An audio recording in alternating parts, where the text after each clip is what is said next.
Alrighty guys, I'm going to check everything is working. Hopefully everything is all good and we're ready to go ahead and get started. Let's make sure my voice is coming through. Hopefully it is, but yeah, looks like we are all good. Hopefully everyone can see and hear just fine. I'm just going to check in OBS as well because, you know, sometimes it likes to be finicky, but yep, I think we're actually all good. So let's go ahead and get started, guys. So greetings, everybody.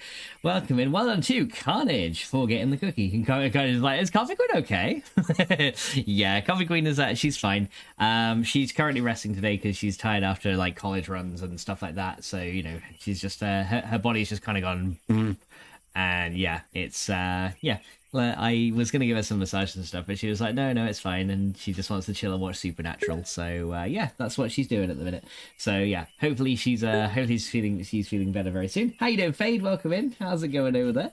I'm glad you got your tech support thing sorted out, by the way. I'm not sure what the tech thing was, but, you know, I'm glad you managed to figure it out, which is a very good thing. Sorry I didn't see the Discord message when you posted it. It was probably like half an hour after you posted the, oh yeah, I've got it sorted that I actually found it. I was actually playing a bit of Once Human with Coffee Queen earlier. So, yeah, I wasn't necessarily checking Discord. So my bad, I'm sorry, but I'm glad you got it sorted. So, Nuggets, glad to hear you're feeling a little bit better. I felt really odd this morning, like I lost all my strength and was aching all over. Yeah, that's kind of a normal thing. If you got like a really bad cold or flu or something, that's kind of a normal thing. But I hope you're feeling a little bit better now, though. I'm gonna have a quick shower because I feel like I'm dirty, but also don't feel caught right now in the hot sweat. Okay, so you've got like the hot sweats and flushes and stuff, I'm guessing right now. Yeah, that's kind of your body trying to just like get the stuff out of your system so you feel better. I hope you feel better very, very soon though. But yeah, it sounds like you're a little bit better today though, which is a good thing. So yeah, at least you're like up and about and, you know, able to maneuver, which is really good. Fade says was a 2 monitor issue. Cursor on one screen, Windows on another cursor would not go over. Had to Google the keyboard commands, and it took me ages to work it out. Well, at least you managed to work it out, which is good. Yeah, I've literally just got a second screen set up now as well, so you know all the chat now is actually on this monitor. So yeah, that's it's all good now. But yeah, sometimes the mouse tends to like lock itself in for some reason, and yeah, I'm not really sure why it happens, but yeah, it'll kind of like stick into an application or something like that. And sometimes it will just actually go over the edge of the screen to another application. So like I can actually move my cursor out of this screen now into the second one, which is kind of funny. But yeah, it's a little bit weird sometimes, a bit finicky. But yeah, I've got a vertical screen, so sometimes like the mouse doesn't want to move back to the horizontal screen; it will kind of like disappear off the edge. And it looks really funny because yeah, it doesn't quite line up. But it's okay. It's one of those things that makes chat easier to read because now I can actually see the whole thing like that, which is so much easier than seeing it like that at the edge, which is a lot nicer. So. Yeah, so it was thanks to Carnage and Coffee Queen that we got this all set up as well. So thank you guys, it's very much appreciated. Speaking of Coffee Queen, I guess we do have to give the one and only Coffee Queen a shout out because guys, if you don't know Coffee Queen, well, you guys have got to go and get to know Coffee Queen if you don't, because you're making a big mistake if you don't, because she's an absolutely amazing streamer and she is the love of my life. She does lots of games like Once Human, other survival games as well, but right now she's very, very much into Once Human. She did a bit of It Takes Two with me the other day as well though, and she also does crochet streams as well. So if you guys like to see like arty streams and things like that, and like, you know, wonder how balls of yarn get turned into like really cool cuddly toys and amazing projects and stuff like that, or blankets, cushions and everything, yeah, Coffee Queen is the woman for you, so you definitely gotta go check her out. And she actually has all of her crochet stuff on her Etsy as well, so yeah, a lot of the stuff she makes she actually puts up there. So if you have want an idea of the stuff she makes, you can go on there, or you can go check out the Discord as well. Because we do actually have her crochet corner over on mine, and there's also hers as well, which you can find through mine as well if you want to. And Nugget says she is really talented. She is very talented with the whole crochet stuff. So yeah, she's definitely got the talent for that. And there you go. Thank you, Kindness, as well, for posting the Etsy link as well. Very much appreciated, dude. Yep. So if you want to go check out her Etsy, there it is, right there. You can go ahead and click on that one, and it will take you to her shop. So just in case you want any of the crochet products for you, then yeah, if you want to get your hands on one of them, then that will be the place to go, and that'll be the place to go and see. All right, guys, let's go ahead and get started then. So, yeah, last episode, we got to H3 quite quick. Fitz says, I've been trying to make an Etsy shop. Keeps telling me my phone number. Is invalid. That's a bit weird because yeah, we were it was kind of fine when we put it through. Is it one of those ones where it starts with the +44? Because if it does, you might not need to include the 0 for your mobile number. So it might be that if you've got like the phone number that starts with a 0, if it wants the area code first, you might not need to put the 0 after the +44. It might just be like +44 and then miss a 0 and then 7 whatever it is after that. So it might be that. that is causing the issue, or it might need a 0. I'm not actually too sure, because when we set it up, it kind of worked. It's just like, what's your mobile number? This. It's like, okay. So yeah, I'm not too sure, because don't they send like a verification text to it? It's the 44, and I tried it with and without, with and without, and with short and long. That's right, because I thought they would like send a text to I thought they would send like a text message to verify the phone rather than just be like, this is not valid. So yeah, that's a little bit weird. I'm not sure why it would do that, to be honest. Because yeah, most things is just like, okay, well, here's the number you put in. We'll send you a message to validate the phone number, and then that's it. I don't know. I never knew they kind of was just like, oh no, just flat out rejected. That's really weird. But yeah, that's kind of odd. Honestly, I've never heard of that one before. But I hope you managed to get that one sorted though. Are you going to be putting like your junk journals and stuff on the Etsy and things like that, and trying to sell them through there? I can't get the text because the phone is invalid. Yeah, that's the thing. But that's what the text is meant to validate. So that's so weird. So yeah, that's a bit of a strange one. And you've only got one phone, haven't you? I was going to say you can't really use another phone. You've only got the one. So yeah, not really sure on that one. What I'd suggest on there. Have you tried going through their email, like through customer support or anything like that? Like maybe they could help you out directly. Because yeah, you could just be like, well, this is the number I've got, and it's just saying it's invalid. Why is it invalid? It might just be maybe someone on their end can help you, or like enter it from their side to validate it for you. Which might be because I'm sure someone on their end could just be like, oh, okay, we'll send the thing through like from our end, and then they can. Then you can receive the text and respond back. I'm going to go to Folksy instead. I've not heard of that one. So is that like another version of Etsy essentially, but for different stuff? That's kind of cool though. All right, so in the last episode, guys, we essentially built ourselves this thing. This is the Empowerer, and as you can see, it's taking one of our crystal blocks and it's empowering it with other blocks around it to make it a stronger version of it, right? UK handcrafts. Oh, okay, that's cool. So these lasers are kind of powering this thing, as you can see, and we actually overhaul our entire power grid now to use lasers. We went from the immersive engineering wires, and now the whole thing is using the laser power instead. So yeah, these can carry a little bit more power across the lasers compared to the wires, and eventually we'll end up being able to upgrade these as well once we make some more powerful power generation methods.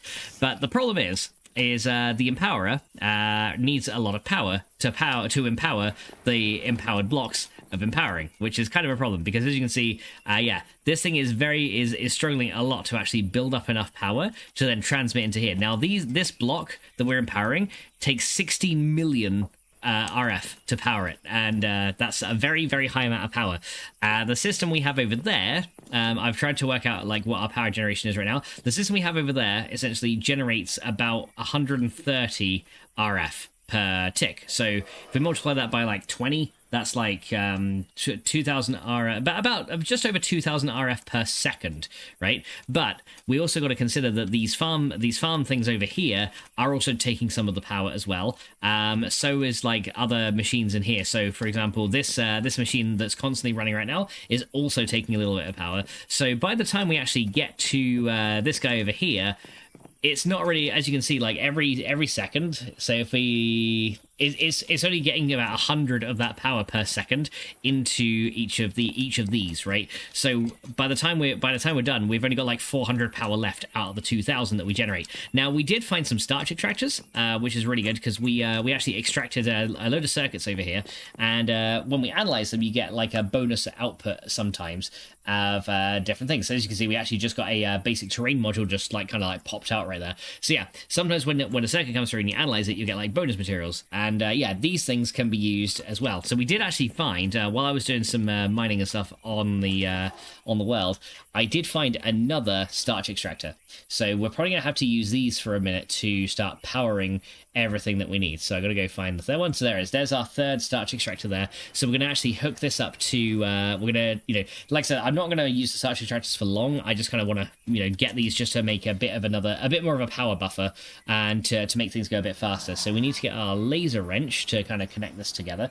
And yeah, let's go put this down. So we're gonna put our third starch extractor kind of like down with the other ones. And let's go grab the laser wrench and the laser, and we're just going to link these guys up together. So I'm just going to put you there, and we're going to link you into there. So now we can use these 3 as extra power generators as well. The problem is, as you can see, we've we got plenty of starch, but we've run out of coal, which is very bad. We got a new sub from Lone Survivor. Thank you so much, Lone Survivor, for the sub, dude. Very much appreciated. How you been, dude? I hope you've been keeping well. Welcome in. And how's it all going over there?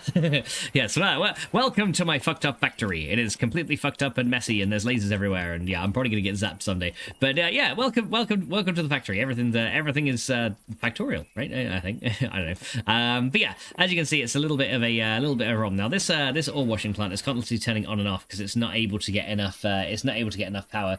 But you might notice that in each of these machines now, I've actually put transformer upgrades into each of these, and I will show you what I've done underneath, because I've actually made a little bit of a change underneath the base here. So it says, yes, I've been going great. The lasers make it look good, to be honest. Yeah, I do like the lasers. They look good, and they can transport power a little bit more easily, which, you know, I appreciate, right? But yeah, underneath here, you can probably see that the cabling is a little bit different. So what I've done essentially is all the transformer upgrades now have gone into the machines, and I'm now using CESUs instead of bat boxes to power these machines. So essentially, like they can now accept more power input, so they'll run a little bit faster and therefore can accept more transformer upgrades. The problem is our solar panels aren't quite able to keep up with the demand of the ore washing plant right now, because yeah, that one does use a lot of energy. So we're probably gonna have to, for now, lower the amount of transformer upgrades we've got in this thing, just so this thing can get some more power. So I'm actually gonna underclock this down to 2 again, and we're gonna see if this starts to build up a bit of power. And it looks like it's kind of, yeah, it is slowly, as you see, yeah, very, very slowly building power up. Now it's a shame that I can't use all 4 in here, but yeah, the solar panels right now are just not strong enough. I could use a basic generator here though, just to give it a little bit of extra oomph, which I might end up doing, to be honest. And I think I may have another generator in here somewhere.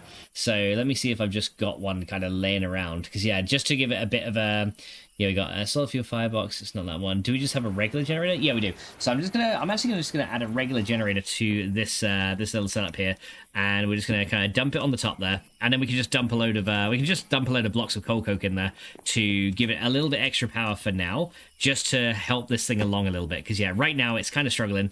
So yeah, we might have to rely on some of these fossil fuels. So we'll just grab a stack of coke from here. And let's go power this generator, which will then transfer its power down into the machine below it, and then maybe we can overclock it again. So let's see if this will actually help it along a little bit. So yeah, this kind of reminds me of what we had before. But yeah, this thing will now slowly power this up, and hopefully those two together. Yeah, as you can see now, it's slowly building the power back up. I'm assuming if I add a third one, it's going to drain the power back down again. Yeah, it is. So it can still only have 2 transformer upgrades in there, but yeah, we'll eventually make that go a little bit faster. I could also add some of these to other machines as well, so I'm probably going to put the transformer upgrades back into this guy. But yeah, all these machines now have a transformer upgrade in them, which means they can now be powered via copper cables and therefore input a higher amount of power, and the best part is they won't explode anymore, which is really good. So yeah, that's definitely a help. Although we have to kind of consider the amount of power that we're kind of using for these. So yeah, it's completely drained my power grid, which is kind of a shame. And yeah, we've kind of got to wait for this empower to finish the Inori block, because we have to empower another one as well. So we need to come up with we're going to need to kind of like put some more power into these guys, which I do have a few more prunaces in here. So I'm going to go add these guys in there, and we're going to get a few more blocks of coal coke for now. To actually, I could probably make some enriched coal as a really good power source. So let's have a look at that, shall we? So enriched coal is this guy, which is coal coke and coal dust, and we're growing coal dust on its own. And if we enrich that one further in a scientific calculator, we can divide it by some enriched gold, and we'll get purified coal, which is essentially twice as good as enriched coal. So yeah, we should probably make like a few stacks of purified coal. And that'll probably help quite a bit. So yeah, let's go do that. So let's go grab 3 stacks of coal coke. So we get 3 stacks of that, and then let's go grab 3 stacks of purified gold and 3 stacks of prune dust, and then we can go and craft all this up, right? So let's go do that. So we need to go grab the enriched gold, which I should have over in here somewhere. It is in there. Have I got 3 stacks of it? Yes, I do. So we got 3 stacks of that. We can also process this stuff right here as well. So the enriched gold dust can now go into there as well. And then we need 3 stacks of prune dust as well. So let's go and get some of those from down here. and then we can go ahead and enrich all of those things together. So let's go and grab 3 stacks of that. There we are.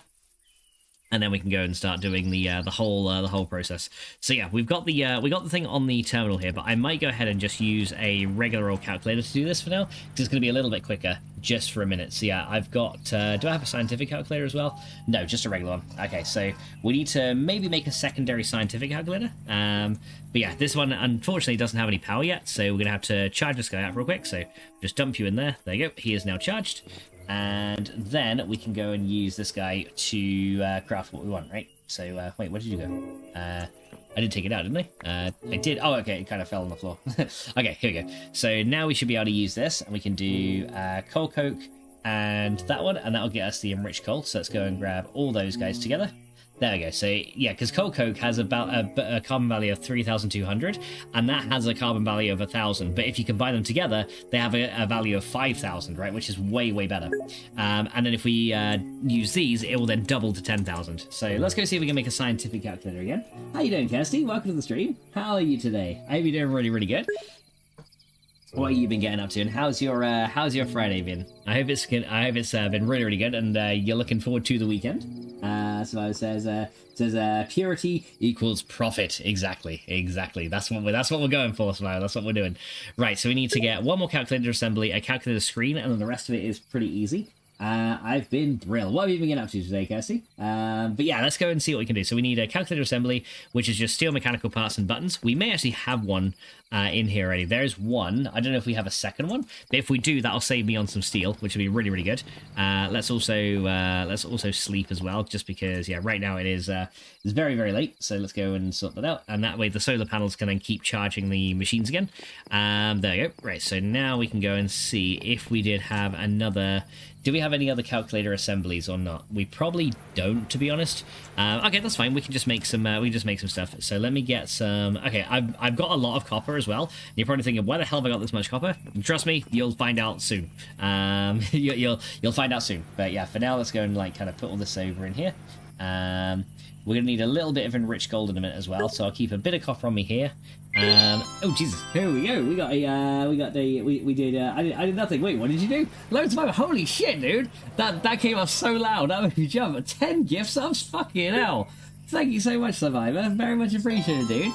So we got a tier 1 sub to Kirsty, to Segmet, to Scruffyem, to Hexterra2, to Mr. Matzapan, to V7714, to Fade Willow. Hey, Fade, you got a Twitch sub. Nice. To Younger, to Slimbeam, and to Stonewall 9001. Thank you so much, dude. Very much appreciated. Holy shit. Oh my god, he's like, I did nothing. Says, not much, just chilling with the kids and crochet. Okay, you should see, Comic-Con's been doing some crochet as well. Thank you, Carnage, for giving Survivor a shout out as well, dude. Very much appreciated. Holy fuck, thank you so much, Survivor. Oh my god. And Faith says, cheers! Thank you, dude. Oh my god, you did not have to do that. Bloody hell. What did I do to deserve this? What did I do? I don't deserve it. Take it back. Take it back, please. Oh my god, thank you so much, dude. I honestly cannot thank you enough. That is awesome. Thank you. Kai says, it's been a while, Survivor. It has. I still remember the grounded adventures that Lone Survivor and I had, and then earlier on the 7 days adventures. Those were kind of funny as well. Yeah, we've known each other a very long time. So I said, what? I did nothing. Sure. Okay. He did absolutely nothing, guys. Just fucking ignore him. He did nothing. He did absolutely fuck all. He's just pretending. Oh, I don't want to get zapped by my laser here. Right. Okay. What the fuck was I doing? I have no idea what I was even doing right now. I've completely just gone. I've just lost track of what I was doing. Okay. I think I remember what I was doing. It was to go and get some. We need reinforced stone. Don't we? Need 4 of those. We need a little bit of steel and some copper, right? So we need a little bit of that to make a steel. We need to make, I think it's only 1 steel we need, so it's not super expensive. And we need to make a steel mechanical component. So let's go do that. And then we can make the next calculator assembly. So we need 4 copper in the corner. We need steel. Oh no, it's 1 copper and 4 steel, isn't it? Okay, no, it's a little bit more expensive on steel then. Never mind. Says what? I did nothing. There you go. Thank you so much, dude. I really appreciate that. Honestly, you didn't have to do that. And, I hope make sure you're looking after yourself first as well. You know, we go back a while now, Max. Back when I actually did do YouTube and stuff. Yeah, I remember you did, and then yeah, you like both of us have kind of stopped YouTube. For, like I still stream on YouTube, but like when it comes to like uploading like videos and that, I don't know, I just don't really bother with it anymore. It's just not it never really work. It's never really working out for me, right? Like since I come back from the States, it's never picked up that well. So you know. It's one of those things where I'm just like, well, you know, I could invest more time into it, but at this point, it doesn't seem worth it, right? And you know, they're constantly fucking up the algorithm more, so I'm just like, well, I can't be asked. It's like I just want to stream to have fun, so it's one of those things where I'm just like, well, you know, if YouTube wants to fuck it over, then you know, I'll just go somewhere else. Hence I mainly stream on Twitch now. Right, so we need a bit of stone as well. So we need 4 bits of stone for buttons. So we need 4 of those. And then the calculator assembly, I think, requires 4 cobblestone as well. So we need 4 regular cobble. So we'll get 4 of those, some cobbler, and then we need more steel. That's what we needed, right? So we needed more steel to make this assembly. So we need, yeah, it's 1 copper to 4 steel, isn't it? It's the other way around. I always get it confused. But yeah, it's 1 copper to 4 steel, not 4 copper to 1 steel. So yeah, the copper is in the middle, and then these guys around the edge there. There we go. Right, so we got that, and then I think we've got to do the buttons, and yes, we need the stone buttons, so we need to transform those into them. And then after that, we just go, I think it's the 4 around the outside like that, and then the 4 cobblestone around the outside like that, and that should make the assembly. There we go. Right, now I need the screen, so that is going to be 8 of these, and 1 piece of redstone will make the screen. So we just need 8 of those and 1 of those. That'll give me the screen. So you go there, and you guys go there. There you go. Calculate the screen, and then we got the 2 assemblies here. Those guys there, and I think it's the enriched gold in the corners there, and then the reinforced stone will give us a scientific calculator. There we go. Right, there we are. Fucking alright. Who did that? God damn it. Can't see. God. Fuck. Whew. Scared the crap out of me then. God. Thanks for scaring me. It's fair. I heard that YouTube's shorts are now the best way to grow to grow on YouTube. Yeah, like I think with YouTube now, to be honest, the best way to grow on it is they want you to do like everything, right? So if you're just streaming or just uploading or just doing shorts, like it's not going to get you far on the algorithm. But if you do like a bit of everything, that's kind of when things pick up, right? So and honestly, like I just haven't got the patience to do all 3. All right, so now we can do these, and then we can make these enriched coal. So we're going to go and do these, and these. There we go. And then we can go and chuck all that into these generators. So we're going to chuck all the enriched coal into here.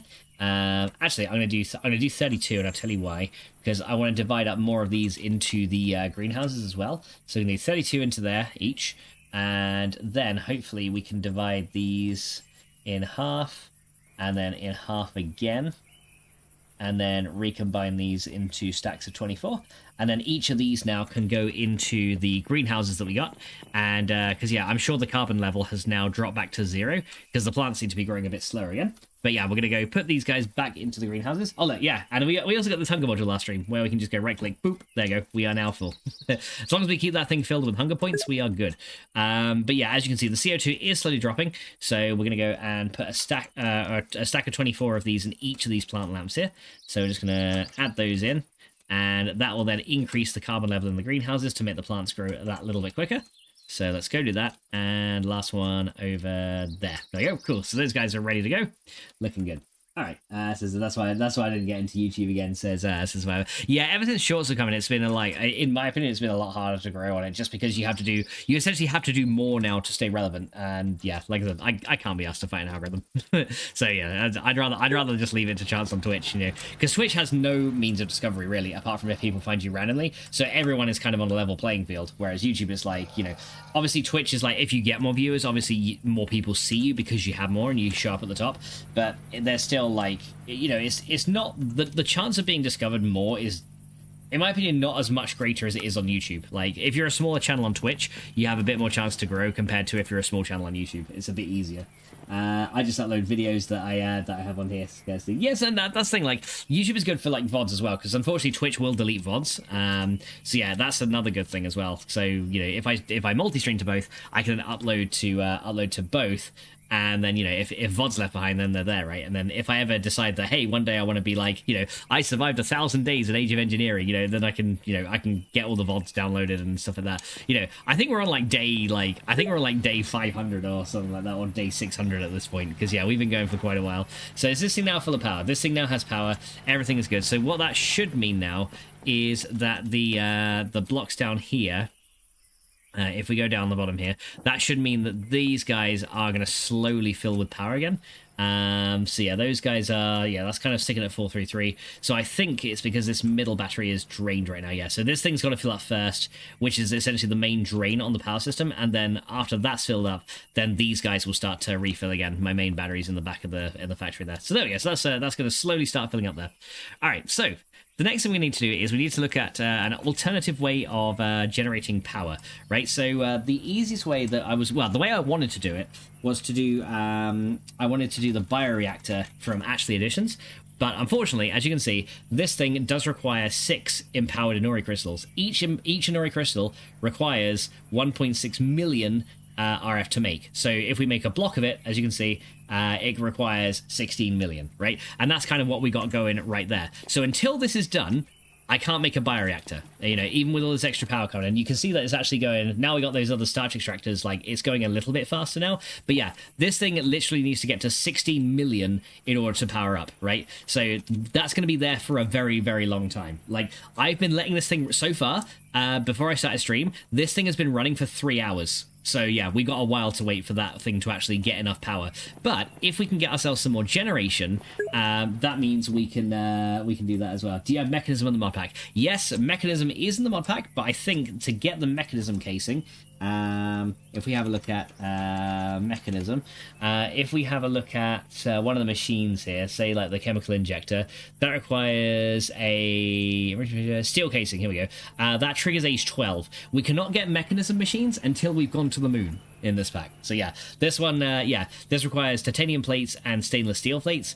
In order to get the stainless steel, you need to have found chromium to make that, and in order to get the chromium, you need one of the you need to actually go to the moon and a couple of other planets in space to find some of those materials, because the chrome stuff doesn't actually spawn in the overworld. It actually spawns in other planets. So yeah, we actually we got a long way to go. That's age 12, by the way. We're in age 3. So yeah, mechanism we're not going to get to for like a very, very long time at the minute. So yeah, we got a very, very long way to go. But yeah, age 3 is the empowering age, and essentially it's called the empowering age because you have to get enough power to generate to power the empowerer, right? That's it's kind of a play on words, and it's fucking awesome actually. Right, let me sleep through the night real quick again, just so we can keep these solar things running constantly. All right, so now we're going to look at a different type of generator that I've been thinking about, and we can probably make a lot of these, and that is the thermoelectric generator. So the thermoelectric generator, essentially, what it does is it uses a hot source and a cold source and generates power passively. So for example, if you put ice on one side and like some kind of radioactive block on the other side, like uranium or maybe lava on the other side, it will actually generate power passively. Which is good. Kind of says, "Are you empowered yet?" I mean, I'm wearing some industrial armor, which technically stores power. So technically, I am empowered. But yeah, we eventually will be able to make the advanced circuits and get the quantum suit, which will be even more empowered, which is going to be fucking awesome. But yeah, the only problem right now is we can't get the headgear yet, because if we look at the nanosuit, the headpiece for the nanosuit requires the helmet here. This stuff we can make already. The carbon plates and the energy crystals we can. We cannot make the night vision goggles yet, because although we can make all of these heat exchangers and stuff like that, we cannot make the advanced circuit yet. I need 2 billion power, so I don't think so. This is loads of yeah, pretty much. But yeah, these night vision goggles require an advanced control circuit, and these guys, actually we just need the regular advanced circuit, not the mechanism one. It can use either one, but yeah, if we look at the IC2 one, it's a basic circuit which you can make, but it also requires empowered Restonia, which we have, and empowered Palace, which we don't yet have. Empowered Palace, essentially a block of that requires 8 million RF, essentially half the cost. It's half the cost of this one, but it's still a huge amount of power. So yeah, essentially, in order to actually get to the next tier of IC2, after we've empowered this Inori block, we need to then power a block of Palace as well in order to be able to actually make some of these advanced circuits. So yeah, it's crazy powerful. Because it says, how is Coffee Queen? Coffee Queen is tired today, so she's taking she's having a chill day. She's done college runs for the week and everything. So yeah, she's having a bit of a chill day. I offered her some massages and stuff earlier, but she didn't really want them, so I'm here. I'm just leaving her to it so she can rest.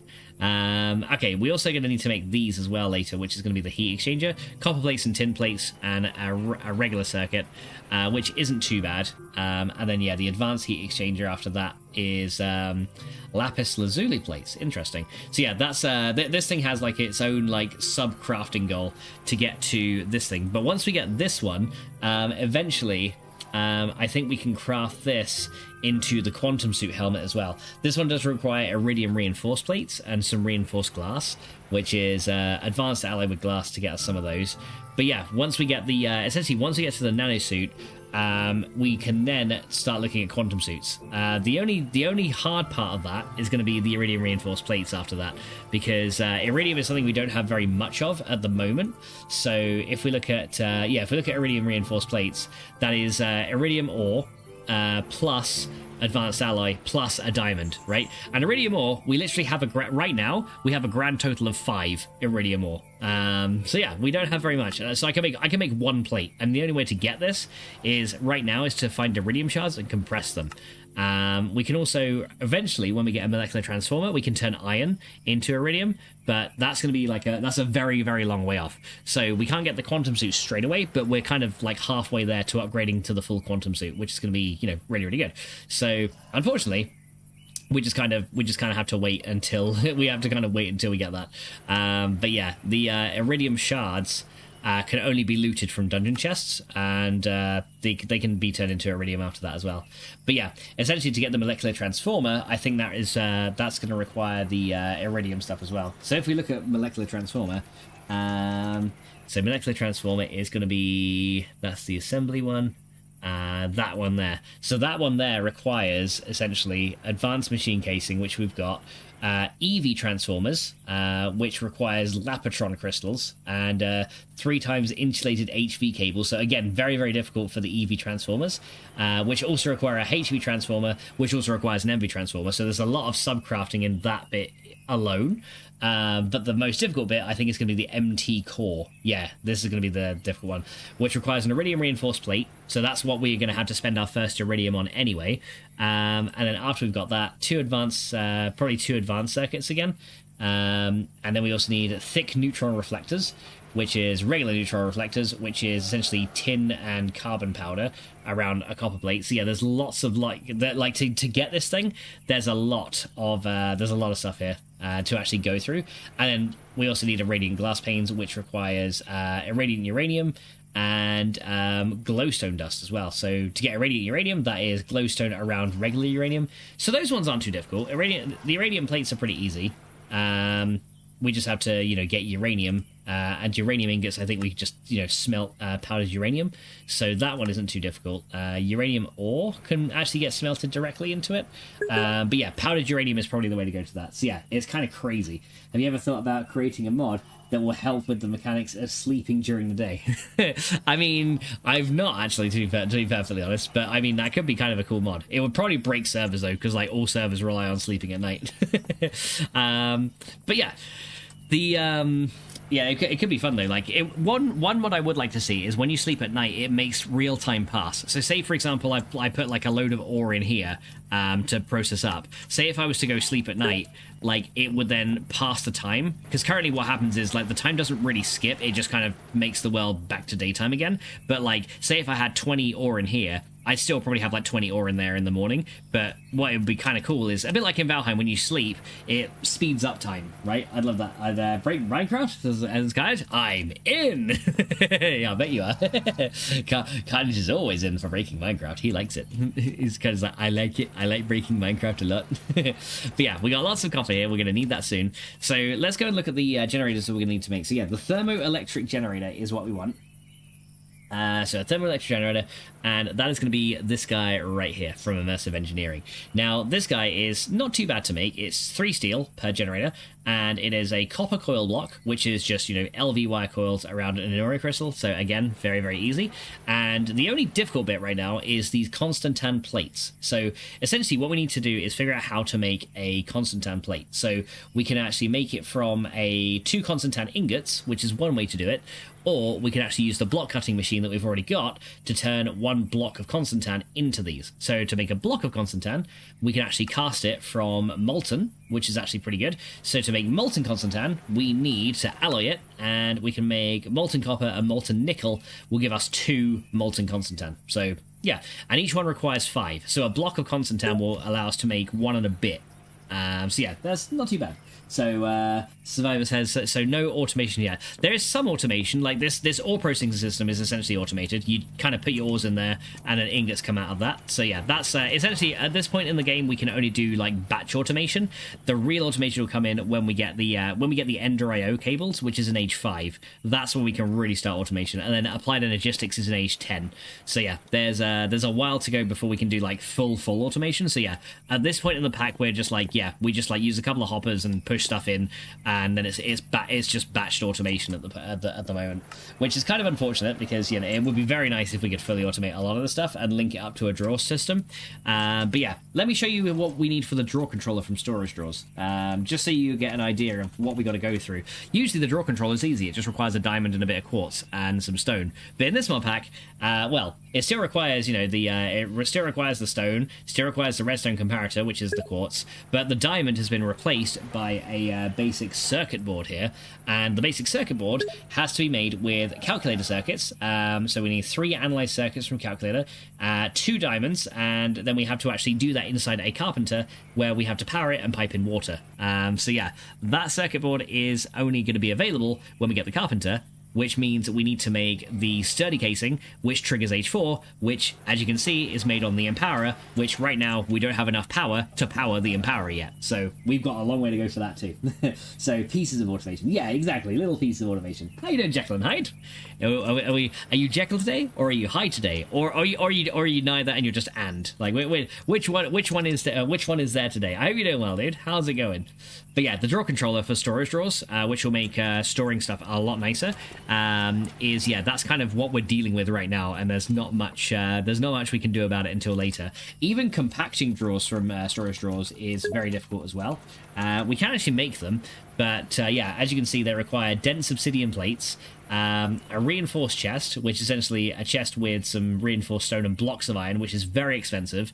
So yeah, they're super expensive anyway, and then some pistons and some regular stone as well. So yeah, a compacting drawer is like just for one of those is like also super expensive as well. You're Jekyll today. Hey, well, how you doing, Jekyll? I hope you're doing good, dude. What are you getting up to today? Doing some modding, or are you just like playing games, or you working? How's it all going? But yeah, look, there's our 5 iridium. Look, we got 5 of it so far. So yeah, unfortunately, not much we can do at the minute. So yeah, so we're going to look at these thermoelectric generators. So we need to make Constantan, right?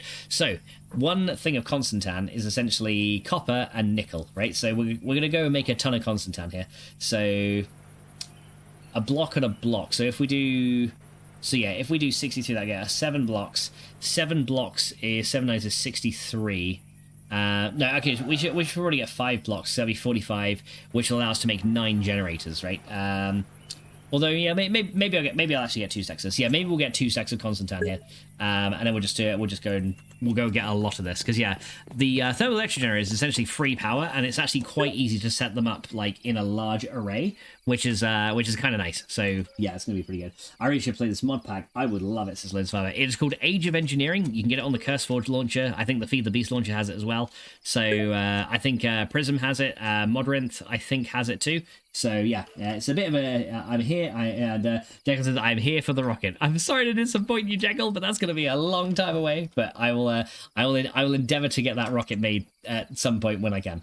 All right, so let's go put the nickel in here, and we'll put the copper in there, and then we're just going to have to let all that melt up in the smeltery, because the only way we can really get it right now is to alloy it. So we're essentially going to have to wait for these to all finish, alloy together, and then we can start casting out the blocks and retrieving them into here as well. So yeah, we got a little bit to go. Oh yeah, we actually got some more cobalt as well and some lava wood in here. There's a couple of spare ingots that I've been like compacting together as well. So a lot of things here.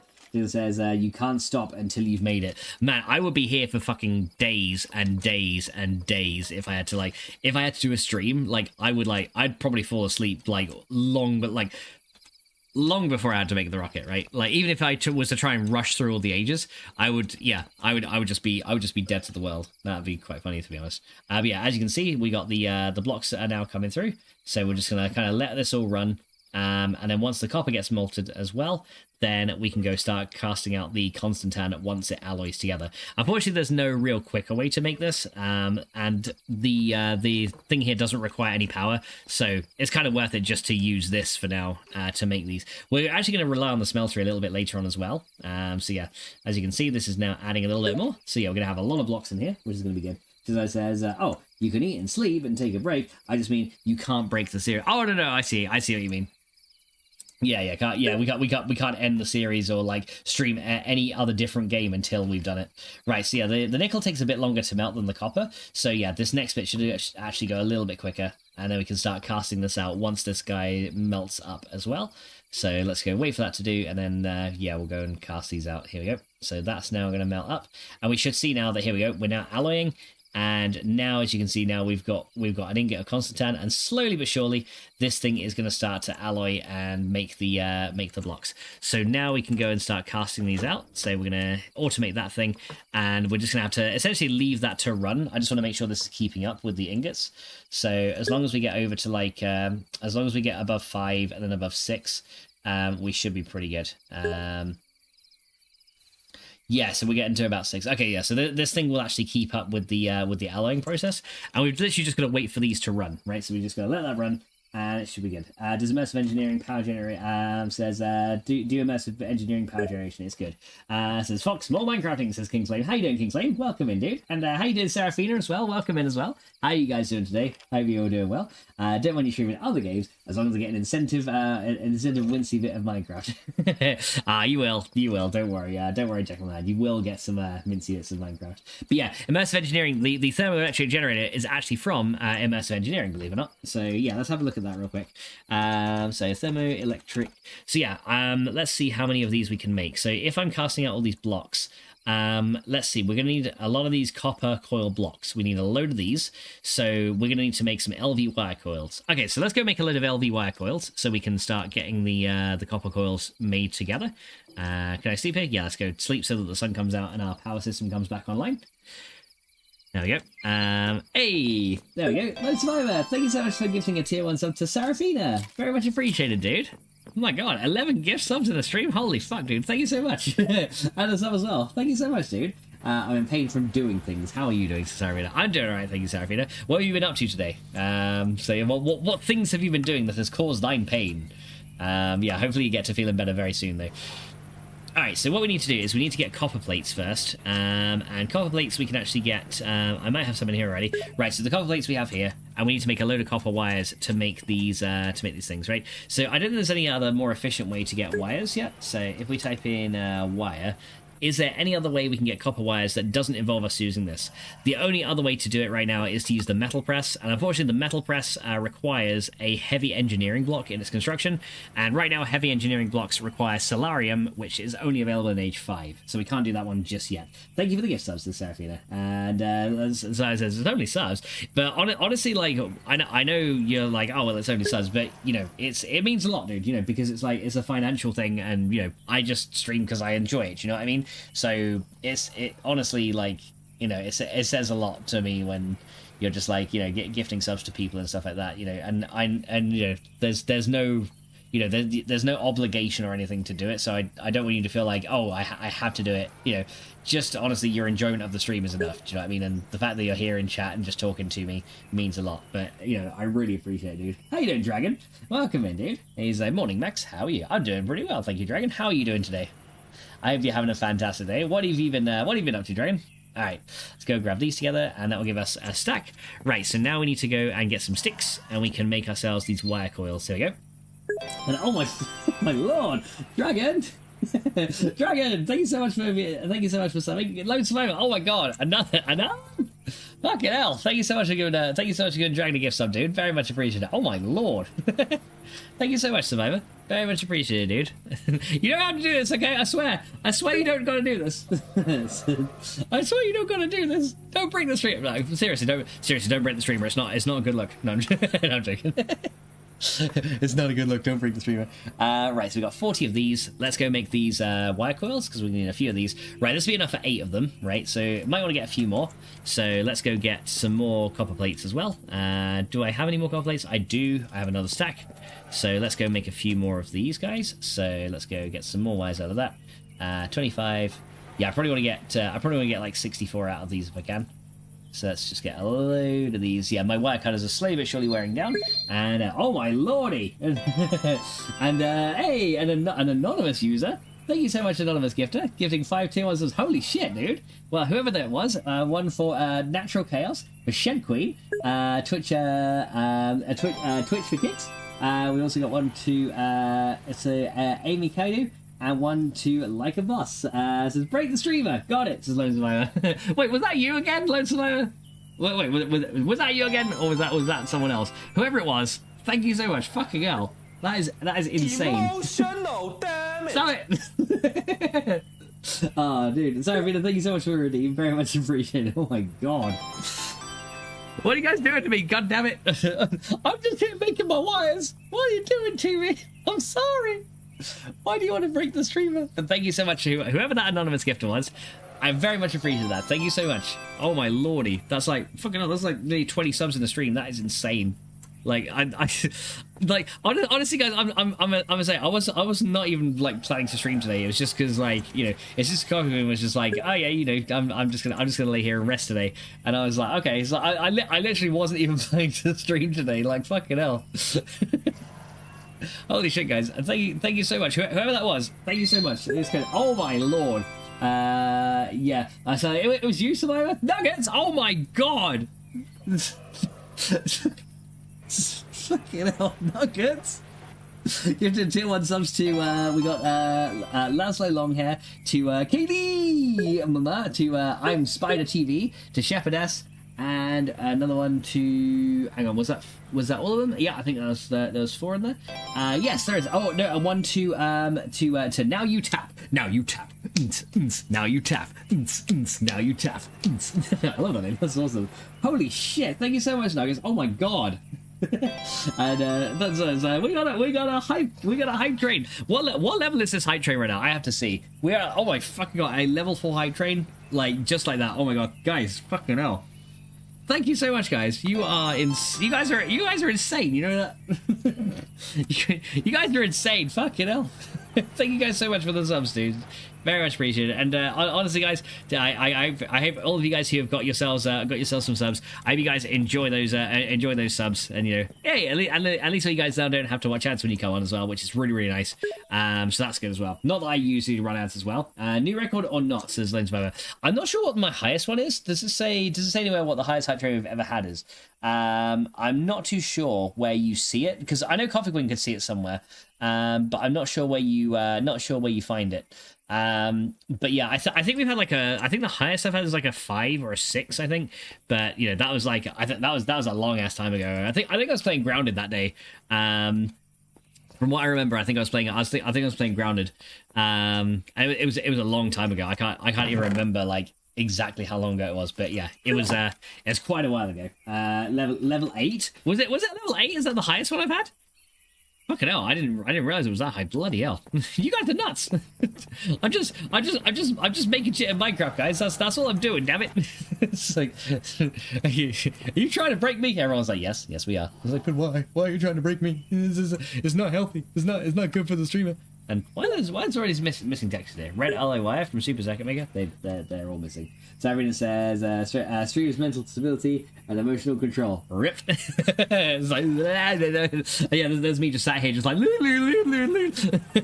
just like completely going too lally over here. But I mean seriously though, that is nuts. That is absolutely nuts. Alright, let's go grab some of these. There you go, so we got a load of these now. I should be able to put these steel blocks up on the top here. No, it's steel ingots, isn't it? Yeah, steel ingots need to go on the top here. So we got go on. Go across that. There you go. So we should be able to get 20. Oh, I actually made too many. Okay, so we only needed 16. So I guess I can half some of these and add back 4. There you go. There you go. So add these guys back here. So hopefully I got enough for 16 of these generators. There's going to be a lot of generators. You watch. I'll make these thermoelectric generators and I'll like get it all set up, and then this thing will just be ready and be like, yeah, you got a bioreactor now. And I'm just going to be like, fuck.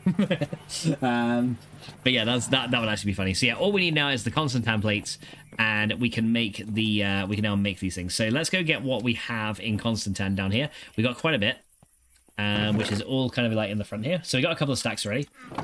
So let's go grab some blocks of it. There you go. So we got 7 blocks there, and another 7 blocks here. There we go. So that's going to give us like, yeah, that's going to give us like pretty much 2 stacks of it here. So yeah, I'll wait for, there you go. So that should give us 9. There you go. We can get 1 more block right here. I swear that those constant ingots literally look like butter or like cheese or something. Like they are literally like, yeah, the blocks of constant literally look like cheese. So yeah, so what we're going to do, guys, is we're going to take our cheese and we're going to put it through the cheese slicer over here, and then we're going to get sliced cheese, right? So yeah, there we go. As you can see, look, we put cheese in, and in a minute we'll get sliced cheese out. There we go. Look, we got ourselves some lovely shiny sliced cheese, and we can use that then to go make these generators, which is awesome. Now the other thing I need to check is how much yellorium do we have, because we need to make a lot of blocks of yellorium if we can. And oh my lordy, Survivor, fucking hell, gifting a tier 1 sub to Cheddar 51. Wait, what?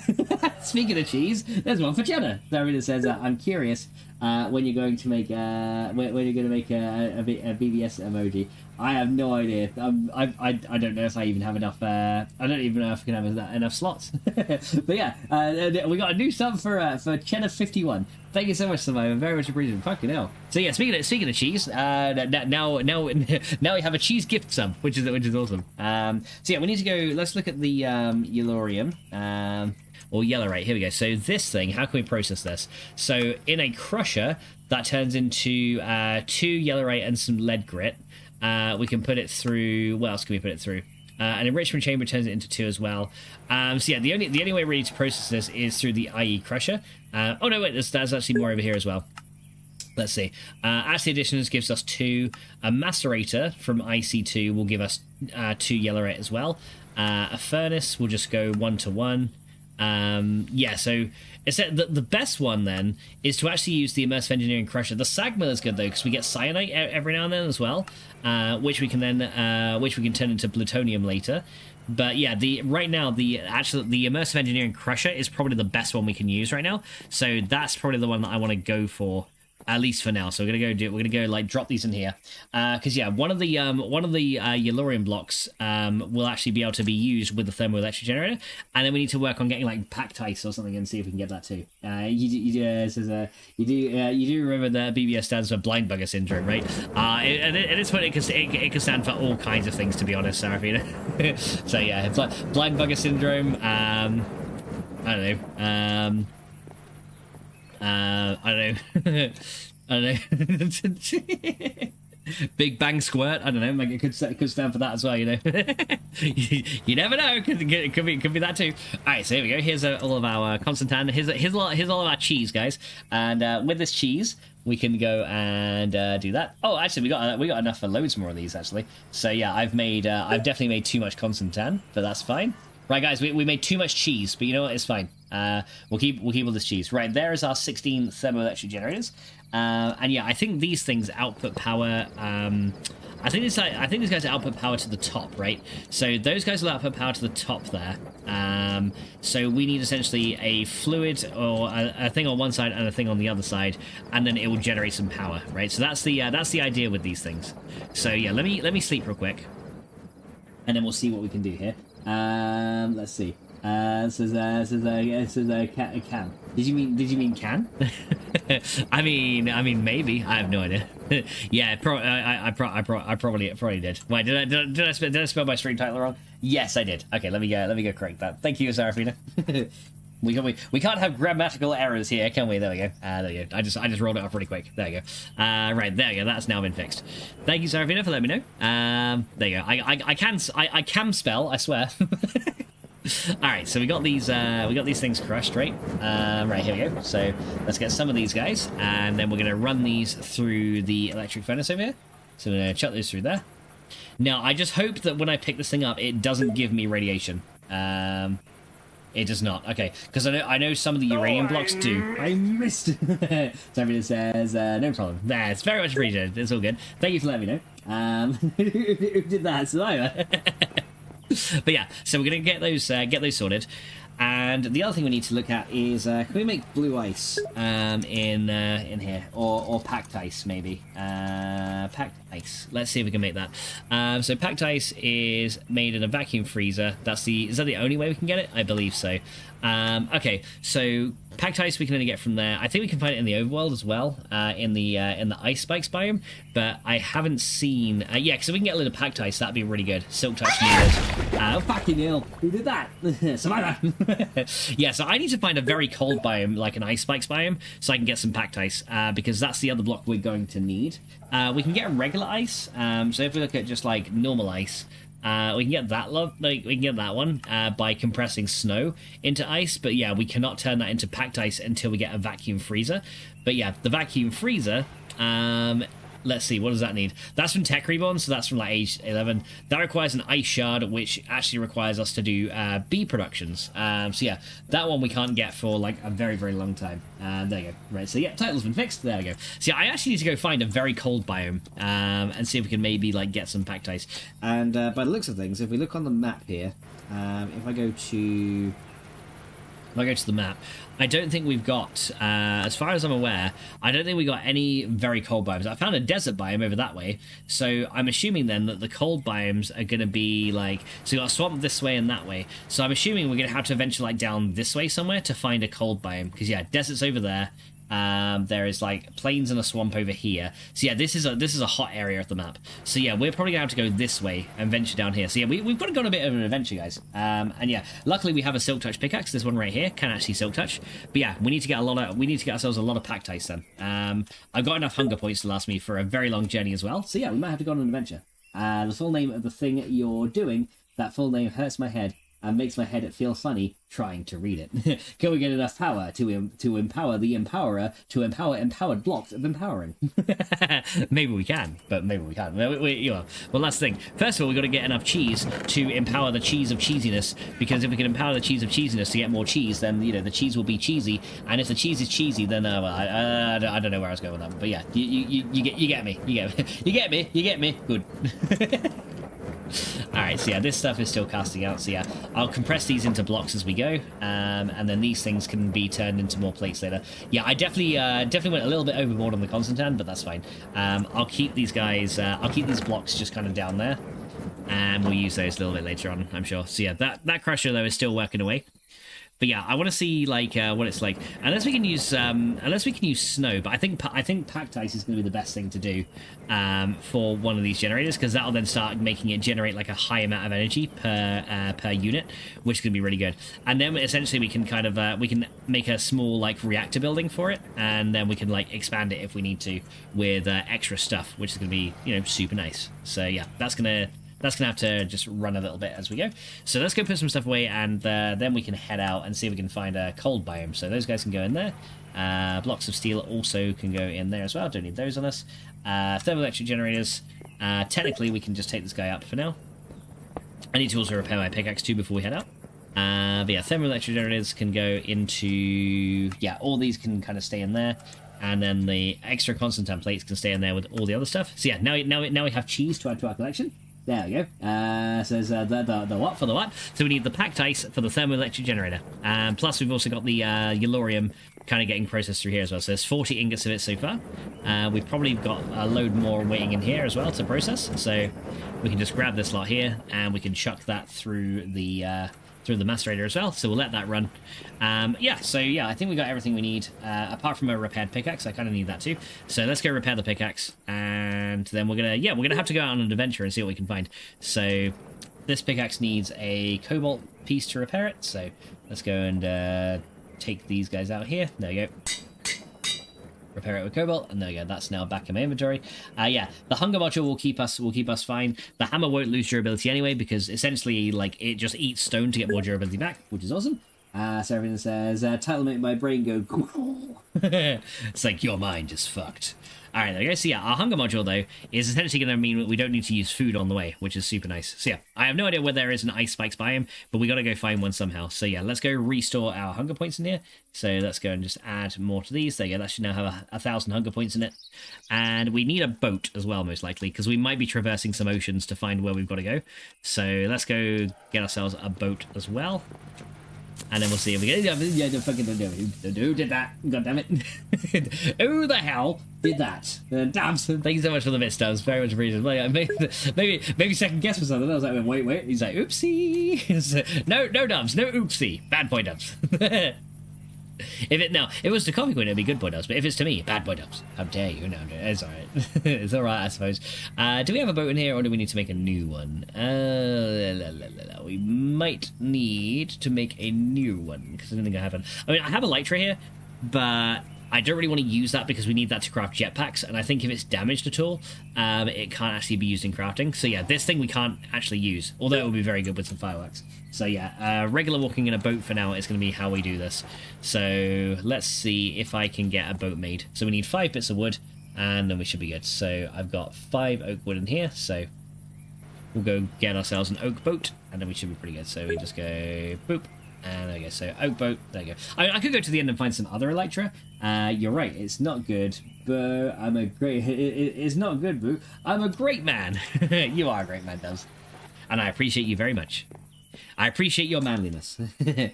Alright, so now we need to go... Okay, let's have a look where we want to go. So yeah, currently we're like over... Currently we're like over here, right? So yeah, I think I want to venture off like this direction somewhere. Kind of like...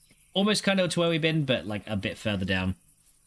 And then we're going to see if we can maybe find ourselves a blue ice biome. So yeah, we're off on a very, very long adventure, which is going to be kind of fun. Now, if I see any like animals on the way, I'm just going to slay them as we go, because, you know, more meat and stuff will be very good for later. And, you know, we can, not that I need to use those for anything other than like using like a culinary generator, but, you know, if we can get some, it'll still be good. Because, yeah, the hunger module kind of takes care of everything else.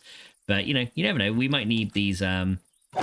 We might need these for something else later. But yeah, so we should get like a good amount of meat on the way as we go. Because yeah, there's we got a lot of travel, right? So I'll go and take out everything we see. Thank you.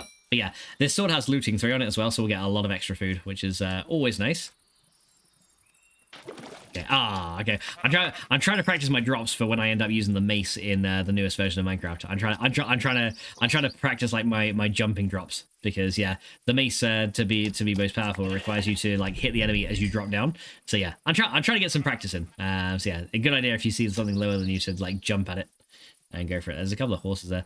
If I had my saddle, I could have. That's actually a really good. Why the fuck didn't I just do that? Why do I not just get my skeleton horse and use that? I literally have a fucking skeleton horse that can make this a lot easier. I could have just used that. I got these skeleton horses and I decided, yeah, I'm just not gonna fucking use these things. I can just stay at home. I can just stay at home. Right, okay, yeah, we'll get the skeleton horse. Because yeah, I did manage to find one of them, so I'm gonna use them. It's funny how skeletons burn during the day because they're an undead mob, but skeleton horses don't. I always found it a little bit weird. Right, yeah, let's get that, because it'll make the it'll probably make the journey a lot quicker. And it will mean we use less. It mean we use less food on the way as well, though, yeah, so we can restore our hunger real quick. Yeah, we'll use a lot less food if we do this too, so that's always a good thing as well. All right, so let's go get our skeleton horse. I don't know which one is faster. I'll just pick whichever one that is still in there, if they're still in there. Okay, I will pick. Right, so you got 26 health. You've got slightly less. I'll pick this guy. He's more gooder. There you go. Okay, so can I jump out here? Here we go. There you go. Right, now I can ride a horse. Yay!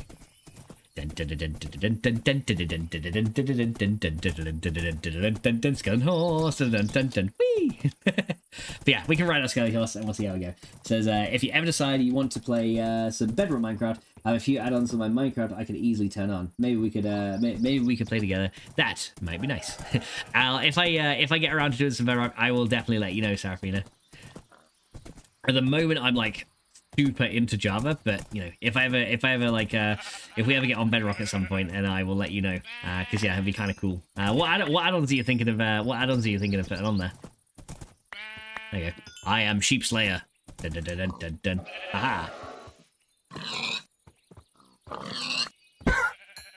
Oh, I just hit you. I hit your alive brother. That makes the skeleton horse feel better. Yeah, we can literally just one-shot these guys, which is awesome. Look at that. Right, hi there. There you go. I think as well, skeleton horses we can kind of ride underwater without worrying about whether they... We can ride these guys underwater without worrying about whether they will kick us off or not, because I think skeleton horses don't kick the player off them, unlike regular horses which do, which is really, really good. Alright, so yeah, let's keep going. Hi. How you doing? Right, come back here, sheep. I will slaughter you. If I can. But yeah, it's kind of cool that I can like use this to damage them. Right, hey. There you go. I'll get all this mutton as we go. Hi. Yeah, I don't think you can put horse armor on these guys though. I think I tried to put horse armor on these guys. But yeah, skeleton horses. Oh, do they kick you off in older versions? Oh, in older versions they do. Okay, so I kind of had to push this guy across. Okay, yes, in older versions of Minecraft they still kick you off. Okay, so I guess we'll go and kind of swim along here and push him over. Hi there. There you go. Okay, so yeah, I think maybe that's a change only in newer versions, or it might be a Bedrock only thing. Oh, I'm trying to kill myself with dark oak trees. Okay, we'll go around this way. Yeah, the only other problem with horses sometimes is traversing through some of the forest biomes. It's a little bit difficult. In plains and savannas, it's really easy. Like in forest, it's a little bit harder. Okay. Hey, don't shoot my horse. Uh oh. Try and kind of come around this way. Right, go here. Yeah, okay. Unfortunately, we are at a bit of a predicament right now. Because the couple of baby zombies around me. And yeah, we're on a big hill. This might be where I have to leave my horse. Right, can we get up here? Maybe? Okay, oh, okay. Right, we're up. There you go, right. Break through the leaves, and... Oh, ouch. Right, this guy is trying to kill me, which is not good. Right, there you go. Get out of that forest. Right, now we're in a taiga biome, which is actually really good. Okay. Oh, loads of creeps in a row. Bloody hell, that was like 4 creeps in a row. Yeah, now we're in a taiga biome, which is a good sign, because that means we're in a colder area. This guy can't even jump 2 blocks. Wow, okay. So he's got very crappy jumping stats. That's not too good. Right, okay, let's see if we can go across here. Right. Go, skeleton horsey, go! Slay the pigs.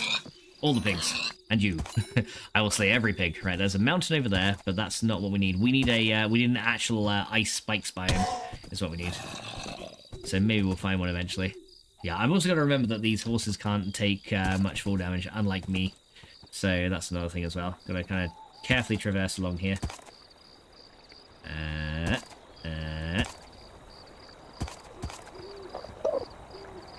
It's a shame this guy can't jump 2 blocks. We kind of have to rely on. So we're definitely getting to a colder biome now because I can hear the cold wind picking up, which is good. But will we find the ice spikes biome that we so desperately need? I have no idea, but we might get lucky. We'll just have to keep looking. Right, so there's extreme hills over that way. Let's keep going and see what we find. So everything says most likely tankers, the scary mod, gravestones, warp zones, or beetles and a couple of other. Oh, okay, that's awesome. Says water heater refit, shotgun messiah factory looted. Hey, nice, Devs. Glad you managed to get the. Oh shit, that hurt a bit. I'm glad you managed to get the looting all sorted. That's awesome. How did you find the shotgun messiah factory? Did you enjoy that one, or did you like that one less than the Shanway factory? Right, let me break these leaves here so I can kind of come through. There you go. But yeah, this definitely makes traversing a lot quicker, which is super nice. Ouch. Right, maybe skeleton over here, so let's try and get around this guy. Yeah, I love the fact that the horses can do like a step up as well, which makes it so much faster. Right, so this is a flower forest over here, so let's kind of traverse down a little bit. And then we'll try and step up here. Right, come on. Okay, yeah, your jumping skill is very, very bad. Can't even jump 2 blocks. Right, so this is... Oh, are we in the Menglin biome? We are. Okay, so yeah, guys, I think we are. Hang on. Yeah, we are. So just in case you guys don't know, the Menglin biome is one that's added by integrated dynamics, and it's full of mineral trees. So if you're looking for mineral wood, like this biome is the place to go. Because yeah, as you can see, there is stuff everywhere. Yeah, now I can traverse through here a little bit more easily.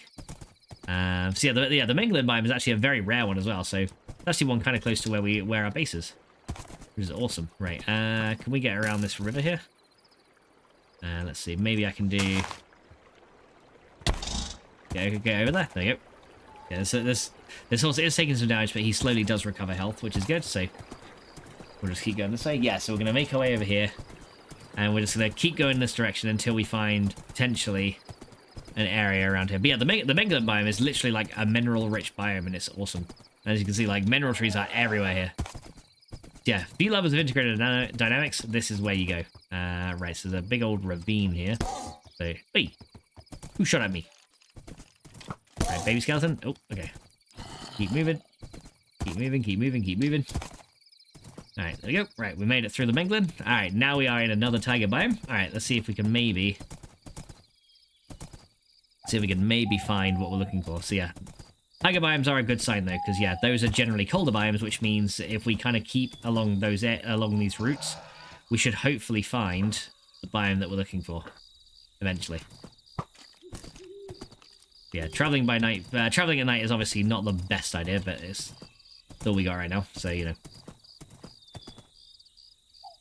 Okay, come up here. Up here. Oh. Okay, oh no, I can't go that way. Okay, so I have to go up this way. There you go. Oh god, yeah, traveling on this guy is faster sometimes. Yeah, it's a little bit of a problem sometimes, because yeah, you got to go like... Yeah, sometimes following the rivers can be a bit more tricky, a bit more challenging. Okay, here we go. Come up here, come up here, come up here. Right, it's going to be daytime soon though, so that's good. Yeah, daytime soon, there we go. Haha, that creeper just blew himself up and he did no damage to me. Or my boss. Awesome. Right, so there's a river up here. No ice over that way. Okay, so we probably want to try and get across the river here. At this little shallow point. There you go. Okay. It's a shame the skeleton horses in the older versions of Minecraft were the same as regular horses, but, you know, they have a lot more health as well. That's the nice thing. So they can take far more abuse. But yeah, once it gets light, we should be able to more clearly see what is around on the map. So that's a good thing too. Let's keep going this way. Let's see. Easier than Shadow Wasters does, but I also didn't get many hordes and screamers while doing this one. Ah, okay, well that's good. You know, I wonder why you got like a load of screamers while doing that, while doing the Shamway one though, because usually screamers only spawn if you've got like... Screamers usually only spawn if you've got like a load of furnaces going, so unless that Shamway factory is like right near your base or something, I can't see why it would be... I can't see why they would actually be causing you issues, to be fair. Alright, we need to... break these out of the way, there you go. Break these leaves, there you go. Hi, creeper. Hi, creeper. Ah, crap, there's a river here. Right, so now we're back in a plains area. Okay, so I might have to come off of here and push the horse along. Unless we can get across this thing. Maybe we can, over here. Yeah, actually, there might be a little way here. So if we can go... over there. There you go, got it. Nice. Hi, creeper. Bye, creeper. Hi, creeper. Bye, creeper. Right, so yeah, there's got to be somewhere an ice spikes biome somewhere. There's got to be one somewhere. There's a village over here though. Guess we can go. I guess we can go check out the village. See if there's anything good in their storage chests or anything. You know, go loot it. May as well. I like how the first thing is like, oh, a village. Let's go steal from them. We could always go steal from these guys, and you know everything will be fine. Right, here we go. So is there a blacksmith in this one? There's not even a blacksmith in this one, I don't think. Ah. okay, so no blacksmith. Alright, oh, there's a meteorite here as well. That's an AE2 meteorite, is it not? It is. Right, okay. Tell you what we're gonna do. Right, you stay there a minute. I'm gonna actually, I'm actually gonna harvest this, because this will have a chest in the middle. And yeah, the chest will give us a very rare resource that we're gonna need. We're not gonna need it like right now, but we are gonna need it much, much later on. So we're gonna have to see if we can find it. Right, so we're gonna get all this skystone here. Actually, you know what? The hammer will probably be better for this, wouldn't it? There we go. And as you can see, right in the middle of this meteorite, there is a skystone chest. Let's go get some. It kind of says, I'm a self-certified greensmith. I know my way around trees. Indeed you do. I was gonna say you should be a self-certified bluesmith because you know your way around watershed. But yeah, as you can see, in here we got ourselves an inscriber logic press, an inscriber calculation press, and an inscriber silicon press. These things can only be found, and there are 4 presses to find in total, and they are only ever found in meteorites. So yeah, those the fact that we found one of these, and the fact, considering how rare they are, is awesome. So yeah, I'm very glad we found that. That is going to help us like big time later on. Now that is used for applied energistics. So we only need 1 more of the presses. I think once you found them, you can actually craft them from those presses in particular. So like if you find a calculation press, you can then go and craft another calculation press, etc., etc. So yeah, I think if you found them, you can craft more. Right, so let's have a look on the journey map and see where we're at now. So yeah, we've kind of gone up this way. I was intending to kind of go down and over, but yeah, we've kind of gone up and across, haven't we? Our home is down. There's the desert. So yeah, our home is down there. So we've kind of gone like up to the north here. I think. We're over here. Yeah. Okay. Well, okay. We've been this way before. We've kind of like almost gone like in a familiar area. All right. So let's go. Let's go keep going over here. But yeah, I'm glad when you're riding horses and stuff, it just doesn't use that much hunger, which is also a really good thing. But yeah, here we go. We got another tiger biome over here. But yeah, riding horses around the plains, very nice and easy. Riding them through tigers and forests, a little bit more difficult, but it's okay. Right, there's a lava thing there, so try not to fall into it. And let's keep going. Da, da, da. But yeah, you can tell that you're in a cold biome as well, not only by the actual biome, but wintry beehives spawn in this area as well, as you can see. So yeah, if you want to look for wintry drones, you will find them here. But yeah, hopefully we're kind of getting somewhat close to the biome we seek. Maybe. But yeah, ice spikes biomes are actually quite rare though, to be fair. So we might have to travel a fair while. And if we can't find it, I am telling you what we're going to do. We're going to head back and we're going to make another device that's going to allow us essentially to, you know, glide around, which is going to be really good. Well, not really glide, but more like bounce, and very, very quickly. And that'll be a fun one to show you guys as well, because it's something we could have made actually much earlier, but yeah, I didn't make it yet because I was stupid and I forgot about it. But yeah, but it'll be something we can make a bit later on. Okay, so we'll keep going through here. Man, yeah, this tiger biome is huge. Okay, this is a massive tiger biome today. Right, so we can't go up this way because there's leaves in the way, so we'll have to go maybe up and through. Okay, so can't really break that dirt while I'm on horseback either. Have I got myself stuck? I have. Shit. Okay. Right, get off the horse and clear a path. There you go. Yeah, sometimes we have to get off the horse and just like clear a little pathway out of the way. But we should be good. Right, here we go. So let's keep going down. Right, there's another river just down here, which I think we can get across pretty easily. I see more mountains and extreme hills over here, which is a good sign. I don't know if we can cross right here though. Let's get a bit of a run up and a jump. And nope. Okay, so we can't cross here. Can't cross here. We gotta push the horse across. Right. Okay. Yeah, I know you don't like it, but you know, just go this way. Go this way. Go on. Come on. A little more. And a little more. There you go. Go on. Other side. There you go. And then swim this way. There you go. Nice. Right, so there's another plains biome here, which will be easier to traverse, so we'll traverse through here.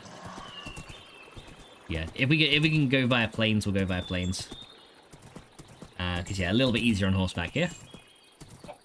Yeah, this biome is likely going to be very far away. Guy says I heard it here first. Carnage knows how easy it is to be green. Alright, right, so we've got a... Looks like there's some kind of swamp over that way. Again, I think again we're kind of going to a warmer biome again, which is a bit of a shame because I kind of need the cold biomes. Oops, I'm sorry. Sorry, horse. Didn't mean it. Well, kind of did, but kind of didn't. Yeah, okay, I didn't mean it. I didn't mean to hurt a horse. I didn't mean it, but you know, sometimes the land is a little bit finicky. So,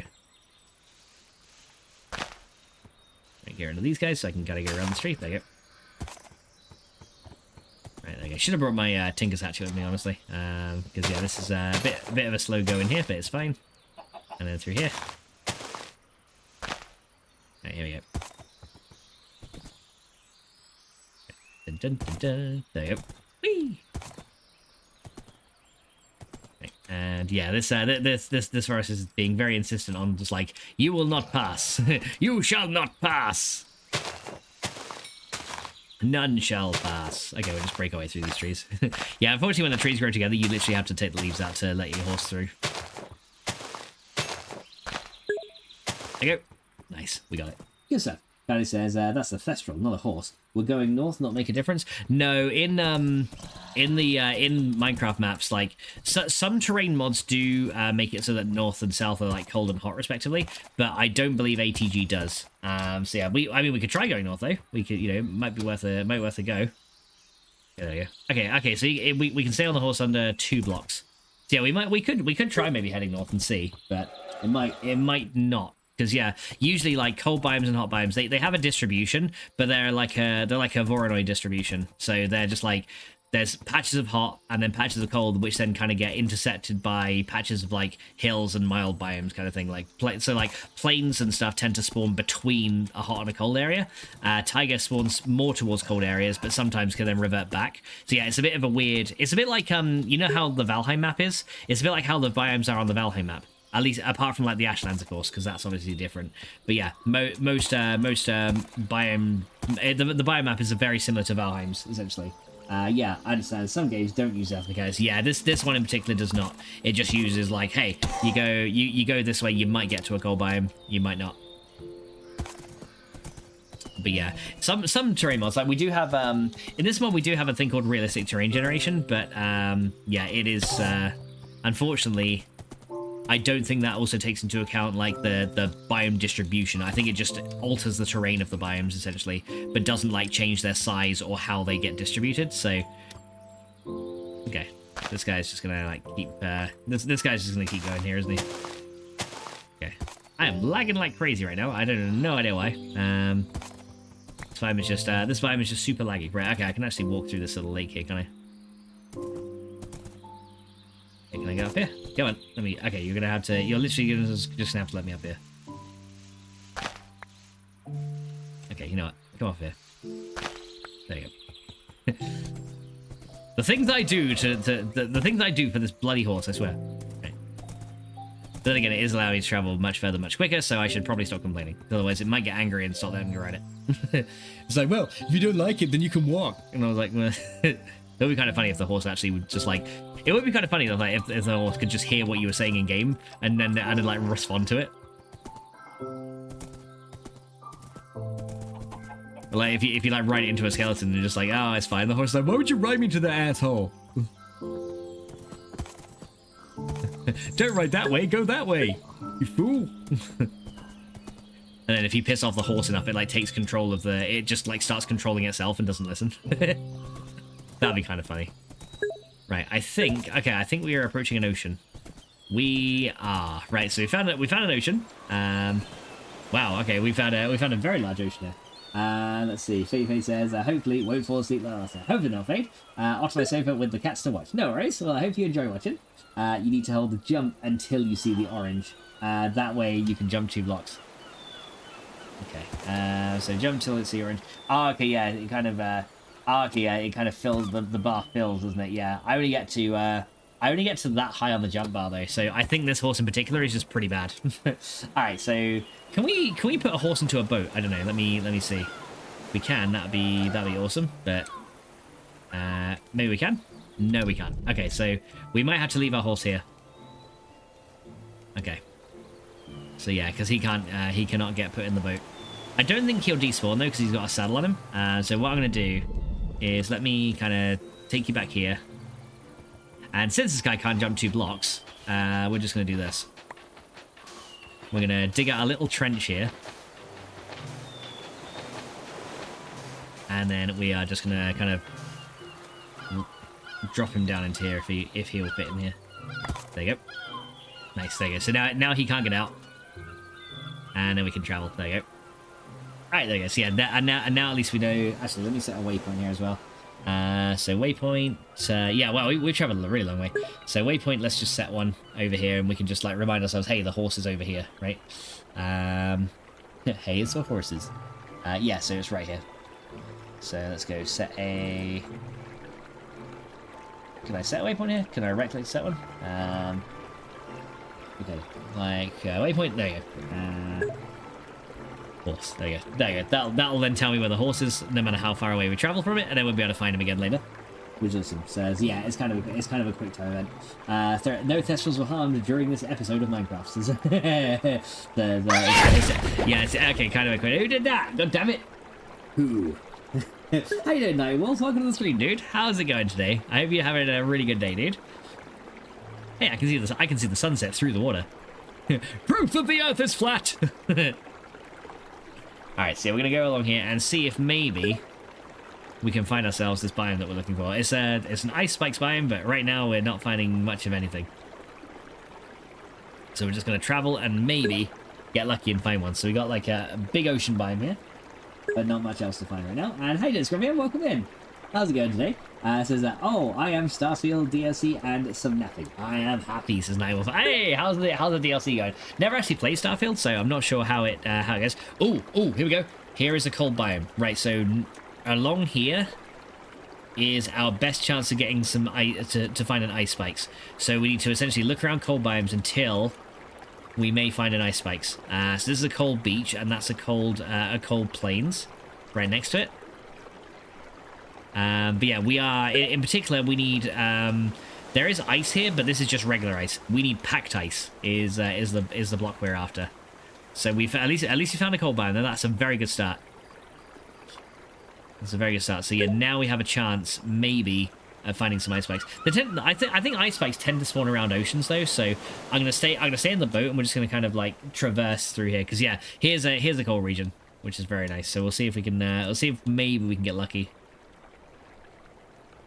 And yeah, traverse around until we find an ice spikes biome, because that way we can get what we need, and then we can head back, which is gonna be awesome. So everyone says hi, Natural Carnage. But yeah, everything's going well for me. How are you today? I hope you're doing really, really good.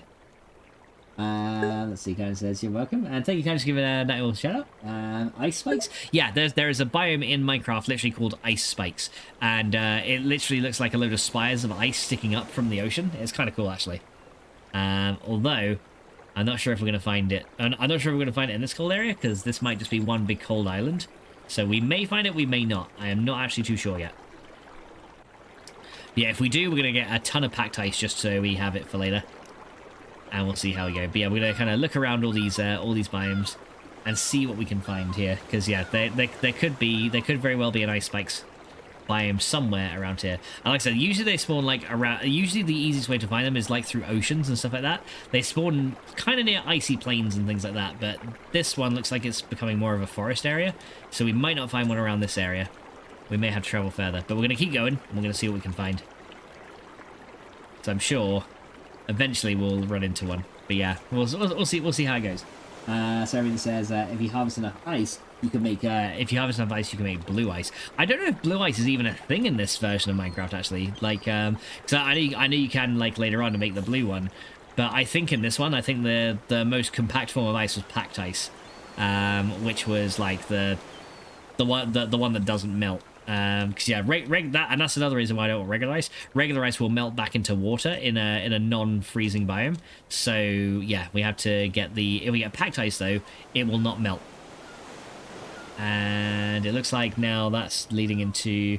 Are you serious? That's leading now into a hot biome? Okay, that's actually gone to a savanna. That is such a weird biome distribution. Okay, in that case then, let me go and turn around. Okay, so we're not going to find an ice spikes that way then. Because yeah, ice spikes are They're not the most common biome. Like, actually, ice spikes are one of the rarer biomes, to be fair.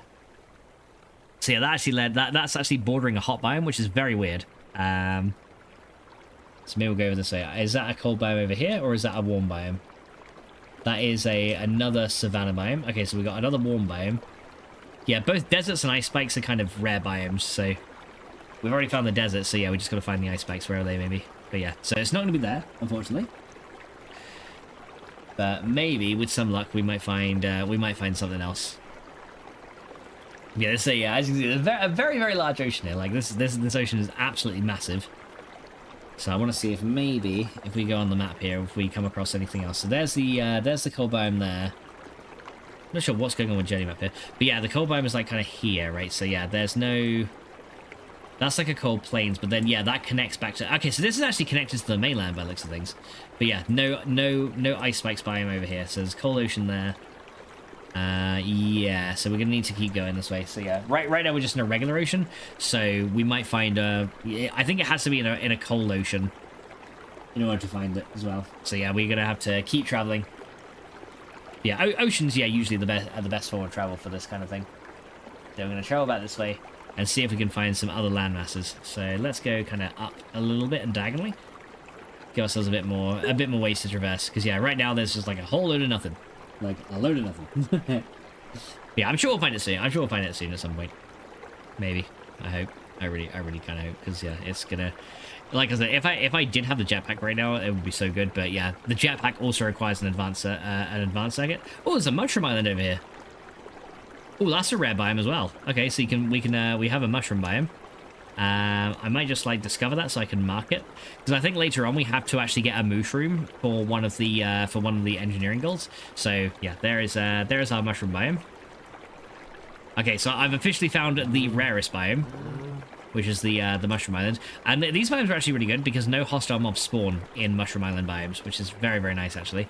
So yeah, if you want like a super safe base, mushroom islands are a really good thing. But yeah, these usually you can never find these connected to other biomes. They're always out in the middle of oceans.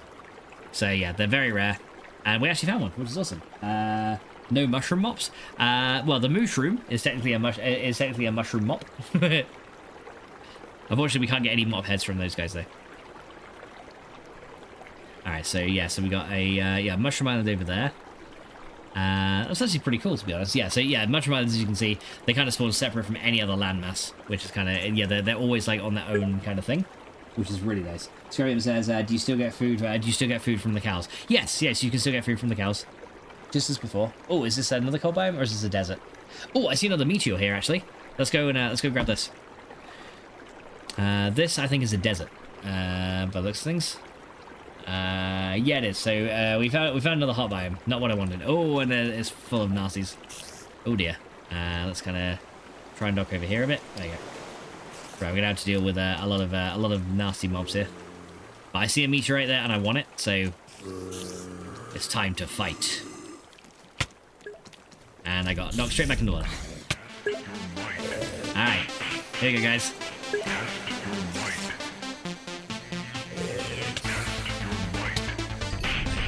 Play the spider.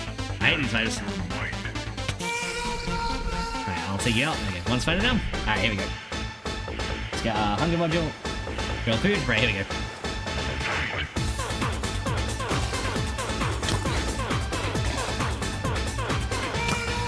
I want this meteor, damn it.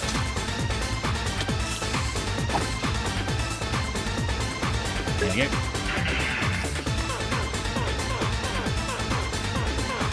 Got it.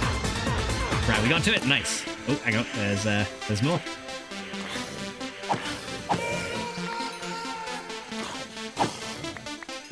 Yeah, it's gonna. Yeah, desert spawn a lot of mobs for whatever reason. Oh, ah, ouch. Owie. Sorry. Got him. There you go. Thank you for the redeem. Very much appreciated, Kaddish. Guys says, indeed, fight all the things. Kevin says, oh my god, I was wondering why we're dancing. That was fun. I pinch? What?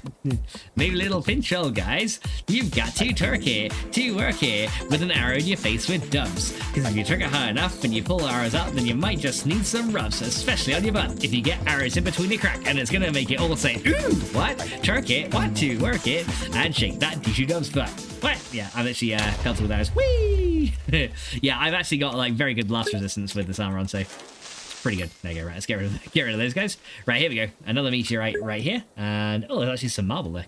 Cool. All right, so let's go see if we can find another one of these chests, and also we can use all these XP orbs as well.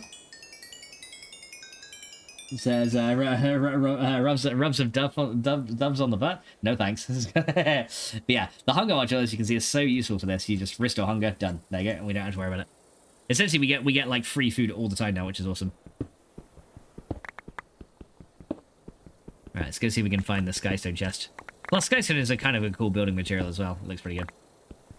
Right, there you go. And what's in here? This one is a calculation press. Okay, we've got 2 of those, but I guess I'll take them. Oh, we got platinum nuggets as well. We haven't found these yet, so I will actually take those. Those are something we haven't found. There you go. And we got a skystone chest. Not really needing that. Do we actually need skystone chests for anything in particular? Skystone chest. Let me just double check if that's used in anything. No, skystone chest is not used in any kind of crafting recipes. So what I'm going to do is I'm actually going to put down the skystone chest right here. Oh, I thought I put it on my hotbar. I guess I didn't. There it is. Yeah, let's put this guy down right here. And anything that I don't want, I'm just gonna dump in there. So yeah, I'm gonna put like rotten flesh in there, oak sapling in there, string. Yeah, all the mob drops that we've got, I'm just gonna drop in there because I don't need them. I think like lilacs and all that stuff here. Those can go in there. Leather tunic, wool, don't need it. Sand, don't need it. Skystone, I'll keep for building. Dirt, don't need it. Got plenty of that. Meat and mutton. Meat and mutton. There you go. Tin, silver nuggets, don't need it. I've already got loads of silver at base. Alright, there we go. And we'll grab any other skystone. Nice. So that is our second one. But yeah, it's kind of a shame that, again, we found a hot biome. Although, I wonder if there's going to be a desert temple here. You know what? Let's go grab this real quick. And then we will, we'll go traverse the desert and see if we can find anything interesting. Because you never know, there might be something cool here. Right, XP stuff. Right. Creephead, you can just go down there. Don't need you. I don't need you. Yeah, maybe we'll find a desert temple or something, which will be kind of fun to explore. How you doing, Michael? Welcome to the stream, dude. Says Max, don't forget to go check out the pineapple biome. You may see Carnage Subway server. See, guys says, unluck, you mean? Dad says that you'd be lucky to run my butt, Carnage. I said what I meant. Good day to the third dub. Now, see, how you doing, Michael? Hope you're doing well. And Carnage says, I meant what I said. Good day to Master Maximus and Mrs. Coffee Maximus. Always an honor. Thank you so much, Michael, for popping in. How is it going today? What are you been getting up to, dude? Is it? Yeah, it's for you. It's probably like first thing in the morning, isn't it? In a minute. So, what are your plans today, Michael? Anything good? Any good plans on the horizon? But whatever you get up to today, I hope your day is full of awesomeness and mischief. Because you know, it's not a Michael day without some mischief in it, is it? So you know, always got to have a little bit of that too. So yeah, hope it all goes good. Kind of says he's waking up, causing trouble. Same thing he does every day. Says, yeah, it's early and grand. Final, and grand final weekend. Oh, okay, fair enough. Grand final? Grand final for what? Hey, rabbit. Hey, wabbit. Come back here. Eh. I will destroy you. I will take you out. These guys are so hard to hit. Okay, you know what? You know what? You got away. You got away. Wascally wabbit. Yeah, you got away today. It's fine. Yeah, I was gonna try and take him out, but no, it doesn't. I don't think we're gonna have very much luck with that. So let's see if we can maybe find. We might be able to find a desert temple. If we can, that'd be kind of fun to explore. But it depends if there is actually one in this area. There may well be. There may not. But I'll have a little look. Right, let's see what else we got over here. So yeah, there is another. Oh, there's a village over there. Let's go see. Let's go check out the village too. Right, so no desert temple here, but there is a village. So we may as well just have a little look. Yeah, it's kind of fun that we're doing something a little bit different today, because yeah, usually I'm just like at base, like making stuff, but today we're out exploring and venturing, and it's kind of nice. It's nice. It's a little bit different, and it's good. It's just all around good. So yeah, now we're back to a plains biome though. So yeah, now we're back to a warm area again, unfortunately. So we did find a cold area, but yeah, now it's warm again. Guy says other people camping and my boys in the final. Says rugby. Oh, okay. Says don't Max. It's all he's been banging on about this guy. So he's like, guys, like, please don't ask. Right, so let's see. What are you doing? You have a chest in here? Yes, you do. You have a chest. What's in there? Anything good? You have glass funnels. You got different kinds of jams. Don't really want those. Do you have any beehives? Nope. Right, so yeah, no beehives from you. Wait. Oh, there's a blacksmith over here. Let's go and have a look in there. Let's see, what is in this blacksmith? Anything potentially good in here? Nope. You guys are chucked under. they make such weird noises in this section pack. I don't know why they changed the noises. Alright, what have we got here? Anything good? We got iron helmets, not really good. Bronze ingots, yeah, not very good. Black quartz, dark steel. Oh, electrical steel, that's very good. I'll take that. Electrical steel is very rare, so I do wanna grab a bit of that if we can find some. Okay, you guys have fun over there. I'm leaving because you guys are annoying as hell. Yeah, nothing else over there. Yeah, okay. So I think what we'll do is we'll go back to the oceans and we'll stick to traveling via oceans because we'll probably traverse more land that way. Guy says, is it really, Michael? And today is also a very important day in the world. Michael says yes. All right, Michael. So what is the significance and the importance of this really important day that is really important? What is it, Michael? So, today's Pineapple Day. And Carnage, he has to do the Roo dance to celebrate. Right, grab that. Okay, here we go. Let's go again. Alright, so yeah, there is a desert over there. Not seeing anything particularly good, though, so we're going to keep going and see if maybe we can spot some other biomes instead. Because, yeah, boats are a little bit faster to travel on, so we may as well just travel on the boats. How far have I gone? Well, I got like 4,000 meters now. That is actually kind of crazy. That's a very, very long way. I got a long ass way in this long ass place. But yeah, so we've actually found 2 desert biomes now, but no ice biome yet, unfortunately. Which is rather sad because I kind of need one. Right, what's over there? There's another biome over there. That looks like a savanna. Savanna plains. Yes, it is. Okay, so that does not appear to be a cold biome. Yep, that's savanna plains. So we can keep going. Guy says that's it is guy says SMH at you, Max. Good, do it. That's every night, but like it. Max says it is Natural Carnage Slap Day, where we all respect Carnage for the day and let Mrs. Carnage slap him for the whole night. Guys says that's every night, but I like it.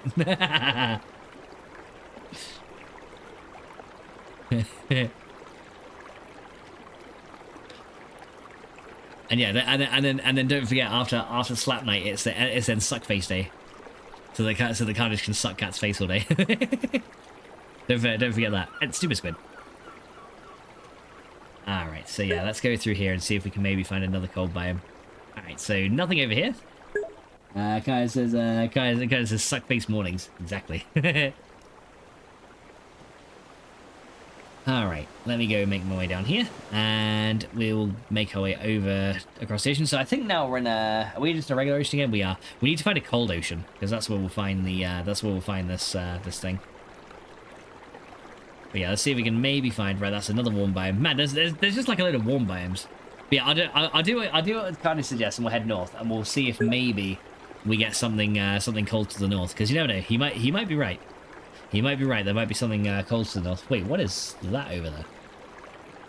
Is that just a terrain structure, or is that some kind of... Ah, it's just the way the sand is falling on there. I was like, that like right there, it looked like some kind of little statue for a minute. I was like, what is that? But no, it's just the way the sand is falling. It is the way the sand falls.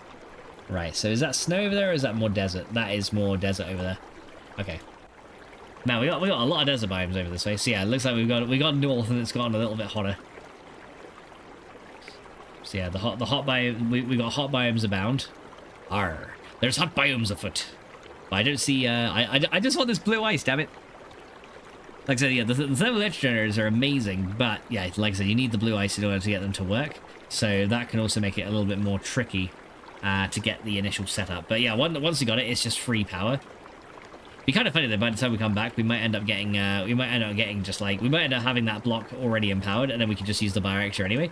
But hey, we got more generation, so we may as well use it. Kind of says, yeah, it's gonna mess you up when daylight savings hits. Now it's after 9 PM, so I can stop being clean, says Michael. Yep, it's definitely after 9 PM now. So yeah. Oh yeah, we're back to a swamp. So yeah, we're in a warmer environment again. Okay, and now we got all these lily pads here. So we're just gonna try and traverse through here. So yeah, we're back in like a swampy area. Man, this is pretty much like a flooded swamp. It's like almost completely water. That's quite cool actually. But yeah, swamps unfortunately are warm biomes, so it looks like we've gone north and it's just gone into a warmer biome. And there's one oak tree just out in the middle of nowhere. That kind of reminds me of some of the Valheim swamp biomes where it's just like literally just like a couple of trees and there's just like no resources in it.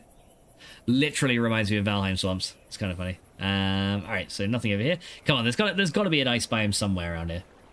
There's got to be an ice pack somewhere. If we don't find one over here, I'll probably go back and end up looking around the... I'll probably end up looking around back in that other coal biome that we found earlier, just to see if maybe... we can find, you know... Maybe we'll go the other way and see if we can find an ice pack biome that way. It's turning night together. We've been traveling for days just trying to find this, though. But yeah, we'll start heading up north here.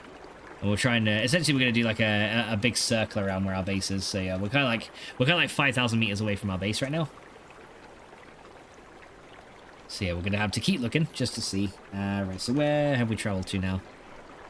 So yeah, we've gone like all the way up here, all the way along here. Yeah, man, and that's where our base is, like all the way down there. So yeah, we're not like super far away, but we've traveled quite far. I'm just hoping that we can find an ice biome. Unfortunately, like, the render distance is a little bit shorter in this mod pack because, yeah, back in older versions of Minecraft as well, render distance and simulation distance were the same thing. Whereas now you can actually set your simulation distance lower to then get a higher render distance, which is really, really good. Mike says, yes, damn hour forward. Now I'll have to wait till 7 AM instead of 6. He's like, yeah, Michael's just like, no, I have to wait longer now. Why? Why, God? Why?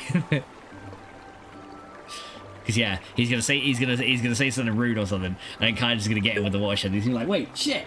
Says Max, did you set out for a 3-hour cruise? Well, I was hoping it wouldn't be a 3-hour cruise, but at this rate, it might be bloody looking like it right now. Because all I'm finding right now is hot biomes, and yeah, we need a cold biome. I'm literally finding all the warm biomes, which is kind of bad because that's not what I'm looking for. It is not what I'm looking for, but yeah, it is what it is. So yeah, we have to kind of keep traveling. But yeah, kind of just suggested we go north, so I'm going north just to see if we get lucky and find a cold biome, more so at the north of the map. Although, you know, we got like 30 million blocks to travel, so that's pretty rough. Oh, that's easy. You already got that's easy. You already got the cold biome. Yeah, but it's a particular type of cold biome is what we need. It's called ice spikes is what we're looking for. But right now, I've not found a single one, which absolutely sucks. So yeah, that's yeah, and all this area here is like acacia and savanna biomes, which are all warm biomes. Says yes, you got it already. You passed it. Like says, yeah, you got it already. You passed it. No, that was an ice spikes, I believe. The one we passed already was a icy plains, I believe. Let me see. How you doing, Mustelling? Says, greetings, hello, this is Joel from the Fun Pimps for the new update of 7 Days to Die. This is Alpha 25, version 100. Nice playing, Max Fox today. How you doing, Mike? Welcome in, dude. But yeah, Michael, this biome here is not an ice spikes, unfortunately. It is a cold biome, but yeah, it's not the one we're looking for. Although, it does kind of go this way, so if, like I said, if it comes to it, I might head back down and see if we can, you know, have another look down there. But yeah, unfortunately it's not the right one. If you look in chat, you will see it points to college. See? There's your call. Oh, Michael, goddammit. you literally made me go through and fucking explain it. And it was like, I should have fucking known, shouldn't I? I should have known. I should have known. And Stone says, doing good. And I hope you're doing good as well. Yeah, I'm doing very good, thank you, dude. So what have you been getting up to, Mike? I haven't seen you in a little while, dude. What have you been getting up to with and like, you know, how's life and everything going? I hope it's all good. Let's see. Scrubbing says, maybe you have to go underwater into the caves to find this elusive cold spikes. I wish there was a cold spikes biome. But yeah, no, in this version of Minecraft as well, cave biomes weren't really a thing. Like, you had caves, you had ravines, but that was like it. But yeah, cave biomes weren't really a feature until the Caves and Cliffs update. Right, so that just leads to a dead end that way, so we're gonna come back around. And we'll see where this way goes. Okay, so again, we're in a birch forest, which is kind of like a temperate one. So not a cold one, but you know, not a cold one, not a warm one, just a temperate.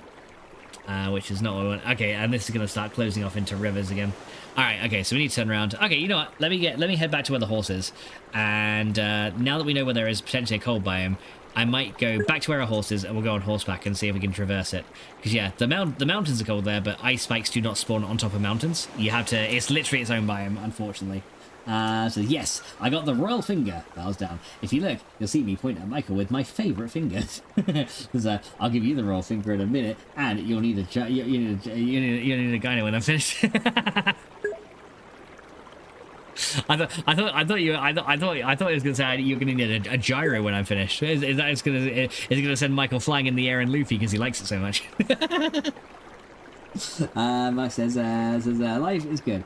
Been busy. Glad you're doing well. Any planning making a new mod on 7 days? Probably not a mod itself, but hopefully an updated mod tutorial for version 1.1. So yeah, hopefully, mod tutorial hopefully. But other than that, not really playing too much of it at the minute. I've actually not touched 7 days in a very long time now. So yeah, I might end up going back to doing a mod tutorial though. But yeah, when it comes to like gameplay, I've not really I've been in the game just to like see what it's like for like a quick 5 minutes, and it seemed to actually perform a little bit better than alpha versions, which I'm very happy with. Oh, hang on, village blacksmith. Hello. I see a blacksmith. Let's go in there.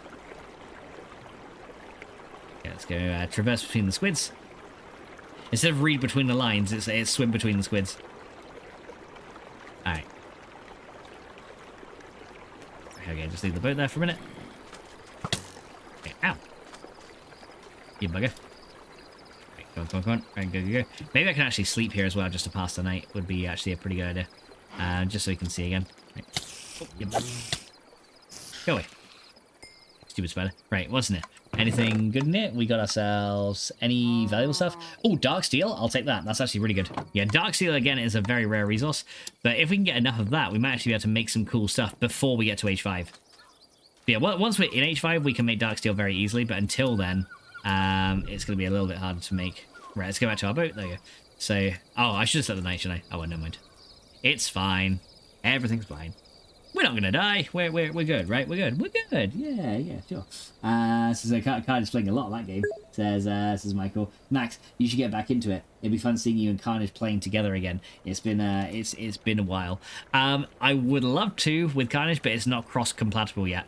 Compatible? Yeah, it's not cross compatible. But yeah, I think they're planning crossplay at some point, but right now, unfortunately, it's not, which is kind of a bit weird. It's like, yeah, we'll release 1.0 with loads of features apart from cross compatibility, so you can't play with your friends if you're on PC. It's like, oh, that's great. Guy says, what is it there, Michael? When it is there, Michael, I'm saving for that 100k. Michael says, hang on, let me find out. Yeah, I'm not sure when they're planning to make that cross compatible, but yeah, it's definitely not in like, I think it's like next year, someone, I think. I very much doubt it'll be soon, to be honest. There's a mountainous swamp right there, which is kind of interesting to see. Well, that's kind of very rare terrain generation to see a swamp spawn on a mountain. That's actually kind of cool. Alright, so let's go make our way back down here and see if we can maybe go back to the ice biome and have a look a bit more around there. Maybe there is an ice spike there, I just missed it. But we can go on horseback and see. Kind of says next year, translates to 1 decade later. And Sterling says the game looks better nowadays. It's going the good way. I mean, I hope so. I really do, because yeah, they've made so many random design choices and stuff that have like impacted the game negatively. I hope they're kind of going in a more positive direction than just like, hey everyone, it's Joel from the Fun Pimps. We're looking at nerfing player strategies rather than putting in development into the game because we can, and we don't like player strategies, so we're nerfing them because we can. Now the update's going to take 5 months longer than planned because most of it went into nerfing player strats, and now ladders don't work anymore. Good, say goodbye to those trapdoor elevators. I swear that's what, before 1.0 at least, that's what they spent like literally most of their dev time into. Is literally just being like, yeah, players doing this. You can't do that in a sandbox game. We're changing it. Pretty much what they did. And a lot, to be fair. Alright, here we go. Let's go in here. Another meteor, so... We're kind of killing two birds with one stone here, though, because, yeah, if we're getting all this... we got a silicon, a logic, and a calculation. Is that all 4? Oh, it's not. It's not 4. There's one more in here. There's one more press that we need. So there's logic, calculation, I think it's like a laser press or something like that is the last one. I can't remember the name of it. Like there's silicon, logic, calculation, and one other. But yeah, I can't for life from remember the name of the last one. Right, where's my boat? Where's my boat? There's my boat. I got my boat. Oh, you bugger! You tried to set me on fire then? I don't think so, good sir. All right, so now we're kind of going through this. Oh, does the river just lead in a big circle? It does. Look at this river, right? Look at this. You go around here. You wind all the way around here. You come through here, and it's just a big fucking circle. You come in here. Look, yeah. Then it's gonna weave you around here, and then it's gonna take you back out again. That's actually kind of funny though. I'm not gonna lie. That's actually kind of a funny river gen. Although actually, I wonder if there's. I wonder if it links over to this swamp over here. Yeah, kind of, but kind of not. Okay. Okay, so if we go on journey map here, let me just see if I can find a way down. Okay, so we're gonna have to essentially come back out of this cove. Might actually be quicker if I turn around and walk back that way. Yeah, probably gonna be quicker if I just go this way. Come out of the cove here. Lots of rubber trees here, though. Now you know where condoms come from. The swamps in Minecraft. Responsible for all rubbers since 1969. All right, let's go and grab these guys. There we go. Refill our hunger again. Thank you. Good stuff, right? Okay, let's go back this way. Yeah, okay. This is actually a really big swamp biome here. Okay, right now I need the boat. There you go. Put down boat. Get in boat. There we go. Right, we're off, and we're off. Hey, there we go. Yes, it's a very large swamp biome. Wondering if we'll see a witch hut out here. I've not actually seen a witch hut yet, but you know, that'd be kind of good. Make a compact witch spawner. Fucking hell, who did that? Michael! One thing I don't get in some days today is the zombies can dig to you. Yeah, they used to have that in the game, and then they removed it for a while, and then loads of people wanted it back, so they ended up adding it back. Plus, also, they didn't like players building underground bases that were safe, so that's why they also added it back too. Not because really people liked the feature, it's because they didn't like the fact that players could dig underground and avoid Horde Night. You know, it's like it's a zombie survival game, but we don't like bunkers, which we'd probably have in a zombie survival game. So we're gonna nerf that, and we're gonna make it so that the zombies can smell you through solid concrete, because that's how zombies like to be. Have fun avoiding the zombies now, asshole. It's pretty much their logic when it came to that. So yeah, it's a bit of a shame because yeah, bunker bases were kind of cool, and yeah. Let's see. Okay, Michael's like, hi, jeez, stop it. Stop it. Alright, so yeah, let's go back to where the horse is, which is over, 900 meters this way, so we're just about a kilometer away from it. Yeah, we kind of done like a big loop over here, which is kind of cool. Is this going to end up in a landmass over here, or is there still more ocean? Looks like we're going to come into like a swamp, maybe? But if we're gonna travel, then we'll travel. But yeah, then I'll go get back on the horse, and we can try and check out that other area and see if... oh, this swamp actually kind of goes straight through. It's an oceanic swamp. Hey, this reminds me of Valheim too. Oceanic swamp biomes. The ones that are like so close to the ocean that don't generate any structures and they suck. Yeah, well, that's what this guy is. A sucky oceanic swamp. With nothing good in it. It would be cool if Minecraft did actually do a nod to Valheim and made it so that, like, if you're in a swamp biome, there's a much higher chance of finding iron. That'd be kind of cool. Alright, now we're going to make our way down here. Here we go. So let's keep going, keep making our way along. But yeah, we've got hardly any engineering done in this episode, anyway. It's mainly, like, exploration. So yeah, it's Age of Exploration today. Which still translates to AoE, which is good. But yeah, Mike's like, hi, stop it. Oh my god, stop it. Fucking stop it. Alright, so let's go back down here. Our horse is now over this way. And then we can navigate to that frozen biome when we get back here. Right, there you go. So the horse is 400 meters this way. Okay, so yeah, now we're back to our main landmass again. And we just gotta find where the horse is and then go to the coal biome. And we'll see if we can anyway. There's that. Oh my god, Max had the best thing pop into my head. It was getting Mrs. Carnage to make a Carnage emote for like new followers and have it linked to a song where it pops up in Subway colors and goes, "You fucking disgust me. Thanks for the follow." That'd actually be pretty cool, honestly.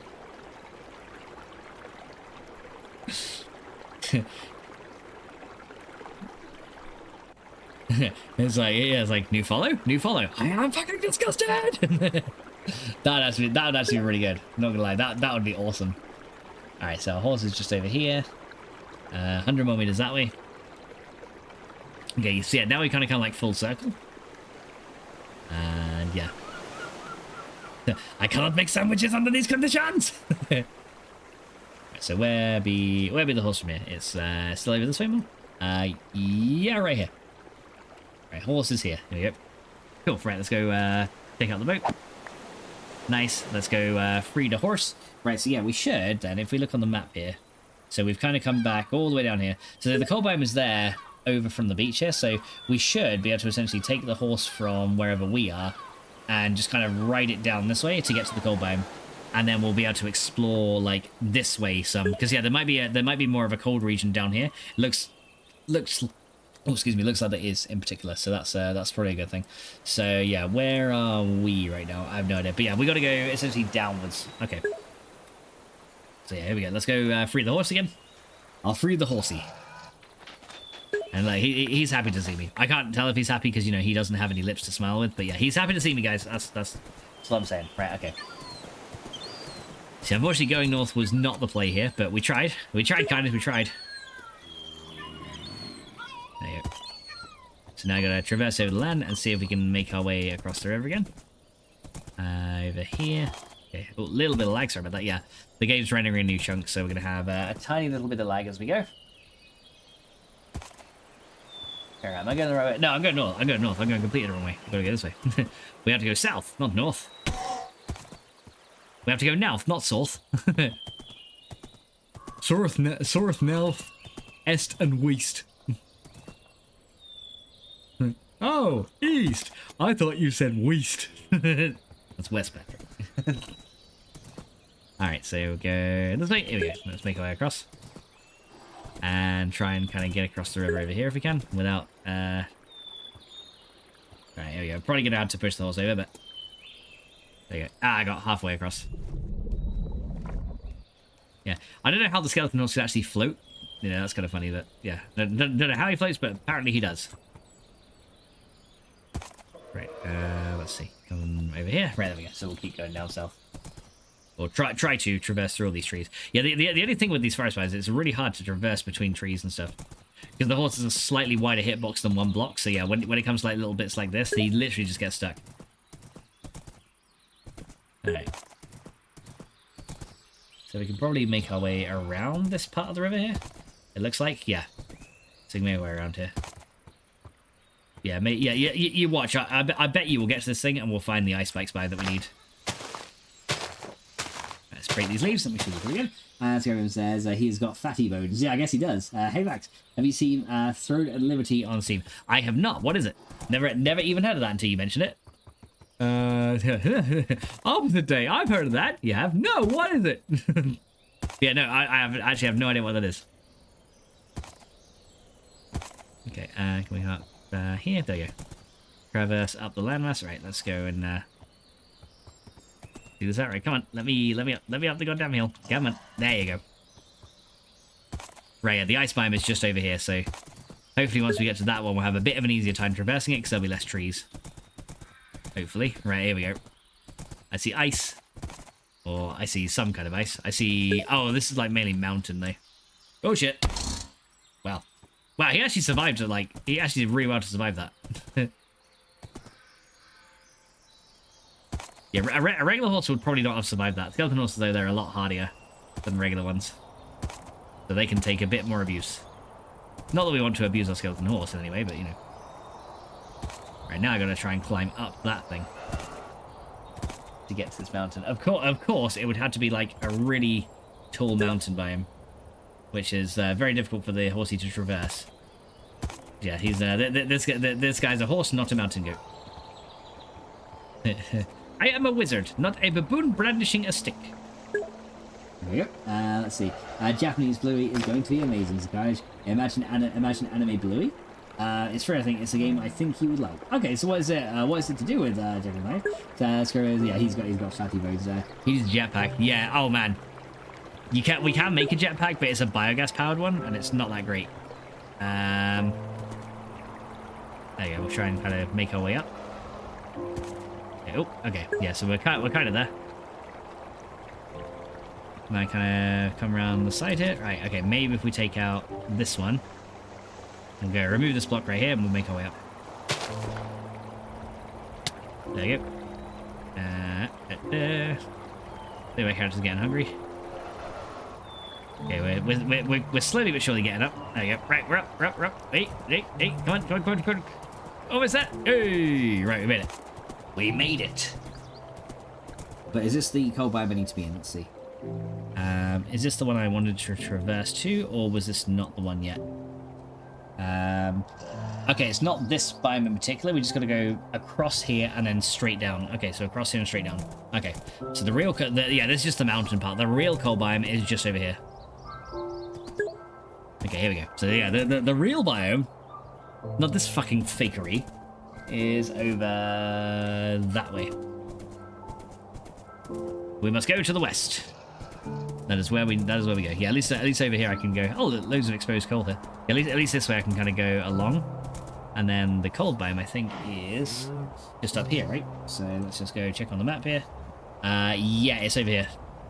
Oh, is there still a bit of ocean between it though?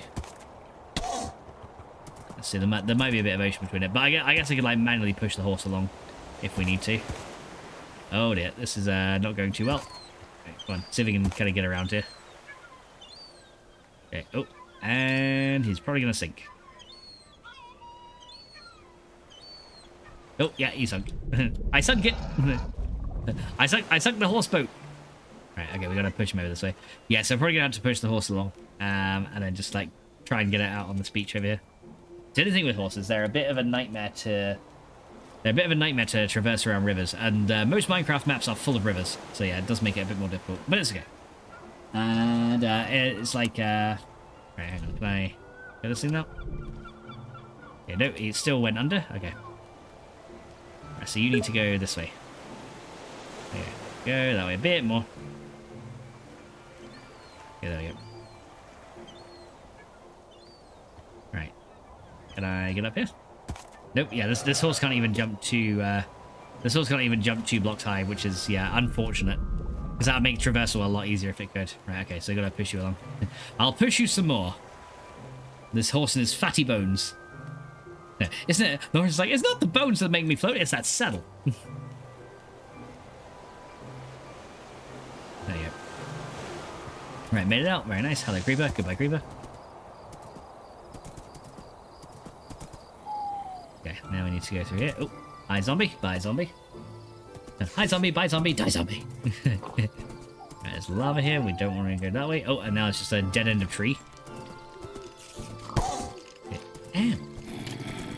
Oh. Okay, go.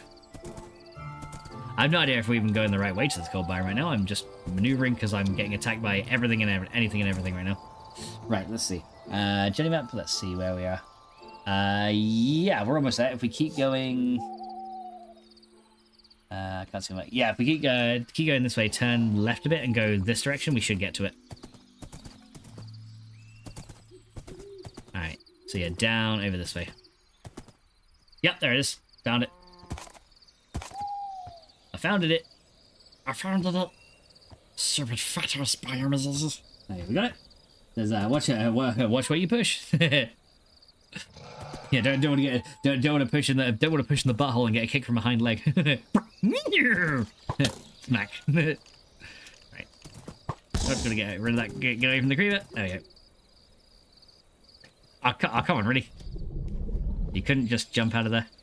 Okay, got him here. Oh, now you jump too high. Okay. Yeah, he doesn't want to like jump up here, does he? There you go. Right, got it. Right, okay, so let's have a look in this cold biome then. And we'll explore this one a bit more and see if maybe there's an ice spikes over this way. Because there very well could be. But yeah, at least this cold biome may be a bit easier to traverse, which is nice. Oi! Stupid skeleton, don't shoot my horse. Don't shoot my horse. He didn't deserve that. He's a skeleton just like you. Why are you shooting him? Okay, right, let's keep going this way. Right, so we'll venture down here and see where this biome potentially goes to. There's a bit of a frozen river right here, but no ice spikes yet. So let's go this way, yeah. So we're kind of on the edge right now. There's actually some mineral trees out here, which is kind of funny. But yeah, nothing that screams, hey, ice spikes biome just yet. So have to keep looking. Can we? Okay, a bit of another bit of a frozen river. Lots of Enderman out here. Oh, is that another meteor there? It is. I want it. I want it. Okay, go in here. Might get the last one of the 4 presses that we need. You let me off, thank you. Yep, let's go in here, see if we can maybe... Oh, hi. Go away. He just like ran down, he was like, nah, wait, I changed my mind. What'd you get out of this, spider? It's my meteorite. I found it first. This is my meteorite. I found it first. God. There we go. Let's see. Stare at the Enderman. Wonder if an Enderman could like realistically chase you on horseback if you stare at it while riding a horse. It probably could, to be fair. Right. So somewhere in here is a skystone chest. A little bit higher up, maybe. Oh, it's right there. There you go. Right. What do we get this time? Calculation, logic, and engineering press. Oh, there it is. That is the last one. That is the engineering press. Oh, and platinum as well. Yeah, and lead nuggets, don't need those. Yeah, that's the one. Yeah, the engineering press is the final one. Okay, so we've actually got all 4 AE2 presses now, which is actually really good. Did not expect to be finding those today. Like I said, we can't use those until like age 10 though, so, you know, they're not going to serve any use right now, but we're going to keep them safe somewhere. We'll see how I go. Right, okay, let's keep going. Keep going this way and see if maybe we find an ice spikes over this direction somewhere. You never know, it might do.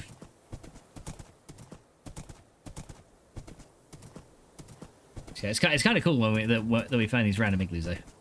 That's always nice to find. Alright. So far, no ice spikes biome yet, but we're going to keep going. We're just going to keep looking for one. Because you never know. There you go, slide across the ice. There you go. I like how pumpkins still grow out here.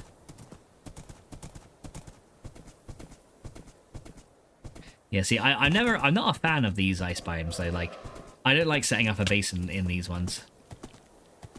You know, I've never really been a fan of it, just because, like, I don't know, it feels so like empty compared to like the regular parts of the overworld. So yeah, I never tend to build bases here. Technically, we could take a boat and like go down the river with a boat to like go really quick. Because yeah, the ice, if you use like a boat on the ice, you travel super fast, but it's really hard to control as well. It's actually kind of funny. There's actual water there. We don't want to go into here. Right, any sign of an ice? Yeah, this icy plains biome is massive. You see what I mean? Like there's like a load of nothing, which is why I don't really like setting up here. Plus, you also have to contend with ice as well, which is a thing. Right, there we go. I'll look at Enderman. Right, let's see if an Enderman can follow me. I want to see if an Enderman can keep up. Let's see if he can. Oh yeah, he's still keeping up there. He's still keeping up. I'm sorry.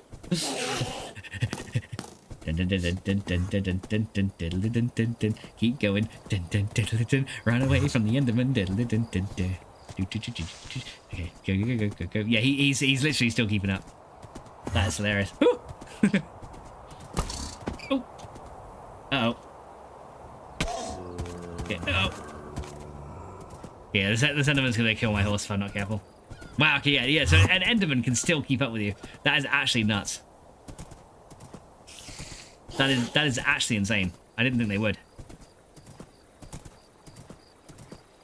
And they literally just keep chasing you as well. That's funny. Run, horse, run!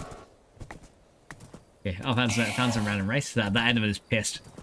I wasn't calling you ugly. I just wanted to get a look at your beautiful face. Leave me alone. I'm sorry. I'm sorry. Okay. Well, this is bad. Hi. Oh. Hi. Okay, got him. Oh, that's close. That was very close. Hey, we got a new follow as well from Jerick420. Thank you so much for that follow. Very much appreciated. There you go, Scruffy. We stared at the end of it, and yes, he can keep up. I don't think we're actually gonna be able to get the horse up here. And yeah, look, we're actually back at our warm biome again, which is a shame. So yeah, we're gonna need to kind of go back this way. Hello there. There you go. Let's come back up here. Yeah, so still no ice spikes biome yet. So let's go and clear some ice out here so we can swim the horse back into the landmass. And we should be pretty good there. And hello, Jerick. How you doing, dude? Thank you so much for popping in and for that follow. It's very much appreciated. How is your day going? and tell me a little bit about you, if you fancy. If you're just here to lurk though, then enjoy your lurk, and that's very much appreciated. But I hope you have a fantastic day.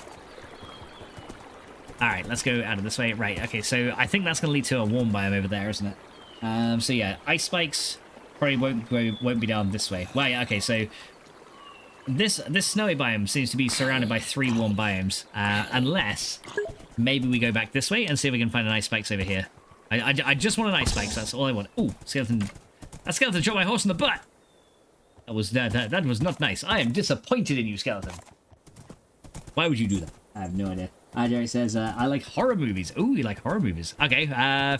Favorite horror movies, or just any horror movies you like. I'm a blind bugger, so one I actually like was called The Eye. That was pretty good. Mirrors, I like that one too. That's a pretty good one. The Japanese versions of the Ju-on films, the Grudge films, I like as well. The other renditions, like the US one, it's okay, but they kind of ruined it in 2 and 3. But yeah, the original one is really good. Terrifier? I've not actually seen that one. Actually, I will admit right now, I'm not like the biggest movie buff ever, but that is one I have not seen. So he's probably like you uncultured cretin. You have not seen. That's what I haven't seen. What other ones do I like? What other ones can I think of that I really like? It's kind of a crappy one, but I like it. It's called Grave Encounters. That's a pretty. It is kind of crappy, but it's also kind of it's kind of that bad that it's good. Paranormal Activity I've seen, I kind of found that a bit kind of lackluster. It was like, yeah, okay, just it wasn't that great. A bit too slow. Trying to think of other ones. So yeah, Phasmophobia is coming to Xbox. Says Nogus. Oh, it is nice. Is it gonna be crossplay with PC as well? Like, are they planning like cross support? Because if they are, that'd be really good. Right, let's see. So I'm still not finding any ice spikes biomes, but there is an ocean here, which may mean that if we venture out this way, I've not been down this way here, have I? All right, so we're gonna leave our horse over here. Okay, we'll just leave you there. I don't think he'll wander off too far, because once we unload the chunks, he won't move. So let's just go mark this as horse 2. My keyboard is moving. Horse 2. There you go. So yeah, he'll just kind of stay there. And let's go in the boat again and see if maybe by traversing through these frozen areas, we might just find ourselves an ice spikes. You never know. Because yeah, this I'm still seeing snow over here, which is a good sign. Although there is a savanna that way, so there definitely won't be one over there. So we probably want to go this way. Maybe. Maybe we want to go this way. I have no idea. Yeah, I just want an ice spikes biome. That's all I want. And that's the plains over there. Ah. And it's not a very large ocean, is it? No, it is not. No, it's just like a little ocean. Okay, so nothing there. It's crossplay. Nice. Probably is, yes. Okay, that's good. Yeah, it's always nice when games come out for like consoles and they do make the time to make them crossplay. So that'd be good. That'd be good for Coffee Queen too, because then she'll be able to play it over Xbox if she wants to. That'd be awesome. Okay, so yeah, unfortunately, nothing doing there. Okay, give me that, thank you. Right, let's go grab this one, and let's move on again. Oh, the cats are at it again, guys. You can probably hear them in the background. They're yowling because they're in season. And there's no male cats around, so yeah, they're constantly looking for a male cat. They're just like, hey boy, well, why do you want to fuck me? It's like, there's no male cats here. You can keep yowling, but you won't find any. they're very weird when they're in season. They try to rub themselves against my foot as well. It's like, usually they don't pay me any mind. But yeah, when they're in season, they're always like rubbing against my feet and that. I'm just like, no, I'm a different species. I'm not, I'm not crossbreeding, damn it. And says, how you doing? How you doing, Cyclone? Says, I am here today too. Hey, I'm glad to see you, dude. How you doing today? It's like, what do you mean by that? Well, you know, the cats. You probably can hear the cats making weird noises. So yeah, that's them trying to find a mate. But yeah, no mates for the cats here. Right, is there literally no ice spikes over here either? There's a frozen ocean here. Yeah, usually the oceans are the best place to find them in like frozen oceans and stuff. But yeah, it looks like that's not going to yield anything in particular. But yeah, we'll keep looking around these cold areas because yeah, this is our, like, we've got a big cold biome, so it's our best chance at finding anything. But I think over here again, it leads back to a savanna, doesn't it? That's the other annoying thing as well. Like, you're in like a big cold biome and it's like, hey, savanna. And it's like, yeah, but I've seen them everywhere. Oh, there's a polar bear there. Nice. Hi, polar bear. How you doing? Oh, I kind of got teleported. Yay for teleporting. Yeah, I think when your player moves too quickly, it doesn't like it, and it's just like, nope, you can't do that. You must move at the server speeds, not at the faster speeds. So I'm just like, I'm in single player. And I think we actually have a broken chunk right there too. Oh no, it's actually a slime island. Okay. Okay. Well, I guess we will have to set up a thing here. If I can't use blue ice, then I'll have to find another cold block to use. Gonna carry on watching in bed, says Nuggets. No worries, Nuggets. Says, I want to play it right now. It's coming this Halloween. Oh, that's awesome. Okay, so not very long to wait then. That's great. Says, pretty good. Yeah, you said that. You said that yesterday. No, I probably did. I probably did say that yesterday, but that's fine. That's fine. Jacqueline says, guild focus, massive scale PvP. Forgive me for slow replies. I'm work lurking, so phone's already got. Oh no, dude, that's absolutely fine. Don't worry. All right, so you know what? I think then since we haven't managed to find. Oh, I didn't want to do that. Sorry about the strobe there. If I blinded you all, well, now you know how I feel. But now you know how I feel. Let's just go drop these off. Don't need them. Yeah, sorry for the random strobe. I kept my finger on the tab button. Right, let's go and put this boat in, and we're just gonna go here. Goodbye, skeleton horse. You've served me well. And I'll never forget your sacrifice. But yeah, that skeleton horse could be free. I'll let him be free. He's all good. There you go. And how you doing, Cyclone? Hello there. Right, so yeah, we'll let him be free. Even though he's still got a saddle on him, and you know he probably won't move from that spot because the chunk will unload. He is now free. He's free to go and do as he pleases. I'm gonna head back home. Which is like 3,000 meters away. We've actually traveled like hang on, whereabouts are we on the map right now? I kind of want to see. Yeah, so in all this cold biome here, there was like, yeah, I kind of swept the whole biome here. There's no ice spikes at all. But yeah, my home biome is over that way. So yeah, we have traveled a long way. There we go. Cats, why is it that you're quiet all day and as soon as I stream you start yowling? Huh? Why you do this? Hello? Why you do this? No, I'm not crossbreeding with you. I'm the wrong species. Go away. Second says, I have discovered the SFX bar. The SFX bar? What is that? Is that the sound alerts bar? You mean the Twitch soundbar? Because yeah, if you discover that, oh, lag, getting some lag right here. Yeah, it's got a load of new chunks now. So yeah, we're getting some lags. The sound effects. Yeah. Okay. Yeah. I know the one you're talking about. I think. I know my own channel layout. I think I may have done something, but I'm not sure.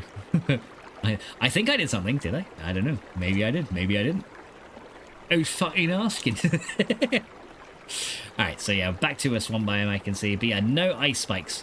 Okay, so instead of using ice, then we might have to use we may have to use snow then in order to get the stuff we need. So yeah. And I think we can use snow as one of the blocks. So yeah, packed ice is the best to use because it's the coldest and gives us the most power output, which is why I kind of wanted to go out and like venture for it. But yeah, it looks like we're not going to find any of that. So we're going to have to just use the plain old snow. Make our way back. Yeah, so we're a long way from home, unfortunately, but we will get there. Let's kind of come into land here. Right, is there any rivers that will lead us through the land? I believe this one just goes to a dead end. Okay. All right. Well. Now I got a lot of walking to do, because yeah, I let my skeleton horse go free, so yeah, he can be free. Let's use our hunger module just to go and, yeah, best part of calculator, hunger module, done. Look at that, don't need to worry about eating animations, you just right-click and it fills you up. As long as you have hunger points stored within the calculator itself. Okay, yeah.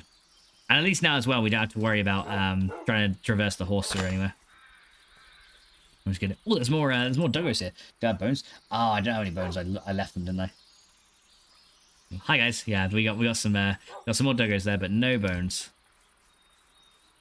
I've actually very rarely seen any of the dogs or anything around here, so that's kind of cool. Right, so we're gonna go back to our home base, which is a long way over this way. About 2,000 meters away, but yeah, we can now head straight there, so it wouldn't take us too long.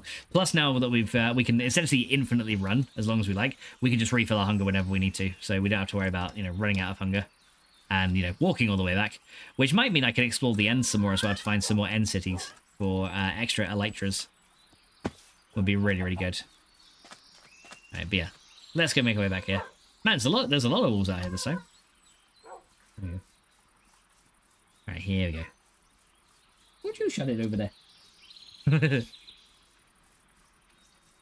So it's like you've been around this place long enough to know there are no male cats. You've lived here for years. And just because you start yowling doesn't mean male cats are suddenly going to start jumping in through the window. Well, I mean, they might try if the windows are open, but the window's not open. So yeah, no going. It is a no-go. A snow-go? No, a no-go. Snow-go? No. All right. Oh, is that a coal biome over there? Hang on. Or is that a mountain? That might be a mountain. Let me see. That is... Yeah, it's just a mountain biome. I was going to say... Yeah, because packed ice can only spawn in the ice spikes biome, but yeah, none of it over there. Nugget says, that's better. So much better in bed. And it's like, what?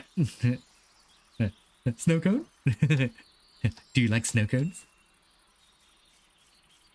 Everyone's like, you mean ice cream? It's like, yeah. If it was still summer, I'd actually love an ice cream right about now. Unfortunately, it's not still summer, so I'm cool enough as it is. It says never had one. Oh, ice cream? Yeah. Alright guys, you guys in chat, favorite flavor of ice cream? Considering I love modded games, you'd probably think mine would be some kind of exotic kind of flavor. But yeah, I actually like vanilla, because I'm a boring little fucker. I'm a boring bastard, so I like vanilla ice cream. Nah, honestly, nothing's wrong if you like vanilla though.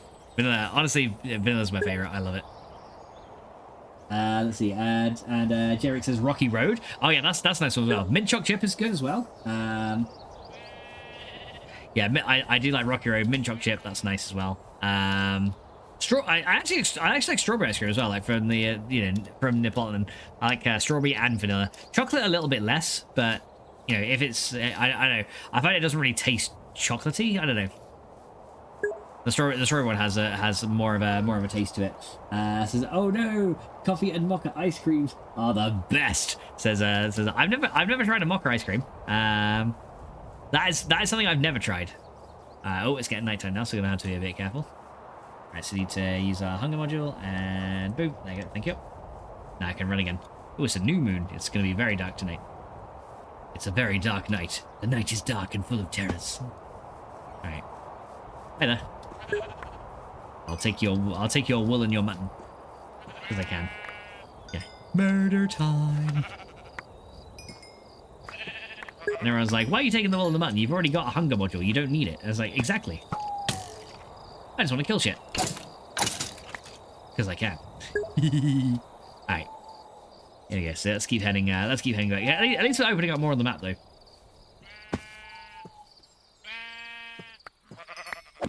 Yeah, and I can literally one-shot these sheep as well, so, easy food, which is very, very good.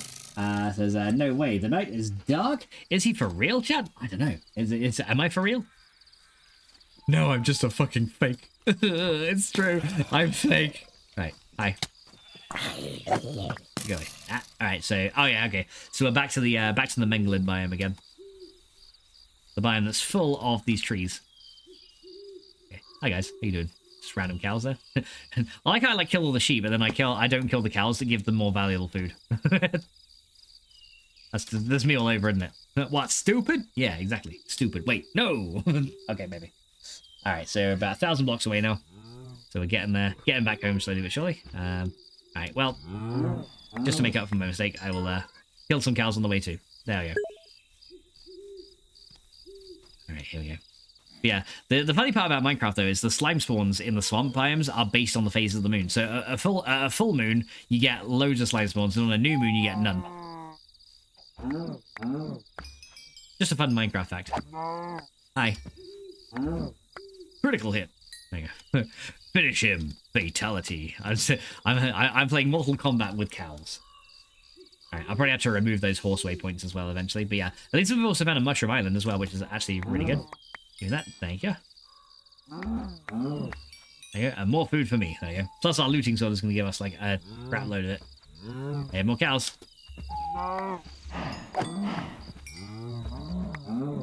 Thank you. Plus you also get some EXP orbs as well from doing it, so that's always good. Thanks for this, Nuggets. Can your mods check the let's see, can mods look at my message? Can your mods check the message I sent? Hold on. Did it get held back? Hang on. A log and coal burner? Why the fuck is it censoring coal burner? What the hell? Okay, there you go, Nuggets. We got a log and coal burner, so it's very hot downstairs. But I'm in my room with the window open. Ah, okay, so it's kind of, so it's like it's still a bit cooler up top. Okay, I have no idea why the thing censored log burner. Like, what the hell? What is that considered racist in certain parts of the world or something? I don't fucking know. Like, that is so stupid. Wow. Okay. That is stupid. Honestly. Let's see. It says maybe log means dong. I mean, I don't know, but you know, it's a log. You know, it's a piece of wood. You know. That's so stupid. Like chalk burner. I have no idea. Nugget says it's too sexy. Oh my god! Can I just put my wood into your log burner? Like, do you like nerds? Well, that's the honestly, if Twitch is censoring shit that hard, that is just sad. Like, that is so bad. That's crazy. Second says, can I be a mod? I only have mods from people that I know very, very well. And at this point, like, chat's not super active or anything at the moment. So I don't currently need any more than what I have. I used to have like a lot more mods before, but I ended up having to like not have as many just because when I had so many, a lot of people like that came in stream were just like, this stream is full of mods and we're kind of intimidated. So I was just like, yeah, I just need to stick to a very small selection of mods. If there's ever a time in the future though where, you know, if we ever grow in the future, which, you know, we may not, you know, it might be a thing. Like, I could dream. But yeah, if we ever grow more in the future and chat gets busier, you know, maybe, you know, if you're still interested in the future, you know, if you be a regular and, you know, I actually get to know you on a bit of a personal level as well, then yeah, I wouldn't see why not in the future. I used to YouTube. That's the thing. Yeah, I've had like a lot of YouTube mods as well. But yeah, at this point, it's just like I don't need any at the moment. But yeah, I will keep you in mind just in case ever in the future I need some extra mods. But yeah, usually when that happens, I let people know on Discord, like, hey, I need a new mod. Anyone up for it? And, you know, and then the interview begins. No, I'm joking. I'm not that bad. Like, right, this is going to be treated like your fucking full-time job. What can you bring to this company? Like, go wake up.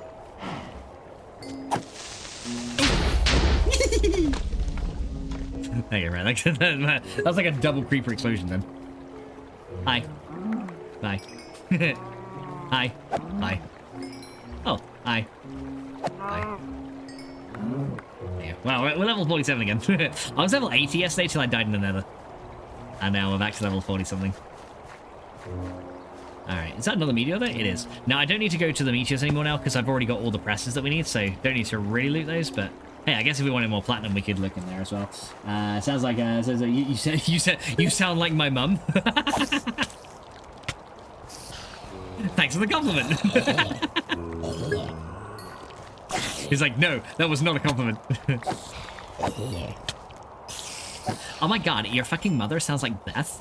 Seriously? What can she bring to the company? Okay,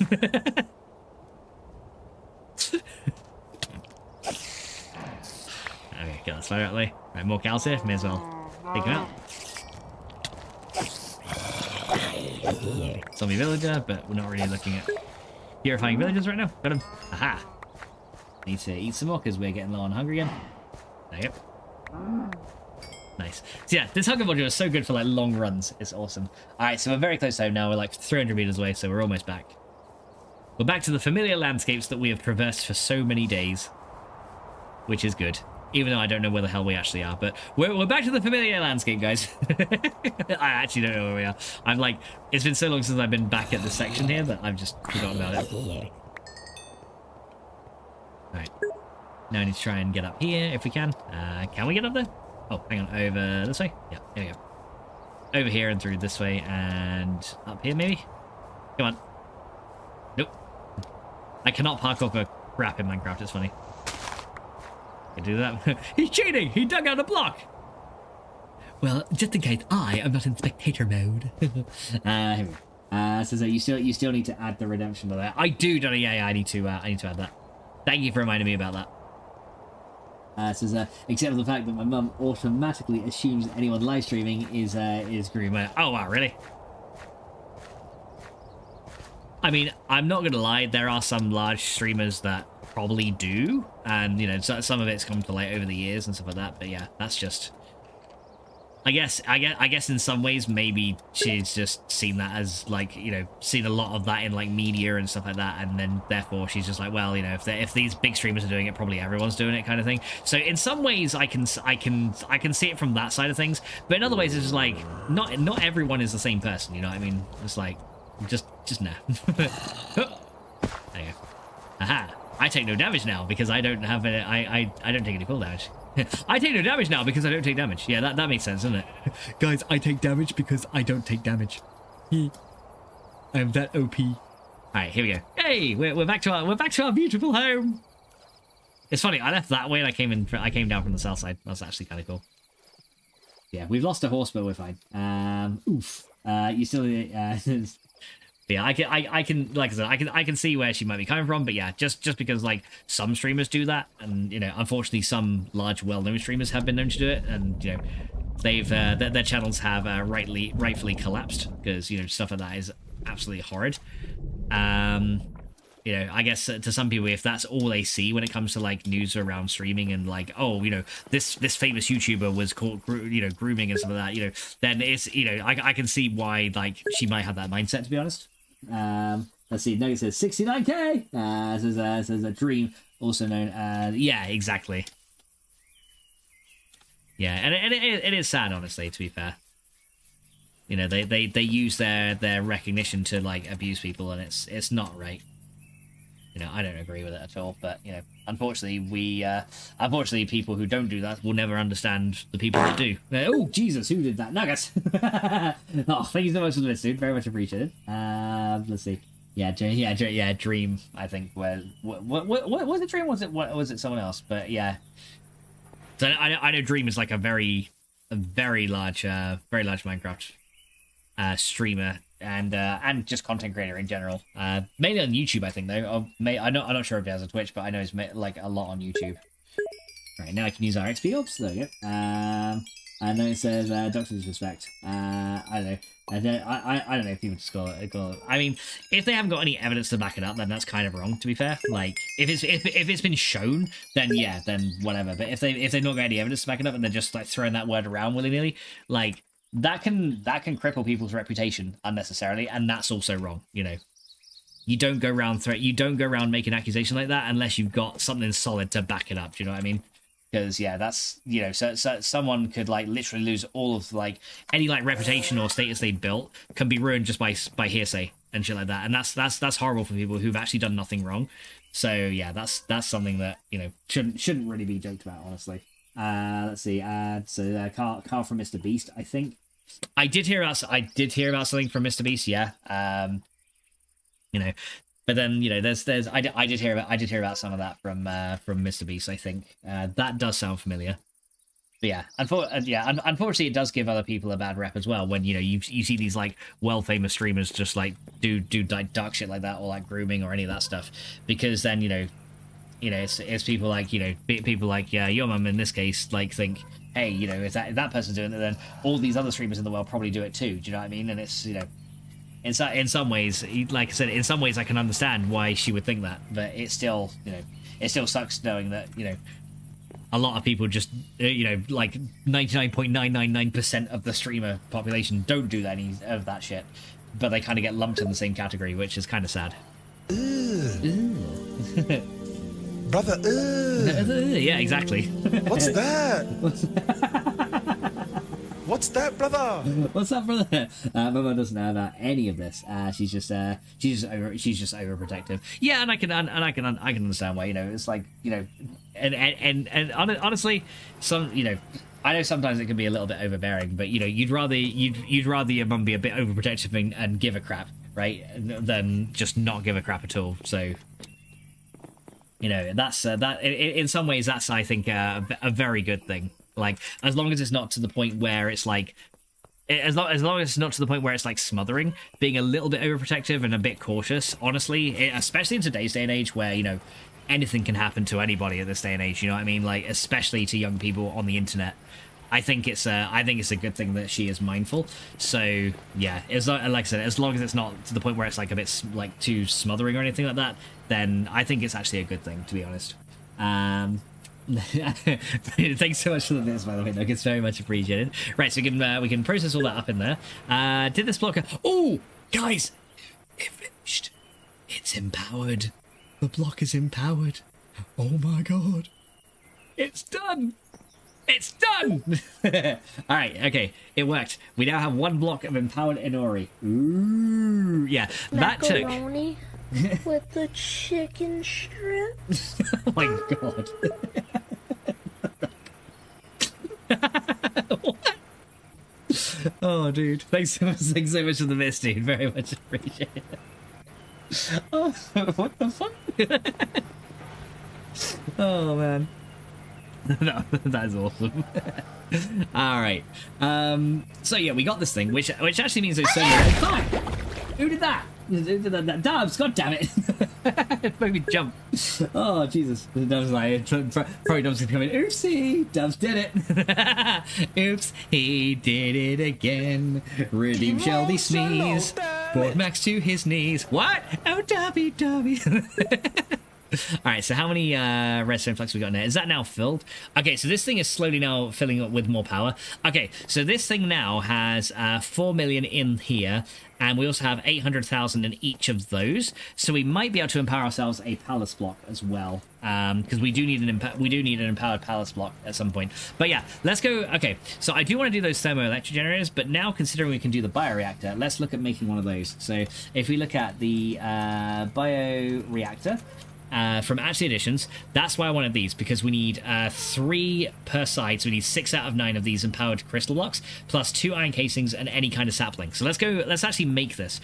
So what we need to do first is we need to get the iron casings. Is probably the hardest part of this now, because that requires an advanced machine block, which in turn requires a basic machine casing, which in turn requires a lot of iron. So we are going to need, in total, we need to make some coal dust, and we're going to need to turn that into the raw carbon, and then we're going to turn that into carbon plates, and then these guys are then going to get pushed into the compressor.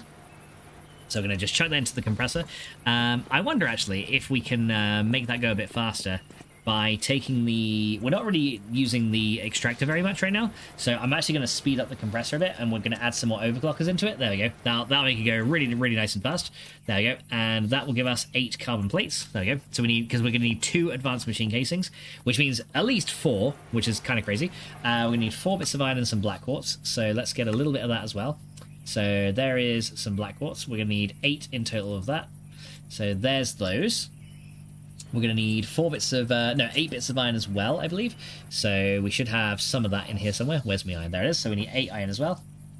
There we go. And then we need to go get our plates, which should be in here. So I do actually have some, I do actually have some carbon. We need 4 steel per advanced machine block. So we're going to need 8 steel plates. We need 16 iron plates as well, so we can just half the stack to 16. There we go, there's the iron ones. And then lastly, we need the reinforced, the advanced alloy. We need 4 of these. So let's get 4 of those. And that should be everything we need to make the 2 iron casings.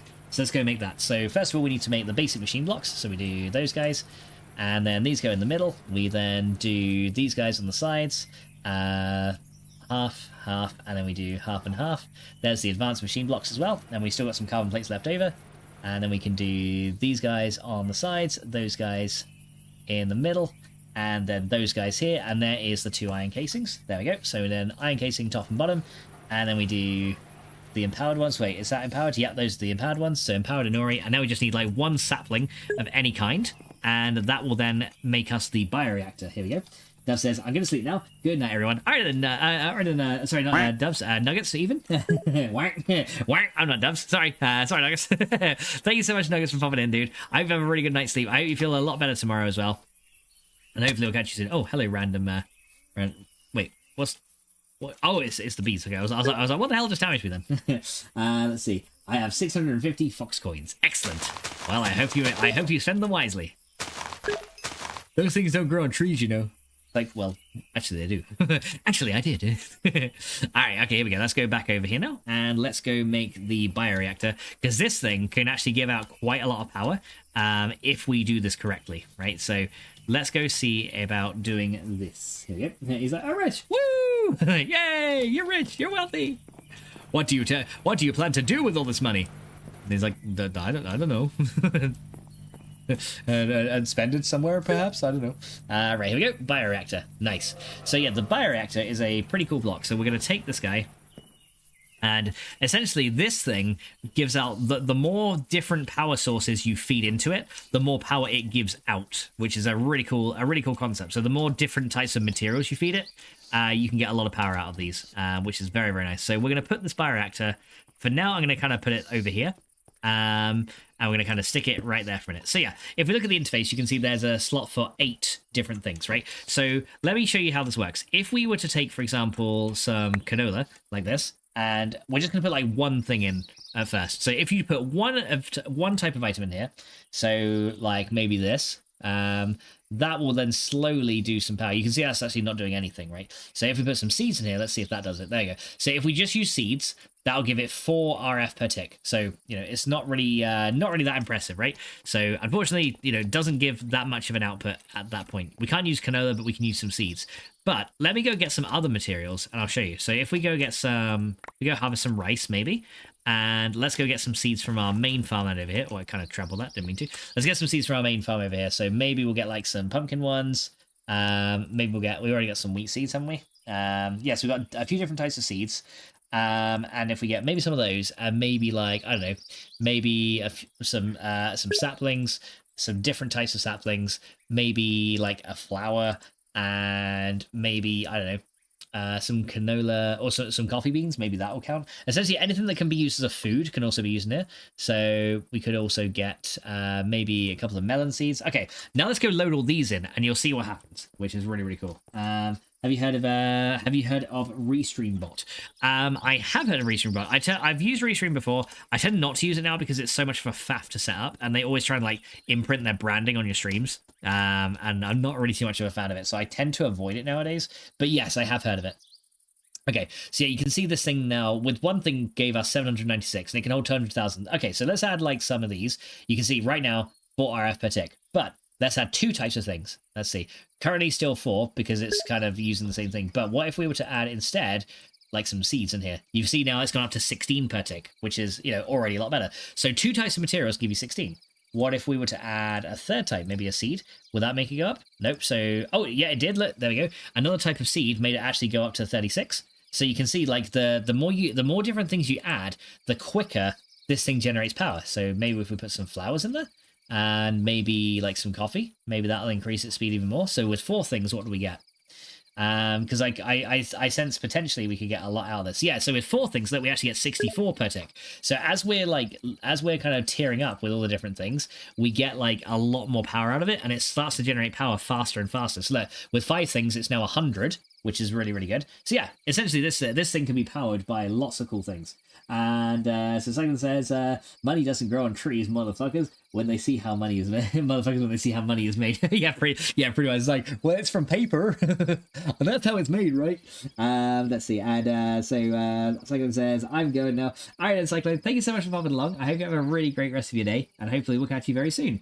Gecko's like bastards. yeah, I know, right? But yeah, so yeah, with a few with a few different items, it can generate a lot of power, right? So yeah, you can get like you can get over 100 RF per tick with just like one thing. You can see it does burn through things pretty quickly though, so we do have to have like a good like input working onto this thing as well, which is where these greenhouses will come in. So what we should be able to do is I want to test each of the things from the greenhouse just to see if they're actually compatible with the bioreactor. If not, we're going to have to change out a few things, and well, we need a pruning greenhouse. We may have to add a 5th greenhouse into here. So we're going to go and have a look and see. We're gonna grab like a full stack of each kind of item, and we're going to see what we can do. Oh. Did you go away? Okay, is my sword broken? Nope. Oh, maybe it is. Okay. And it's got, wow, okay, it's literally just like War of the Mobs here. You go, I just want to test out my greenhouse, damn it. There you go. Right, I guess we're doing some Mortal Kombat again. There you got him. Yeah, it's complete pandemonium, yet the music outside is really fucking relaxing. It's like, this is kind of nice. All right, let's go sleep. Here we go. Do you still do community streams? I haven't done in a while, but it honestly it's just because like a lot of games I tend to play, not much of the community is into. Like say Minecraft, for example, not much of the community up until very recently has really been into it. So. I know, and I play a lot of like non-cross compatible games, so it makes it a little bit harder. But yeah, I'm open to it though. Like I'm not like closed off to it or anything. So if that's something people want to see, then I don't see a problem. I don't see a problem with that. I'll be happy to do something, to be honest. Right, so let's get some of these. Right, so can I use all 8 of these things? I want to try this. Let's see. So that we could do a PvP in Minecraft. that would be hilarious. Actually, that would be funny. Right. Oh, hey. Fuck off. She was killed. I got rid of your brothers for a reason. Have a medieval war. Well, like TNT cannons and shit. That'd be kind of funny. Right, here we go. So yeah, let's go now and see if everything in the bioreactor works. I'm going to put one thing each. Now, the one thing I don't think is going to work is prune dust. I don't think that's going to work right now. But let's have a look. I just want to see. So I think prune seeds will work. Let's let this kind of like tick over. And that'll go back to 0. Right. So if we put a prune seed in there, does work. Okay, so prune seeds do work. We know that coffee seeds work as well. I'm gonna verify it each though. Actually, let's put the full stack in there and just let that start to go. Right. So that's 4. So now if we put coffee beans in there, that should increase it to 16 on the next pass. Right. So if we do that, we should get 16 now. Yep. Okay. So there's 16. If we were to do beetroot and beetroot seeds, that should raise it to 64. So that should make it a little bit better. There you go, so we're at 64. If we do broccoli, that should raise it to 100, I'm thinking. Let's see, so we should get to 100 with broccoli. There we go, so 100 with broccoli per tick, which is very nice. If we have broccoli seeds, let's see, does that increase it even further? Where broccoli seeds will increase it to 144. Wow, okay. Then coffee seeds on top of that should increase it even further. So yeah, as you can see, we're generating like a huge amount of power, 196. So then finally, if we were to do, can we use coal dust in here? Unfortunately, it's going to be kind of hard to tell because it's now full of power. So I need to hook this up to a laser relay so we can like transmit some power into the system.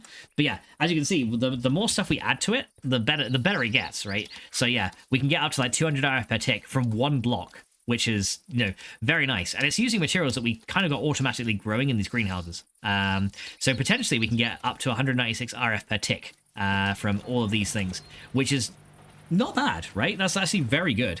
So as long as we can hook up some item pipes to it, we might be able to go and get this somewhat automated. The only thing I need to think about, though, is that transfer nodes can only take one type of item. So we're going to need some kind of filter on there to make sure that they only take the necessary things. So for now, what I might need to do is we have a storage drawer like this. So what I might need to do is run a transfer node on the left and the right of the drawer to go under, to kind of like go behind the greenhouse and then underground to make it kind of look somewhat decent. And then because we're gonna need one transfer node. We're gonna need a lot of transfer filters essentially to make this thing work, because we can ensure that it keeps a stack of items in at all times, which is gonna be really good. But yeah, we need some laser relays. We need to get this thing powered up and hooked into the main system. So let's go get that sorted first, I think, because that's gonna be very, very important. Because that could provide us with like a big power boost to what we need, and that could give us like a very nice power income. Which means then the empowerer won't take as long to empower things in the future, which is going to be super, super handy. Because right now, as you can see, like I said, that Inori block took me like, 5 IRL hours to get enough power to turn it into that block. So yeah, this could be a big step up now that we got this. I'm still going to use those other generators as well to increase our power consumption and like power use.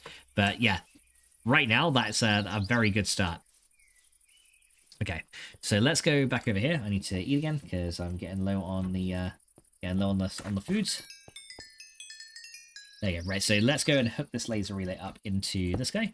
That then will eventually transfer some power out. So you now need to get hooked into you. There you go. And that thing should start producing again. Right, so this thing produces 196, right? But as you can see, when it produces power this high, it burns through stuff quickly. And it looks like coal dust is not supported here. So right now we can pretty much get 200 RF per tick from all of this. Now, if we were to add saplings in here, what do we get as an output with saplings? With saplings, okay, so the highest thing this can output is 256 RF per tick, which is actually amazing. That is stupidly high compared to everything else. Like, that system in there, those water wheels, that massive system we built, does about 130. So already, this is twice as efficient as our water wheels, which is really good. So that'll add a lot of income to our power. And that's just going to start filling up all of the stuff in our main place, and that's just really awesome. So yeah, this thing is going to be really good to actually get working. So the only thing we need to do then is add maybe one more type of greenhouse to this system, so that we can use that, right? Because yeah, unfortunately we can only use some of the stuff from here, not all of it. So yeah, we need to add one more type. And then we can then ensure. So yeah, prunate unfortunately is not the way. It would be nice if it was, but it's not. Although I could technically, if I move the straw, I could technically swap this for something else. And maybe we could just run like a basic wheat farm or something for now, because that'll give me wheat and seeds, right? And maybe that would work. Or we could do a rice one. Either could work. Rice or wheat could work.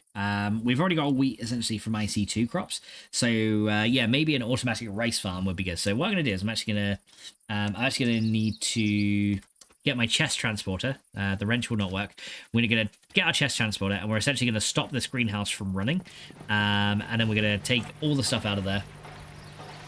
And we're going to essentially make it so that it plants wheat instead. And then we can let that supply build up, and then we can look at hooking these things to the bioreactor, which is going to be so nice. But yeah, that means now that if we want to empower the palace block, it should come a lot quicker, and we can start actually working up our way. So yeah, this that one empower block was the thing that's taken the longest. But yeah, the bioreactor is definitely king of power generation right now, which is good.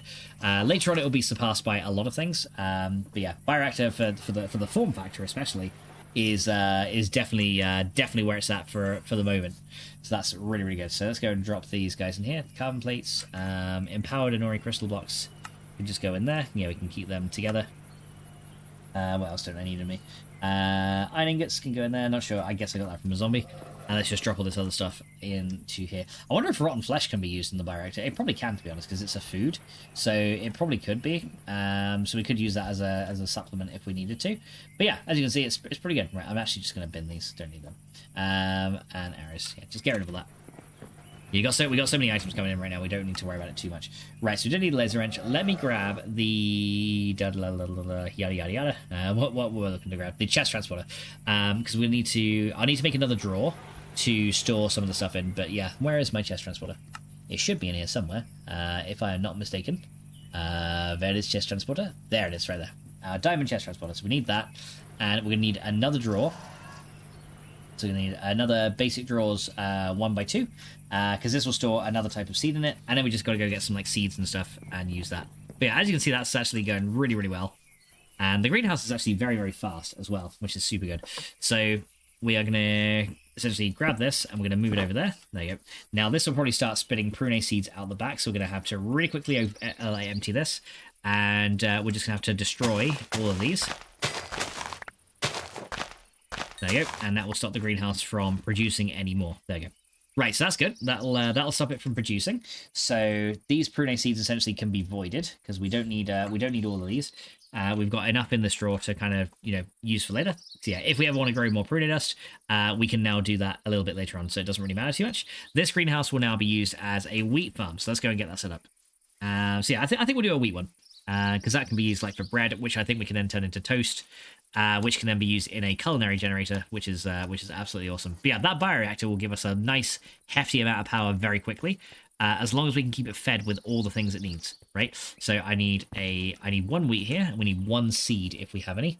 We should have a vanilla seed. Yep, we have 1 wheat and 1 vanilla seed, because we only need 1 to get it started, and then we should be able to go grow this in this greenhouse. So let's go do that. So here we go. Let's go back over here. And we're going to come all the way back and make ourselves this thingy here. So let's go and, first of all, we're going to put down this drawer for a minute. I also need my drawer key as well. That's one thing I need to do. But yeah, we're going to put a drawer down here. And I'm going to get my drawer key to lock the drawer so that it will only accept 1 type of item. Or 2 types of items in this case, because there's 2 outputs. So we need our drawer key. And this will, yeah, all this does essentially is it locks the drawer and says, hey, this drawer can only have this. And if it's empty, it won't forget what items are meant to go in there. So you won't get like an overload of seeds or anything. So we're going to lock it for now. There you go. So lock that guy there. Wheat is going to go in the top one, like this. And then seeds are going to go in the bottom one. So we're going to do wheat in there. And then the regular seeds are going to go for now in there. There you go. Right, this will actually automatically start planting these. And when these guys grow, it will then start planting more. So just to help it along a little bit, we're going to get a load of bone meal, and we're just going to really quickly bone meal a load of this. So we're just going to turn all this into a ton of bone meal, and we're just going to help this thing get started.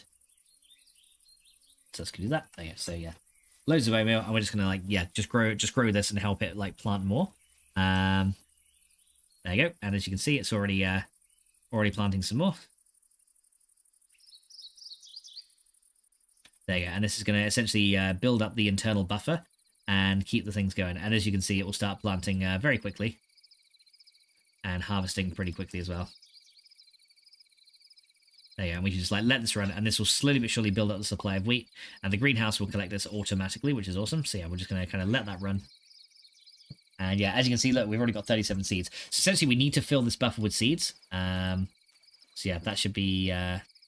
Let's be something we need to do. Right, so we need to put wheat back in there, or seeds back in there, sorry. And the wheat should get auto-outputted, right? Yeah, this thing should hopefully... Oh, is this thing out of power? Did it run out? It did run out of power. Wait, why are you out of power? You shouldn't be out of power. Did I drain my power grid just from doing this? It shouldn't have done. Okay, that's a little bit concerning. Why are you not getting power now?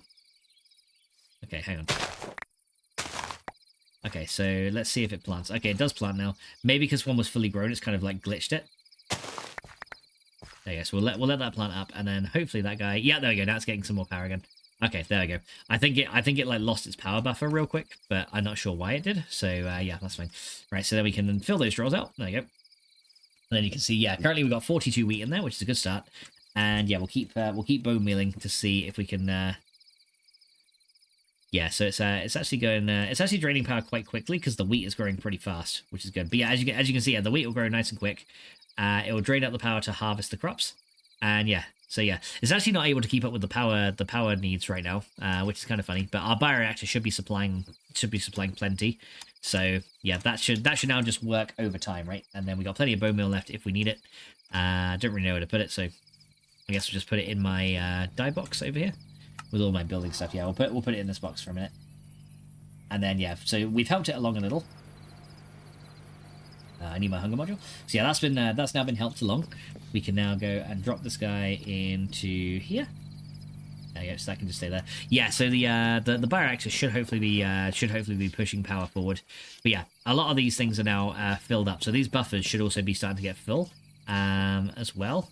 That one there has 1.2 mil, so that will slowly but surely fill up, hopefully, with additional power from the bioreactor, unless that thing's now run out of power, which it very well could have done. I think right now it's pushing all the power to the greenhouse, which is fine.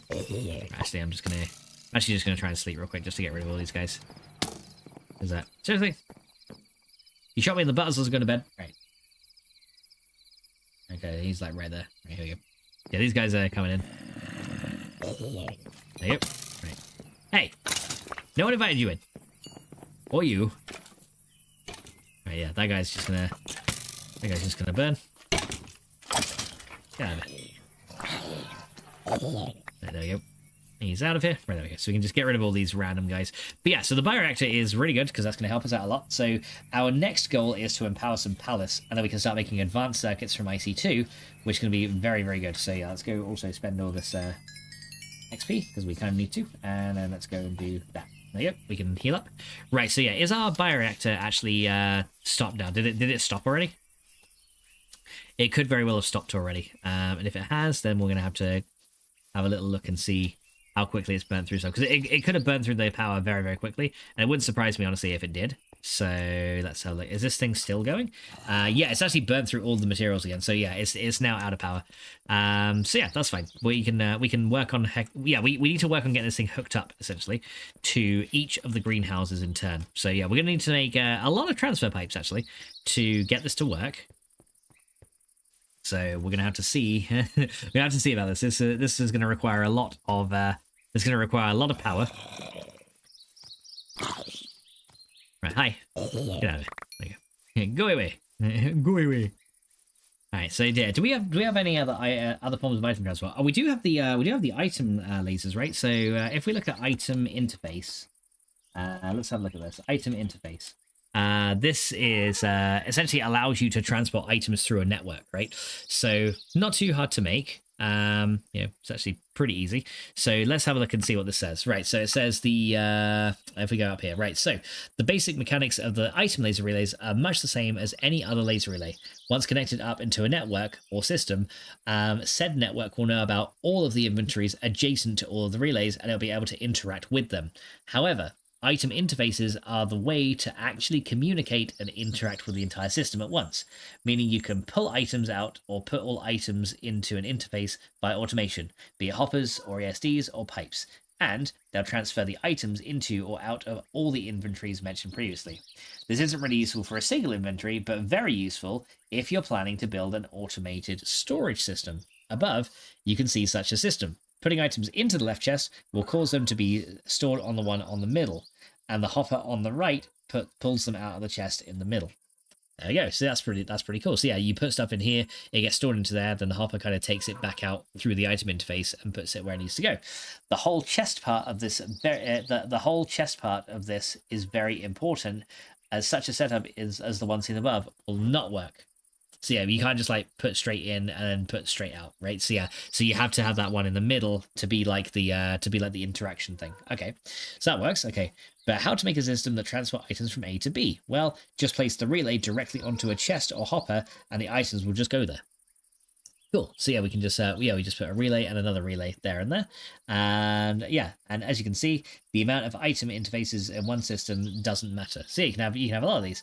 Here you can see the use of an advanced item laser relay. These can have a whitelist and blacklist configuration for both connections going into them, inbound on the left side in this case, and out of them on the right side. You can also attach these advanced relays to item interfaces, which will mean that they will only have access to certain items from the system. Here, outbound means out of the system, and inbound means into the system. Okay, what you can do is take this to the next level and build a fully fledged storage system with multiple chests. Pulling out or inputting into item face here will pull out of the entire system. That's really, really good. To make the system work in more complex situations, the priority of a laser relay can be changed by holding a compass and right-clicking on it. A high priority means the laser relay will first receive items and first have them extracted from it. You can say that it's a first in line for being dealt with by an item interface. By default, the advanced item laser relay has a priority of 10. Priorities can be pretty much infinite and even negative. All right, so yeah, and to make these, you just need the atomic reconstructor with a fluid one, which turns it into an item one. And yeah, to make those the advanced ones, it's just one of these and Restonia. So yeah, it's actually very easy to make the advanced one. So yeah, we might actually look at using some item lasers on these chests maybe to make this whole system work, because I think I think that would actually be pretty neat if we could do that, right? So let's have a look and see about doing something like that. So first of all, we need to make some... We got 2 power lasers, but we need to make some more. Because, yeah, what we do is with these power lasers, we can take these guys and we simply run them onto the extractor here. And you can see it turns it into a fluid one. So we'll do it again. But yeah, if we put those fluid ones on here, this will then turn it into an item one. Essentially, this is like an item pipe, right? So yeah, but in the form of a laser, just like all these power lasers. But yeah, now we have item ones, which is super nice. So what we need to do is we need to first of all make some more of those laser relays. So for that, we're going to need obsidian, we're going to need blocks of redstones, and we're going to need I think restonia crystals. So let's get a few of those, and let's look at the let's have a look at the laser and see how that works. So laser, here we go. So an energy laser relay, and we're also going to need an advanced coil as well. Now I think we might have some basic coils somewhere in here. I may have saved some from previous. We actually have some advanced coils right here. So let's go make a load of advanced coils, and we're going to add those in here, and then we should be able to make these guys. There we go. So 4 of them. Nice. So there's our laser relays with all those advanced coils, which is really, really good. So now we're going to essentially transform all of these into item laser relays, which means we can then, you know, sort our items out, which is awesome. So chuck them on once, that'll turn them into fluid ones, and then we'll chuck on again, and then that will then be the item ones, right? Okay. So that is all good. So the next thing we need to do is we need to make the we now need to make an item interface. So we need to get one of these guys, and that can be, yeah, here we go. So that is going to require 4 basic coils, which shouldn't be too hard to make. That's just more of this restonia. And once we've done that, we just need to put 2 redstone and 2 restonia with a chest, and we get ourselves the item interface, right? And that's how we interact with all the lasers in the system. So we might need to upgrade some of these to the advanced lasers though. So if we look at the advanced item ones, that requires another restonia. Yeah, so I might upgrade some of these to the advanced ones so that we can simply just have some power. But yeah, the lasers don't pull into and out of the system. That's why we need the interface. The interface essentially is what is responsible for taking the stuff in and out. So that means essentially we need to use the pipes from extra utilities to pull this out. More tweaks to the base. What are we doing? Well, we've currently made our bioreactor, so we're now looking to hook that up with some laser relays, and that's gonna be pretty neat.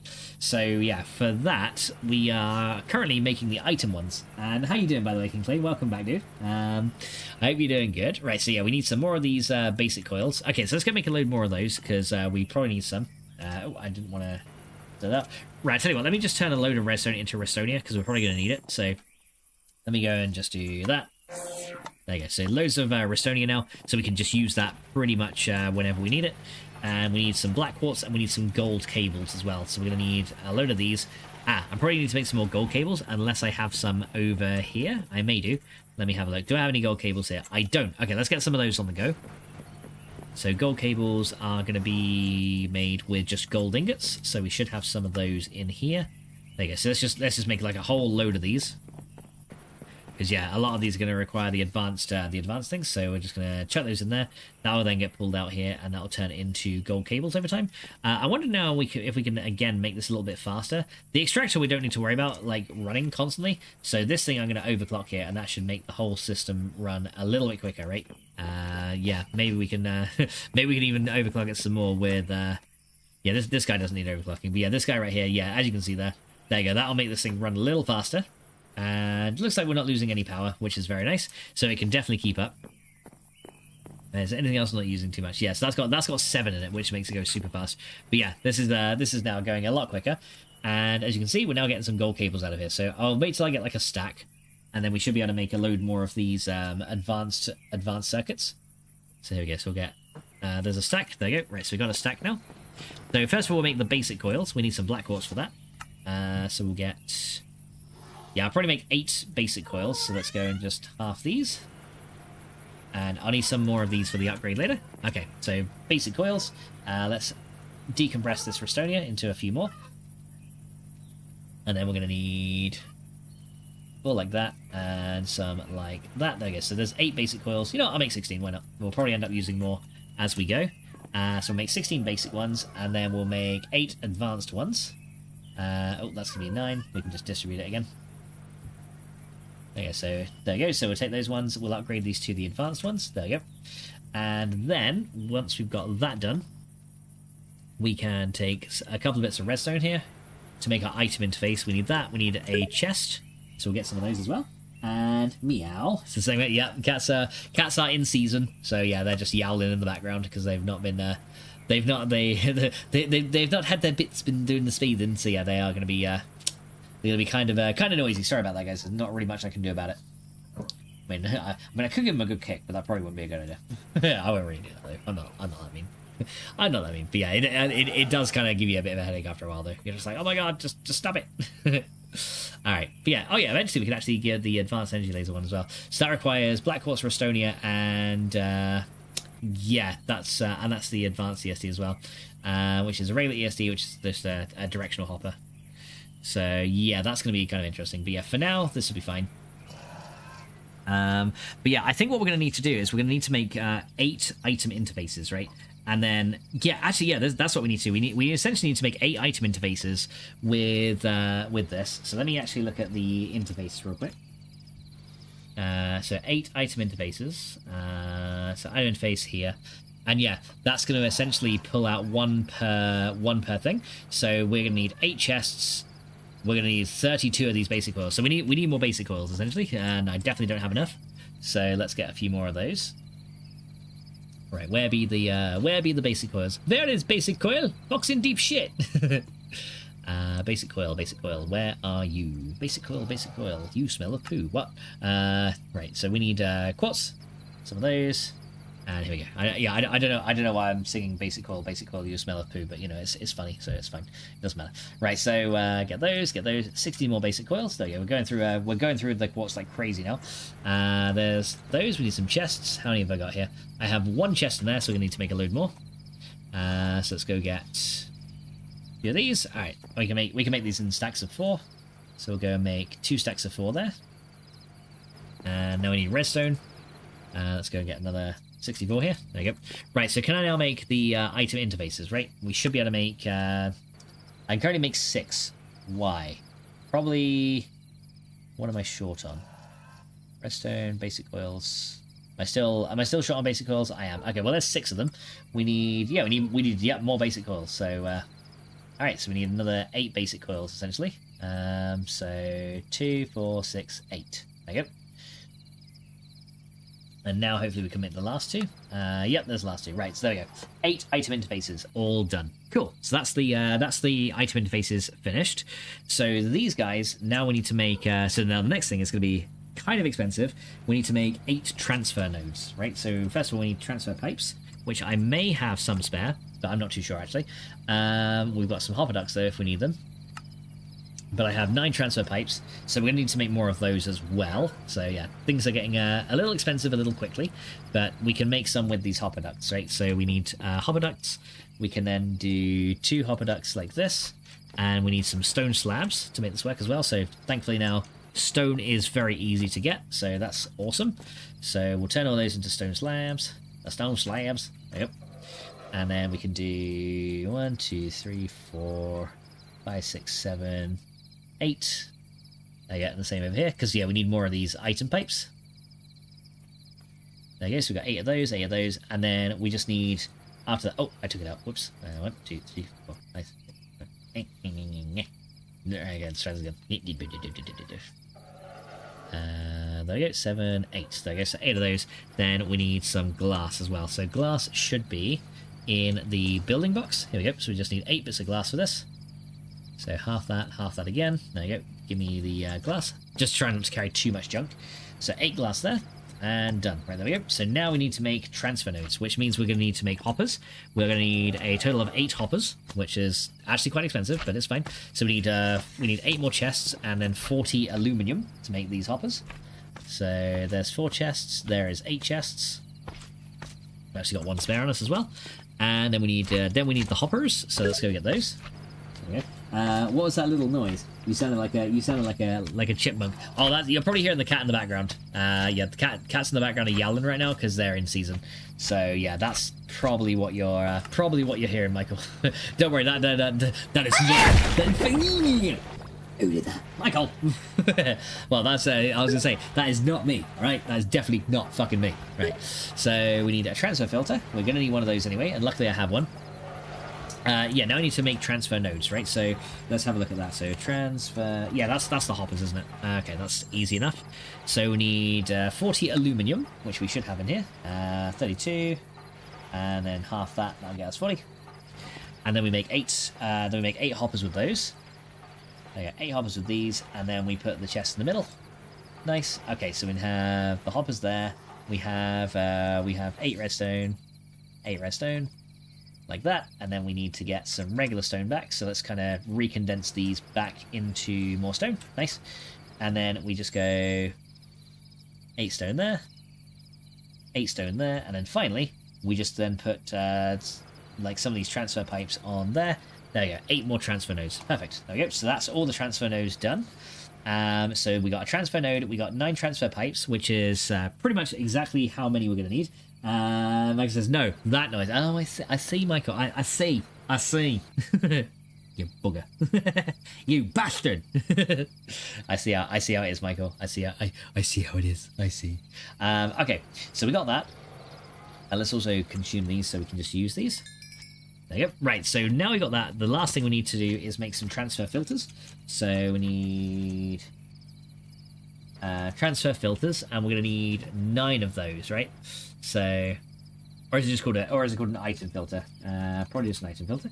Let's see. Yeah, here we go. Item filter. So we need 9 of those. So it's we're going to need 9 string, and then 9 times 4. Okay, so 9 string and then 36 sticks and 36 redstone. Okay, so that's easy enough. So let's go get some string. There you go, 9 of that. Good stuff. And then we can get the sticks that we need. So we can go separate those into sticks. And we need 2 more redstone as well. Oh, there you go. That'll make 36 exactly. Perfect. And then 2 more bits of redstone after this.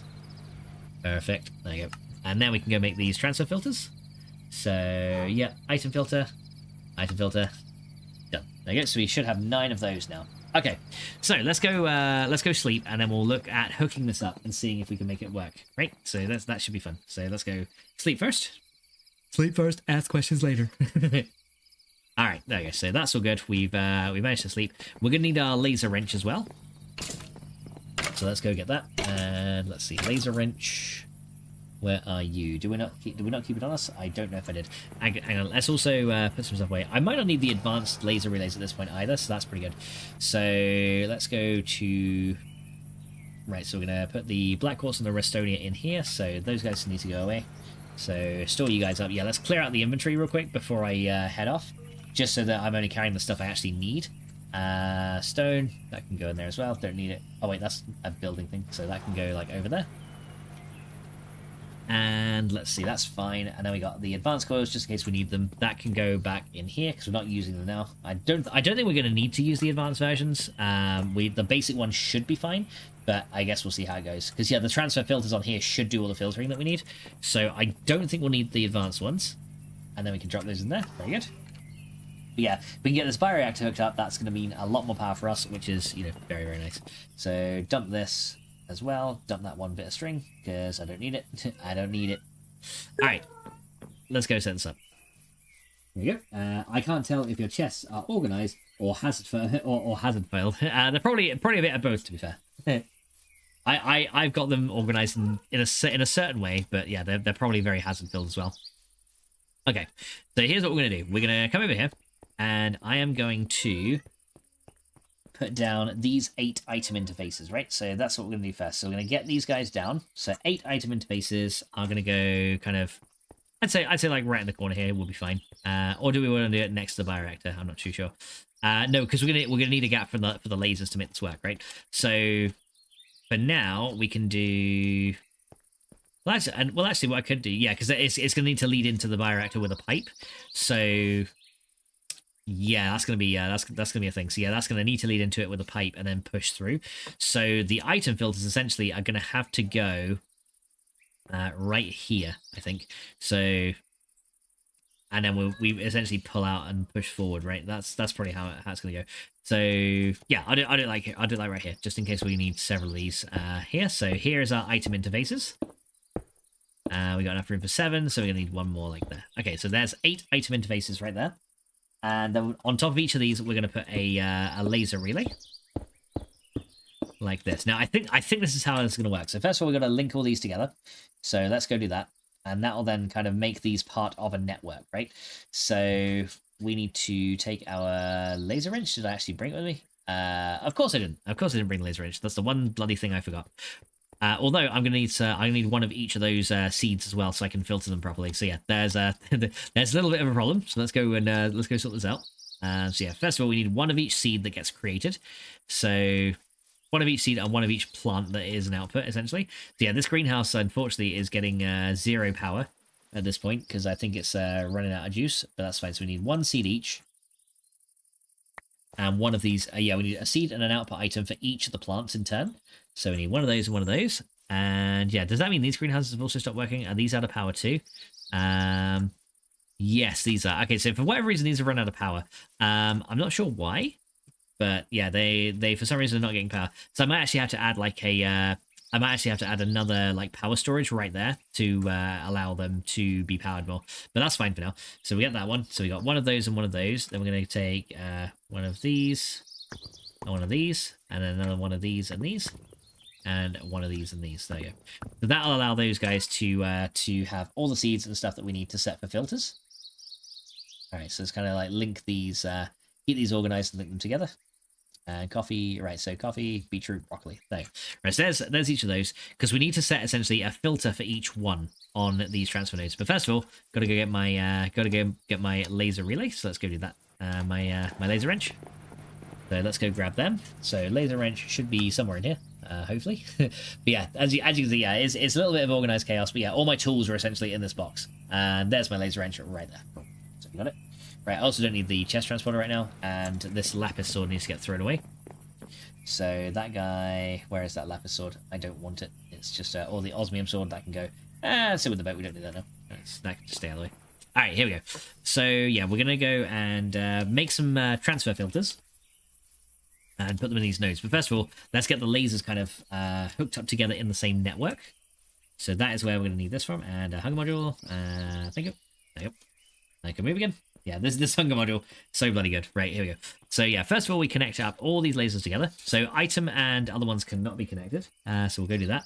And I'm going to have to cut to a BRB in just a sec, guys, because yeah, I know you guys are dying to see these laser connections and see how it all works, but unfortunately, the dog needs outside. So what I'm going to do, guys, is I'm going to cut to a BRB real quick and take him out, and I'll see you guys in just a sec.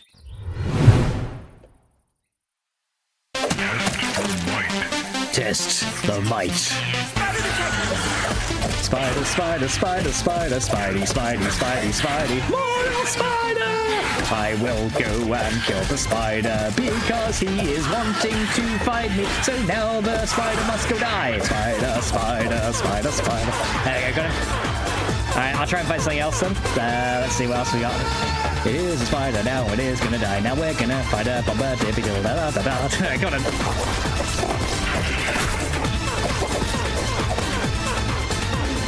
Hi there.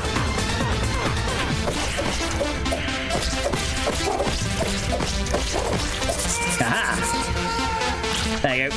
One dead spider, one dead bombardier. We win! Yeah, Grace says good song. Sorry. Hang on, is that ant able to eat? I want to see, is that ant able to eat this meat here? It is! The ant is able to eat... I think. There is no water, Carnage. It's after 9 o'clock. He's out of here.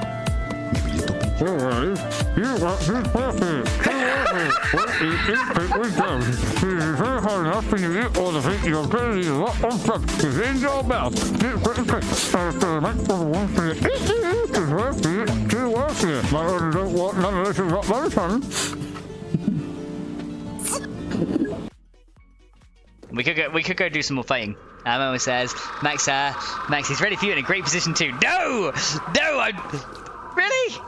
Really? You just want me to go and just be like, oh. Just like, no! Let's just not. Okay, it's kind of too late we already did it, but. There you go, got him. And a putrid girl. Now I'm gonna shoot you with an arrow, putrid girl. I don't know where the hell that bear has gone, putrid girl. Get down now, I'll hit you in the face, putrid girl. Games for Kicks is really hating me, putrid girl. There you go. That's my pet Nats marker. I pinch. But it's not actually my thing. What? What? I pinch. What?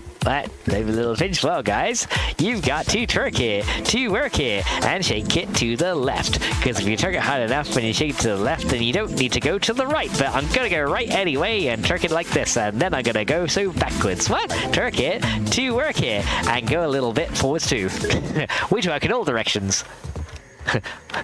Mine is the anus of many directions. God, if I can just get this up by 1, it should be good. What? I pinch. What? Baby little pinch. Hi, Metal Rock. You have got to twerk it, to work it with Metal Rock Gaming. Because if you twerk it hard enough while you're in that sandbox, the ant lands won't be able to pinch that ass. Because it's so very round and curvy, and it tastes so very so twerk it, to work it, and shake that healthy ass. What? There we go. How you doing, Metal Rock? Welcome to the stream. Says I gotta twerk it to work it to avoid Max going camp. And there's a putrid girl. There you go. Now I've gone and smashed you in the face, putrid girl. Alright, 2 sets of HD wheels. Tires. Quite lovely. I hit this guy and both his legs like exploded off and he was like floating in the air and he just fell down. What the hell just happened? Ooh, landmines. I'm still struggling to see what's on there. Oh, is it that there? Is it that one right there? Oh, there it goes. There we go. Hey! Oh man, the lag. The lag right now. Hang on, gotta clean some of this up. The sheer amount of entities. Hey everyone, it's Joel here from the Fun Pimps. So it's day 7 in Gnarmod Horde mode, and I kind of got a little bit better at my own game now, so hopefully everything's gonna be alright. But here they come, so wish me luck.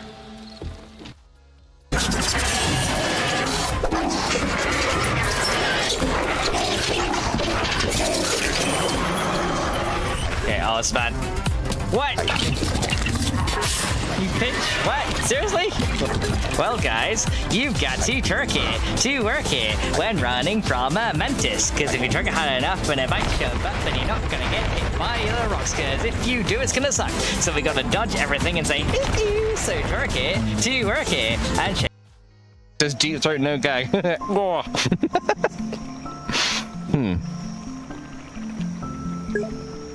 Guess that means I'll be good at taking dick. I don't know. How you doing, Slade? He says, I'm good, thanks. And you guys, I'm doing very well. Thank you, dude. Some coffee to wash it down. There we go. Maxie, things were said, sister. Well, what do you mean? It was Mamadian who said that I deep throat and don't have a gag reflex. So I mean, it's the next natural thing. Put Will Wizard on? Yeah, I'm gonna have to. I don't think she's gonna be able to make her way down now. She's kind of stuck up there. Yeah, that'll like do some burn damage every time. Yeah, okay, well that's an easy third phase. Wow, okay. I guess I can just yeah, unfortunately the man can't even get her either, so when yo, there's some girthy wood over there. Wouldn't it be a shame if it was just to explode and all that purple juice would come flying out? Wait, I thought it was white juice. Well, here we go. We're gonna get big again. Finally, my pink gonna grow. Yay! Wait, why am my pink not growing? Oh god. Oh god, it's actually shrinking more. Shit! Coming with health. My bad. Oh, hi ho, hi ho, hi ho. It's TS Storm we go. And I don't know the rest of the words of the song. Hi-ho, hi-ho, hi-ho, hi-ho, hi-ho, hi-ho, hi-ho. It's tea, a storm we go, huzzah! And I don't know the rest of the song. Hi-ho, hi-ho, hi-ho, huzzah. Yeah, I don't think it's quite chaotic enough.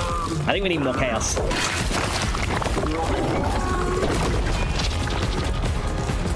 Brave, I think we need more chaos. Do you think I'm right?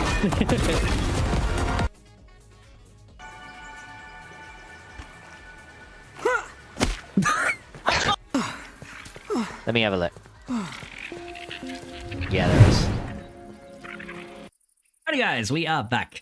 Let's go ahead and continue from where we left off. So, as you can see, we've kind of got our laser relay things set up right here. So what we need to do is, first of all, we need to configure all of these different filters to do different things, right? So let's go ahead and make these filters like separated out, and let's place down the important stuff. So the first thing we need to do is on each of these, we're going to put down a transfer node on each of those. So this is going to pull items out of this connected system.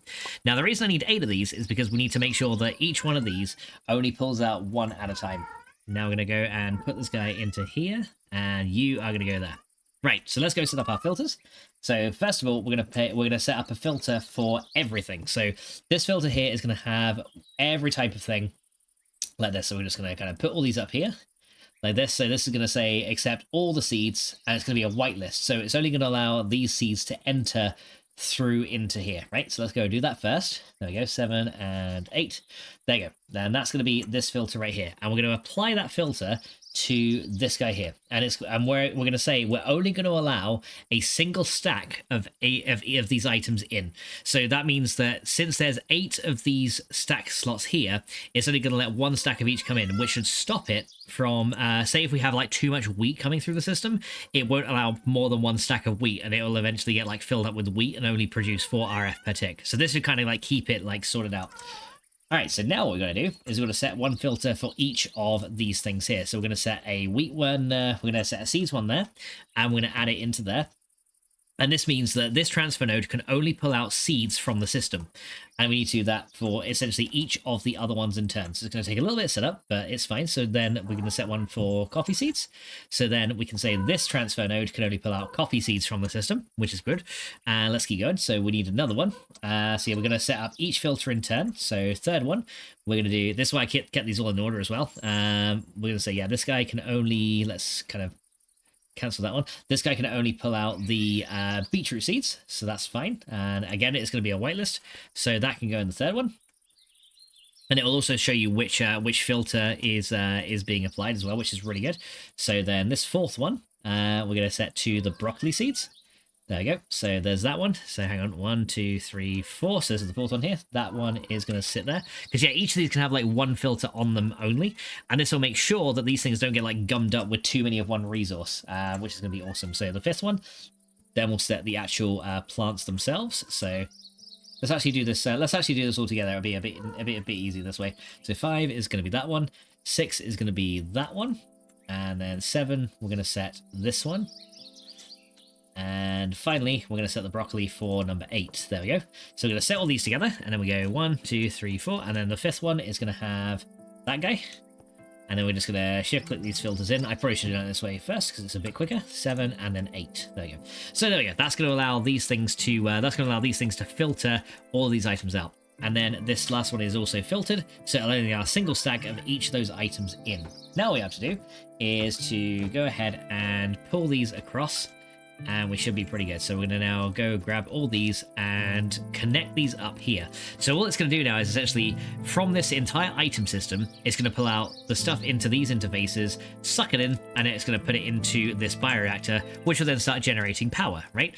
The only thing we have to do now is hook up this part of the system to the actual drawers themselves. So how do we do that? Well, first of all, we're going to need to put one laser on each of the drawers in turn, right? So let's go and connect a laser to each one.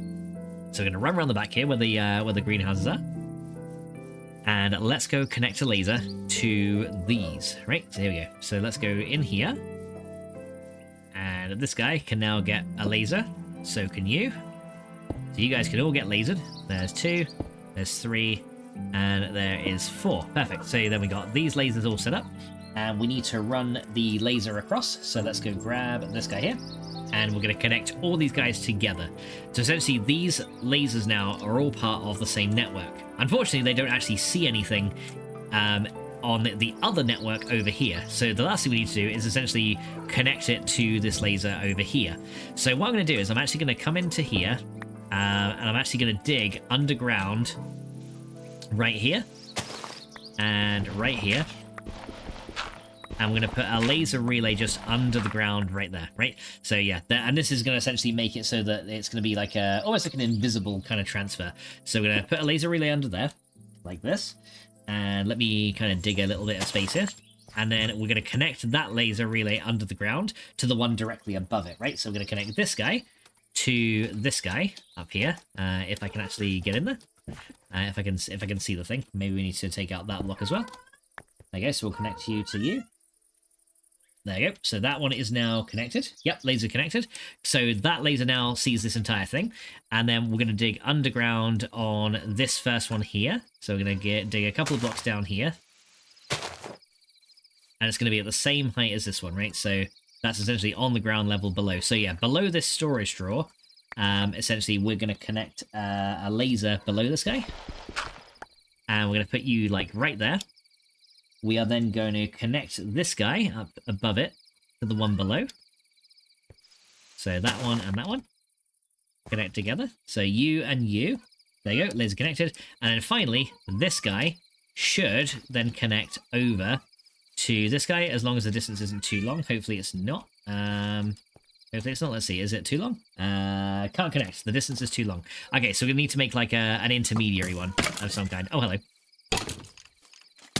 Do you mind?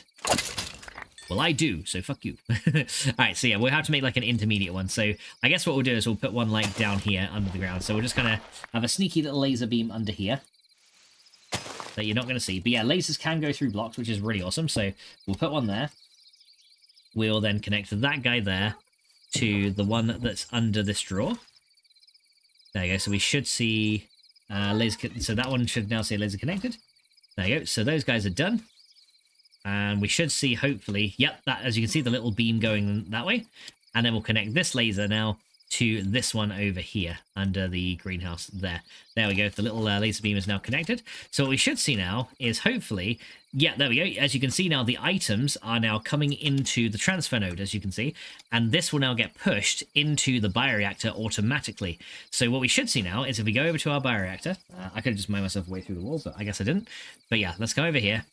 We should now see the bioreactor receiving exactly one stack of each item when they are available, right? So as long as there's items available in the stack, we should now see, at this point, as you can see, 6 out of the 8 items have been stacked. It appears wheat is not being pulled, however, and I'm not sure why. That one is for seeds. That one there is for coffee seeds. So do we not have wheat coming out of here? We do have wheat coming out of here. I'm guessing then maybe wheat cannot work in this thing.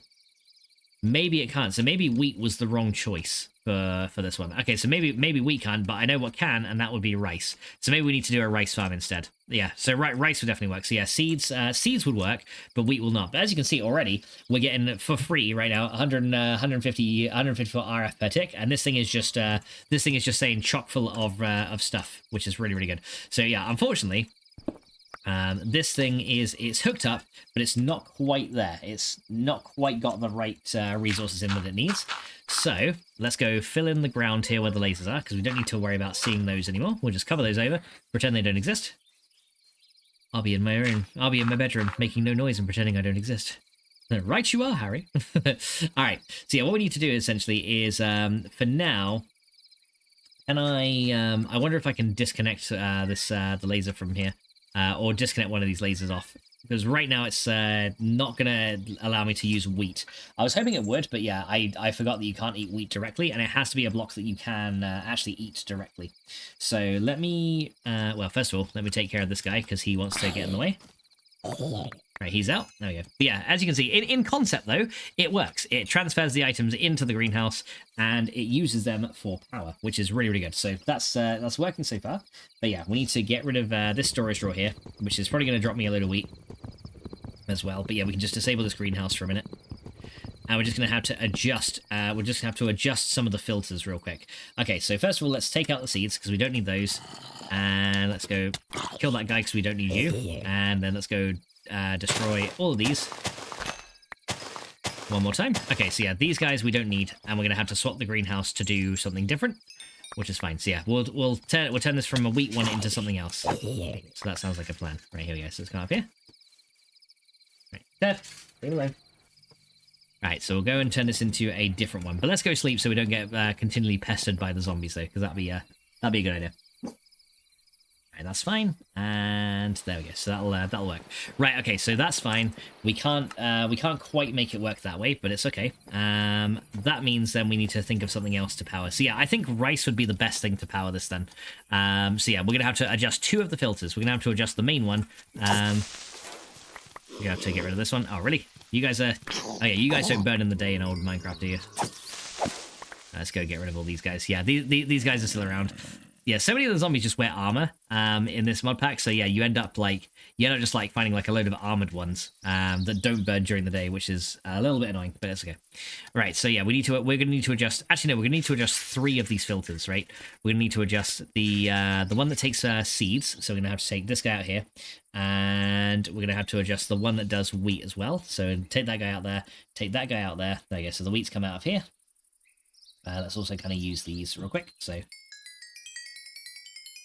I guess that's still good. But yeah, the bioreactor should still work, as you can see. Like, it's still getting items and still generating 144 RF per tick, which is really good. So for now, that's actually giving us a good boost of power. We can make it better when we get the farm set up.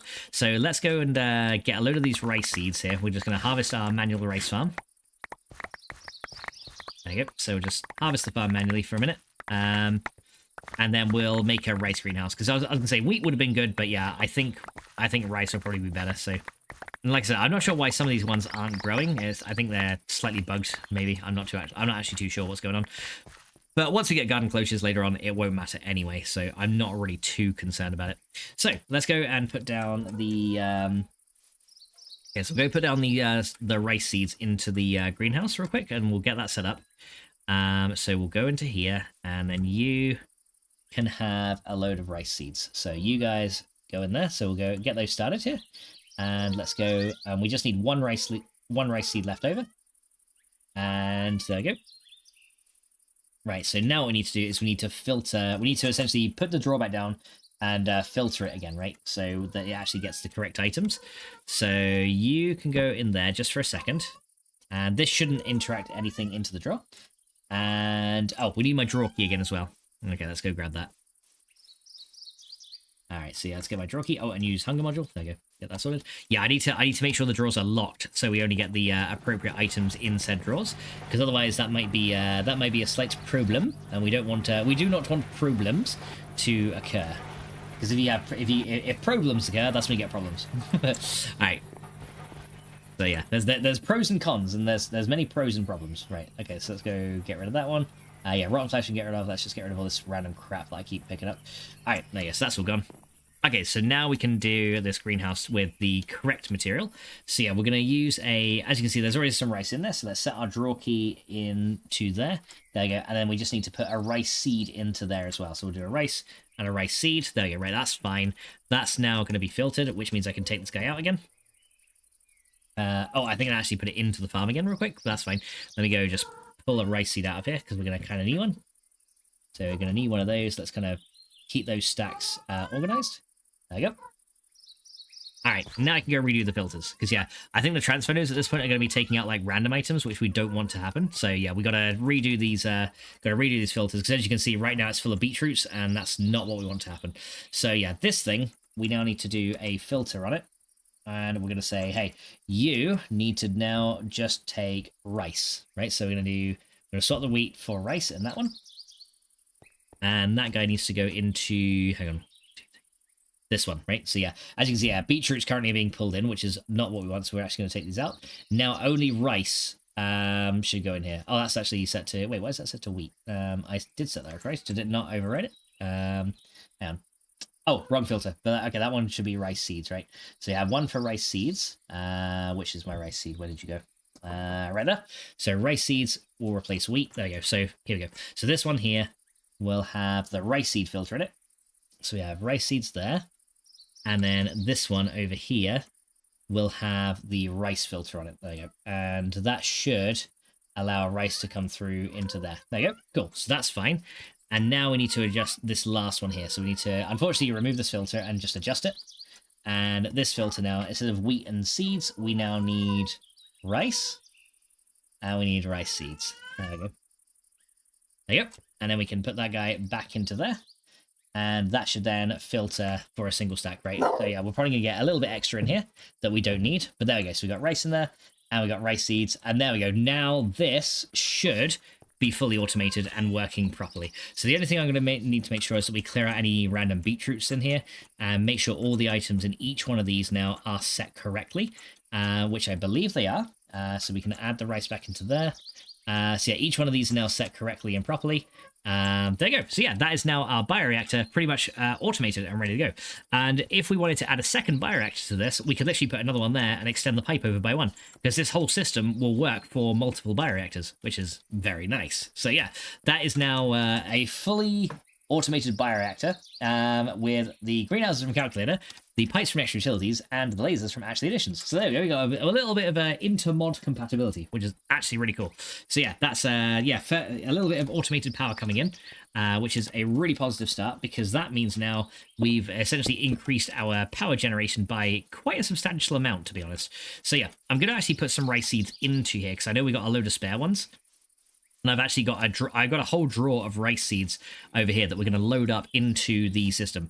And yeah, I also need to put a void upgrade onto that thing as well, because yeah, otherwise we might end up having items spewing all over the floor, which we don't want. But yeah, I got a ton of rice seeds here. Let's say we're going to go and grab a few stacks of those just to kind of add in there to keep this thing functioning, and then we'll add any other random seeds that I don't need into here. So yeah, we can put the wheat into there because I've got a little bit extra. Let's see what else we got here. So seeds, yeah. So seeds can go into here as well. I got better seeds anyway, so these will probably get. Actually, I'll probably process those into seed oil. Actually, that's a really good idea. Why don't let me proc these into seed oil instead, because we don't actually need these guys because we've already got the industrial craft ones. So these guys here, I'm just going to dump straight in to there, and this will make plant oil, right? So we can put in vanilla seeds. There you go. That'll then start to be squeezed, and then we get plant oil out of that, which is going to be good. Right, have we got any other things that we don't need? Yeah, broccoli seeds, coffee seeds. Yes, we can drop these off. But yeah, this thing should now be essentially working as we need. And you can see, like, because it's not actually trying to fill in this 8th slot based on the filter, but now if we put this in, we should now get a full 256 RF per tick. So all we're going to do is we're just going to kind of backstuff this one with a few rice seeds just to get it going. But yeah, we now get 256 RF per tick from this one little block in the bioreactor, and that is now being supplied automatically by our greenhouses, which is awesome. So yeah, essentially now, as long as the plants keep growing, and as long as they grow at a quick enough rate, we essentially have free, unlimited power. Just like the water wheels, it takes a bit more setup though, but it's worth it, because it does so much more than the water wheels. Plus, if we start to grow this thing faster, the system is infinitely expandable, right? So we can it's essentially one of those things that you can just be like, right, I got all this set up, but now I can be like, hey, I've got all the setup here, but we can like monitor the inputs and outputs. We can see exactly how much of everything we have, and it's just awesome. It's awesome overall. So yeah, I'm happy with how this is set up now. So yeah, and it looks really cool. We got lasers connecting these greenhouses. It's all green here, and it flows so nicely. I'm happy with that. There we go. So yeah, we now have our bioreactor that's now feeding power into our main line, which means hopefully that the mainline grid over here should now be receiving power up here. So yeah, as you can see now, this thing, let's see, there we go, we're already back to 3 million in here. So yeah, we're storing now a good amount of power, because we're going to need 8 million RF to empower the lapis. So yeah, it's gone up to 3 million already, which is really, really good. So yeah, that should hopefully increase kind of soon, based on 256 RF per tick. So yeah, it's not like the fastest generation in the world, but yeah, like I said, we can expand it if we want to. We can empower another Inori block, expand it again, and it'll be awesome. But yeah, this thing is now holding a good deal of power, and yeah, we are ready to now empower ourselves a block of palace. So let's go do that, because that's the next most important thing. Ideally, we want 2 blocks of palace, but I don't know if we're going to get 2. So yeah, we're going to see if we can get 2 of these though, because that should be good. So what we need to do first is we need to get our regular lapis blocks here, and then we're going to go into the atomic reconstructor, and we're just going to drop these guys on here. As you can see now, we've got 2 blocks of palace crystals, right? So there we go, that's that done. So let's also drop this guy, and this guy, and this guy. We don't need them. And that guy. There you go. Yeah, keep those out of the way. Right, so yeah, that thing is good. And how are we doing here? Yeah, look, that's still at 3 mil, so yeah, doing really, really good here. The other thing we could do is eventually as well is also with the pruning stuff, we could actually automate these, couldn't we? Which would be pretty good. Now this is still providing a little bit of power, which is really, really good. But yeah, we could actually probably automate this as well eventually. But yeah, look, we're already up to 3.1 mil, so in a very quick amount of time, we generated 100,000 RF, which is actually awesome. So yeah, so first of all, we need to look at Empowered Palace. Let's have a look and see. So the Empowered Palace block is going to be this guy here. So what do we need? So to make this, we are going to need a prismarine, which is easy, raw fish, which we have, cobalt ingot, again, which is pretty easy. But the last thing is the blue slime crystal, which essentially requires us to make blue slimy mud. That's not too difficult. It's just sand, dirt, and slime balls. And we just then smelt it into a slime crystal. So let's go make that first. So we need 4 of these, and then another 4. Oh wait, do I only have 4 blue slime balls? Ooh, we may need to go hunt some more blue slimes, because yeah, I've only got 4. I actually thought I had more of those. So yeah, we actually need more than 1 blue slime crystal. That's a bit of a concern. So yeah, we might have to go and find a blue slime island, I guess, or maybe we could get some liquid blue slime somewhere. So yeah, might have to do that soon. So yeah, laser relays can go in there. Let's go put everything away that we don't need. And yeah, I guess we're gonna go on another little adventure, and we're gonna try and find a blue slime island. Maybe I could take my fluid tank with me as well, because then we can cast out some. We can then kind of fill up the. We can like fill this up and then cast out some slime, which would be pretty nice. So that's pretty what I want to do. I might be able to get some congealed blue slime as well. Although actually, do I have a slimy sapling?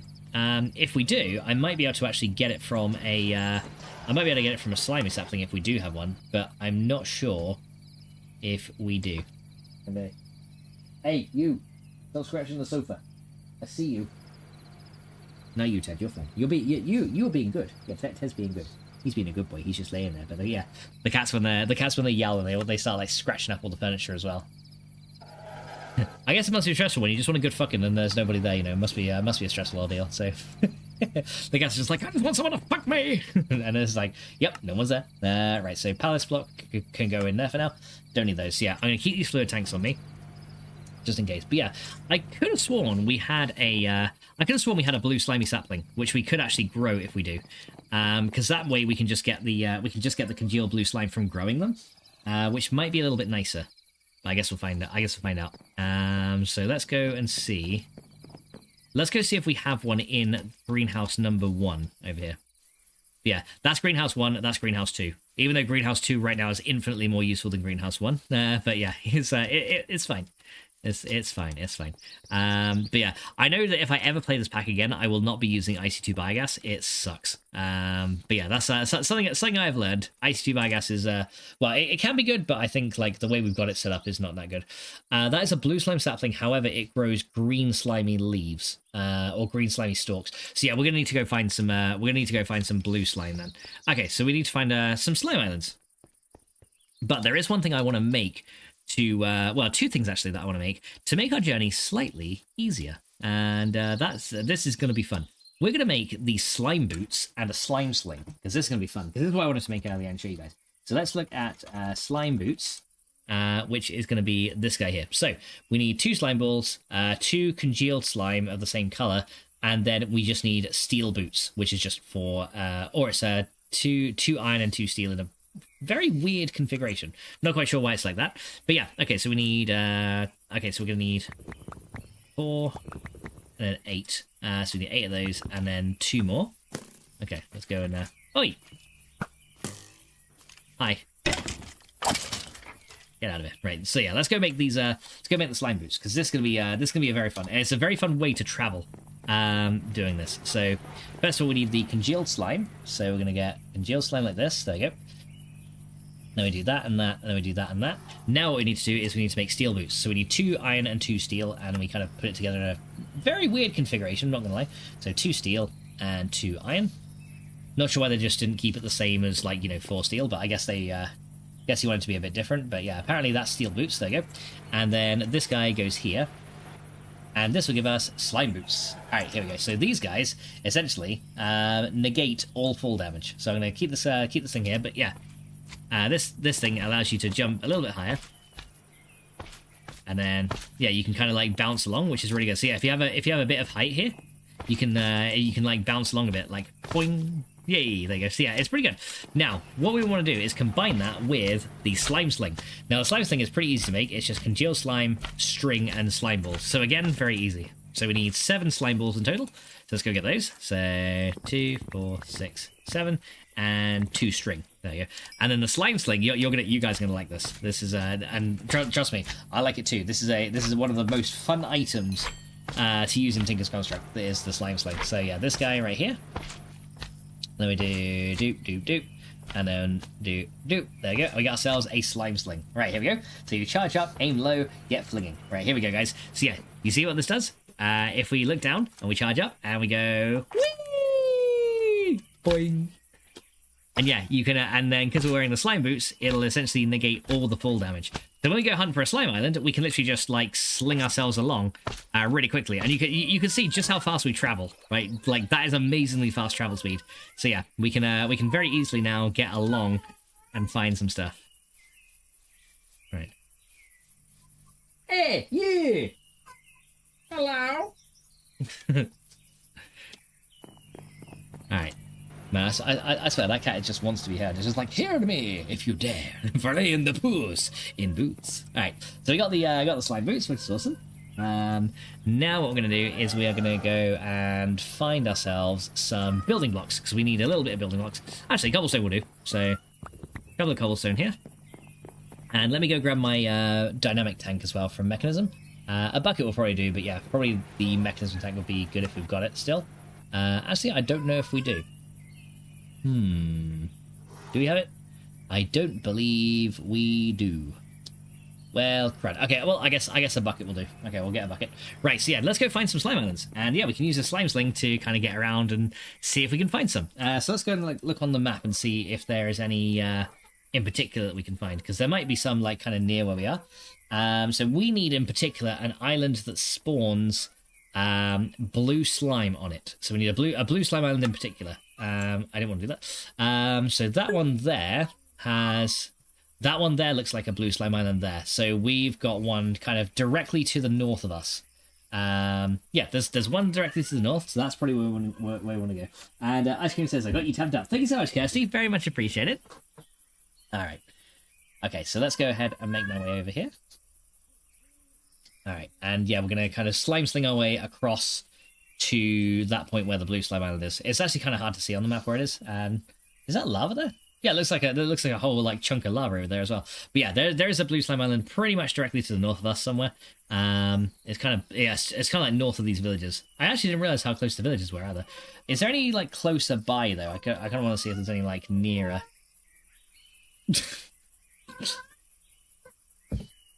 I swear these cats make the weirdest bloody noises sometimes. It's funny.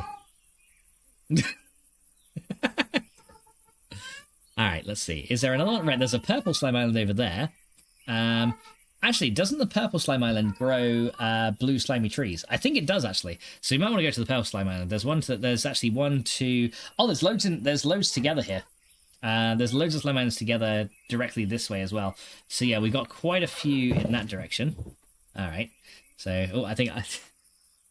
Cat, what are you doing? Did you literally just jump on the furniture and then belly flop off of it? Yeah, I think they did. I think the cat literally belly flopped off the furniture. That was hilarious. Okay, so yeah, let's go see if we can find any. So yeah, I guess we can either go north or we can go west. I think we want to go west, right? So we got to be essentially, if we want to go west, we've essentially got to face to the we got to face to the east, right? And then we got to make our way this way. So yeah, we can and now we can kind of slime sling our way across, which is awesome. Like I love how quick this makes you travel. It's fucking great. Whee! There you go. Yeah, unfortunately, like, if you... Okay, you can't use it in water, though, which is the only unfortunate thing. But yeah, if you kind of, like, fling your way up, you can actually like traverse very high into the forest with this as well, which is really good. So yeah, slime sling for the win. It is fucking awesome. Yeah, I bet I could probably get out that little mountain there. There you go. Yeah, see, I could get out that mountain with ease. Look at that. Yeah, unfortunately in dark oak biomes it's a bit more difficult to travel, because yeah, you've got like obviously the canopy above your face, which means it's like a little bit more difficult to kind of go upwards. So yeah, root forests and stuff make travel slightly more daunting, but that's okay. Right, do I see any slime islands right over here? I do not yet. Okay, here we go. 1, 2, 3. Boing. Boing. There you go. Yeah, I literally feel like George of the Jungle right now. That's fucking great. Right, okay, so that's such a good fast way of travel. And it also gets you out of the way of danger as well. Like if you're in a bit of a predicament. Yeah, I should have used this in the Ender Dragon fight, to be honest. That would have been probably super useful to negate like full damage and stuff. Because yeah, these boots negate full damage too. It is great. All right. 1, 2, 3. Oof. Whee! Alright, okay. Try and go a little bit higher. Right, so do we have any slime islands nearby? Right now, I don't see any. Okay, so there's none over here. Right, okay, so let's have a little look on the map, see where we are. So we started out over here, and we've kind of gone like... We're somewhere over here, aren't we? So there's a... so we're through the roof forest here, so I think we are... I'm actually not even sure where we are right now. Okay, well, I guess we'll keep going. So I'm kind of by this river near a swamp. Oh, did I go past one already? No. No, I didn't. Okay, so... Oh, I'm down here. Okay, so I'm down here. So yeah, a little bit more that way, we should find the purple one. Okay, a little bit more to the west. I thought you said west. Yeah, a little bit more to the west, and we should find what we're looking for. Right, here we go. Boing! Whee! Yeah, it's just saying there's so many trees in the way that make it a little bit harder to traverse, but yeah, it's fine. Like this is honestly like fantastic. Yeah, if we can get into the treetops though, it makes it a bit easier to travel. Because yeah, in the treetops, then you can just kind of like fling yourself like really far. There you go. Oh, and yeah, sometimes it will struggle to load the chunks a bit, so yeah, it can be a bit finicky, as you just saw there. There you go. And then again, back this way. So yeah, it might sometimes struggle to like load chunks, but yeah, when you get like big open spaces like this, look at that. Look how fast we got there. Right, so that is a green slime island up there. So that's got a that's a green slimy tree with purple on it, which is not what I want. So that is not the right slime island we need. So that's gonna have to... I don't think... there might be a bit of congealed blue slime up there, but I'm not too sure. Unfortunately, we cannot... we are going to have to manually make our way up there, though. We cannot... unfortunately, we can't just fly up there with the slime sling, because, yeah, the if we try that, we'll get pretty close, but I don't think we'll actually quite make it. So, yeah, if we have a look right here, let's say if I, like, travel straight up like that... Yeah, you can see we didn't get that close. Like, even from up here, we probably won't make it. Yeah, so... But that might have blue slimy mud up there, actually. Right, okay. But yeah, as you can see, we do take a bit of full damage now that we're not wearing the boots, so we do have to be careful. Like, if you sneak, you can essentially stop the bounce, but you got to be very careful if you do that because of yeah, full damage is a thing. Okay, so what we're going to do now is we're going to essentially cobblestone our way up here. And we're going to see what we got on this island, right? Because there's might be some blue slimes we can fight, and if there is, we can then clean their slime balls, and then we can use that to make those blue slime crystals. I already hear some slimes, which is a good sign. Alright, so we're just going to make our way all the way to the top. There you go. Okay, so yeah, this is green slimy dirt. Unfortunately, it's not the right type, but it's okay. So we're going to kind of like make our way inside the island here.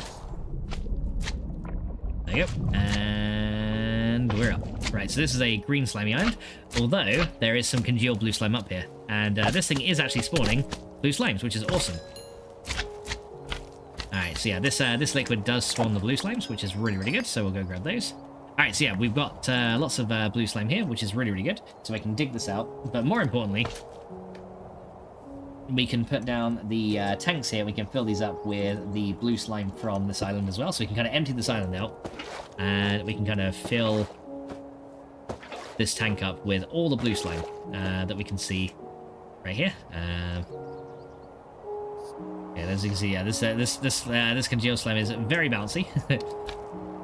Yeah, as you can see, so yeah, sometimes it's easier just to stand in the liquid to actually fill this up. But yeah, we can put all this blue slime in, yeah, liquid blue slime we can actually put into the smeltery to turn it into slime balls as well. So we can cast these out into slime balls whenever we need to.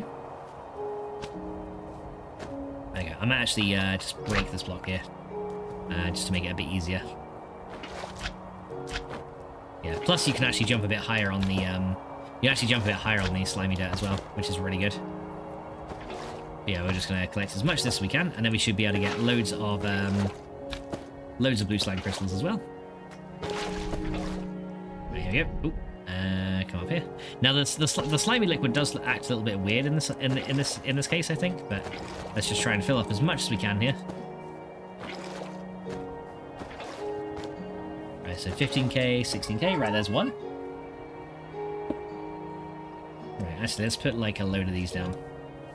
Yeah, see, I'll put one down at a time, actually, yeah. I would put a load down, but yeah, I'll probably end up putting down too many. Yeah, we'll harvest all this blue slime from here. And then we can also harvest all of the congealed blue slime here as well. Then we'll get plenty of this to use later to make all those slime crystals that we need.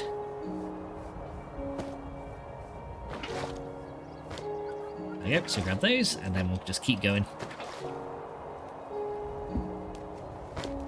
There you go. It's actually a little bit difficult to make my way out of here. Okay, there we go. We'll just break those. There you go. Yeah, it's kind of cool that these slime blocks actually bounce blocks on the top of them too. That's actually a pretty cool thing. Yeah, so these trees do grow purple slimy leaves, but they grow green. They grow green slime, which is a shame. Oh, we hungry? Yes, we are. So let's go and use our hunger module. There we go. Nice. Now we're no longer hungry. Aha! I am not starving anymore. Good. Yeah, I wish we could use the fluid tank like a bucket, like the mechanism tank. That would be very nice. Unfortunately, that is not a thing with this one. Right, let's actually get rid of that one there. There we go. Now I can more easily get into the water. There we go. Right, so that one is now 15, so one more slime from that one. There you go, there's 16. Okay, so now we need to make our way, like, over this way. We'll put another tank over here. There you go. And let me just break this guy and this guy. There you go. So yeah, lots of congealed slime coming out of here. Oh, I don't want to put you down there, but that's fine. Oh, well, actually, you know what? This might have been a better idea after all, because I can kind of just, like, do that. Yeah, then I can just, like, walk in here and, you know, sort this all out here. Alright, here we go. Come over here. There we go. And then we'll grab all these slimes, fill up this bucket. There you go. Nope. But yeah, as you can see, the physics on the water, like the slime blocks, is a little bit strange here. Grab that one. Right. Cat, how many times am I gonna tell you? No one's coming to fuck you, okay? Yeah, I know you're in season, but no one's interested. Grab these, there you go. We'll just grab as many of these as we can. That's now fully 16, maxed out. Oh, we can actually just like take it into the sunset. Oh, I didn't actually realize we could do that. Cool. That actually makes it a bit easier. There you go. Any more slime blocks we can fill up? Maybe down in there. Yep. So as you can see, the liquid kind of acts very strange. It's not quite like water. And it kind of like, even though I've like taken out all the source blocks now, the liquid still stays. Which is kind of funny. Okay, so last but not least, we are going to then take out all of these congealed blue slime blocks, because this will give us this is the ones we essentially need to progress. There we go, and there's a load more of them under here as well, so this will allow us to make the slimy mud that we're going to need for the slime crystals. Probably need some more green slime as well anyway, so we'll probably get some more of those. It'd be nice if there was a recipe where you could like take a green slime and dye it into a blue slime. That'd be really good as well. Give more uses to dye in the game. And that's dye as in color dye, not dye as in death. Because I mean, you know, death has plenty of uses in this game, to be fair. There's plenty of reasons to die in this game, including falling into lava in another, just like I did. You know, that's another reason too. All right, so we'll go grab these. just go grab all that lot. There you go. So, should have really brought a shovel here. That would have probably made this go a bit quicker. There you go. So grab as much of these guys. There we go. Some more. There's another one. Nope, that's slimy dirt. Okay, there we go. So we got all these. Now we can grab all the slime from over this side as well. So there's a fair bit on here too.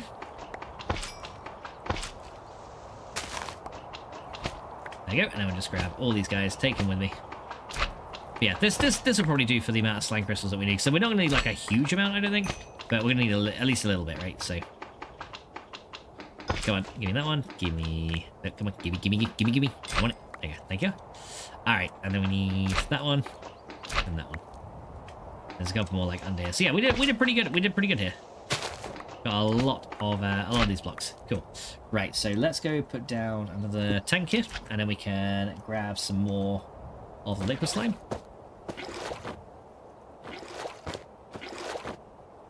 Because yeah, I think each bucket of liquid we add to this tank is essentially worth 1 blue slime, which is really good. So may as well just take this island for everything it has. Yeah, these are my resources now. These no longer belong to the slimes. But yeah, I think the slimes can still spawn in these, which is pretty good. Is there any other ones I can get? Or is that it now? I think that might be all the liquid, maybe. Oh, there's one there. Is there any more across here? Nope, there's none over here. Okay, and I think that's all the slime we can find. Okay, so let's go collect our fluid tanks, and let's get out of here. There you go. Thank you for the fluid tanks. I'll take all those and collect you. Nice. And then we'll collect this last one over here. There you go. So there's all the blue slime from the island. And now we're just going to go make our way down. So where's the cobblestone? Yeah, so I'll grab that one as well. Oh, can I put it on here? Yeah, there we go. We're literally swimming in slime. Alright. Let's kind of like drain this completely. Just so we don't have to worry about the liquid being a problem. There you go. Now I should be able to see a bit more clearly what's going on here. So that's a green slimy dirt. Yeah. Oh, looks like, oh, we're actually in a cloud now. The slime island literally generated in a cloud. That's cool. There you go. Cobblestone right there, and there we go. Then our way down is actually, where is our way down? I don't even know. I don't even know where the way out is. Oh, is it there? I know I kind of like swam her. Oh wait, hang on. There's some green slime here that I totally missed. Yeah. So if we make sure we like drain the pool completely, we will find more like random slime blocks around that we can use. So yeah, green slimy stuff. Yeah, as you can see, it is slowly kind of draining out, but I'm just going to add some cobble to it just to kind of sort out the random liquid flow. Because yeah, right now it's a bit difficult to see where all this liquid is flowing. So yeah, we'll just put some cobble in it, and then yeah, we can just clear out the rest of the island as we want. There you go. Right, so now I can take this all up, and I think that's all the liquid now gone. So I'll take all the coal back, and then, yeah, we can get out of here.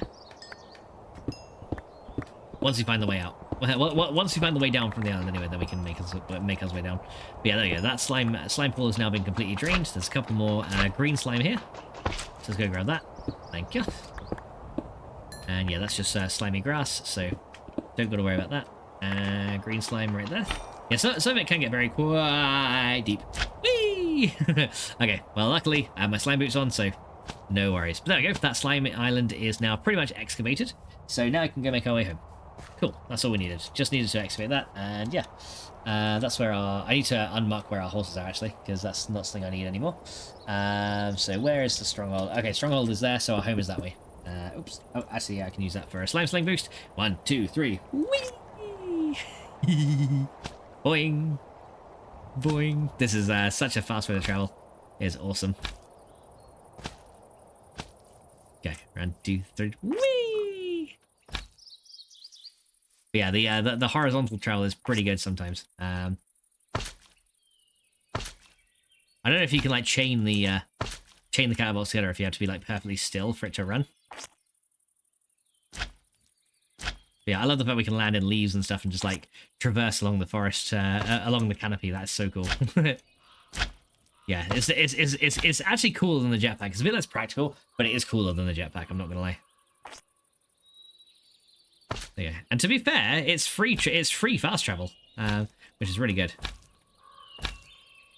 Okay.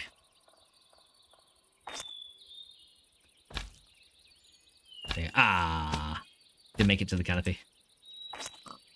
Yeah. Oh, actually, I actually kind of did well there. Pretty good land. Pretty good landing.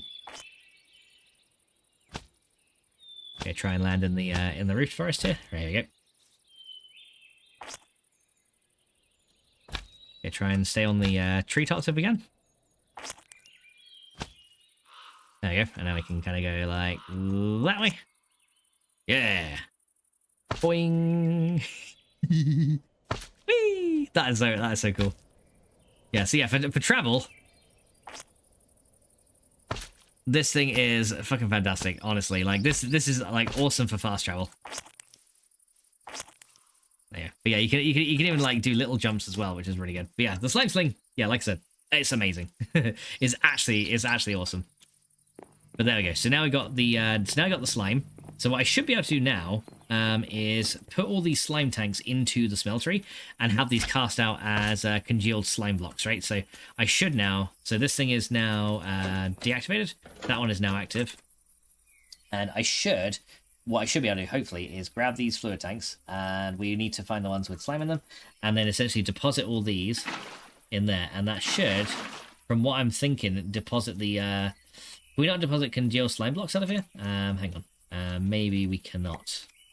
Hang on. Let's have a look here. So that's now got liquid blue slime. Can that not do congealed slime blocks? Maybe it can't. Maybe we can only do... maybe we can only do slime balls? Oh, maybe we can't do slime balls. Hang on. Liquid blue slime. Let's have a look. So, liquid blue slime. What can we do with this? Can we not actually do anything with it then? Okay, so this cannot be turned into more slime balls then. I guess it just doesn't have a use, because I thought like slime balls could be cast out from the smeltery, unless that's in a newer version of Tinker's, maybe not in the older version. Let's see. So slime ball. Can we not cast this from a? No, we actually cannot cast that out from there. Okay, that's actually really interesting. So yeah, okay, we need to we essentially need to break the smeltery controller and put it back then. Okay, so this blue slime is essentially just a waste. So yeah, we kind of did that for nothing. Sorry about that, guys. I actually thought we could take this blue slime and turn it and kind of use it, but I guess not. Which is kind of a shame, but it's okay. We can just kind of stack these back together. Okay, so I thought we could use it, but I guess not. Can you use it to farm blue slimes by building an arena? You might be able to. I could put like a little one down. Maybe we could make okay, let me see if that actually is a thing, because I'm not sure if it's the liquid that makes them spawn, but it could be. Okay, I'll tell you what, let me come over here. So I avoided most of it, but we got a little bit left. Let me just put like a a little pool of it just here. Yeah, actually look, this is perfect. We can put like a little pool of liquid there. So we'll go grab that. And then we can take a bucket here, and we can just kind of put some of this down in there. And I want to see if maybe this will work. Yeah, unfortunately it doesn't make a permanent source, so we're going to have to kind of do it like that. There you go. Yeah, so we'll make a little pool of it here. So we've got 1, 2, 3, 4, 8, 12. Okay, so we'll have to do it like this, and then fill in that last side there. So we'll try something like this. There we go.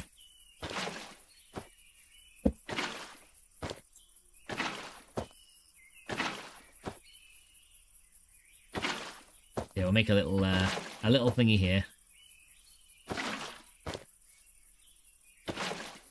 There you go, and that one, and that one. There you go.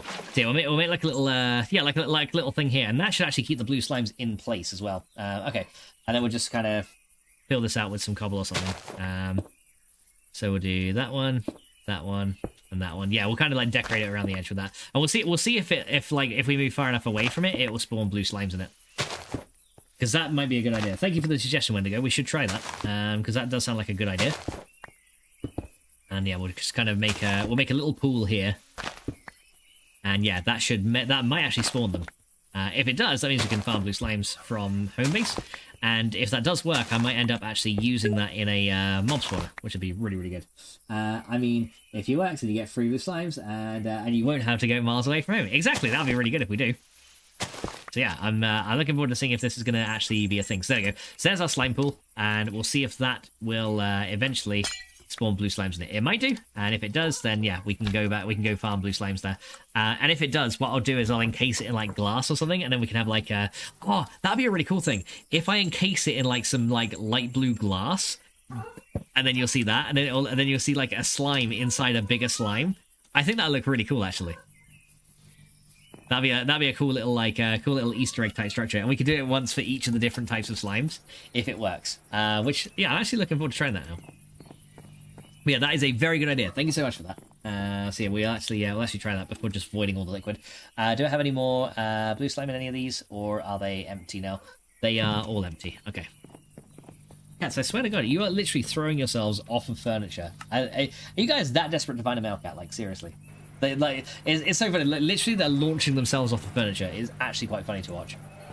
They're like, look at me! Crunch!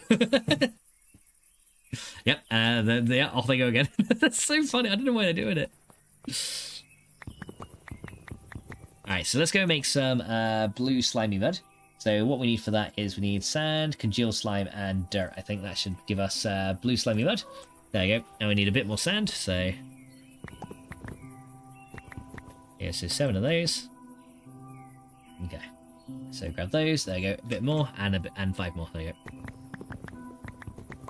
Yeah, so get those, and we'll get a little bit more. There we go. So now we can cook these up into slime crystals, and that'll be the last thing we need to empower. Oh, I need 1 more piece of dirt. So, and there you go. There you go. I'm going to go. I hope you're doing well, dude, by the way. Sorry I didn't welcome you properly. How is it going today? Thank you so much for popping in, and I hope you're having a really, really good day.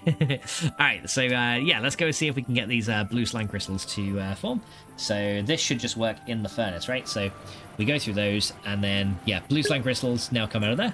Very good. So I'm doing okay. I got off of work around 2, and I'm kind of just been chilling. Hey, well, I'm glad you've been having a chill day, dude. And hopefully, you know, what are you getting up to like later on today? Then I'm not sure what time is it for you right now. Anyway, I actually forget what time zone you're in. Are you in the same as me, or are you in like the States? I actually can't remember.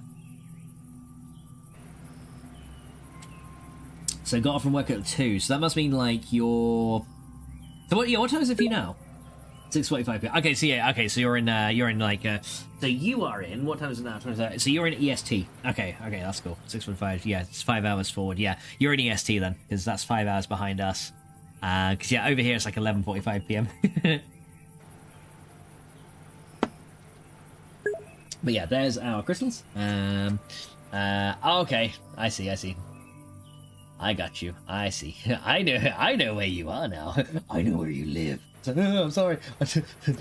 Don't kill me. I'm sorry. He knows where I live. I don't want to live. I want to live. All right, there we go. So we got those in there, and we can put these last blue slime balls into there. Right, so yeah, I'll keep an eye on this farm and see if it spawns slimes. It might like only be an at-night thing. I can give you one of my boy cats. They're fixed though, so I don't know how they help. Nah, we just need to. I think we just need to get ours fixed, to be honest. Unfortunately, it's just expensive to get these little ones fixed up. So it's just one of those things where we had to be like, well, you know, it would be nice, but we're just going to put up with the yowling for now, because yeah, vet bills ain't cheap. So yeah, just one of them things where we're just gonna, you know, and it's not really that bad. Like, it's only like every few months that they kind of go like a little bit crazy, and then after that they're just like, yeah, we're fine. You know, after that it's like nothing happened. It's like, yeah, we do. Yeah, they look at you just like, what the fuck did I do? It's actually kind of funny. Right, so those can go in here. There we go. And let me go down into here. Yeah, I want to see if blue slime spawn at night. That'd be very interesting to see. If they do. But for now, let's go drop off the ingot cast back onto the smeltery table, because we will need that later. So you can go there. Very nice. So ingot cast is done. Hooray! Hooray!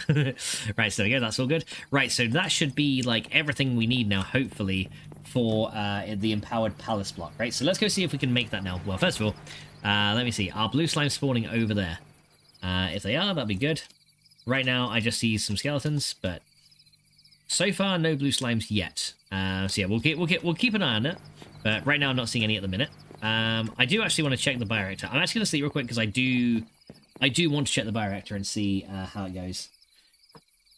because that could be kind of helpful if we can have a little look at it and see how it goes. Oh, a new follow from a Blank the New. Thank you so much for that follow, Blank. Very much appreciated. I hope you're having a fantastic day. And yeah, I hope you've been enjoying the stream so far. But welcome into Age of Engineering, where I can clearly not engineer for shit because there's lasers everywhere, and you know there's mobs on my roof, and just everything is complete pure chaos. Thanks again for thanks again for the mod help. Hey, hang on. Do you go by a different name on Discord, or are you the same one? I honestly go through I help so many people with modding. Or have you not been on my Discord yet? Did you find me straight from YouTube? Right, like, how did you find me? So the same one. Oh, same one. Okay. What did I have you on again? I'm so sorry. I go through I go through so many different questions and stuff that I'm just like, yeah, do this, and then I move on. And then, yeah, do that. I'm sorry. I'm sorry. Okay, I'm a terrible person. I don't mean it. I didn't mean it. Says I wanted to change medium armor to heavy armor. Ah, yeah, I remember. So did it all work out for you in the end then? Did it come together and do all the things that you were hoping it would do? Hopefully it did do all the things you hoped it do. Because yeah, I know it can be kind of crazy sometimes. All right, so yeah, we've now got rice seeds coming in here. So yeah, this bioreactor is it's currently struggling on the rice seeds. But why are you not importing rice seeds in here? Oh, okay, it is. Okay, so yeah, it's kind of struggling on the rice and the rice seeds, and as you can see, some of the stuff is now kind of it seems to be slowing down, as you can see. So yeah, the bioreactor does burn through the more stuff's in there, the more quickly it burns through it, though, you can see. So yeah, it's kind of struggling a little bit, but it's just about keeping up with 256 RF per tick, which is not too bad. Since I ended up playing a different mod pack, but I'm still looking into it. I will try to change it soon. Oh, okay, fair enough. I hope you managed to work it out though. I'm sure it's not that difficult when it comes to that. But yeah, I hope you have a good one, dude. Thank you so much for stopping in and for that follow. Very much appreciated. But yeah, if you need any more help, whatever, just hit me up in Discord or whatever. I'm there. So yeah, I'll do what I can to help if I know what I'm doing anyway. Sometimes I do, and sometimes I'm just like, huh? But yeah, I'll try my best. But yeah, thank you so much for hopping in again and for that follow. And yeah, I hope you have a great rest of your day, dude. Right, here we go. So we got green slimy dirt, purple slimy dirt. Right, so that stuff is fine. Right, so let's go ahead and have a look at empowered pallets then, and see if we can get a couple of these going. So empowered pallets. Here we go, guys. Right, so this thing requires. Okay, so we need prismarine, raw fish, blue slime crystals, and cobalt, as well as the palace block in the middle. Alright, so here we go. So we are going to need... First of all, let's go get the palace and the cobalt, because we got both those in here. So we need 2 cobalt, 2 palace, 2 blue slime crystals, so we'll just get those from here for now. 2 of those. 2 raw fish, which I think we've actually kept by. Yeah, we did. So we got 2 raw fish, and... oh, that was actually... the wrong one. I needed the raw fish. There we go. So 2 raw fish. I don't know why it gets empowered by fish, but it's fine. And prismarine was the last one. Yeah, prismarine is a tricky one actually to get in large quantities. It's very expensive to get. So 2 prismarine. There we go. So now we can go load these onto the hotbar, and then we can set these up here. So we have cobalt. We have that one, lapis, and we have the prismarine, blue slime crystal, raw fish. That fish looks very unhappy, doesn't he? He's not happy. And boom, there we go, Fred. This guy is now running, and as you can see, this thing is going to drain a lot of power. So yeah, if we look up here, we should see this thing. Yeah, this thing is very quickly going to drain with energy. So yeah, we're going to have to see how this goes. Yeah, that's already down to 3.8 mil. And yeah, I think it's being provided from the water right now, but we should slowly see this deplete. But yeah, right now the display stands are keeping up with the power consumption. And yeah, it's 1,000 RF per tick essentially, which is pretty good. So yeah, that's going to slowly but surely empower this guy. It should go a lot quicker this time because yeah, we've got a lot of RF now stored up thanks to that bioreactor, and it's built pretty quick. But I will need 2 of these empowered palace blocks because we essentially need to make a ton of advanced circuits to progress, which is going to be really, really good, because then we can get the last bit of IC2 quantum suit armor, which is probably the first thing I want to make. And we can also get look at making Lapotron crystals to make the MFE as well, or the MFSU, which is like the higher tier power output. But yeah, it's going to take a while, as you can see. It's kind of draining out these, but yeah, this thing takes 8 million RF to power. Like the Inoria is a little bit worse at 16 mil, but yeah, this one takes 8 mil. And as you can see, yeah, now it's draining out. Look, so this is slowly draining out of power. And it's yeah, it's emptying out. Luckily we've got some stuff like working with it though, so these things, this one here is still pretty full. But yeah, that one's now down to 1.8, 1.7. So yeah, this one is going to drain out a little bit faster than that one. But yeah, hopefully between all this, it shouldn't take too long to get ourselves the Empowered Palace. But yeah, it takes one full battery to do this. But there we go. There is our first Empowered Palace block. There we go, guys. That is the first one out of the two that we need. So there we go. That was a little bit quicker, thanks to the fact that we had, like, you know, we already had the stuff we needed. But there it is. One Empowered Palace crystal block, which is awesome. Cool. Okay, so yay, we've now actually got that sorted out, and that'll be the first one. So yeah, I kind of need to let the system sort of recharge a bit because yeah, as you can see, like we got 1.1 million here, and then this is we still got 2.6. So I got 2.6 plus 1.2, so that's a couple of million there. Those have got 800,000 each, so that's 3.2 mil together. That there, let's see how much have we got in reserve. So 3.2 and another 1.5, so that's 4.7 mil so far. And then in here we've got another 2.2, so that's 6.9 mil. So we still need like another 1 million RF to generate in here before this thing will have enough power to do the second one. So yeah, it's going to be a little bit tricky to get this one. The second one's going to take longer, but I'm gonna run it anyway. Yeah, we'll run it anyway, because the second one will take slightly longer to do. But there I guess we'll go and grab that one, and we'll start the empowering. So yeah, this will essentially drain this whole system out completely, I think. So it's gonna kind of drain me completely dry on power. But yeah, luckily we got the bioreactor kind of supporting power gen now, so it's providing at least another 100 RF per tick, and that's just for one, right? So I want to see how much rice we're getting through here. Like, are we growing rice that quickly or not really? It seems like we are. It seems like it's actually keeping up pretty good on the rice growing, and it's growing rather quickly, to be honest. So yeah, we're not too bad. I think one bioreactor is actually enough for now. But yeah, it's not actually showing anything in here right now, because, you know, the bioreactor is kind of chunking through it.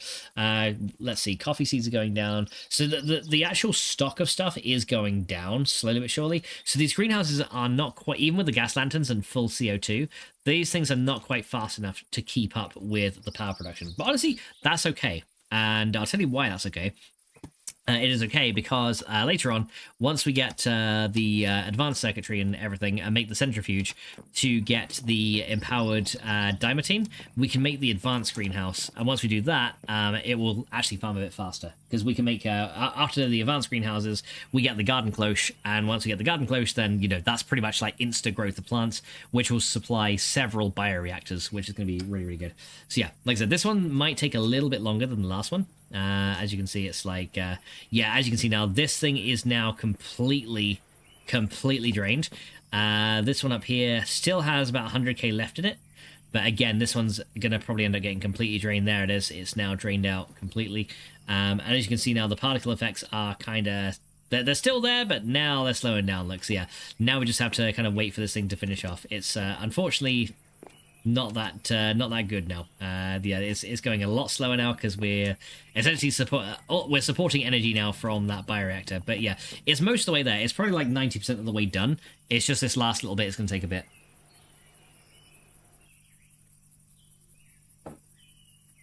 But yeah, once that is done, then we should be good to once it is done, then we should be good to take this and then make a load of advanced circuits. So if you have a look at Empowered Palace and what it's used in, you can see, yeah, the main thing is advanced circuits, right? So that's the main reason you want to make these, because yeah, advanced circuits are essentially really good. It's also used later on to make a machine frame in age 6, right? So yeah, we do need a little bit of that for age 6. So end rods, electrical steel, and a couple of other things as well, with nutrient distillation in the forestry carpenter. So yeah, to get to RF tools, that's actually quite a tricky one, actually, to get to that one. But yeah, so yeah, Empowered Palace is used quite frequently. Are the blocks used anything? They are. Greenhouse glass is for the blocks as well. It's also makes the fusion crafter, although that's not going to come till like age 11, I think, or 12. No, that's age 13. Okay, so that's a very long time away. It also makes a solar panel controller for environmental tech, which is a solar cell, blocks of gold. So yeah, very expensive. A looting upgrade from Neotech. So yeah, these all make like upgrades. Fortune upgrade from Neotech as well. So yeah, essentially Empowered Palace is the main use right now is going to be in the advanced circuits, right? So that's the main thing we're going to use it for. Because yeah, if we look at the advanced circuits, you can see that they're used in a lot of different things, as you can see. So the main ones for these, we can make energy flux circuits later. That requires tungsten though, so we can't make that yet.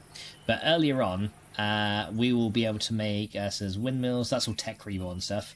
But for IC2, there's a lithium backpack. There is also this one, the MFSU, and yeah, the MFE gets upgraded essentially with an advanced machine casing into an MFSU, which can store. Yeah, this is a power tier 4, and I think this can store like 400 million EU, which is a lot of energy, which is super nice. Let's see what else we got. We got MFSU upgrade kit, which is good. But yeah, the main thing it's used in is this guy here. This is used in the nuclear reactor, which is going to be one of the first things I want to make in order to power it. It's using a couple of other things. You can actually get a teleporter with it as well, which is pretty cool. But yeah, that's a frequency transmitter, which is, you know, electronic circuit with a insulated copper, which is actually pretty cool. So yeah, that's used in we can actually make a teleporter, which is pretty sweet. I don't know how much power that takes, but that's actually used in a load of other recipes as well, in like advanced miners. A replicator. Okay, so that's using the mana transmitter and replicator from RF tools. So yeah, there's actually a lot of uses for that teleporter anyway.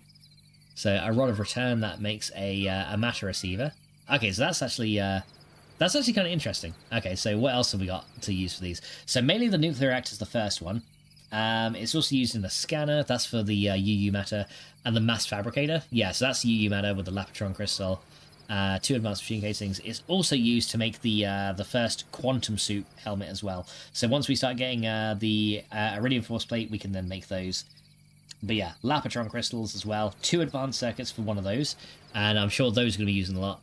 Definitely going to want to make this though, the night vision goggles, because that can be used for the headgear for our current armor set. Let's see what else we got. There's actually a lot of stuff here, and that other block of pallets is done as well, which is great. Let's see, a thermal exploration valve. Not sure what that does.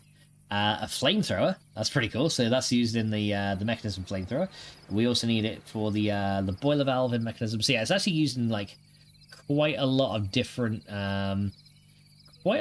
things, to be honest. So yeah, the advanced circuits are like they're kind of necessary for a lot of things, right? So yeah, that's going to be the first thing we make is going to be the advanced circuits. So yeah, and that's going to allow us to tech up into IC2. So let's go and let's go grab one of these guys. There you go. And then we've got now 2 blocks of these, and that will then get uncrafted into 18 empowered pallets. So let's go look at making some advanced circuits. And we're essentially going to spend all of our empowered restonium pallets on these, because yeah, we kind of need to. Yeah, it's one of those things. We got 18 empowered restonia, and let's have a look at the advanced circuits. So advanced circuit. Yeah, so the advanced circuit from IC2 requires 4 restonia, 2 palace, and 2 glowstone, all around a basic one. So essentially, I need to, in order to get the maximum amount of circuits out of these, I need to make 2 more empowered restonia. So I might have to look at making some of those kind of soon. But yeah, as you can see, this thing is going to take a while to essentially fully charge up again. So yeah, that's unfortunate, but yeah, it's going to take the empowering age, like I said, it's working on like getting your power grid up to scratch, and then you'll be able to charge stuff faster as you go. But yeah, unfortunately, the wait time to do more on the empower is, you know, quite a lot. But yeah, restonia is not as expensive as palace. Palace is definitely the more expensive one. Fade says, I'm off to bed. Have fun. Alright then, Fade. Thank you so much for popping along. I hope you have a good night's sleep, and hopefully we'll catch you another time. But yeah, thank you so much for popping in, and see you later, Fady. Alright, so let's go grab... right, let's see. We can put the blue slime crystals in there. That's used for later. Right, so now let's go make the advanced circuits. So for that, we're going to need some iron plates and some wires. So we need to make... Yeah, we need to make some basic circuits first. Currently, I got 4, so I should be able to make 8 with what we have. So there we go. We got another 4 here, and then we need redstone and copper wires, right? So we get 4 redstone each, and then we need 6 copper wires. We need a bit of glowstone as well for each one. So we need 16 glowstone in total. There we go. We got plenty of that. And now we are going to need the insulated copper wire, which we should have a little bit of that. There you go. So insulated copper wire. All right, here we go. So basic circuit first. So we click advanced circuit, which requires a basic one. And let's go make as many of those as we can. 4 more. There we go. And then advanced circuit. We click on that. Done. And oh, we're gonna get 4. Okay. Oop. Hi Creeper, how you doing? Okay, so we only get 4 of those, but that's fine. So we got 4 advanced circuits because I'm thinking we were short on Restonia, weren't we? Yeah, so we can get 4 so far, which we can then use and start to put to use for now, which is good. Kind of says, I'm off to Slurk 2. My weekend at work. Finally made the minibike. Hey, nice, dude. Have a good rest of your stream, buddy. Alright then, Carnage. I will catch you later, dude. Thank you so much for popping along. I hope you have a fantastic night's sleep as well. And yeah, hopefully we'll catch you in the next one. But yeah, enjoy your enjoy your slurk, and we'll see you soon, dude. All right, so yeah, we get 4 advanced circuits so far. So there we go. We finally tiered up, which is really good. Okay, so first of all, let's look at making the night vision goggles. That's the first thing we're going to do. So night vision goggles is going to be this guy, and that requires. So we've got the advanced circuit now. We've got these rubbers, which is fine. So the first thing we need is reinforced glass. So that's 2 advanced alloys with 7 regular glass will get us reinforced glass. Okay, so that's pretty easy. So let's get that one first. So where is that? So we need 7 regular glass. There you go, so 7 of those, and then we need 2 of the advanced alloy, which it just so happens we have 2 left. So I'm going to have to make some more eventually. But there we go, we can get those, and we can do doop, doop, doop. There we go, 7 reinforced glass, done. Right, so that's that first one. Right, the next thing we need for this is going to be an advanced RE battery, which is pretty familiar. So it's lead dust and sulfur dust with copper cables and bronze casings. So we should have the bronze casings ready. So you need 5 of those, and then we need 2. Well, we got 2 copper cables, so let's go get these done first. So we got these, and we've got the copper cables, so there and there. And oh, you need to go there. And then I need lead dust, which we may have a little bit over here actually, because I did take some down. Yep, we got lead dust, and we got a sulfur dust from actually crushing the yellorium, which is really good. So we'll take those, and then I think we do sulfur on lead. There you go. And there is our advanced RE battery. There's that guy. Okay, so that's those. Now we need laminators, which is tin cable, insulated copper cable, and then we got iron item casings, and that actually gets us 8 of them, so that's really easy. So we now need iron item casings. So there's the steel one. We need 8 of these. Wait, no, we don't need 8. I think it's just is it 8 or is it 2? I think it's 2, isn't it? Wait a second. Let me hold on. I'm probably doing this wrong. Wait a minute. I'm doing this wrong. So is it just 2? Yeah, two of them. I don't know why I thought it was 8, but there you go. So 2 iron item casings. There you go. And then we needed so the other thing we needed for that was going to be 5 glass, tin cable, and insulated copper cable. So we need 1 tin cable, which we already have. We need 5 more glass from over in here. So 5 more of that. Yep, and sort that back out, and then we should be able to do that. So now we should be able to get the laminator. There you go, or the illuminator. There you go, done. So there's those guys. And what's next? So after that, we've got that. We need 2 rubber, and that's the thing. I might need to put some more stuff through an extractor. So I do, fortunately, have plenty of sticky resin now, because we actually have a IC2 stick reed farm kind of going off in this greenhouse here. So yeah, we got plenty of that to use. So I am going to go over here real quick, and we are going to grab a couple of stacks of this. There you go, grab 5 stacks of the sticky resin. Yeah, I don't even need to do rubber tree farming anymore, because yeah, the stick reeds there, they just pretty much grow the thing I want, which is awesome. And we don't have to worry about, we literally don't have to worry about harvesting that anymore, which is very nice. Let's just eat as well. There you go. Eat me nice and speedy. Right, okay, so sticky resin. Let's go and drop this guy into the extractor, because that'll give us the rubber we need. So any sticky resin can now sit into there. This thing doesn't have any overclocker upgrades right now. I might just nick a couple from here, just to make this thing go a little bit faster. That can start off. There you go. So that should then make it go a little bit quicker. There you go, that's better. And each one of those will give me 3, so I need 2 rubber from here. There you go, so we need 2 rubber from there. And after that, let me see. So after that one, we're gonna need... Here we are. So now finally we need... The last thing we need is these advanced heat exchangers, which essentially is 2 regular circuits, and we need 2 of these, and we need also regular heat exchangers, which is 2 more circuits each. So yeah, we need to make a couple more circuits first, because yeah, so we need 2 more regular circuits, so we need 2 more iron plates. Right, so 2 of those, right, 2 of them, and we need a couple more bits of redstone, so 4 more pieces of redstone. There we go. There we go, and then we just do these guys like this. And then we do 2 of those, and 2 of those. Right, there we go. 2 more basic circuits, done. Right, so how do we make this, how do we make these heat exchangers? So we need 4 regular heat exchangers for this. So that's going to be 20 copper and 12 tin with the circuits, right? So we need 20 copper and 12 tin. So we'll get those first of all. That's the thing. Do I have any of these copper ones, or do I need to get some more? I actually have 25 in here.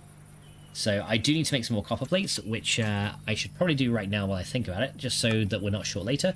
So let's go get 3 blocks of this real quick, and then we're just going to go doop, doop, and there we go. So get a load of these into, not copper doors, into those. There we are. And then let's just run those through the block cutting machine over here. This guy, no, it is this one here, isn't it? Block cutting machine. Yeah, let's just run those guys through there. There we go. That'll make me a load more copper plates over time. There we go, which is awesome. Michael says, good night, Carnage. Sleep well. Woohoo! Celebrate. Now I can play up. Michael, you always play out regardless of whether Carnage is there or not, though, right? So, you know, it's fine. We all know you do. It's fine. So we need 12 tin as well. So 16. There, I guess we need 12 of those, and then we need to make these guys here, right? So, actually, I might need some more. I might need 2 more circuits now. I think about it. I do.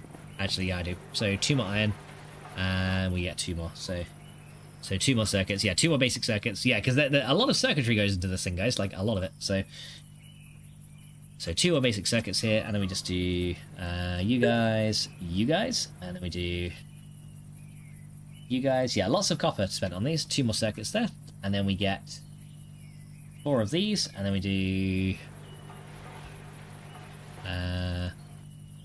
oh, maybe it was... oh, yeah, it's 4, isn't it? 4 of them. And then... there we go, right, so there we go. So we got 4 basic heat exchangers. There we go, right, so there's those 4. And then we need to turn those into advanced heat exchangers. So each of those is 2 of those, 2 more copper plates. So luckily I'm making some more. So we need to do the 2 heat exchangers like here and here. And we need 2 more copper plates. I probably have a couple stored in here still. So we need... I think we need 4 of these. Each, so... or is that in the middle? Hang on. Here, in the middle. Okay, so we just need 2. So 2 copper plates in the middle. There you go. That one can kind of go back in there then.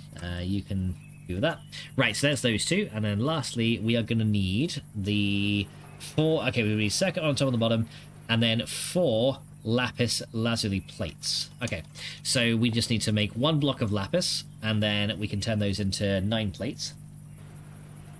So we get 9 of those. And then we condense that into a block, if I can. There you go, and then just do that and that. There we go, so 1 block of lapis.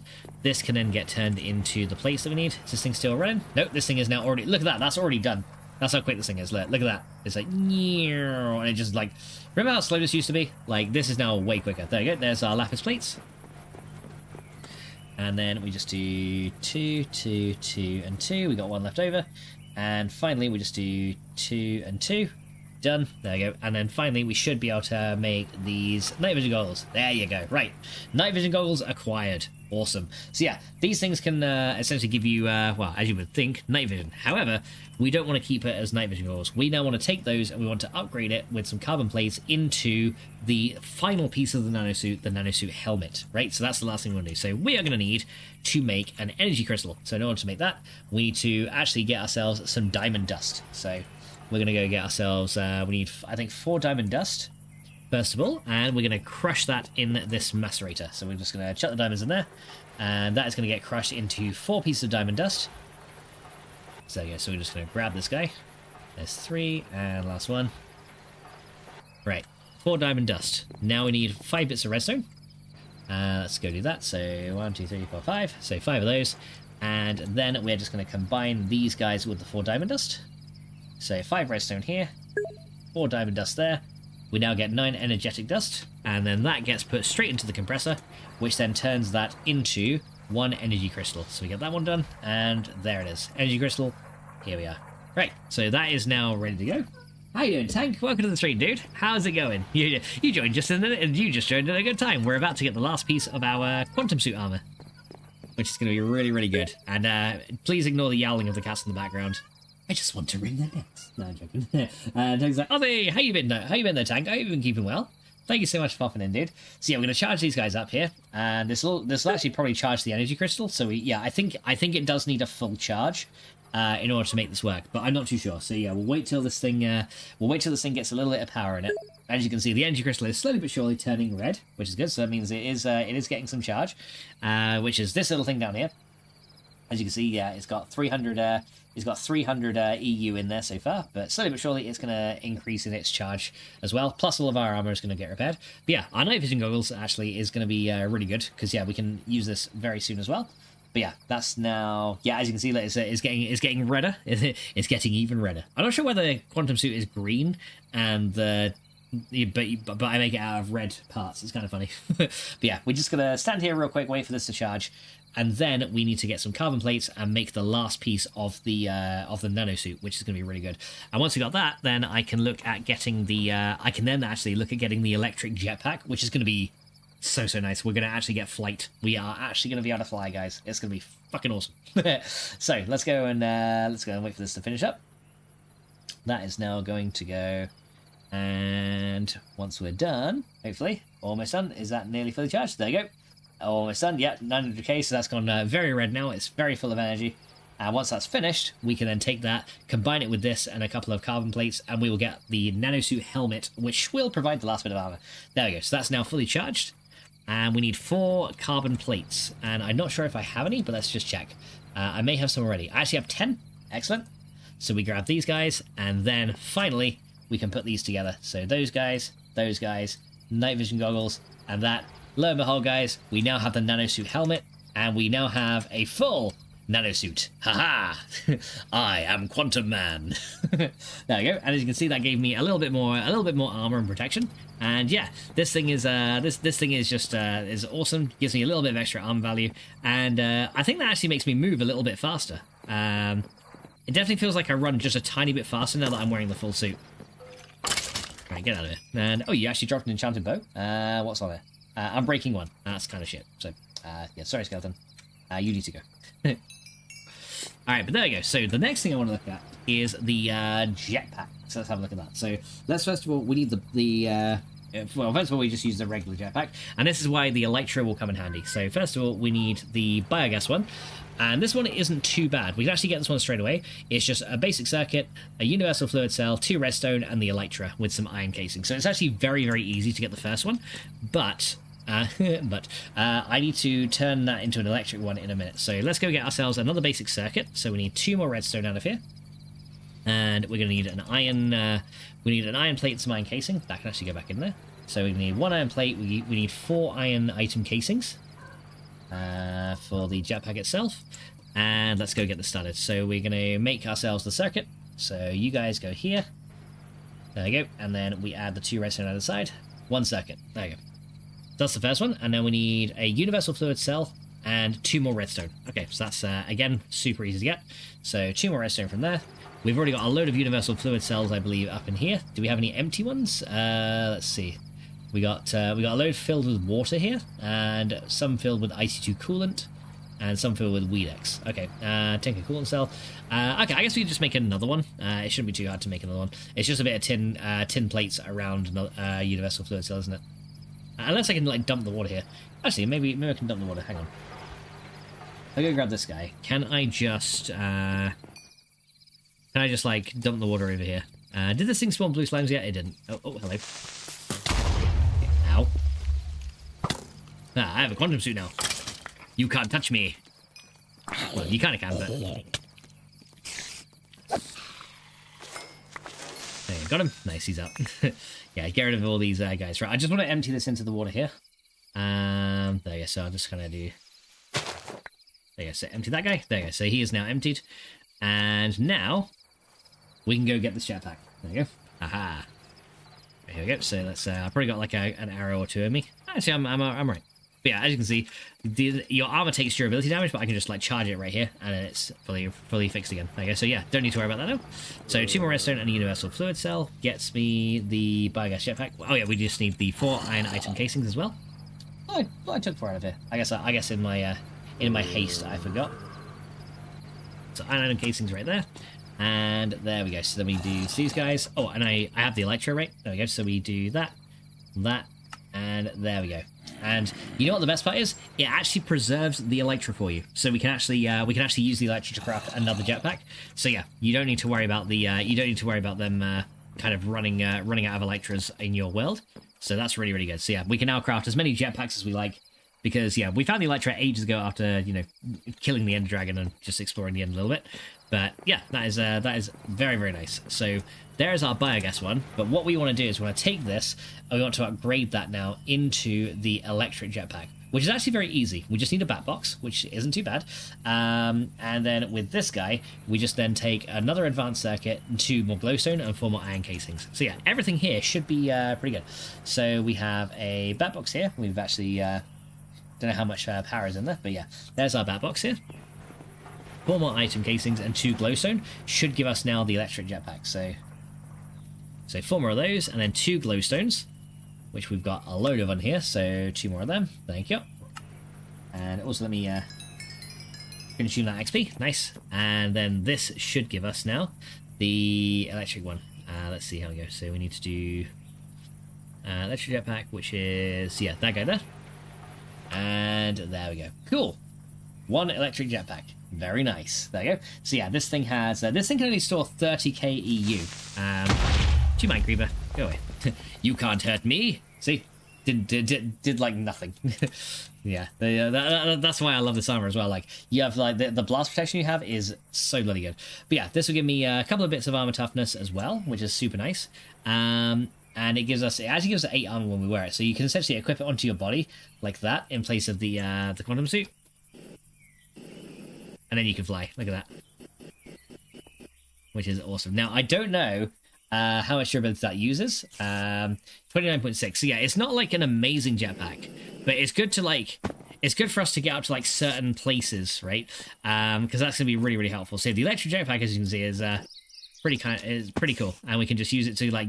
You know, say if we need to do some work up here, we can just be like, whoop, and then we can just like make our way up here, fix some stuff. You know, we can then fly over to the greenhouse over here. I'm not sure what the hover mode is for this thing. Is it V? No, it's not V. Let me just check my controls real quick, because I want to see, because there'll hopefully be like a hover mode in the controls somewhere. And let's see. So Industrial Craft 2. Let me just check in that. IC2. Let's see. Alt key. Does that not do we not have a hover key for this jetpack? Okay, so I guess this jetpack cannot hover, which is fair enough. That's actually not a terrible thing, to be honest. But yeah, this jetpack is not capable of like very long range flight, but it's it's capable of just doing like some short range expeditions, and flying and stuff is very easy. So now if we want to get to like a slime island, for example, we can just fly up really high, get to where we need to go, and it's all good, right? So yeah, it's really, really good. But the better part is we can actually attach this jetpack to a suit. We just need a jetpack attachment plate. So essentially, this is not too bad to make. It does require iridium shards, so it's not the cheapest thing in the world, but it just requires a steel plate and a couple of advanced alloys. So for that, we're going to need some mixed metals. We need iron, bronze, and tin to make some mixed metal alloy. And I'm actually going to make quite a few of these, because we're probably going to make we're probably going to need a load more in the future. So let me drop these guys up in here for a second. Alright, so iron, bronze, and tin. So we'll get a stack of these. I get a half stack. Oh yeah, a half stack and a bit. There we go. So we need tin. So I get 33 each, because that makes a nice round 11, doesn't it? So 33, and 33 iron as well. So yeah, 33. Oh no, that one is steel. Although we do need 1 steel plate anyway, so I'll take that out while I'm here. So it's 33 iron, so I need 1 of these. So half that and add 1. Alright, so yeah, let's go make a load of mixed metal. So that should be fine, because yeah, the jetpack attachment plate can then be used to essentially attach jetpack to another piece of armor, which is really nice. So you get the benefits of that armor plus the jetpack, which is, you know, pretty sweet, right? So let's go and add the iridium shards. So yeah, we just need the advanced one. So that requires these. So we're going to make a ton of those, and then these guys go straight through the compressor. So that is going to go into there. There you go. So straight into the compressor, and there we go. So that'll then turn into these mixed metal plates. Now, I don't know how many we needed. Was it 2 we needed? Yeah, so we only needed 2 of these.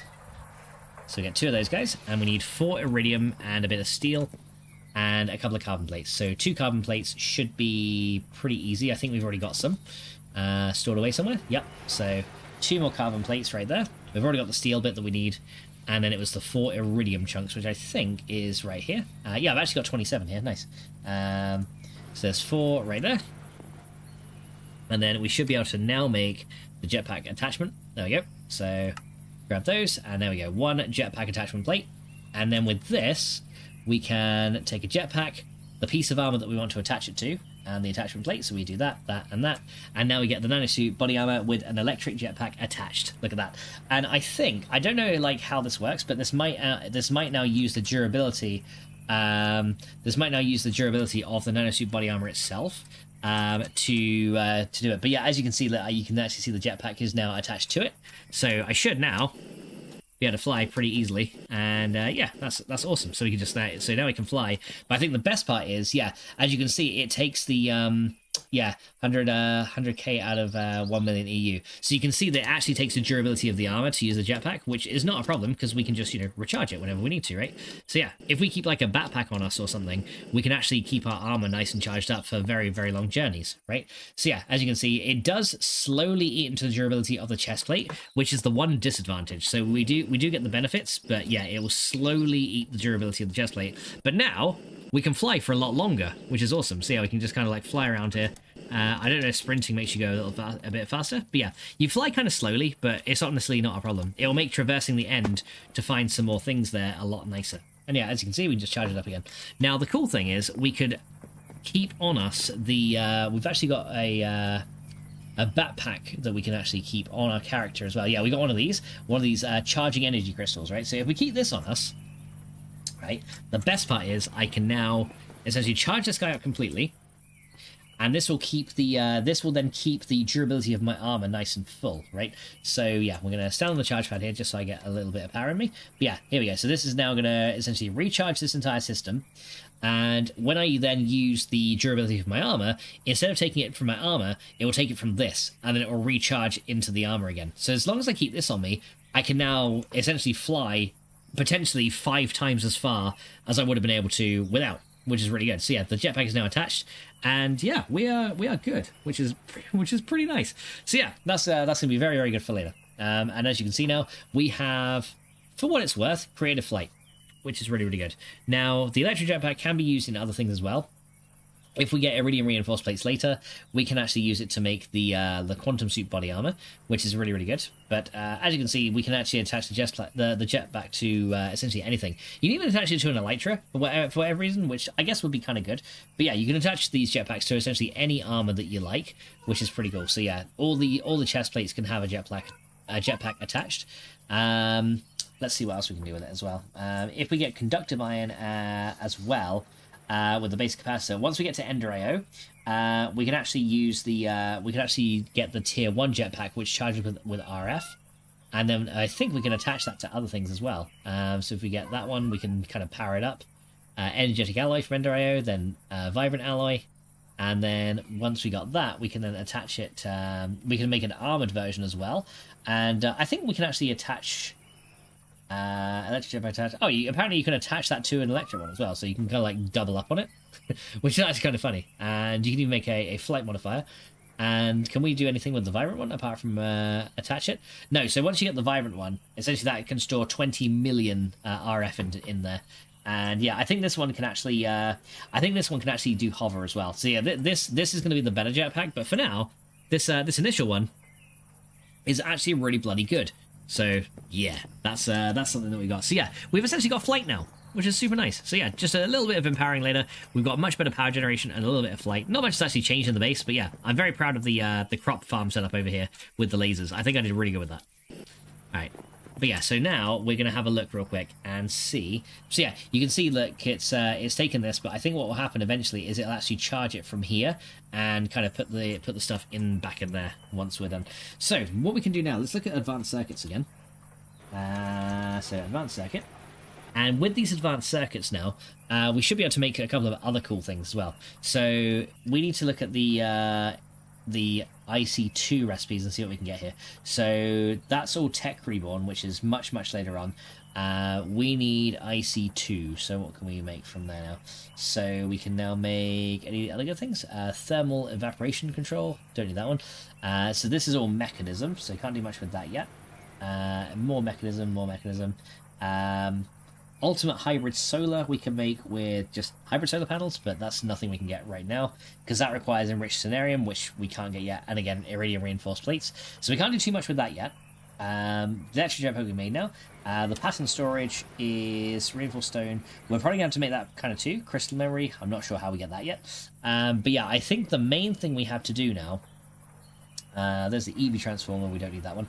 The main thing I think we need to do though is look into making the an advanced solar helmet as well. Oh, hello. What ahead? Durability 27. Hey, hold on. An advanced solar helmet could be pretty good. And a hybrid solar helmet with a quantum suit one. Hang on, that could be kind of cool. Because if we have an advanced solar helmet, maybe we could just like charge up our armor from sunlight. Is that how that works? Every transformer, it does say 2 advanced circuits though, so I don't really... Oh, and an advanced solar panel, which is iridium... Yeah, iridium reinforced plates, which I think is reinforced iridium, which is 4 advanced alloy with an iridium iron, which is iron plates with an iridium ingot. Yeah, that's too expensive. Yeah, too expensive right now. It's something we can consider very soon to like upgrade our armor to, you know, be solar powered essentially, and it will just charge from the sun, which is very cool. But unfortunately, that's not really what we need right now. What we really need right now, I think, is we need to make ourselves the industrial centrifuge, which I think requires there's a mining drill. So let's look at the centrifuge real quick.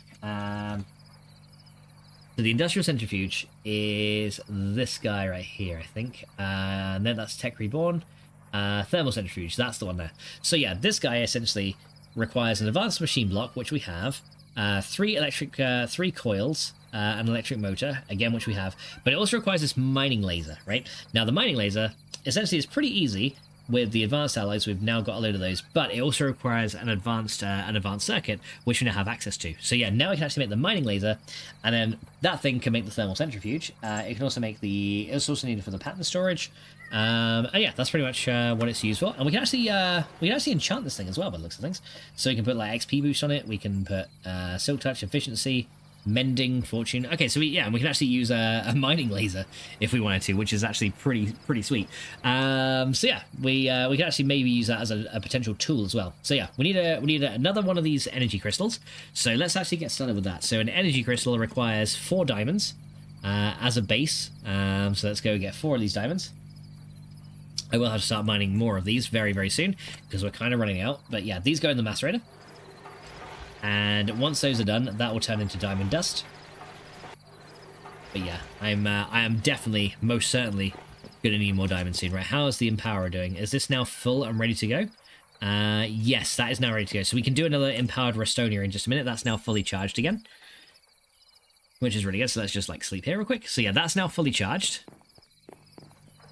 But yeah, we've now got ourselves... Right, okay, so that should now be finished, right? So this guy should now give me diamond dust. Very nice. Then with the diamond dust, we combine that with redstone again. And we need 5 redstone, sorry, not 4. So 5 redstone here. And then we make ourselves the energy crystal, which is just 4 diamond dust. And then the rest of these is the redstone dust like that. That'll give us 9 energy dust. And then we just compress that down into the energy crystal. So we just let that run. And then once that's done, there is our energy crystal. As you can see, nice and quick. We also need 4 more of these. Let me just grab all these. We need some more of these advanced plates. So we need that guy like that. And then we need the advanced circuit and the energy crystal. So we need advanced circuit here and energy crystal, which is going to be right there. And I think it's, what, 2 redstone? Kind of surprised they didn't make it empowered Restonia at this point, but yeah. 2 redstone here, and that one, and that one. There you go. And now we got ourselves a mining laser, which actually has a bit of charge in it, funnily enough. Oh yeah, it's actually getting charged from my charge pad, which is kind of funny. So there we go. We've now got ourselves a mining laser. Aha. And yeah, you can use this to you can essentially use this to mine stuff and fire laser beams as well. Now I don't know if it can attack mobs, but yeah, you can fire laser beams out of it. There's my skeleton horse is kind of escaped, but yeah, I'm literally now able to fly and like shoot lasers, which is kind of cool. Can we use it on a pig? Let's see. Hello, Mr. Pig. There you go. Oh, it actually sets them on fire. Look. There you go. But yeah, as you can see, it can be used to mine the terrain as well as attack mobs, which is kind of cool. So yeah. Yeah, it's not super strong, but yeah, you can use it as a ranged weapon if you want to.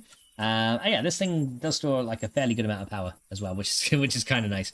So yeah, there we go. So that thing can be used as a mining tool, which is very, very nice. We want to be kind of careful how we use it, but yeah, we can kind of go for this guy here. Hi there, I have laser beam. Haha. So yeah, not super powerful, but you know, it's still pretty good if you want to use it as a potential range weapon. I think it only does like 1 or 2 damage, but the best part is it sets fire to your target, which is very nice. There you go. So yeah, mining laser not really used as a weapon, but yeah, more so as a does use quite a lot of energy to actually use it though. So I don't know how useful that'd be as an actual mining tool, but it's still pretty good, right? It's still pretty cool. But yeah, it's one of those things that's one of those things that takes a while. So yeah, we need to stand on here. We're actually kind of draining out AU storage right here as well, which is kind of a problem. But yeah, hopefully the solar will be recharging this as well. But yeah, so the mining laser is now used in several things, including the centrifuge. So let's have a look at. Actually, I had it right there. So how do we make a centrifuge? Thermal centrifuge is going to require the mining laser, which we have. We need an advanced machine casing, which is going to require a basic one and then a load of extra stuff on top of it. So let's go make that. So we need 4. We need 8 of those. So we need 8 of these. We need 2 of these, and then we need some steel. So 4 of those. Okay. Hello, cat. Hello. Hi. Right, so we need to do this first, and then these guys, and then we just need to make the basic machine block. So let's go do that. So basic machine block there, very nice, and then we put that into the middle here, and that will give us the advanced machine one. There you go. So 1 advanced machine block. There you go. Tyra says, "I hear cat." Yes, there is a cat. She is currently in very heavily in season right now. So yeah, there's a lot of yowling going on. And she's looking for a male cat, and she's like, "Will someone just please come and fuck me already?" And she's calling out. She's like, "Say my name." But yeah, she's looking. Yeah, she's looking for a good fucking. But yeah, there is no male cats in the house, so yeah, that's not gonna be happening. So yeah, unfortunately, no male cat, just female cat, and yeah, female cat in season. And yeah, it's kind of crazy. All right, so let's go make while we're doing this as well, let's go make the empowered Restonia as well, because that is going to require a couple of things. So to make the empowered Restonia, what do we need? We need red dye, crystals, garnets, and ardite. Okay, so we should have all of that on hand pretty much. So we need 2 more red dye. 2 more red dye. We need red garnets and resonating redstone crystals, which we should also have some more of as well. Yep, 2 more resonating crystals. 2 more garnets, which should be right here, red garnets, and then ardite ingots, which should be in here, right? 2 ardite ingots to empower this thing. Oh, I kind of moved that one there. There you go, 2 more ardite ingots. Let's actually get those on the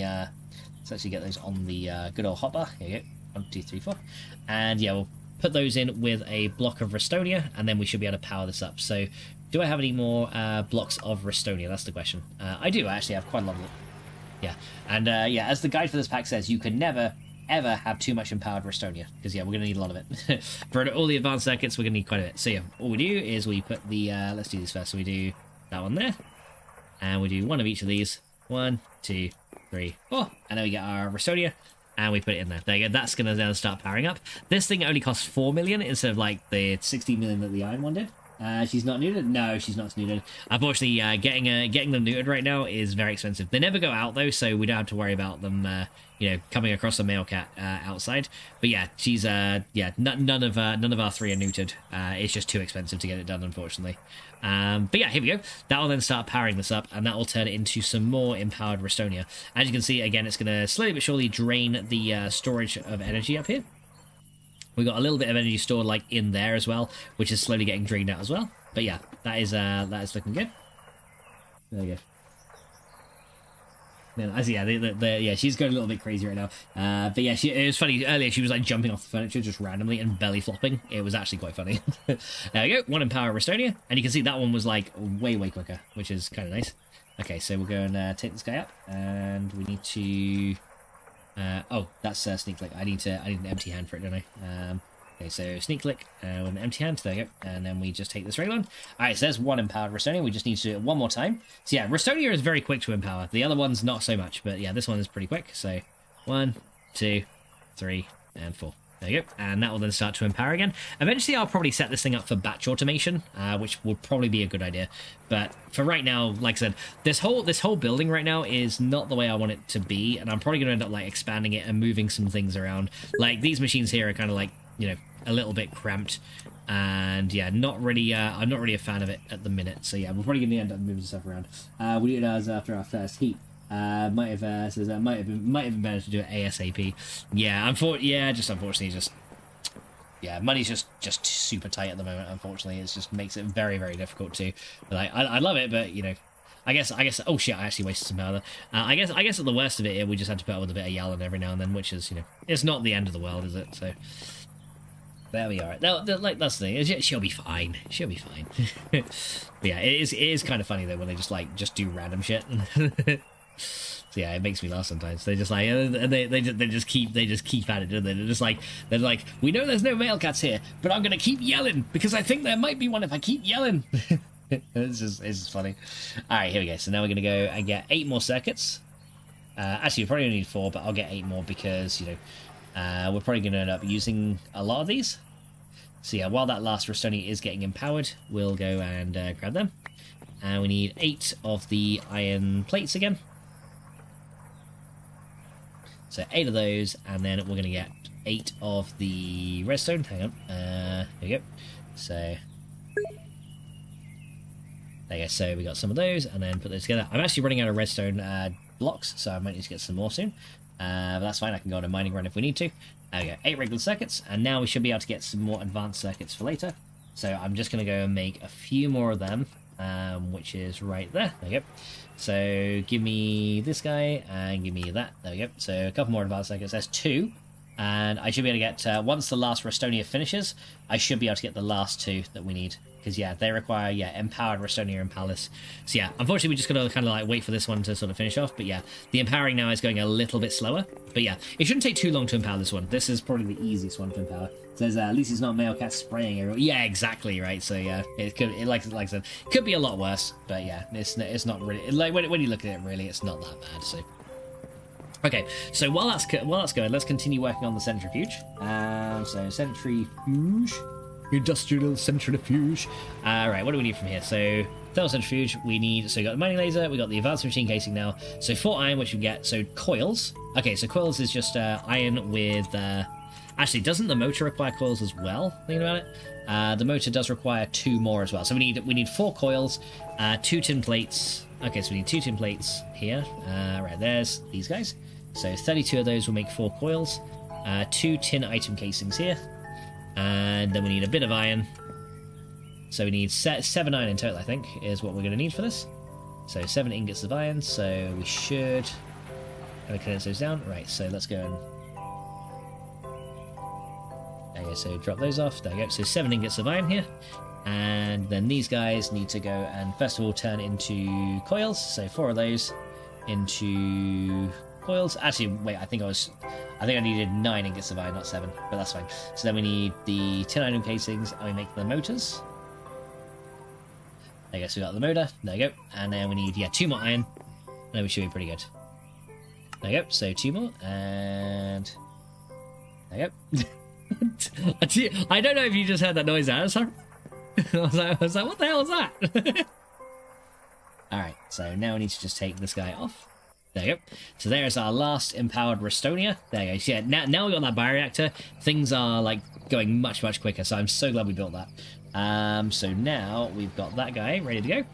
And we can now do more advanced circuits, actually. Let's go do that first. So industrial centrifuge is going to be... Yeah, thermal centrifuge, that one. Advanced circuits, that one. That one, and we should be able to get another 2. There you go, right, there's all of our advanced circuits. We've got a little bit left over of Restonia and Palace, respectively, but yeah, there we go. We're now up to 5 advanced circuits to, you know, do whatever the hell we like with them, which is really, really good. Okay, so now we got iron, and then with that, we should be able to make the centrifuge with that, right? So what are we short on? We are now short on, oh, the advanced machine block. Did I not make it? Oh, it's there. I just kind of got I just kind of left it there. Whoops. There we go. Thermal centrifuge. And yeah, that guy needs to be made on the crafting table too. There we go. And yeah, here we go. The thermal centrifuge is now done. There we go.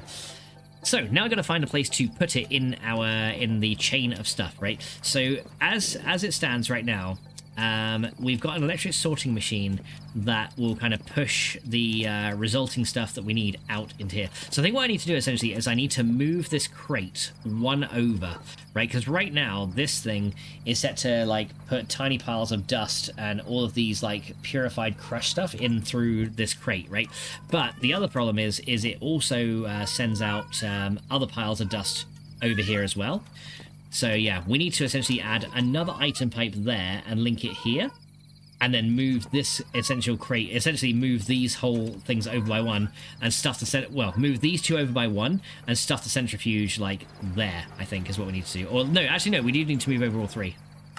Yeah, so all 3 of these need to move over, and yeah, the centrifuge needs to like sit right where this furnace is essentially, and then put it out. So yeah, the other thing we're going to need as well is a little bit of a power storage solution as well. We're going to need to probably make another CESU to store some extra power, because yeah, right now we've got like we're going to need it. We need some more stuff. So let's go and get a few of these guys, a few of these bronze plates here, and I'm going to turn these into bronze casings because we're going to need a few of them. Let me use my hunger module just to go. Oop, restore. Nice. So yeah, these, we need to go into the metal former right here, and we're going to set this to hammering, and then we're just going to stuff the bronze plates into there, and that will turn into some bronze item casings. We're going to let those run, and as you can see, here we go. I've actually got a few more in here as well, so I might make a couple of CESUs just to store some stuff. But yeah, the centrifuge is essentially a power tier 2 machine. So yeah, once we get the centrifuge made, we will be able to start processing uranium as well, which is actually going to be very, very handy. I might want to make an armor stand as well, so we can so essentially we can swap out our armor for a hazmat suit, because when we start working with uranium, we are going to need a hazmat suit, because otherwise you literally die. you literally die. So yeah, let's have a look at the hazmat suit, by the way, before we actually go too much further. So yeah, we've got a couple of things here. So we got the we got the hazmat suit, which is very easy. It's just some orange dye. The hazmat leggings, again, yeah, so a lot of this is pretty easy. So we need rubber boots as well. Okay, so yeah, we've got rubber boots there. That requires just some random wool as well. So yeah, and yeah, we need essentially the entire suit to work with this. Now, I'm probably going to make another armor stand so that we can like swap armor when we need to. So for that, we're going to need a little bit of stone, just regular stone if we've got any. Not in here, but we do have some regular stone in here, I believe. Yeah, we do. And look, we got loads more cooked food in there too. So we need a couple of bits of regular stone here. And yeah, I'll make several armor stands actually. So grab that. And I see you, creeper, shaking that ass. Aha! That's actually pretty cool. I just jetpacked up and just like knocked him out. That was actually awesome. Hi, how you doing? Right. This thing is so cool though. Like I fucking love this. Like it like getting this jetpack was worth the wait. Aha! Hi there. You can't get me here, but I can get you. I swoop in like a bat out of hell.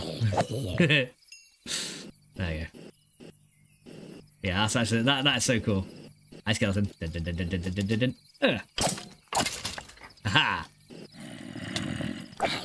It's can you imagine though? You know the mace in Minecraft? Could you imagine how OP this jetpack would be with the Minecraft mace? with the, you know, the one that's made with the heavy core, like, because that mace relies on essentially doing fall damage. So this armor set, right, that can absorb damage, right? So this armor set can absorb damage, and essentially if you do like a big jump like this and then fall and a hit with the mace, like you can just go ugh, like that. And yeah, this armor absorbs so much fall damage. It's so good. But yeah, I can imagine that being like a really good battle strat with that armor set. That is actually a really cool thing. Like that is actually pretty sweet. And I can imagine that would pair very nicely. It's just a shame, unfortunately, that IC2 is not updated for the most recent version of Minecraft, which is a shame. I think this version of Minecraft here was the last version that IC2 was updated for, which is a bit of a shame, but it's okay. Right, so let's go and sleep. You may not rest now. There are monsters nearby. Where are the monsters? I don't know. But yeah, okay. Well, whatever.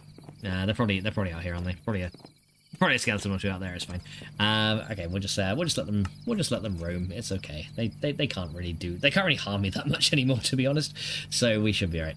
Right. So we're gonna make some armor stands because we're gonna need a couple of these. So let me go get a couple of sticks, and we'll just make 16 of those. There you go, 16 sticks. We'll make a few armor stands here, and then we can essentially just like put our armor onto these when we need to. So 2 armor stands. There you go, and we'll make a couple of those. Like that, there we go. And then essentially we can then use our hazmat suit whenever we need to. Let me just put these guys kind of like back over there. There you go. And yeah, then we can essentially equip stuff onto here, right? So I'm not sure actually how you equip the armor onto the stands, because I've never really used these. Do we sneak click? No. Okay. Do I just like take this off and then I just like click it on like normal? Okay, yeah, so you click it on like normal and then you can take it off. Okay, so yeah, it's a little bit cumbersome, but yeah, you can kind of like put it onto there and then add the entire suit bit by bit. I don't know if you can like sneak click to put the entire set of armor on, but yeah, we can kind of add that onto there like that. There you go. And now there is our hazmat suit, or there is our one suit on here. Yeah, so can you like sneak click on here to like equip the entire thing, or is it literally just like you have to? Oh wait, no, don't we have to use like a dispenser or something to put the armor on? That might be it. Yeah, you might have to use a dispenser. So yeah, this might just be for display purposes, to be fair. I mean, it looks kind of cool, and I'll probably just keep it for now. Yeah, there we go. So we'll kind of grab it. Yeah, and you have to take it out with an empty hand, which is kind of annoying. Okay, well, it's fine. Okay. But yeah, you can kind of do that and then swap. Okay, so yeah, let's go look at making the hazmat suit then. So yeah, first of all, we need some rubber. That's the main thing we need is rubber for this. So let's go get a load of those. And yeah, so with this rubber, we can now make. So we need some orange dye and a bit of wool as well. Funnily enough, so let's go grab a bit of wool from over here. I just think we need the one piece for now. So 1 piece of wool. There you go. And then we can make the. So the boots require the rubber. So we do 3 like that and 3 like that, and then we do the 1 piece of wool here for the boots. There you go, there's the rubber boots. So that's the first thing we need. I need to also trash some of this other crap that these mobs keep dropping. Yeah, we'll just throw them out. Why not? And that one, get rid of those. And this. Yeah, there you go. I got like the mobs drop so much random crap, which is kind of crazy. But yeah, we'll go get that. And we can then do, right, what else do we need? So we got the rubber boots, which is fine. We also need the, so I think we need the hazmat mask as well. Gas mask. No, not that one. Let me do industrial craft. So industrial craft 2, because where is the armor set stored? Let's see. So we got the hazmat suit. Is there like a headpiece to this as well? I believe there is somewhere. I just want to double check. I just want to double check about that, to be honest. Scuba helmet. Oh, scuba helmet, that's the one. So that one is just glass and iron thing and more orange dye. Okay, so yeah, it's actually pretty easy to get. So we need some iron bars, which we may have in here. I'm not actually sure. Or it might be under like crafting components. I'm not sure if we have any of those. No, it doesn't appear we do, so we'll get some iron bars. That should be pretty easy. So we got 6 iron in here, so 6 of those will make some iron bars. There you go. So yeah, we can get the mask in a minute. So those and those make iron bars. Very good. And yeah, we'll get that sorted. But yeah, I might make like a little dispenser system so that I can, essentially like switch to the different armors. But I'm not sure if we can like automate it or anything to make a quick swapper. So we need a bit of orange dye. So we need Let's just get 4 and 4, then we'll get some orange. Like that. There you go. So red and yellow will make the orange. So that one and that one gives me these, and then we just need a piece of glass. So one piece of glass should be in here somewhere, hopefully. There it is. One piece of glass, done. Cool. So we got a piece of glass there. Now we should be able to make each of these things in turn. So we should be able to now make... oh, you can actually attach a jetpack to the hazmat suit as well, which is kind of cool. So there we go. So now we're going to do the hazmat suit, which is that one. And we need to do the hazmat. We did the boots already. So we need the scuba helmet, which is that one. We'll get that. And then finally, we need the hazmat suit leggings. There we go. Done. Alright, there we go. So now we've got all these. I can go put these guys on that armor stand just to see what it looks like, right? Because that'd be pretty nice. Okay, so we got these guys, these guys, these guys.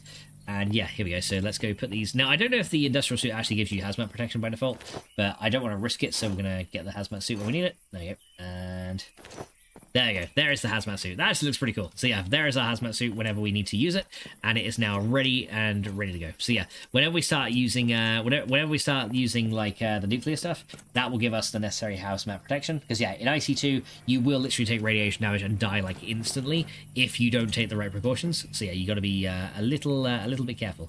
Is this thing still like chunking through the power? It is. Yeah, the CSU is not keeping up very well, is it? Is that because it's trying to recharge this thing as well? It probably is, yeah. I've probably taken a lot of power from this to charge it. Okay, so if I take out one of these, can that now keep up with the power a bit better? Let's see.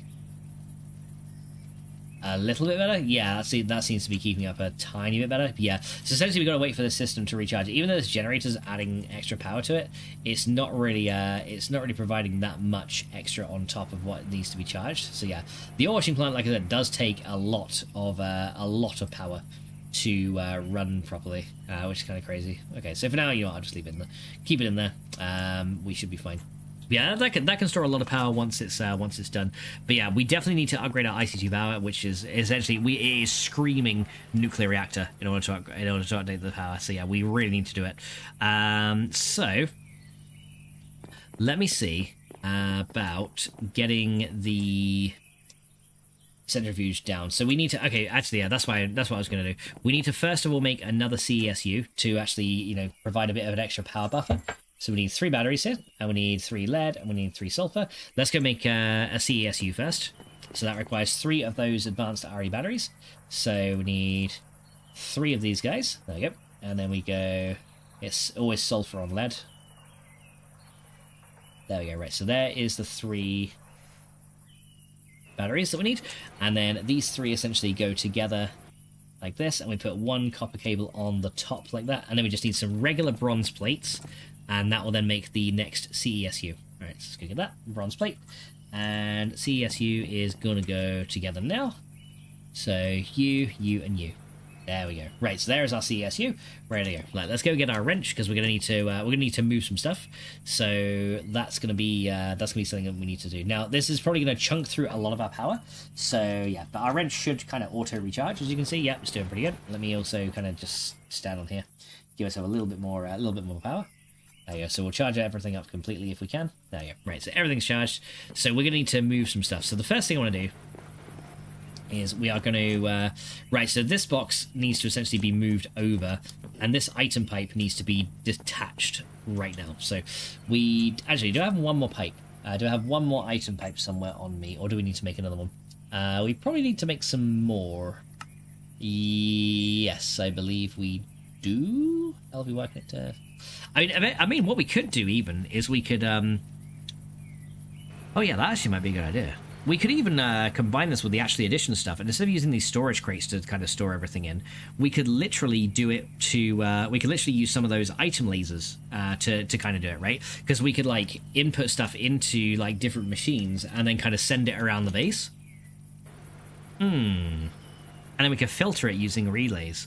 That will require a complete overhaul of the system, and I think for now I just want to get the centrifuge set up. Like once we've got it set up and like working, And once I like redesign the building, like I said, I'm gonna have an entire building redesign for in here. So once I decide when that's gonna happen, I'm gonna essentially construct the building first, and then together we'll go ahead and make those cool things. So I'll probably I'll probably make a lot of it off camera, and then just like we'll put it together, and I think that'll be we'll put it together. Yeah, we'll put it all together like as like and then you guys can like see the fun stuff, right? Because that'll probably be a little bit better. So first thing we need to do is we need to remove this guy right here. So these two storage crates need to come out. Now the good thing about these storage crates though is they'll actually retain their inventory, which is very powerful. So these guys essentially can stay together like that.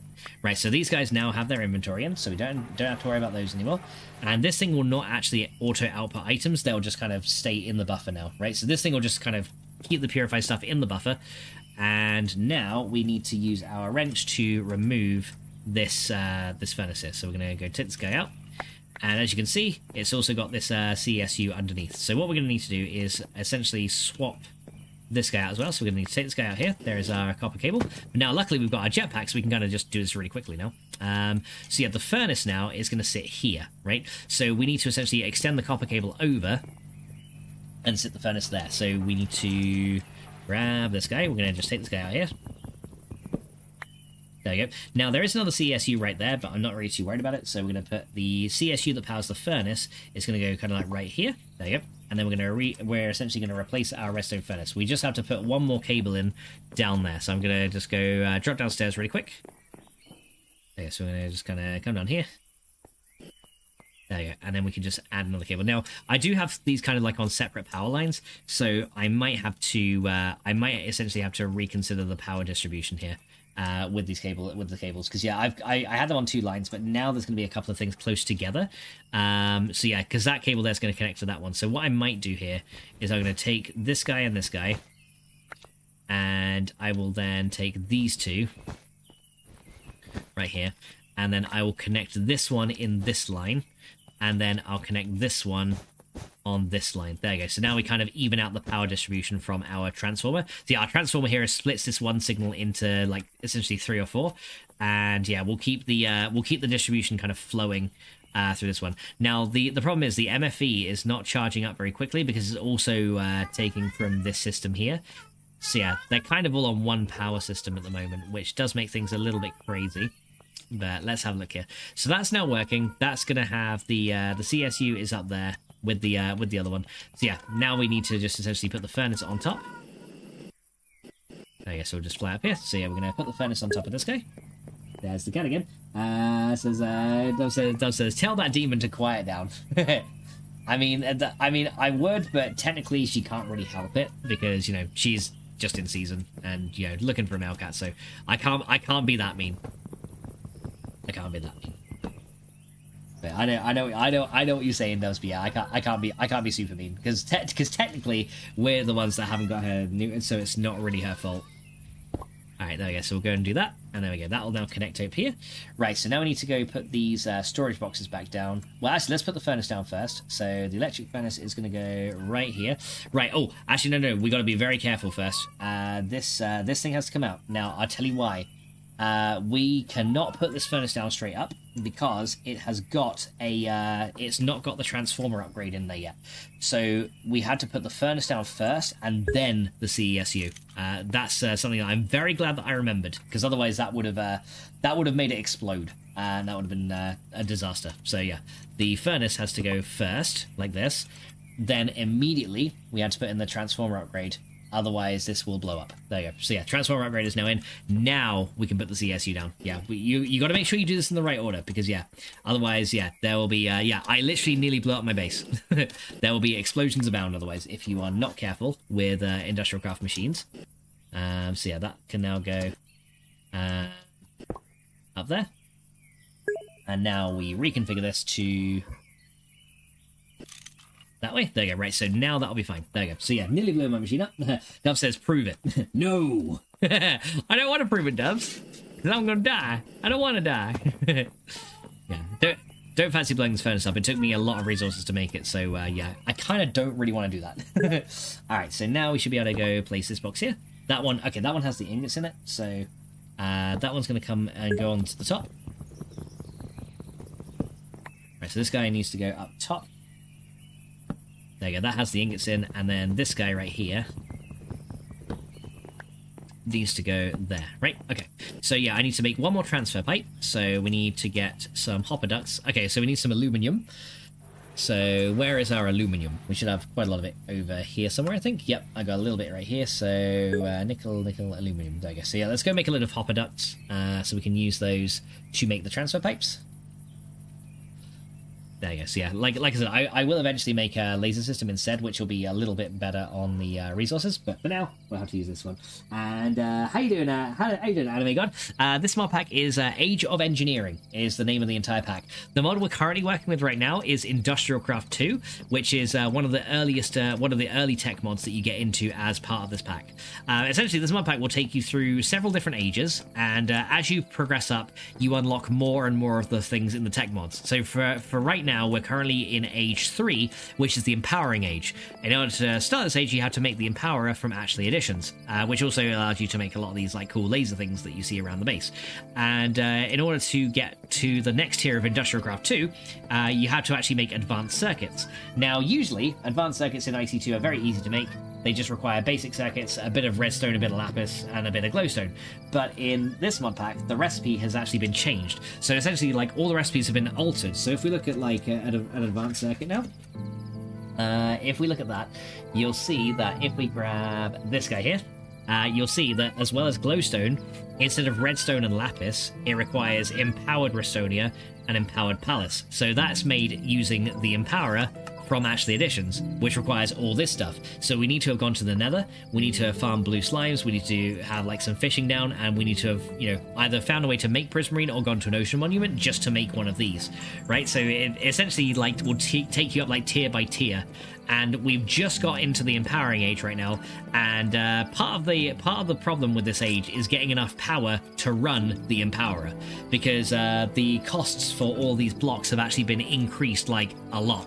So just to empower like one block of Restonia is 4 million RF. And the only power generation we have at this point is water wheels. We've actually just managed to get ourselves a bioreactor, which is currently over in there. But yeah, water wheels essentially is the only way to power the empowerer early on, which essentially means that you have to wait a very, very long time to get your first empowered blocks. So yeah, and it kind of takes you up through like each of the different mods in different ages. So yeah, the empowering age essentially takes you through the second half of Ashley Editions, and also probably the part 2 of 3 of Industrial Craft 2. So yeah, that's kind of what we're working on at the minute.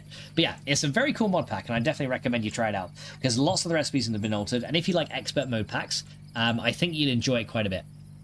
But yeah, so right now we're going to see if we can get our centrifuge hooked into our system right now. So we need to go and make ourselves, so we've got some stone here, and I need to make myself some stone slabs so that we can then take, we can make ourselves some of these pipes, right? So we need to, oh, that's kind of didn't even out as much as I'd like.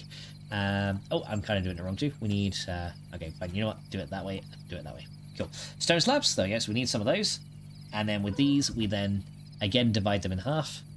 And then we can then take these hopper ducts that we just got, and then we can turn those into different pipes. And the guy says, that's a crazy mod. Yeah, it's actually really good. It's really weird. I would definitely recommend. It's on an older version of Minecraft, so it is it's actually 1.12 is the version that this runs on. But yeah, it's definitely recommended. But yeah, the empowering age, you actually start out not being able to smelt ores. You literally need to make a tinker smeltery in order to actually smelt ores, and an immersive engineering coke oven to make charcoal. And you can't even get into industrial craft without making the forge hammer. But yeah, the forge hammer, I'll actually show you the recipe, right? The forge hammer requires you to actually use treated sticks from immersive engineering to actually get into this thing. So in order to get treated sticks, you need to make treated wood first, which means you need a coke oven to actually make creosote, and then, you know, use the creosote to treat the wood. So it's kind of like, just to get this, to get into age 1, because yeah, Stone Age is age 0 in this. So age 3, technically we're 4 ages in. But yeah, just to get that is nuts. Hey Tanny, welcome to the stream. How you doing? I hope you're doing well. And yes, I am up pretty late. I'm sorry, Tanny. I'm sorry, I didn't mean to. But yeah, I hope you're doing well, by the way. I never got. But yeah, it's a crazy one. And Tanny, I hope you're doing good as well. But yeah, it is a crazy mod. And honestly, just getting some of the stuff from IC2, it takes a lot of resources. It's actually nuts. Like, it is actually crazy. So yeah, we're gonna go and make ourselves a bit more of these transfer pipes, because yeah, they are like I said, usually in the original extra utilities mod, you get 4 per craft. In these, you get 1.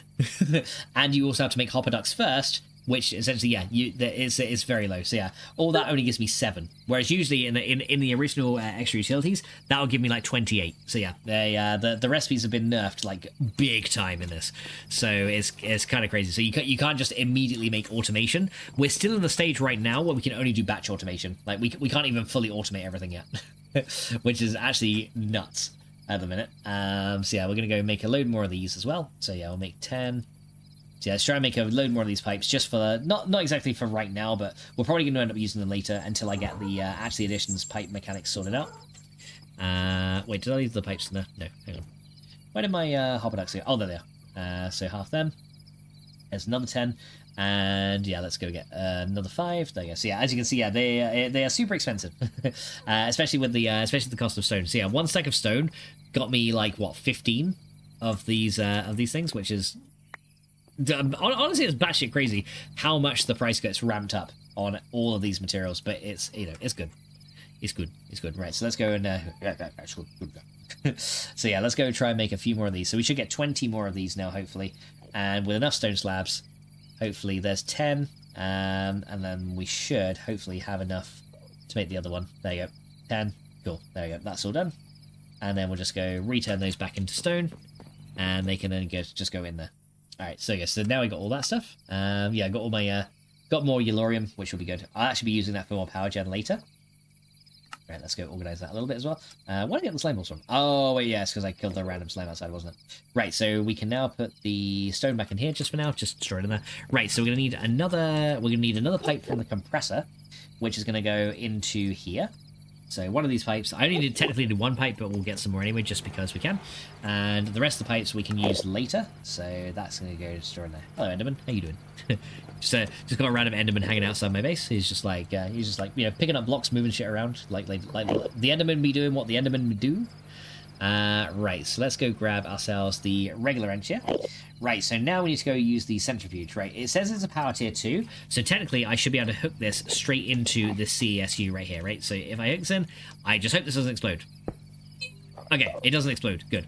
Right, so the centrifuge now will essentially take in these purified dusts, and it will very, very slowly, and I mean very, very slowly, convert these into a couple of other resources. So I think out of these purified crushed iron, we should get iron dust plus a couple of other things. Now you can also see this item pipe right here is kind of going in there, and we don't want that to happen. So we're going to go and take this guy, and we're going to just take that and remove it. There we go.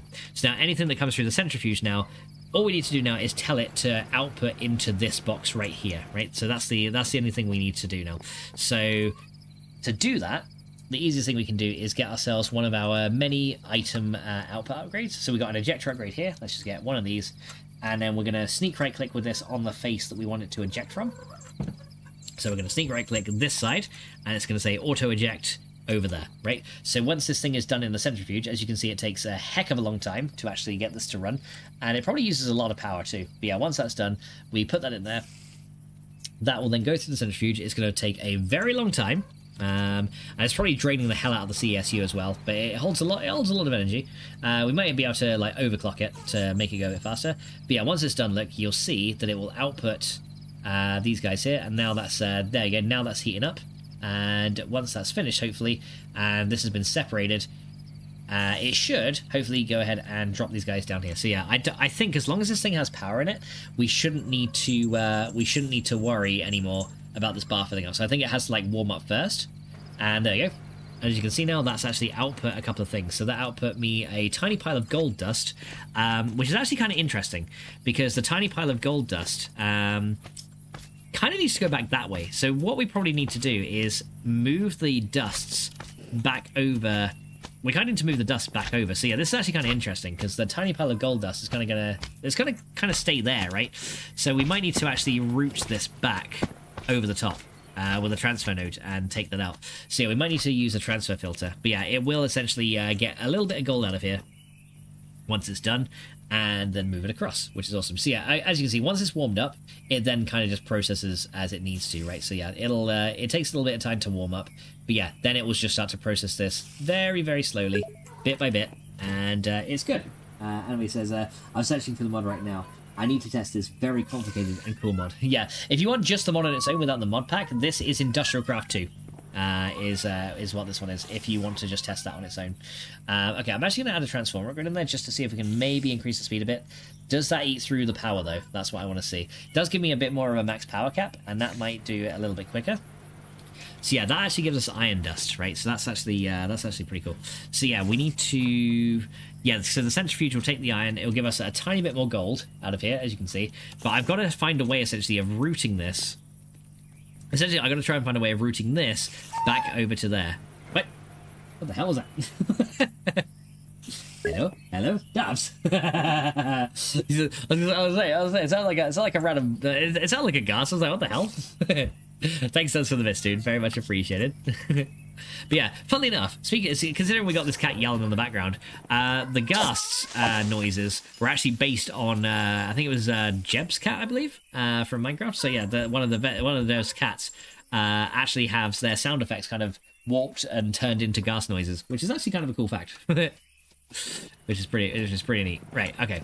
So yeah, this thing unfortunately is still struggling to deliver power, but I think once this charge pad is like fully done, it should be fine. So yeah, once that charge pad is fully charged up, it'll be okay. Now the other thing I want to check though is this thing gonna run out of power? It seems so far to be kind of stable. It seems quite stable so far, but as you can see, yeah, we get a little bit extra gold, but we gotta essentially find a way to put this through a compressor as well. Now the other thing I don't know is when it comes to the sulfur dust, where does that end up going? I think that just comes out to a default side, doesn't it? Because yeah, I ended up with like when I've been doing the lead, I've ended up with like a load of sulfur dust that kind of comes out here. I might replace this drawer with stone with another one with stone and sulfur, so it can kind of come out the top. Because yeah, the sulfur dust is like kind of not really necessary. So yeah, we may even need another electric sorting machine right here to kind of take that load and push it back over, which is kind of interesting, to be honest. So I might need to put the transfer node here on the top, and then kind of transfer it out and over to get into this box here. Because yeah, we technically need a second electric sorting machine right here to say, hey, you've got to kind of put this over that side and then be done. But yeah, we need one with a transformer upgrade, so we might need to make another transformer for that. Says I thought your cat was a ghast. Just that, yeah, exactly. Yeah, I mean, it kind of sounds like one, to be honest. I mean, the other easy solution would be to make a transfer filter and essentially pump this back into the electric sorting machine around the front. Oh, there we go. And as you can see now, this thing is struggling to keep up with power. So if we take out this upgrade, does this now get more power?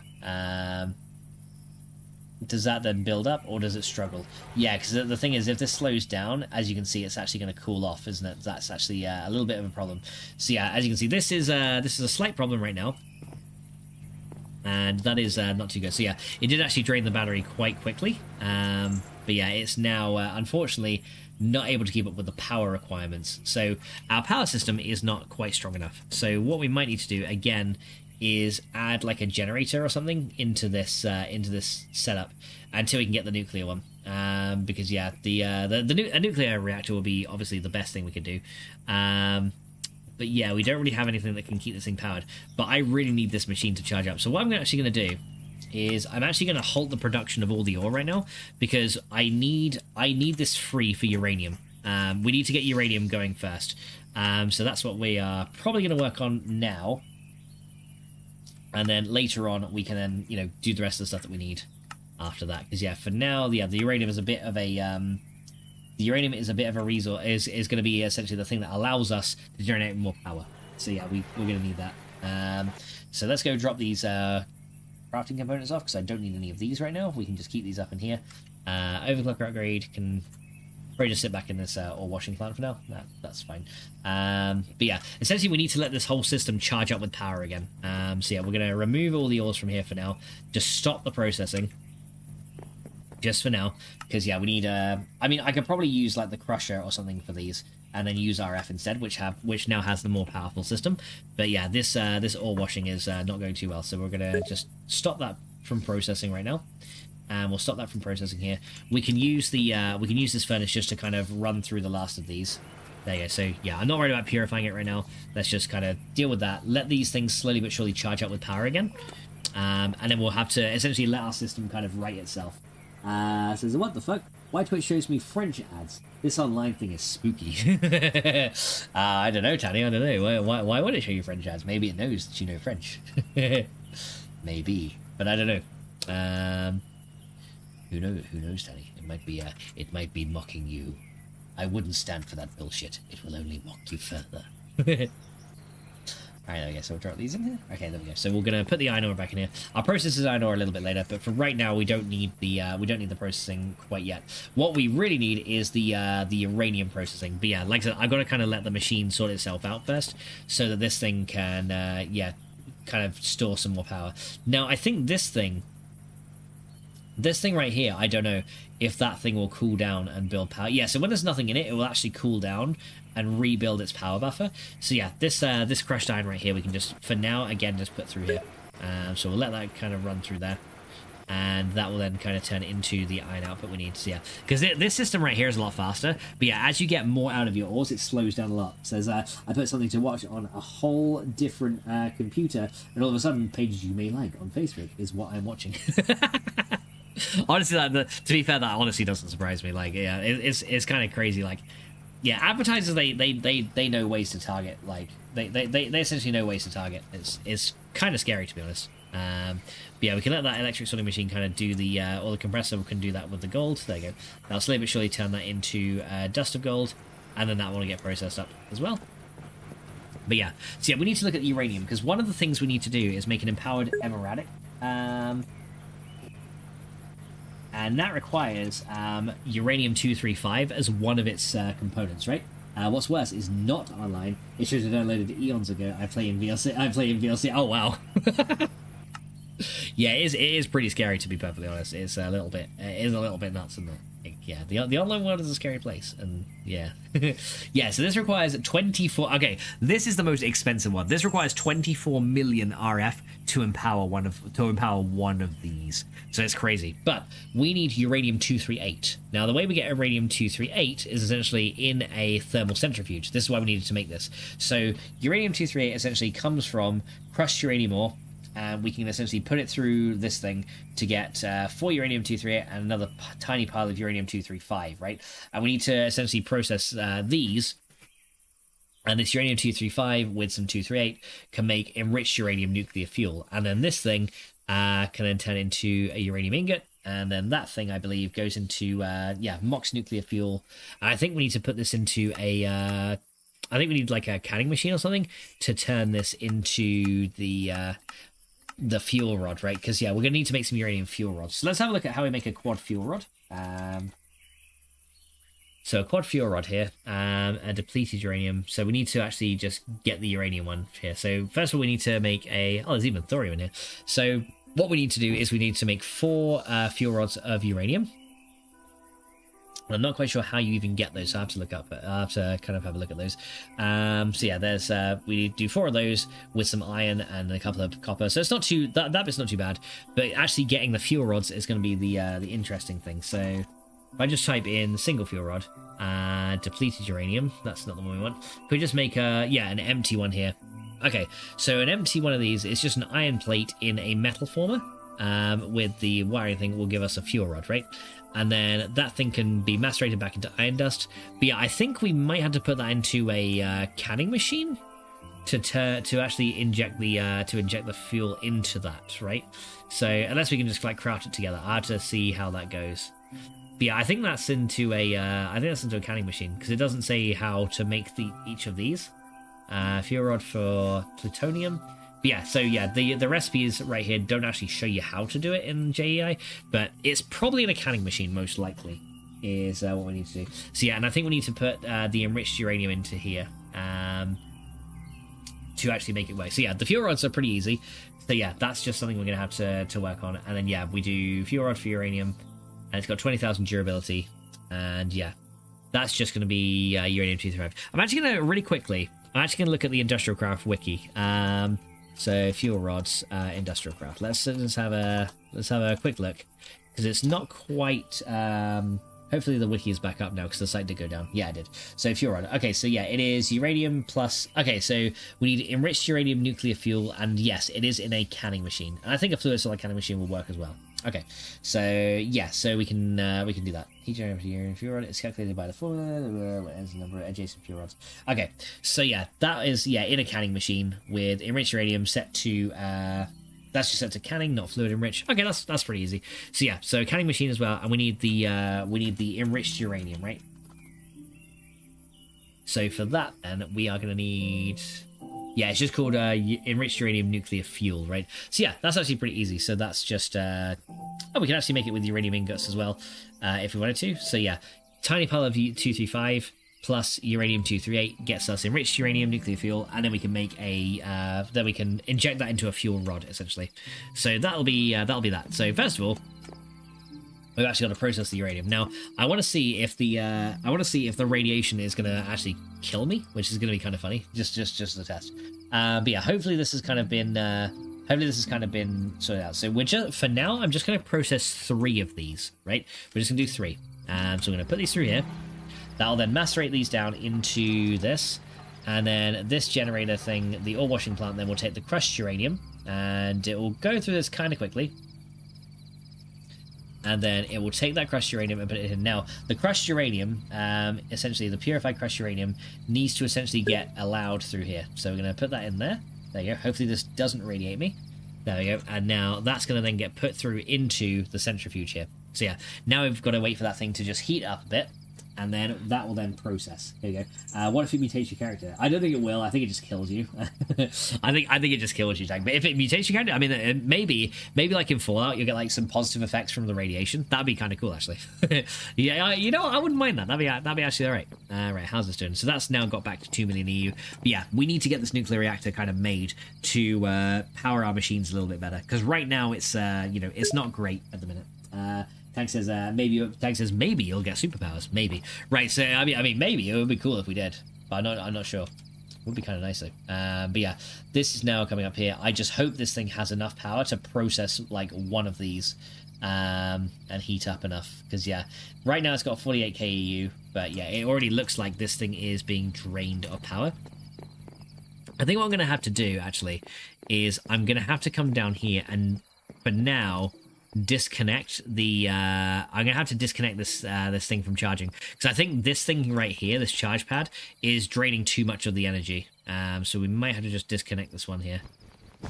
So we'll disconnect that one there.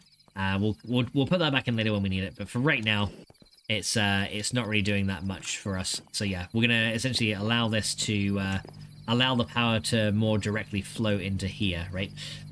So yeah, as you can see, we got 48 KEU here. Like I said, I may need to put another generator on here because it's already drained that. So if we take this out here, does that then allow it to refill? No, it's still kind of struggling. Okay, so we're going to take this out again, and maybe it's slower. Maybe at its slower speeds it'll be fine. Yeah, one of those and then one of these. Right. Okay. So if I put an overclocker in here, will that make it heat up a bit quicker? It might multiply the power usage though, so we're going to have to keep an eye on this.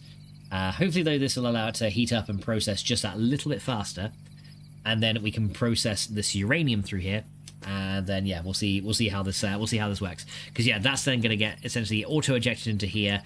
That'll then get sucked into this furnace and then processed into what we need. Although actually, this uranium, we don't want it to auto eject. We don't want it to get sucked into the furnace, do we? That's the other thing. Because if we put the uranium through the furnace, that'll give us just the uranium ingot, right? So if we go uranium... uranium-238. If we get this guy, that thing can... Oh, wait, I don't think that can actually go through a furnace, actually. Okay, we got MOX nuclear fuel with plutonium. Okay, so that will make... Yeah, okay, so we can make MOX fuel as well with, yeah, 3 of those. Okay, so that's essentially the same... Wait, isn't that the same recipe? 238 plutonium. Yeah, they're the same thing. Okay, so yeah, this is the first one we get, is enriched uranium nuclear fuel, and then yeah, we just use that. So how is this machine doing? Do we have power? Oh, it's struggling. Okay, let me. Hopefully that can just about finish it. Okay, so it's done 2. It's done 2 of these. But as you can see, we've now got some uranium 238, and yeah, this thing is now struggling again to keep up with the power. So what we're gonna have to do for now is take this guy out. and let this power buffer essentially recharge. Because yeah, we're gonna have to essentially do it bit by bit essentially right now, because we don't have enough power for the centrifuge. It's a very power hungry machine, so we just have to essentially just let it drain out. This thing is now getting full again with the power. So yeah, unfortunately there is nothing we can do about that. So I'm gonna go plug back in the I'm gonna plug the thing back in over here. Oh yeah, the other thing is it's nighttime as well, so we're not actually generating any energy. So let's actually sleep. Actually, yeah, if we sleep, that might help it regen the power.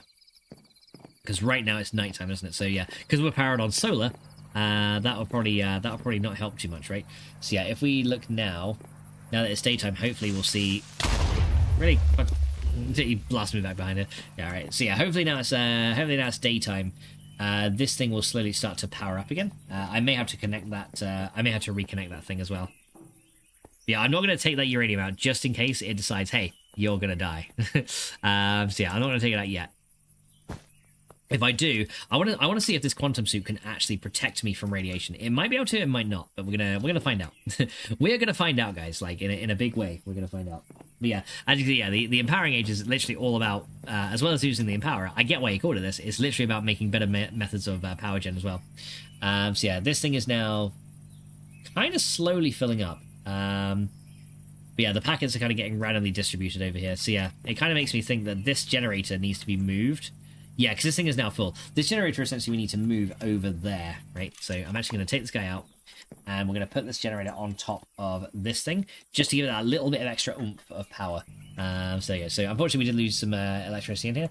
But yeah, that'll slowly but surely fill this thing up with additional power. And yeah, I don't know how well this is going to work. If I put one in here, are we in net positive power? If I start to heat this up, 22, 22, 20. Okay, so this generator does actually keep it within a net positive of power if we put this in here. Now, if I put a transformer upgrade in, does it still stay net positive? It does. Okay, so it does still stay net positive at the minute, but I kind of want to monitor this as we go, because this might allow it to this might allow it to stay heated for now. So yeah, we're going to keep an eye on this for a minute. Right. Okay. As it heats up, though, by the looks of things. As it heats up, it slowly starts to draw more power as it gets hotter. That's one thing that might be a problem. But yeah, we should have everything in here. Right, okay, so here's the real test, guys. Let me make sure my hunger is full so I can instantly heal if anything goes bad. So fill up my hunger. Right, am I going to get radiated? Yes, I am. I'm getting radiated. That's not good. Right, okay, so... Oh, that's going to last a long time. Yeah, that's gonna kill me. I'm dead. Even with my armor, so yeah, that killed me. Okay, so yeah, as you can see, you will die from radiation very, very quickly, and yeah, it lasts a long time as well. It just does a lot of damage. Okay, so unfortunately, I did lose some player levels, but there you go, death by radiation. So yeah, that's why we need. Seriously, Creeper, I literally just fucking spawned back in. Right, there you go. So yeah, death by radiation is obviously a bad thing. So unfortunately, can't do that. Says, damn, no powers. Yep, no powers. There you go, Tank. Yeah, we tried, but yeah, no powers, unfortunately. So let's get our hunger module back just so we can heal up. Hacky Nora. Who did that? What the fuck? Tank, was that you?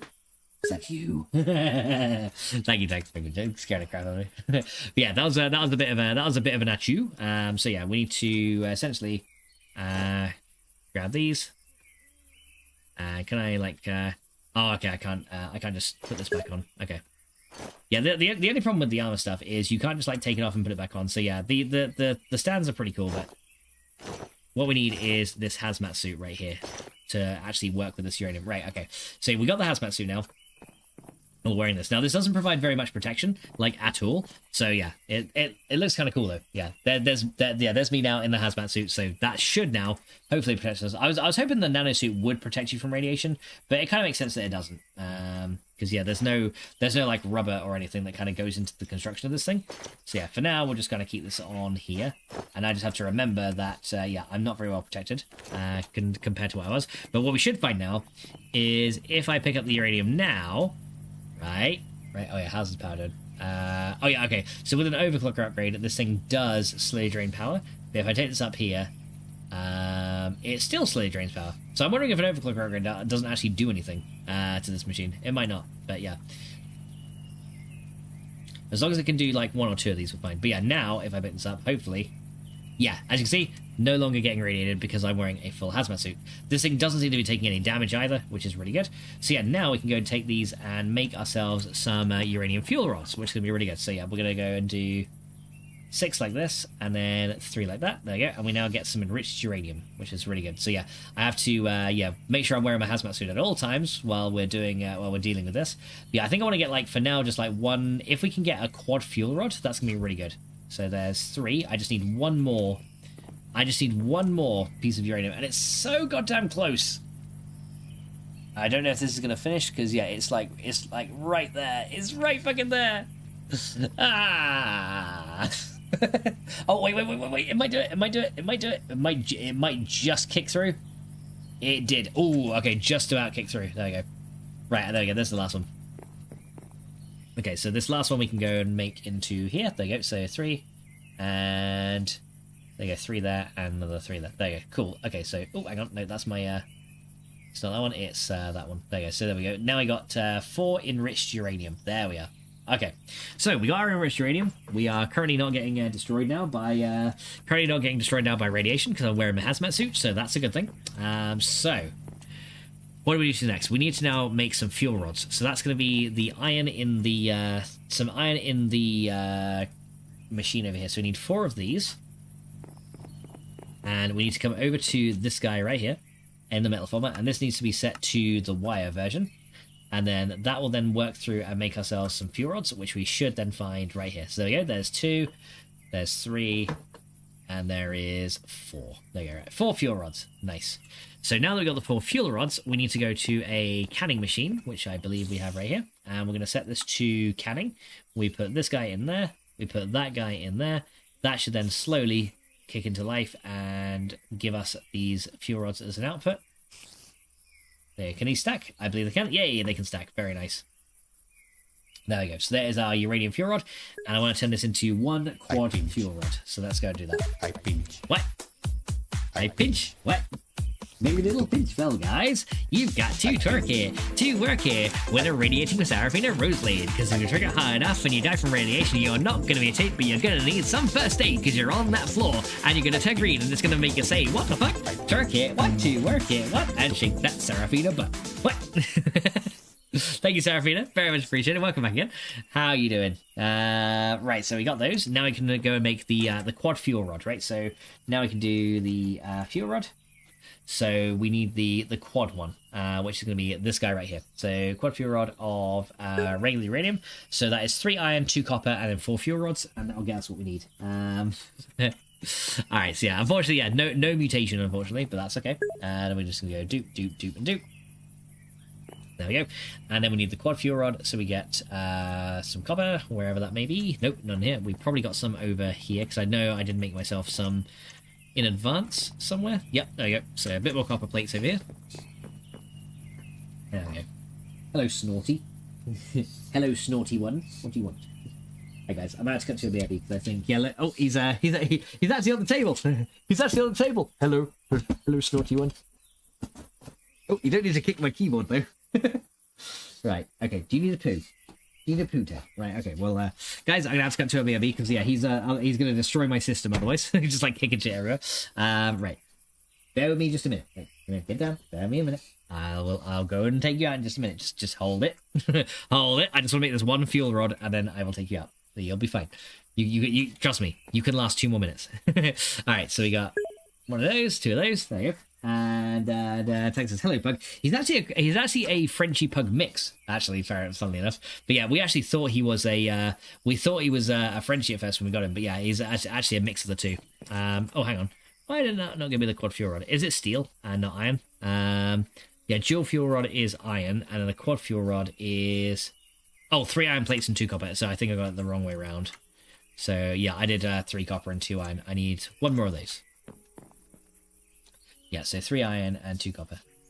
Details. There you go. There you go, guys. We now have our quad fuel rod. We can't do anything with it yet because we're going to need to craft a load of other stuff. But yeah, I need to go ahead and cut to it because I've got to take the little dog to the loo. So yeah, I'll be right back. Italy says, by the way, I was able to shoot the Roach yesterday. I struggled a bit, but it turned out well. Nice, dude. Yeah, he can be a bit tough, especially at the end. But yeah, you can do it. I had a feeling you'd be able to do it. Being funny about the page here, I think it used to be the Pebble Foundations. I think it did. Yes, indeed it did. Well, guys, you've got to twerk here, to work here, and shake your butt to the left. Because if you twerk it hard enough with Metal Rock Gaming, then we're gonna go to the right. But wait, there's not that much room in this cave. But look, we can twerk it forwards like this. Ha ha! Twerk it, to work it. Or to use a near me, I'm trying to get in my box.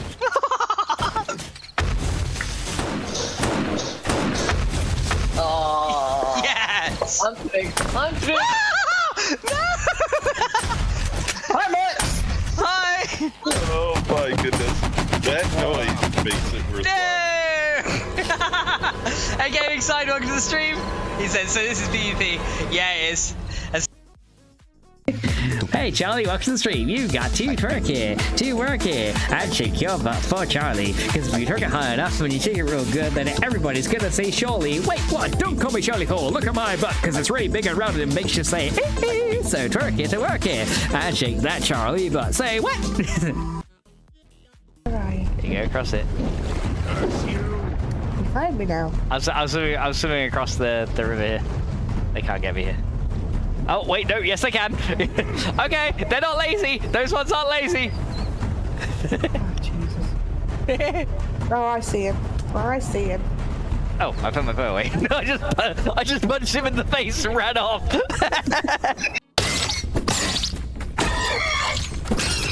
God, if I can just get this up by one, it should be good. What? I pinch. What? Baby little pinch. Hi, Metal Rock. You have got to twerk it, to work it with Metal Rock Gaming. Because if you twerk it hard enough when you're in that sandbox, the Antlands won't be able to pinch that ass. Because it's so very round and curvy, and it tastes so very ooh. So twerk it, to work it, and shake that healthy ass. What? There we go. How you doing, Metal Rock? Welcome to the stream. Says I gotta twerk it to work it to avoid Max going camp.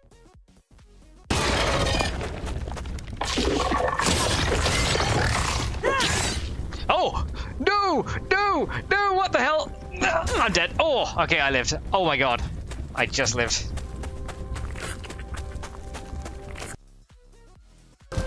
Yeah, let's make more. Let's make more. I want more of these things. They're so fucking good. It feels so good setting things on fire.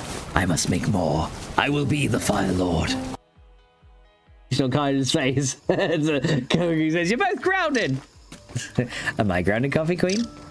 You can ground me too if you want. Okay, Sarah, we'll spider underneath me. Ow! Poison!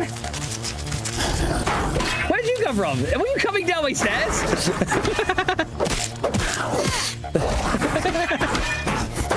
Owie! Yo, there's some girthy wood over there. Wouldn't it be a shame if it was just to explode and all that purple juice would come flying out? Wait, I thought it was white juice.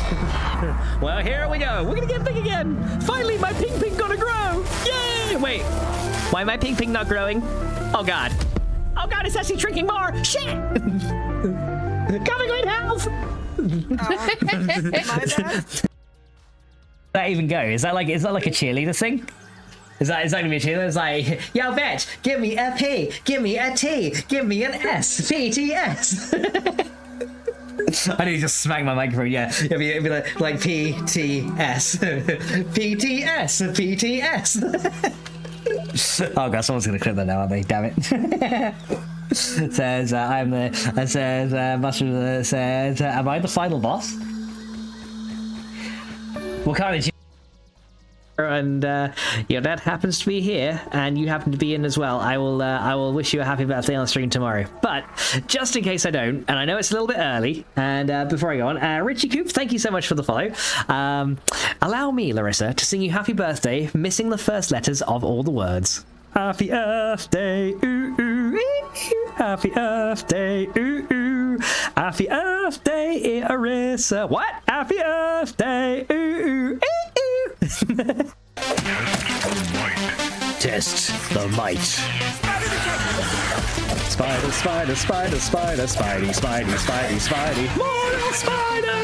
I will go and kill the spider because he is wanting to fight me. So now the spider must go die. Spider, spider, spider, spider. There we go, got him. Alright, I'll try and find something else then. Let's see what else we got. It is a spider, now it is gonna die. Now we're gonna fight a bomber, typical da da da da. Got him.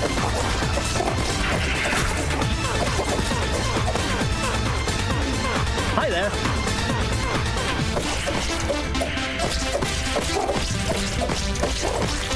Aha! There you go.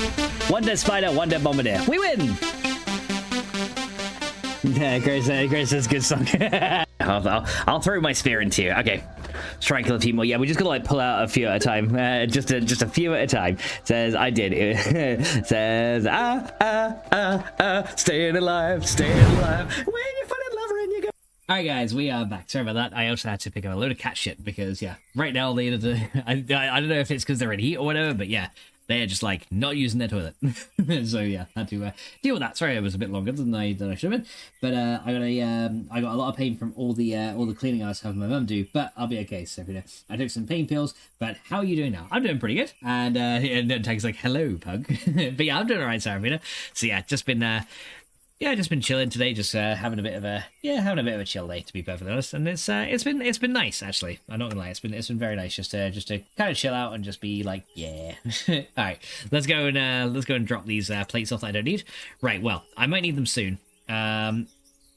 But yeah, now we need to go and see about making a few other things. So we need to now look at... Right, I need to actually consult the wiki real quick about the nuclear reactor, just so I don't do this wrong. Because yeah, this thing can explode if you do.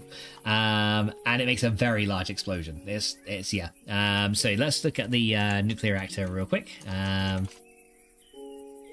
nuclear reactor IC2. So I just want to see, like, what blocks work with the reactor, because I think there's a few that we need to make before we can really do it. So yeah, one of them is, let's have a look. So we got to do, right, so basic reactor, so yeah, so we got the, I think it's the heat vents, isn't it? So if I leave it on or switch, the reactor will produce 5 EU per tick.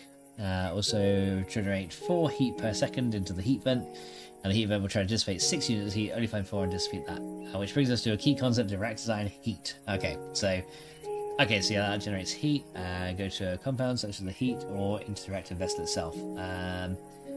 So yeah, if too much is the component is destroyed, the reactor will start doing bad things such as poisoning players in the area or exploding violently. Heat is bad. Okay, so yeah, we need to make heat vents, right?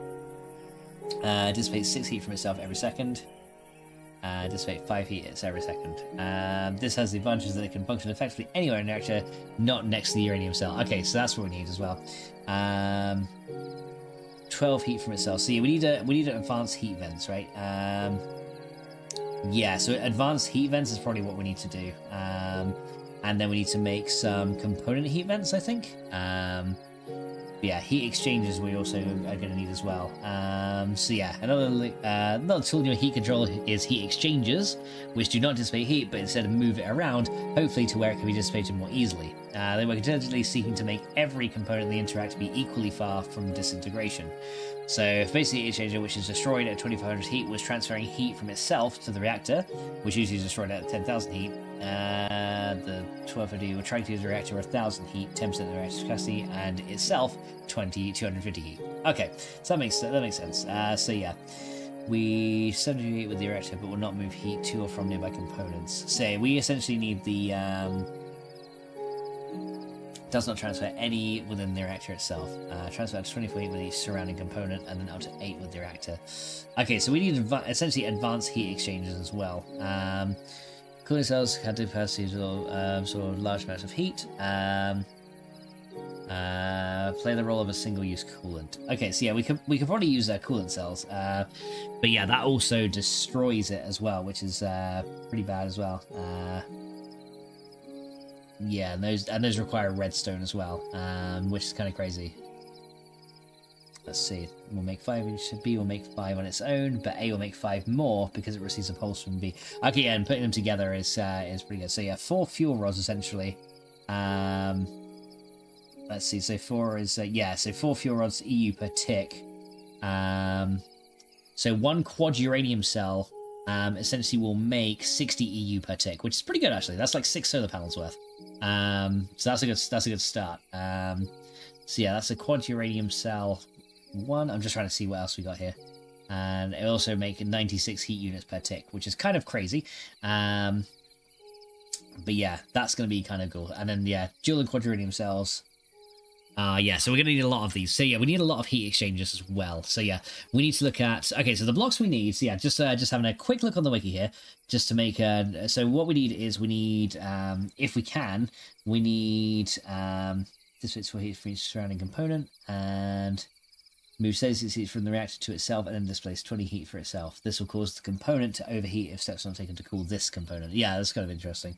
So yeah, we need advanced heat vents if we can get those. So that's going to be one thing for the reactor. So let's have a look at heat vent. So advanced... Let's have a look. So advanced heat vent. Let me have a quick look at that. What does this take to make? Because, yeah, these are probably going to be quite a lot. They require, 2 heat vents and a diamond to make 1 advanced heat vent. So, and a regular heat vent is an electric motor. Oh, we're going to have to make a lot of motors as well. Oh, that's going to get expensive quite quickly. But, yeah, we got the regular heat vent here. And the advanced one has same durability, but it can move more heat, essentially. But yeah, it does require a diamond as well, so it can get kind of expensive. But yeah, a regular heat vent might be enough for now. So we got heat vents as one thing we're going to need. Right, dissipate 5 heat every second, and it can go. And what about the reactor heat vent as well? Because that's the other one. So a reactor heat vent is going to be the other thing we could maybe look at. This thing. Requires a regular heat vent surrounded by copper plates. And this thing essentially is the same as a regular heat vent, but it can be placed anywhere, which is kind of nice. So yeah, there is that. Heat vent. The other thing we're going to need as well is heat exchangers. So probably the advanced heat exchanger is the one we're going to need. So let's just type heat exchanger. So heat exchanger. Let's have a look and see what that requires. Because there's a few of these that we need to do. So yeah, there's a reactor one, a component one, and an advanced heat exchanger, which requires essentially basic circuits, copper plating. It does require lapis and then regular heat exchangers, which in itself... Okay, so we need a lot of basic circuits as well. That's what they said at Chernobyl. A regular heat vent is good enough for now.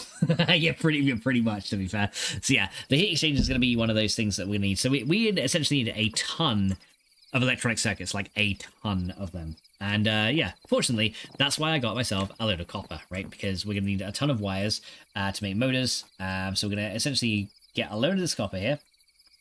And we're going to put all this through into this guy here. So we need to put you into the metal former, which is, actually, it is this one, isn't it, I think? Yeah, metal former, you're set into wire mode. Yeah, so we're going to make a ton of these copper wires. There's actually seep through tonight as well, so we get some more, power gen. Yeah, so we're gonna may not rest now. There are monsters nearby, but I want to rest now. Damn it! Fuck you, man. I want to rest like right now. God damn it! It's fine. Okay, well, I guess we'll deal with this. So yeah, we need to look at making some advanced circuits as well. So we got some basic circuits here, but yeah, each heat vent is going to require quite a lot of these. But yeah, and a quad cell, I think, gives you 60 EU per tick, but it does generate a lot of energy in terms of heat. So yeah, we're gonna need a fair few of those as well, and yeah, we're gonna need some like dissipators and a couple of other things too. So yeah, that's gonna be kind of interesting. So we need, and essentially, if we get this wrong first, it's kind of game over. So yeah, we do need some lapis plates as well. So I might make a few of those. So let me get a few blocks of lapis, and we'll make a few lapis plates for some of these advanced heat exchangers. So let's go make a load of these. There we go. So we'll get quite a few of them on the go. And yeah, I have not got very good armor right now, so luckily I've got very good offense, but yeah, my defense right now in this hazmat suit is very bad. So yeah, I can't be taking too many risks here. But yeah, I did lose 40 levels of XP just from like radiation, which did kind of suck, but it's fine. So those can go in there. Right. So what else don't I really want right now? I have a cooked pork chop. Can I eat it? Can you eat it? Right. There you go. So now we're gonna drop these into. Yeah, he actually attacked my thing. So we're going to drop these into the block cutting machine here. Wait, did I even take them out of the thing? Or did the skeleton distract me? The bloody skeleton distracted me. Well, there we go. So yeah, we should get a lot of these lapis vents. So let's go and drop those guys down there.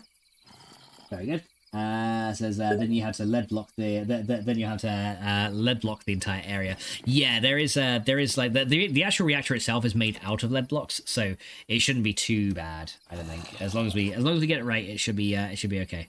But yeah, I guess we'll find out, right? So yeah, the advanced heat exchanger is the one we probably want to get, which is 2 regular, yeah, and then 2 of these, and then the regular ones is just, yeah, more circuits. So yeah, essentially the main draw on this is going to be the circuits, right? That's going to be the main kind of the main thing that's going to give us the most trouble to make a lot of these. So yeah, we require a lot of cables, a lot of iron to make a lot of circuits. So yeah, that's probably one thing we're going to have to try and get a lot of. But yeah, if we can make that work, it's going to be very good later. If we can make it work, it will generate a lot of power. Just don't let the wastewater flow into the just don't let the wastewater flow into the Pacific unchecked. All right, I gotcha. I will not let it flow. I will not allow the wastewater to flow. That's fine, right? So we need a load of these, and let's go craft a load of these into the electric wires, because yeah, most of the circuit thing goes onto these electric wires. It takes 6 per circuit, so it's quite expensive at the minute. But yeah, there's 2. And let's go and get a 3rd one. There you go, there's 3. Okay, so we've got loads of wires here, and then we can distribute these evenly. So we should be able to make, with these, we should be able to make 32 circuits, as long as we have enough redstone and iron, which I believe we will. But yeah, even then, I don't think this is going to be enough, personally. I think we're probably going to still need more, but we'll start with 32, and we'll see where we go. Okay, so now we need iron plates. So we'll get 32 iron plates there. That, for whatever reason, gave me 31. I guess I had, like, slightly less than I thought there. And then we need redstone. So we need 64 redstone, if we have. Okay, let's go and decompress a whole stack of blocks. There you go. And that'll give us a load. Yeah, I got a lot of blocks in here, so we can just, like, decompress those. And decompress. There you go. And that'll turn into redstone. Cool. So now I can go make the basic circuits. So we need 32 of those. And 32 of those. There we go. Then we got a load more basic circuits. There you go. So now I've got 36 to get started. What are you trying to power? Essentially, we're going to try and power my entire base, or the entire industrial craft side of the base, with a nuclear reactor. At least a small one for now, and then eventually improve it after a while. Now, yeah. So essentially, we need heat exchangers is one thing we need, and then heat vents is the other. So actually, if I just type in heat. That might be enough to kind of get me going. But yeah, we need essentially a lot of copper wires to make this work. But yeah, the best ones to get essentially is the advanced heat exchanger, which is this guy right here. And that requires just some other heat exchangers in general. And we also are going to require the heat vent as well. So yeah, there's the advanced heat vent, which is this guy. But yeah, the regular heat vents is essentially going to require an electric motor, which is essentially tin casing with iron and electric coils. So we're going to need a lot of coils as well. Speaking of which, and a lot of motors. So yeah, there's a lot of things going on in here, as you can clearly see. This thing is again running out of power because I think the thing is trying to like stabilize and recharge, which is fine. We do have enough power for now to make it run, but yeah, it's gonna be needing more soon.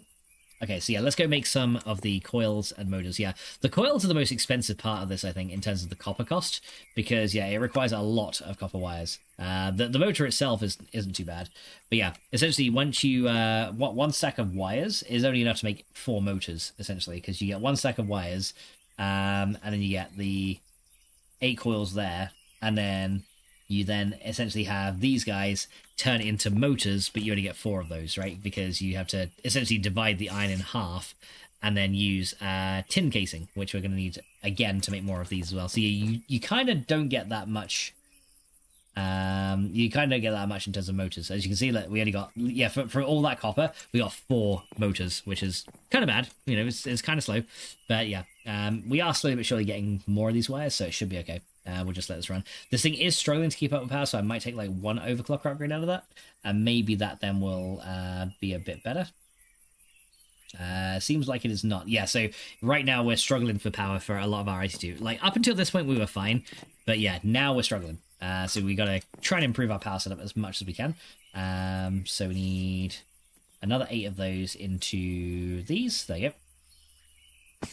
There we go. And then we do these guys again, and then these guys again, and then these guys.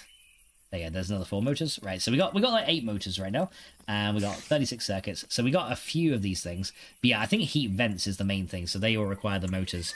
And yeah, the heat vents get cut in half when we turn them into the advanced ones as well, which is kind of sucky, but you need to go. You need to go away, Spider. You're just like you're kind of just like sat there bothering me right now, and you're being annoying. He is annoying. But yeah, as you can see, it's going to be a bit of a grind to get this nuclear reactor up and running. But once it is, I think it's going to be pretty good. But yeah, these copper plates are slowly but surely getting turned into wires, which is nice. But yeah, right now it's pretty slow, and we're gonna maybe have to make some more things. Okay, I guess while we're waiting for that though, why don't we look at how we actually make the nuclear reactor itself? So while we're trying to get the components together, let's look and see how we make that. So that's going to require 4 dense lead plates, so that's 4 blocks of lead, essentially, an advanced circuit, which we have, a regular generator, which I can probably just, like, remove this guy, because, yeah, he's now... essentially, he's now not really serving much purpose right now. So the generator we've already got, essentially. And then we need 3 of these reactor chambers, and that is just lead plates, so another load of lead, plus basic machine casing. So that's actually not too bad. So, yeah, and we're going to need 9 of these reactor chambers. 9, you say? Yes, I say 9. Yeah, we will need 9 of these, because we're going to need 3 of these for the actual reactor itself, and we can actually make a radioactive thermoisotopic generator as well, which is essentially like free power later on. But yeah, we also got a radioisotope heat generator again, which is very good. But yeah, later on these can actually be used with steam, and that'll be very, very nice. But for now, we need to go and grab, this guy. So first of all, let's make these. So we need 4 lead plates each, so that's 12 for 3. So we need 36 lead plates, right? And that's going to be 4 blocks of lead, plus another 4 blocks of lead. So we need 8 lead blocks, essentially, to get started. And we're going to cut those down into the into this machine here. So we're going to cut those down. So 8 lead blocks, that'll give me 7 times 9 is 63.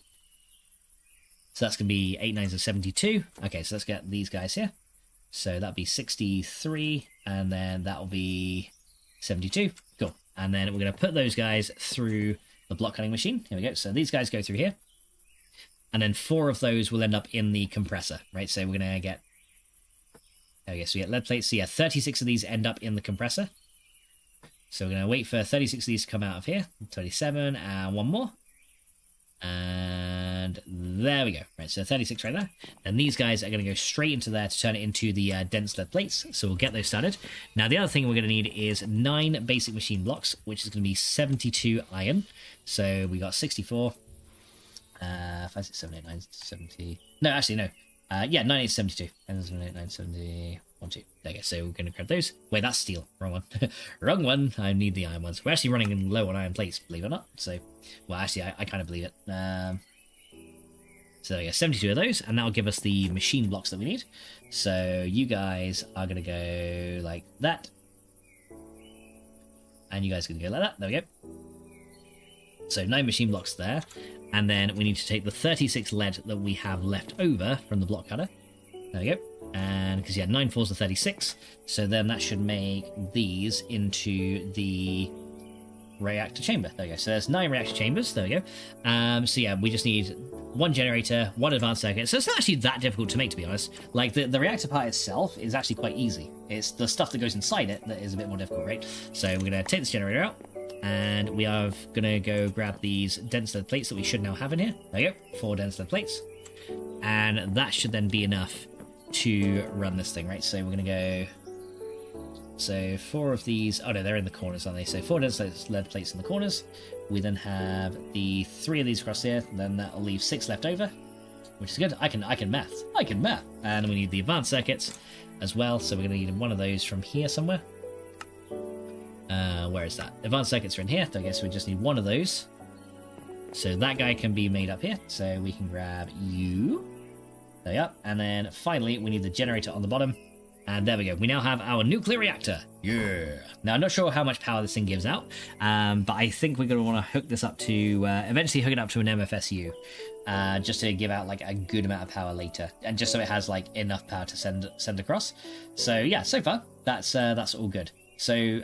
the way we build this essentially is I'm not going to actually put it together in here properly, but the way you build it is you essentially you can just put the nuclear reactor down on its own, but you kind of need to like put it up by one block at first, because you can't put the casings down until you put the reactor in. So what you'd end up doing is you'll put this put one block down as like a support, and then you'll end up putting the actual reactor. You'll put the actual reactor there, right? Now this thing on its own, if we look at it, will allow you to kind of make a setup a bit like this, right? And it'll show you what its output is. So if I was to put this Furon in, you'll see that it will then, and once we turn this on and put a lever on, it will actually output some stuff here. So if we get a lever to turn this on, let's have a look here. So we'll get a lever here. Now, I'm just going to turn this on very quickly because right now I have no way to cool the thing. So yeah, we got to be very careful here.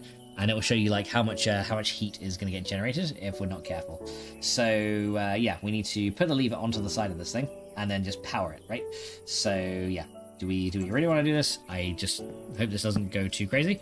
Right, so we're going to turn this on, and yeah, you can see this thing is now generating energy. It gives us 60 EU per tick.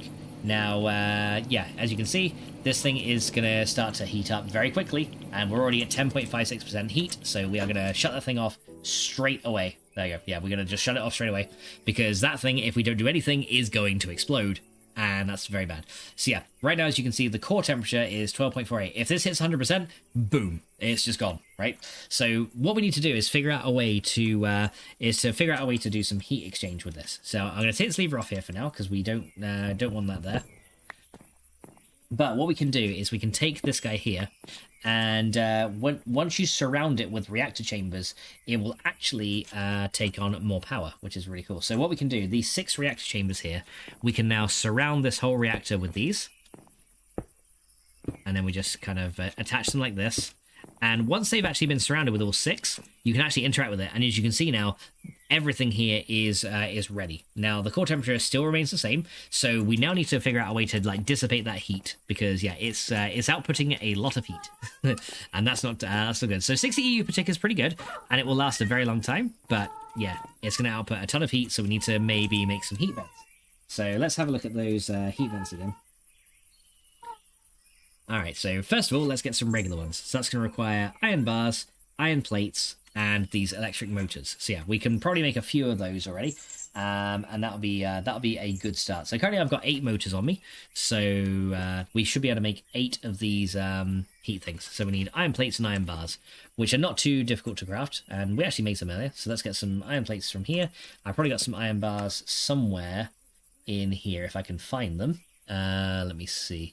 I don't know if it's ordered by like vanilla mods or what, because I think I remember putting something in it. Okay, we got 15, so we're gonna need to make a few more of these. So yeah, it's gonna be very expensive in terms of iron, but yeah, it's gonna be worth it. Once the setup is expensive, but if we can get this to work properly, it's gonna be pretty worth it, I think. So we're gonna get some iron bars here. There you go. So we get 2 of these into there, and we're gonna kind of divide those up into 8, and then we're gonna go like that, and then we can put these motors into here. There we go. So we're going to put the motors there, and there we go. Now we get some heat vents. Nice. So there is our heat vents right there.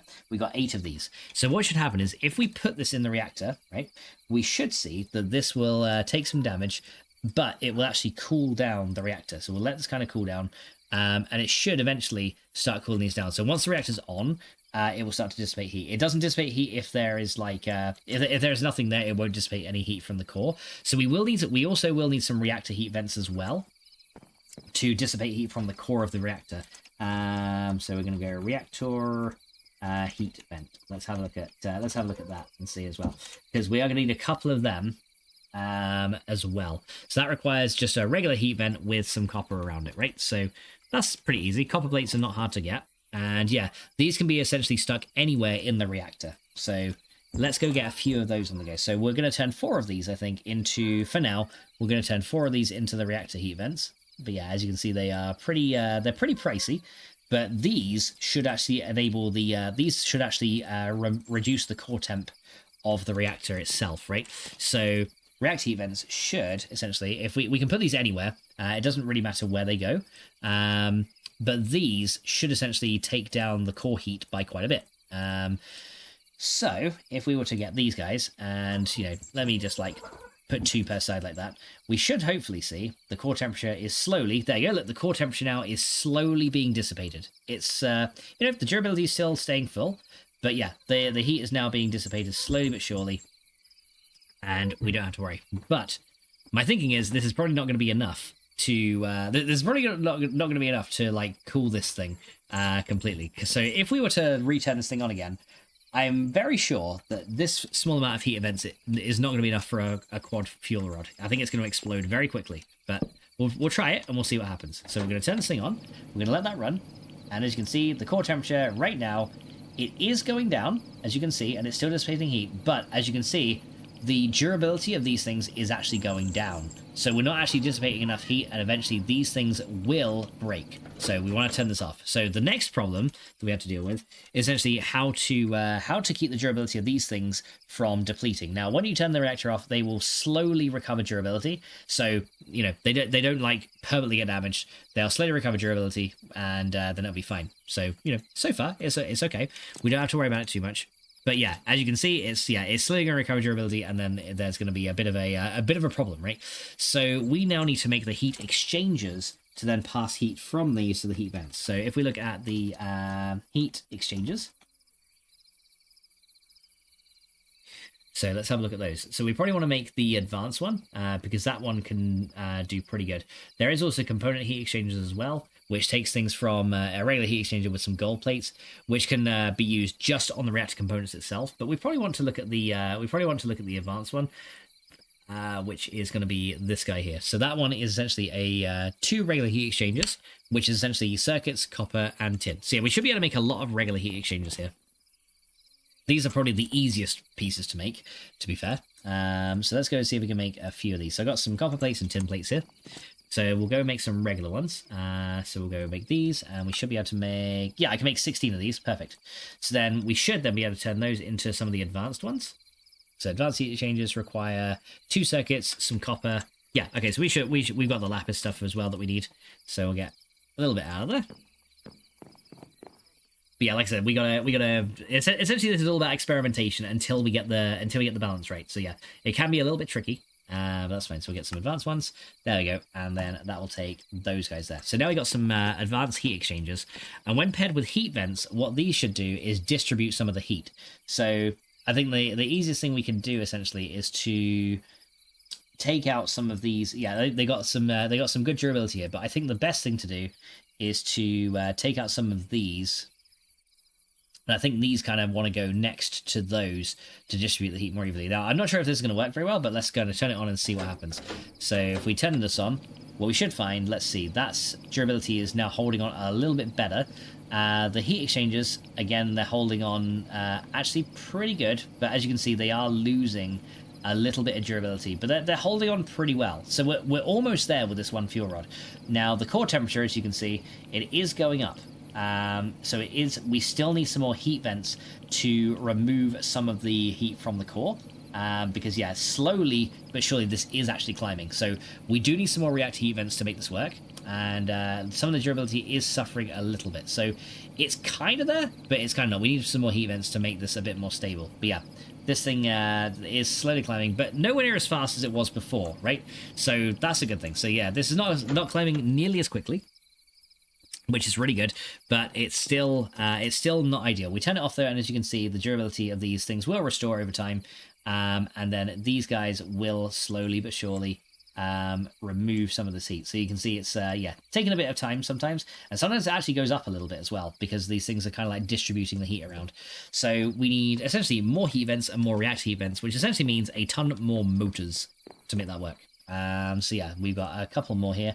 So I can probably make a few more motor sets, and we'll see how we go here. So yeah, let's go make some more of these, because yeah, the heat exchangers and stuff are they're the priciest part of this whole thing, is those. So first of all, we're going to make a few more coils. There you go. But we can also make some advanced heat exchangers, which can essentially take a lot more heat at once, which will probably be a good thing. So we need some coils first. So there we go. So 24 coils. There we go, and that'll turn into 12 motors when we're done with that. There we go, so 26, there we go, so we need those, and now we need some tin item casings, which I think means we need some more tin blocks. There we go. Right, so, yeah, as you can see, the, What? What you want? Cat just looked at me then, just like, The fuck's wrong with you, man? right, so yeah, we need some more tin plates. So let's go and get some more of these. So we're going to make some tin blocks. So there we go. There's 1, there's 2, and there is 3. There you go. So these will be turned into tin blocks there. And then we're going to put those again through the block cutting machine to make tin plates. There we go. And then we also need to turn these in through the metal former, which currently doesn't have any EU in it, which is a bit of a concern. Can I sleep the night? Hopefully I can. Hopefully there's not too many monsters nearby. Because, yeah, we need some more power coming in. Yeah, I need to make some of these tin casings once they're done. And, yeah, as you can see, our power situation is kind of bad right now. But, yeah, I'm not sure where to put the nuclear reactor yet. I don't know if I'll put it in, like, the basement, like, very low down in the basement or something. And then just have some, like, wires leading up from it. And then, like, a little access hatch. I might do, but I'm not actually too sure yet. But, yeah, this thing is, you know, we're back down to 0% core temp. So it's done okay right now. Right, we got to be very careful with these guys because they will kill me very quickly while I'm wearing a hazmat suit. So we got to be a little bit more mindful of how we're going. But yeah, as you can see, it's kind of stable so far, but we just need a little bit. It needs a little bit more oomph, right? So yeah, just that little bit extra oomph. So yeah, we're gonna get some tin item casings here, and we are going to, and eventually we'll be able to increase the power output as well. But yeah, unfortunately, this thing is very much struggling with the current power, which is a bit of a problem. But yeah, we got another set of copper wires. Right, so I'm actually going to stop these now. And I think that's the last of the copper anyway. And we're going to turn that into... Yeah, we want to turn this into rolling. And yeah, that machine should hopefully recover a bit of power here. There you go. And then we're going to put in some of these tin plates. There we go. So I put in the tin plates, and yeah, that'll probably drain the power out very, very quickly. But yeah, that will then turn it into these tin item casings, which we're going to need for the motors. So yeah, let's go and essentially let that thing run. And yeah, it is hanging a little bit, but you know, unfortunately, there's not much we can do about that at the moment because yeah, the power is kind of being distributed to like all these things. Although this thing is slowly charging up again, which means once it's fully charged, we don't have to then worry about that like constantly draining power. I think we're ready to empower some more things as well. We might be able to do with the centrifuge now. How do we do dimetine actually? So how do we do empowered dimetine? Because that's one thing that I do need to do as well. And I think that requires lithium, if I remember, as well. That requires 20 million RF to power, which is quite a lot. But yeah, with the empower, we require so benitoite we need, which we've got. Ash from forestry, which we've got from burning peat in the peat generator as well. So we've already got that. So that's fine. What else do we need for this? We also need... Okay, so dimetine. We also need lithium. That's going to be a difficult one. Lithium is made in the compressor with tiny piles of lithium, and we get that from the thermal centrifuge with nether quartz. Okay, so we need to put some nether quartz into the centrifuge and get lithium out of that, and then compress it, essentially. And then that will give us the lithium dust. So interesting, that one. Very, very interesting recipe, actually. So yeah, we're just going to chuck a load of nether quartz in there then, and let that start to run slowly but surely. There you go. So that will heat up. Actually heating up quite quickly, which is very, very nice. So yeah, that'll slowly but surely then process lithium. But yeah, the centrifuge is actually required for half of these empowered blocks because one of the components from each one requires them. And then yeah, fertilizer is very easy. We can actually make that right at the beginning of the game. But yeah, we can use ash. Ash is from Tech Reborn. It comes from dark ashes, which comes from iron ingots to steel and gives a dark ashes. Okay, yeah, so that's pretty easy. So yeah, the diamantine is not that hard to make. We've already got benitoite as well. So we don't need to worry about that because you actually find that in the nether. And what can we actually use this to make? We can make this make the drilled fortune augment. We can actually make the experienced solidifier, which is very nice. I think the main thing that I wanted this though for was the phantom faces, wasn't it? Let me have a look at the phantom face. Because yeah, the phantom faces are very, very cool. And yeah, they require 2 dimetine each, 2 empowered dimetine for these. What else can we use these for? That can be used for the teleport staff, which is actually pretty cool. The drill speed augment 3, which is nice as well. Ring of liquid banning. Oh, I wonder if these can be used for like the potion rings as well. I think that requires an ender star though. We can make ender casing. And ender casing is used for... What is that used for now? Drill fortune augment 2. Also required for a phantom booster. and a play interface. Okay, that's kind of cool. So there's a couple of good things. Item repairer. That's a nice one. Item repairer. So that can be used to repair vanilla tools. A quantum quarry actuator as well. Okay, so yeah, ender casing is... Yeah. Yeah, that's actually required for a lot of things, actually. So yeah, empowered diamantine is used for a few things. A lens of disenchanting. Kind of cool. And this is the thing we want with the empowered diamantine, the algorithm separator. Now, why do we want this? Because this thing essentially can make lapis into tanzanite. And we need tanzanite, essentially, to make a few things, including the advanced greenhouse, which then allows us to make the farmer, which in turn allows us to make the garden cloche, which essentially is like much faster farming. So yeah, that's one thing we are going to need for these. So yeah, the algorithm separator is going to be one. The phantom face is going to be the other. So yeah, we need this empowered diamantine like pretty quickly. So I should already have some diamantine already, so we don't need to convert diamonds into it. I do. So we're going to make a couple of blocks of these. Oh, oof. Bastard creeper. I hate you. Okay, let me use my hunger module to heal up. There you go. That'll heal me slowly. Thank you, Creeper, for like walking in here and deciding to blow me up. But yeah, there's our benitoite there. So we do have some of that already. But yeah, we're only going to be able to make one block of this because yeah, it's going to be very, very difficult to do this. I think so. We're only going to be able to do one block, which kind of sucks, but you know, it is what it is. But eventually, when we get more power, we'll be able to empower things further, which is going to be really good. So yeah, before I so rudely interrupted by that creeper, we are going to need the diamantine crystals, which I don't know if I actually took out of here. But yeah, I think while we're doing some stuff. We may as well be like running the empowerer while we're doing things, right? Because that makes sense. So we're gonna need one of those. Ash we can get over from our greenhouse, which is fine. Right. Is there anything else we needed? We actually need the diamantine crystals, don't we? So yeah, we need some of those. So diamantine is where is that? And that, I think it's going to require like 20 million to power. Where did the diamantine go? Inori void. Oh no way. Do not tell me that creeper fucking blew up and destroyed the diamantine as I took it out of the box. Don't tell me that just happened. Seriously? Please no. Oh, come on. I think it did. I actually think it did. Oh my god. I think it did. You bastard. You absolute bastard. I think it did. Unless it's in my inventory somewhere. No, the creeper literally destroyed my diamantine as I took it out the box. Shit. Oh well. Okay, well, I guess we're gonna have to then turn some diamonds into diamantine and work with those then. So, oh well. Looks like I'm gonna have to go diamond mining very soon because we're running kind of low on these. There you go. Block a diamond. Right. Okay. So yeah, this is why I hate creepers. Right. Drop that down. There you go. Right. There you go. One block of diamantine. There you go. So this can go onto the empowerer. Right there. There you go. So you are ready to go. How is the centrifuge going? Is that still going? It's kind of struggling. Did we get any lithium out of here? We got 8. We need one more pile of lithium dust. So yeah, we just need like the one more, but it's struggling to keep up. Oh man. Okay, right. Let's take this out and let this restore some power. Yeah, this is why we need that. This is why we need that thing. I can't believe that. I literally can't believe that just happened. I took it out, and the creeper literally blew the diamantine up out of my hand. That is horrible.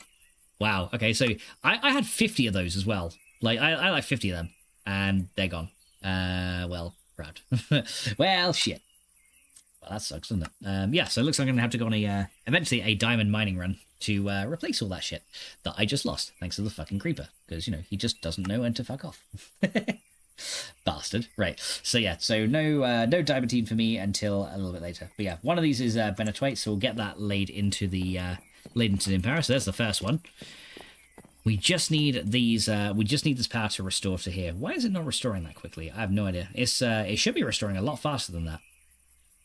But it just isn't, and that is concerning. I mean, I could technically run this nuclear reactor just to really quickly power that, but I don't want to risk it right now.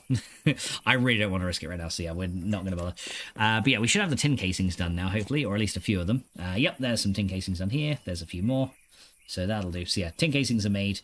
So we'll go put the copper block back in there for wire making. There you go. So copper into there. There you go. You can make more wires for me, so we can make more motors. Yeah, copper and tin is like a very big expense right now, but yeah, now we can make these motors.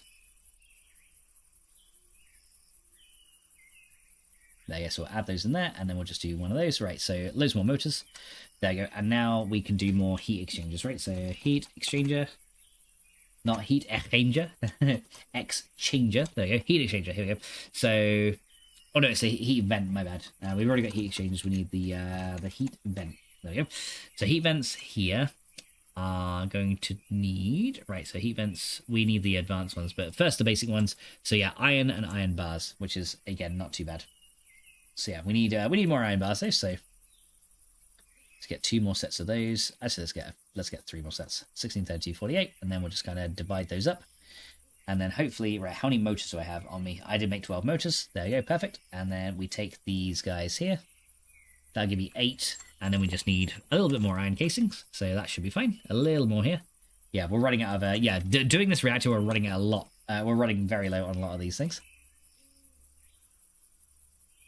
There we go. So there we go. Now we have some more of these heat exchangers. And then can we make the advanced ones? Because we've already made some reactor ones. We probably just need some advanced ones, don't we? Which is...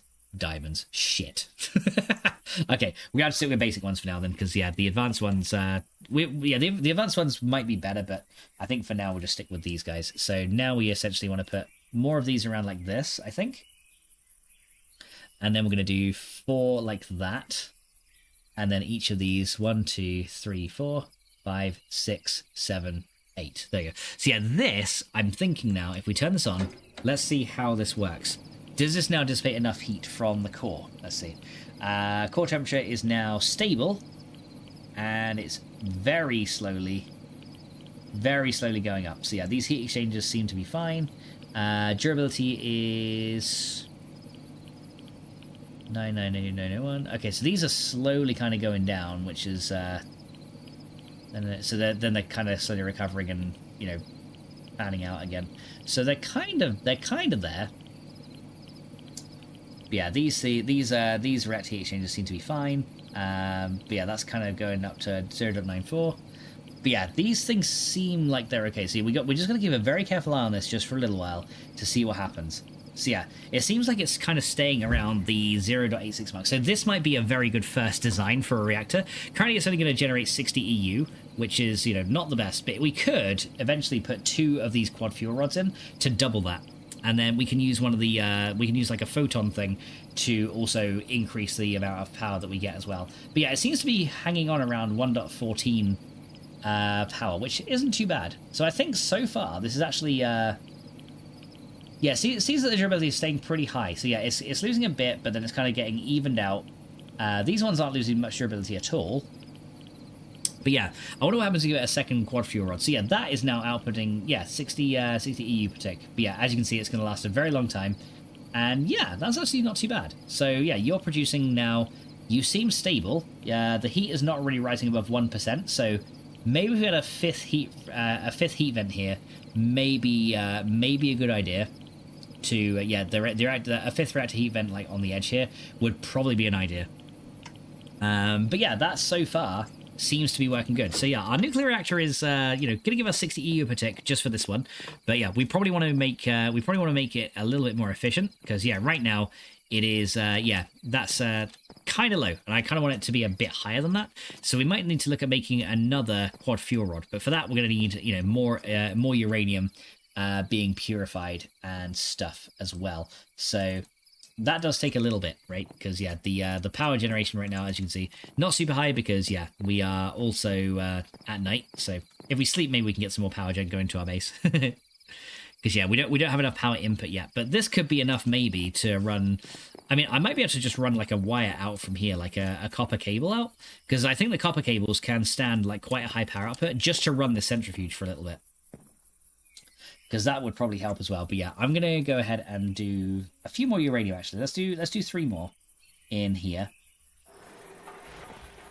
and then we're gonna let this thing heat up. But yeah, that's actually still building heat, so I don't even know if that's gonna have enough to fully heat. But there we go.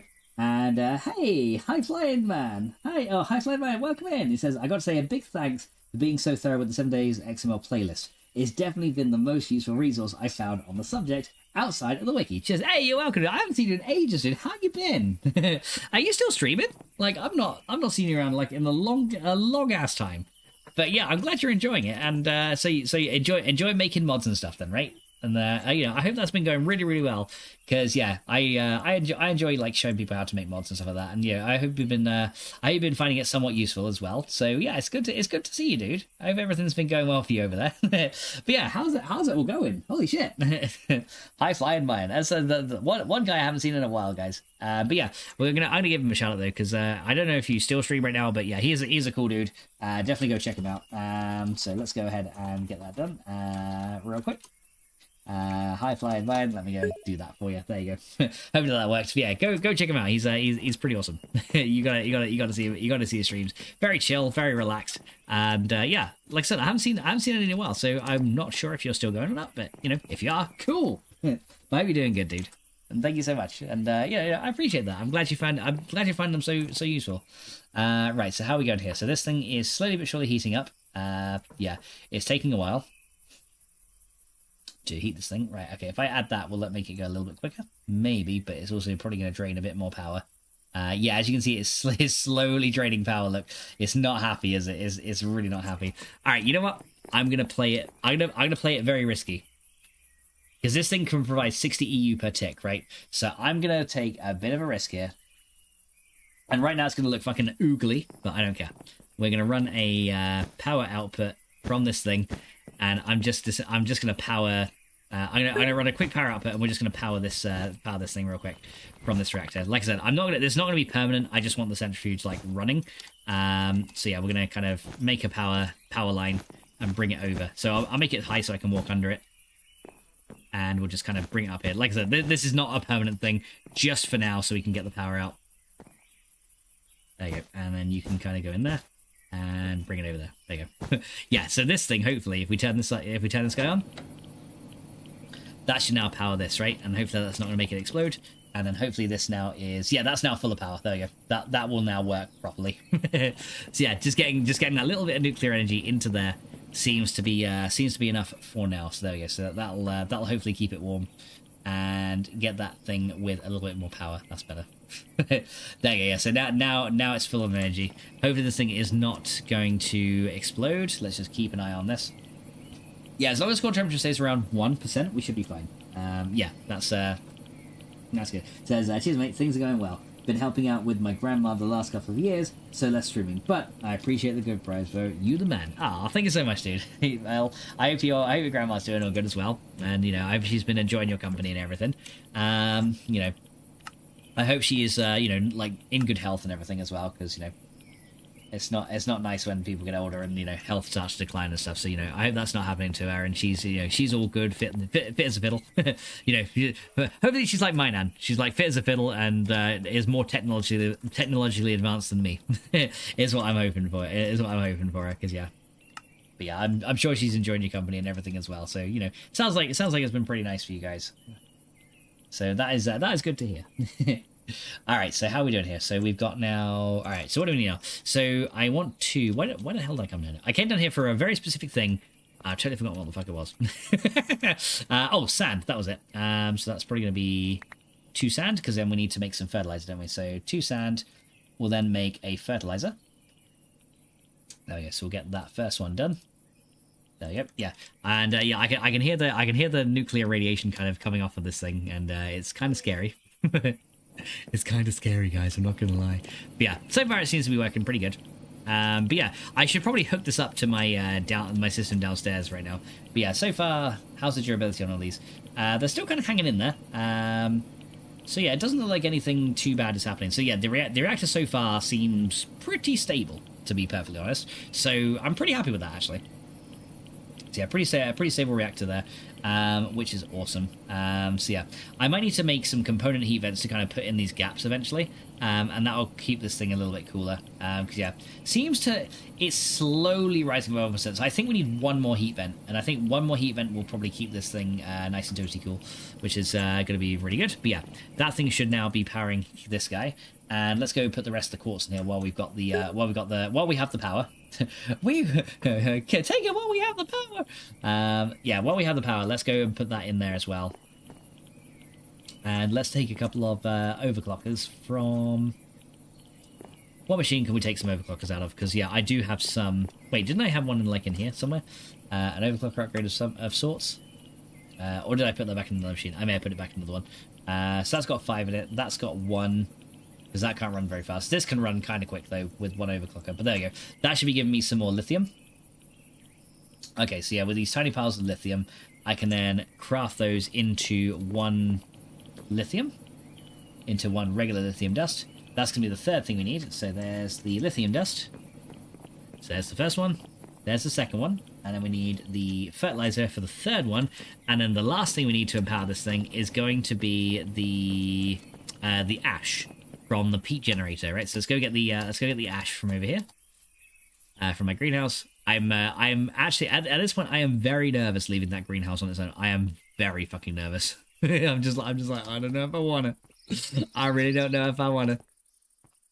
Because yeah, I'm just very nervous that all of a sudden the sun's just like break in there, and then the heat is gonna like fly, and then everything explodes. So yeah, I'm gonna try and be a little bit quick. Right, so we should have some ash in here, right? Yes, we do. So we have a load of ash right there. So 15 ash coming out of here. And that'll be the last thing we need, and that should then be enough to start empowering the diamantine. How are we doing on our other generator as well? I kind of want to see like how this thing is keeping up, because that'd be very, very nice too. So this guy right here is yeah, still at 7, although it's kind of a little bit it's kind of lower on the fuel now. So yeah, it kind of does get to 1. It kind of gets between 144 and 256, and then it sort of runs out again.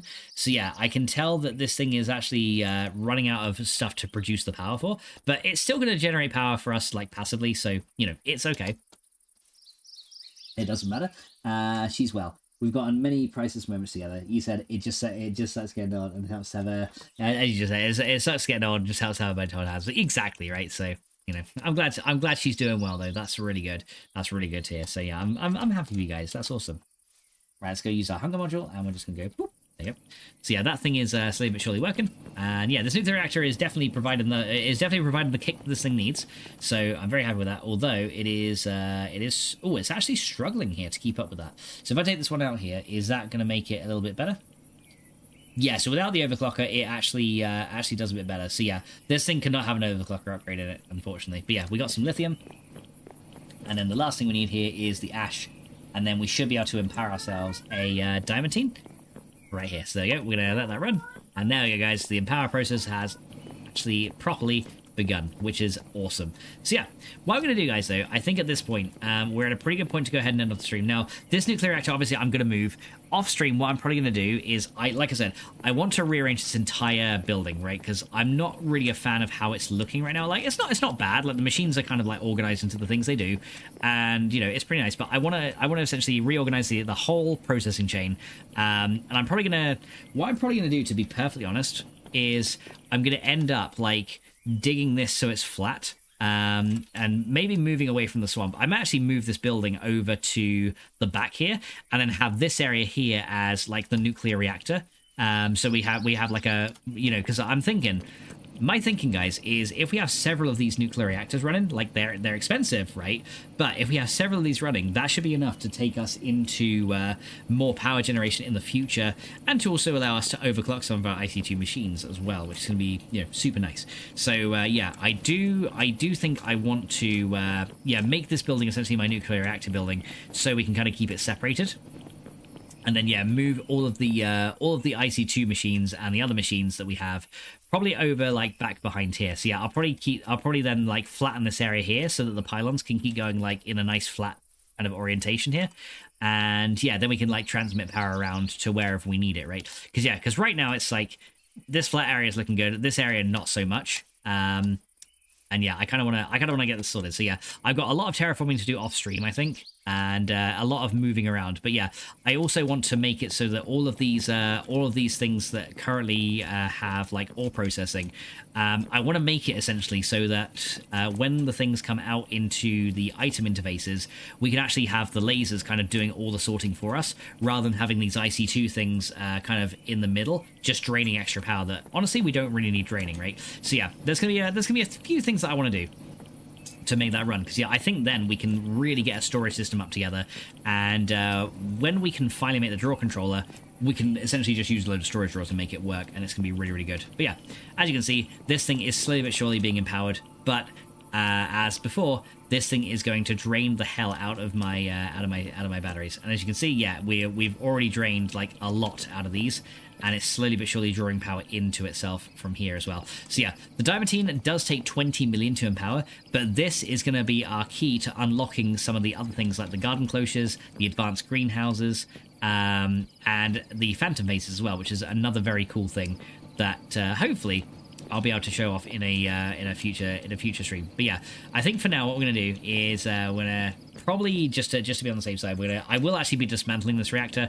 I just wanted to kind of like, you know, test it in kind of the middle of our base here, just so we could like keep an eye on it. And yeah, this seems to work. Now the durability is staying very close to 1,000, which is really good, so don't have to worry about that too much. But yeah, I think what I want to do is increase the power output of this thing, and we need to make a reflector, I think, is the main thing, plus another fuel rod. Because yeah, what we want to do is we want to make an iridium neutron reflector, which requires 1 iridium reinforced plate, which does take 4 iridium ore. So yeah, it's a bit expensive, but this thing essentially has infinite durability. And it can essentially simulate if you put this between 2 quad fuel rods, it essentially simulates an extra side, and it makes the power generation like much, much larger. And it doesn't actually cost you any extra heat as well, which is actually really, really cool. So yeah, these essentially allow multiple fuel rods to work together, which is super nice. But yeah, these things essentially require thick neutron reflectors, which require 4 of these regular ones, which essentially is coal, tin powder, which is actually really easy, and then some copper plates. So yeah, neutron reflectors aren't that bad. So yeah, one of these things essentially needs, we also need dense copper plates, which is actually quite unique. But yeah, we need 6 of those. Each of those require 4 of those. So yeah, we need 24 of these, which essentially is 4 lots of 24 of that, 4 lots of 24 of that, 4 lots of 24 of that, and then, you know, kind of put those together with another another like 30 of them. And yeah, then you put those together, and then it makes one of these. Yeah. So yeah, we need a lot. We can get we can get the iridium neutron reflector is the one I want to get though, because this has infinite durability, and you know, it's not too bad to me, to be honest. Like, we've already got the iridium that we need, so we should hopefully have enough to make this thing in the future. But yeah, this thing, like I said, always got to keep an eye on the core temp, and so far, like I said, it seems to be sticking around 1, dipping very slightly higher than 1 though. It's that's the one thing that's going to make you nervous. Is it's almost like it's very slowly creeping up to like 2%, like just super slowly.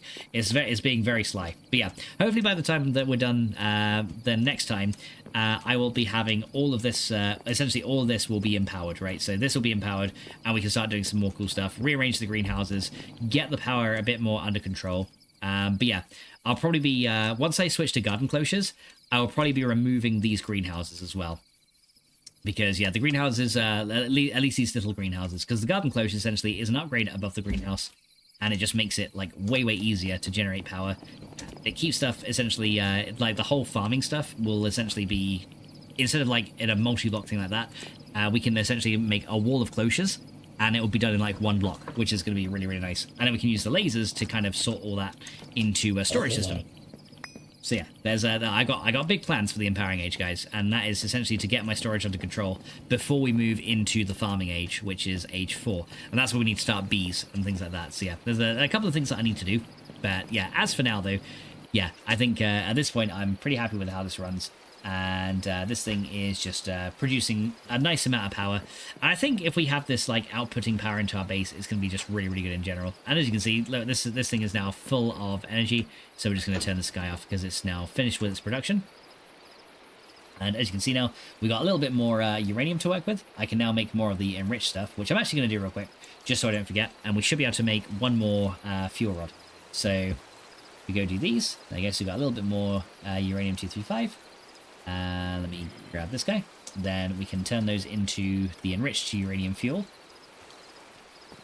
And then all we got to do is grab some iron casing. Well, first of all, kill that guy because, you know, he's interfering, and so are you. What do you want? Go away. Yeah. So yeah, these guys are just, you know, coming for a visit because they're interested in what I'm doing. But yeah, we're not going to give them the satisfaction of getting into my nuclear. No, I'm alright, thank you, dude. It is all good. Right, let me go grab... Hang on. Oh. Oh, that one hurt me a bit. Okay, gotta watch out now because these guys have got swords and stuff. Get rid of these guys around. Alright, but yeah, as you can see, yeah, the interior of this room is a mess, so yeah, I definitely want to clear it out. And like I said, phantom faces as well are going to be a very good way to do that. I'm probably going to do a lot of diamond mining off stream as well, because yeah, we are literally out of diamonds, which is kind of bad. So yeah, we kind of need some more of that as well. Yeah, more diamonds is going to be good.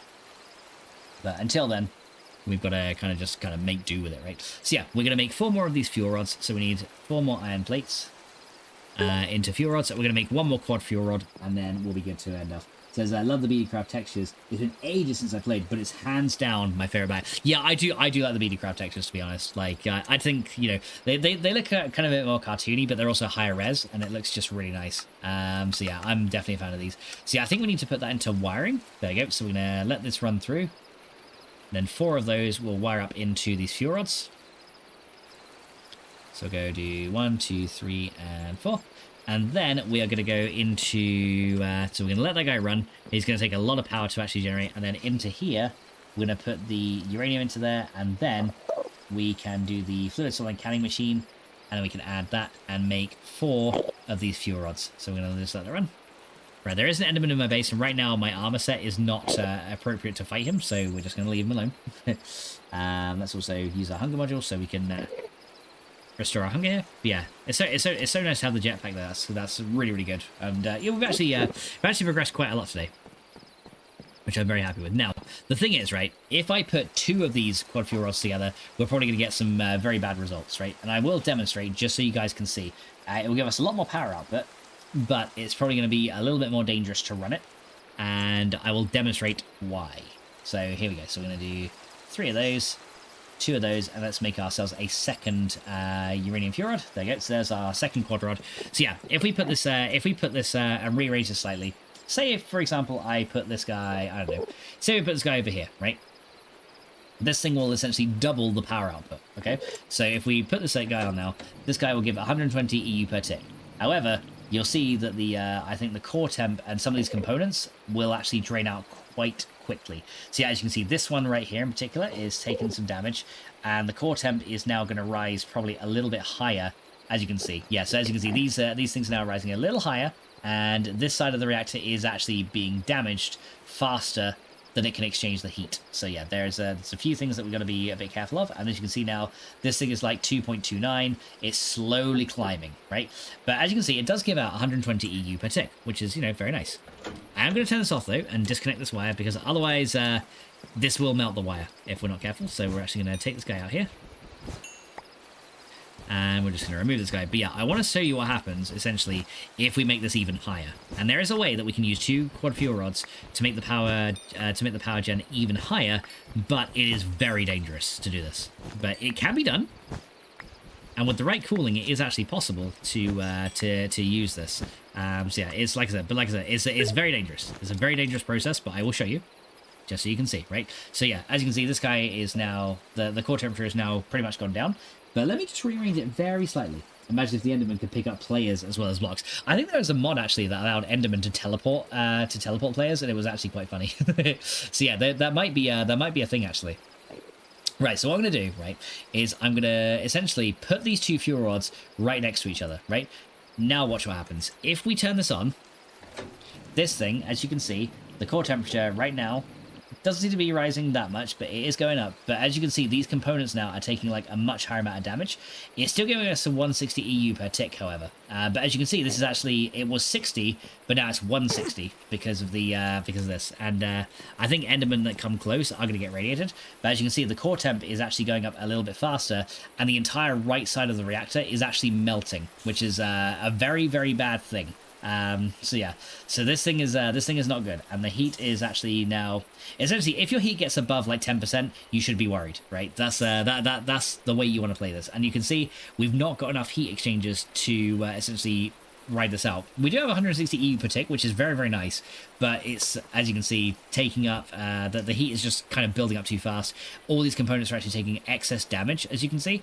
So yeah, right now it is actually a very, very bad thing. And this is not a stable thing. It produces a lot of power, but it's not stable. If we were to swap this back over, Put it there. You can see it only gives 120, but this thing is a little bit more stable. But it's still, the heat is still rising, and we don't have enough. We don't have enough things to dissipate said heat. So 2 quad fuel rods at this point is doable, but it's very dangerous right now. Essentially, if we wanted to have more than 1 fuel rod, these heat exchangers essentially need to be the advanced variants, so that they can they essentially can pull out more heat compared to the regular ones. But yeah, over time these will repair themselves. Hey spider, go away. But yeah, over time these things will repair themselves, and it will equalize out. But yeah, like I said, 2 of these things, yeah, lots more power, 160 EU per tick at a push, which is really, really good.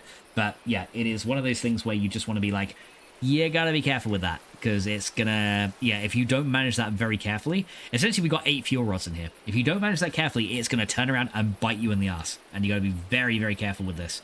So yeah, like I said, we'll probably make a few upgrades next time to kind of get this thing running a little bit more effectively. Because yeah, the 200 EU per tick is actually going to essentially outclass our entire solar panel system over here. Because each one of these is 8 per tick. So, you know, 6 8s, we get 48 EU per tick. Already, this thing outclasses the solar panels just with 1 fuel rod. So if we can get this to do 160, that's like nearly 4 times the amount of energy. Fuck you, Creeper. No one likes you. Yeah, these guys need to know when to... these creepers need to know when to fuck off.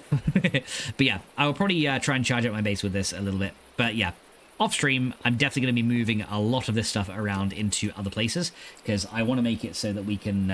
essentially, I want to make it so that when this thing moves, we can have a nuclear reactor somewhere, and then my actual base is going to be... my actual, like, processing base is going to be, like, over there where the greenhouses are. Because yeah, once we can get the Allegron and separated with Tanzanite, then these greenhouses essentially will be getting directly upgraded into clochers, which is a 1-block solution for farming, which means we don't need this whole laser system. We can just do everything. We can do everything in the greenhouse, and we can literally grow everything within that greenhouse, which is going to be really good. And as long as we have the bioreactor to power it, we essentially have like renewable energy and a lot of it, which is going to be really, really good. So yeah, I'm looking forward to it. But yeah, unfortunately, I need to let this thing power up, and that's going to probably take a couple of hours, given our current power generation. Probably a couple of hours wait for this. And this thing is out of... yeah, these things are now out of enriched coal, so we're actually getting less power generation than before. Although, I can probably put some blocks of coal coke in here just to kind of help these guys out just a bit. Yeah, I'll probably add some extra power gen to these. So yeah, a couple of blocks of coal coke in there. We'll let it run. There you go. So that'll help it, and let's kind of like divide these into 3 more, and then we'll just add 1 into each of these. That'll give me a little bit more power gen for now. But yeah, these starch extractors as well, I need to move. Plus, I also need to like have a look at this as well. So this circuit thing right here, you know, it's doing well. We got a lot of circuits out of it, but I'm thinking this machine is probably gonna get gummed up, right? Yeah, this thing is probably, yeah, there's already a damaged circuit in there. This thing is gummed up. It can't produce anything. So yeah, we've got a lot of extra stuff to do. I probably need to make a big storage crate for this. But yeah, we even got another crafting calculator, another crank candle, some enriched gold axes. So yeah, we actually got quite a few like cool little things out of here. Even got some more broccoli seeds as well, which is kind of nice. But yeah, this thing is actually storing like a lot of extra RF as well, just in its internal inventory. So yeah, the separator is actually pretty good, but it is one of those things that we have to hopefully move that into its own little kind of production chain. So yeah, there's a few things that we got to move around, a few things we have to sort out with power, and yeah, once we get phantom faces, that's also going to be very nice, because we can essentially link those like wirelessly without seeing the lasers. So yeah, we can actually kind of like have the lasers looking a bit nicer without any of this kind of like random stuff going on. So yeah, we can also use that to like fix the look. I mean, I like the lasers, but yeah, phantom faces just like neaten up everything. But in order to make phantom faces, lots of diamonds. So yeah, let's go ahead and see, guys, who is available to raid. So I definitely have this thing off, right? Yes, that's definitely off. Okay, yeah, I gotta make sure this is off, just to be sure, because yeah, nuclear explosions is not gonna be a good thing. So let's go and see who we have to go and raid, shall we? So let's have a look on the Twitch. Let's pause my thing now so you guys don't hear me. Oh, I know who we're gonna go. I know who we're gonna go raid, guys. We're gonna go raid. Azimat again. He's actually playing some Valheim right now. Let's see, and Yes is playing Small Land. Oh yeah, wait, actually, that's true. Yeah, he is playing Small Land. Yeah, and it says, damn it, bro, you've got me fighting off the Minecraft bug. Yes, my plan is coming to fruition. Good, very good. Well, dude, I hope you get back on the Minecraft train. I think you should. And if you want to know what this pack is, it's Age of Engineering. If you ever want to try this pack out, if you love tech packs, you'll probably really like this one too. But yeah, so yeah, actually that's a good idea. So we'll go right heavily. So first of all, let's go ahead and give Dubs a shout out, and we're gonna go give Dubs a shout out. We're gonna go give Carnage a shout out as well. Guys, thank you guys both for doing the modding today, and keeping me on my toes as well. It's very much appreciated, and I hope you guys had fun. I know Carnage is like in bed right now because it's late for him at the minute. But thank you guys so much for doing the modding, and Mayan, thank you so much for popping in there. It's been really good to catch you as well. And honestly, glad you've been finding the 7 days tutorials really useful. I will be making a new series eventually, because it does need a bit of an update as well. But that'll come by the way. And Seraphina says, night, Seraphina. Thank you so much for popping along as well. I hope you enjoyed the stream as well. And also everyone watching on the YouTube as well. Thank you guys so much for supporting me over there as well. It's very much appreciated. Let's also go and give a shout out to, guys, the one and the only Coffee Queen. Because, guys, if you don't know Coffee Queen, well, guys, I'm just going to say, you are missing out. Coffee Queen is an absolutely amazing woman. She is the love of my life and an absolutely amazing streamer herself. You've got to go check her out. Right now, she is into Once Human. So if you guys really like Once Human, then you've got to go check her out. She's currently very high level in her current stream world now. And you'll probably get to see her doing like a load of bosses and stuff. I think we got to do the third boss pretty soon. She may be streaming tomorrow, not too sure, but I think that might be the plan. But we'll see what she is. We'll see what she's doing, and I'll try and convince her to stream tomorrow if I can. She also does crochet streams as well and plays other survival games. So if you like crochet in particular, or you just like seeing how someone turns a ball of yarn into like an amazing like cuddly toy or cushion or blanket, you've definitely got to go check out her crochet side of streams as well. She also has an Etsy, so make sure you check that out as well if you want to see like some of her finished projects as well, and maybe even get one of those Coffee Queen plushies for yourself, because they're pretty awesome, and some of them are actually quite large as well. So yeah, and you'll just see like how amazing they are. They are awesome. And thank you, Dustin, as well, for posting the Etsy link as well. Very much appreciated, dude. All right, let's go raid Yavli then. And we're going to go ahead and send you guys over to there. She's playing Small Lands, so let's go and say hello to Yavli. And hopefully we'll see you guys over there. But guys, I'm going to go ahead and end off here. Thank you guys so much for coming along, and I'll see you guys in the next one. So guys, until next time, bye!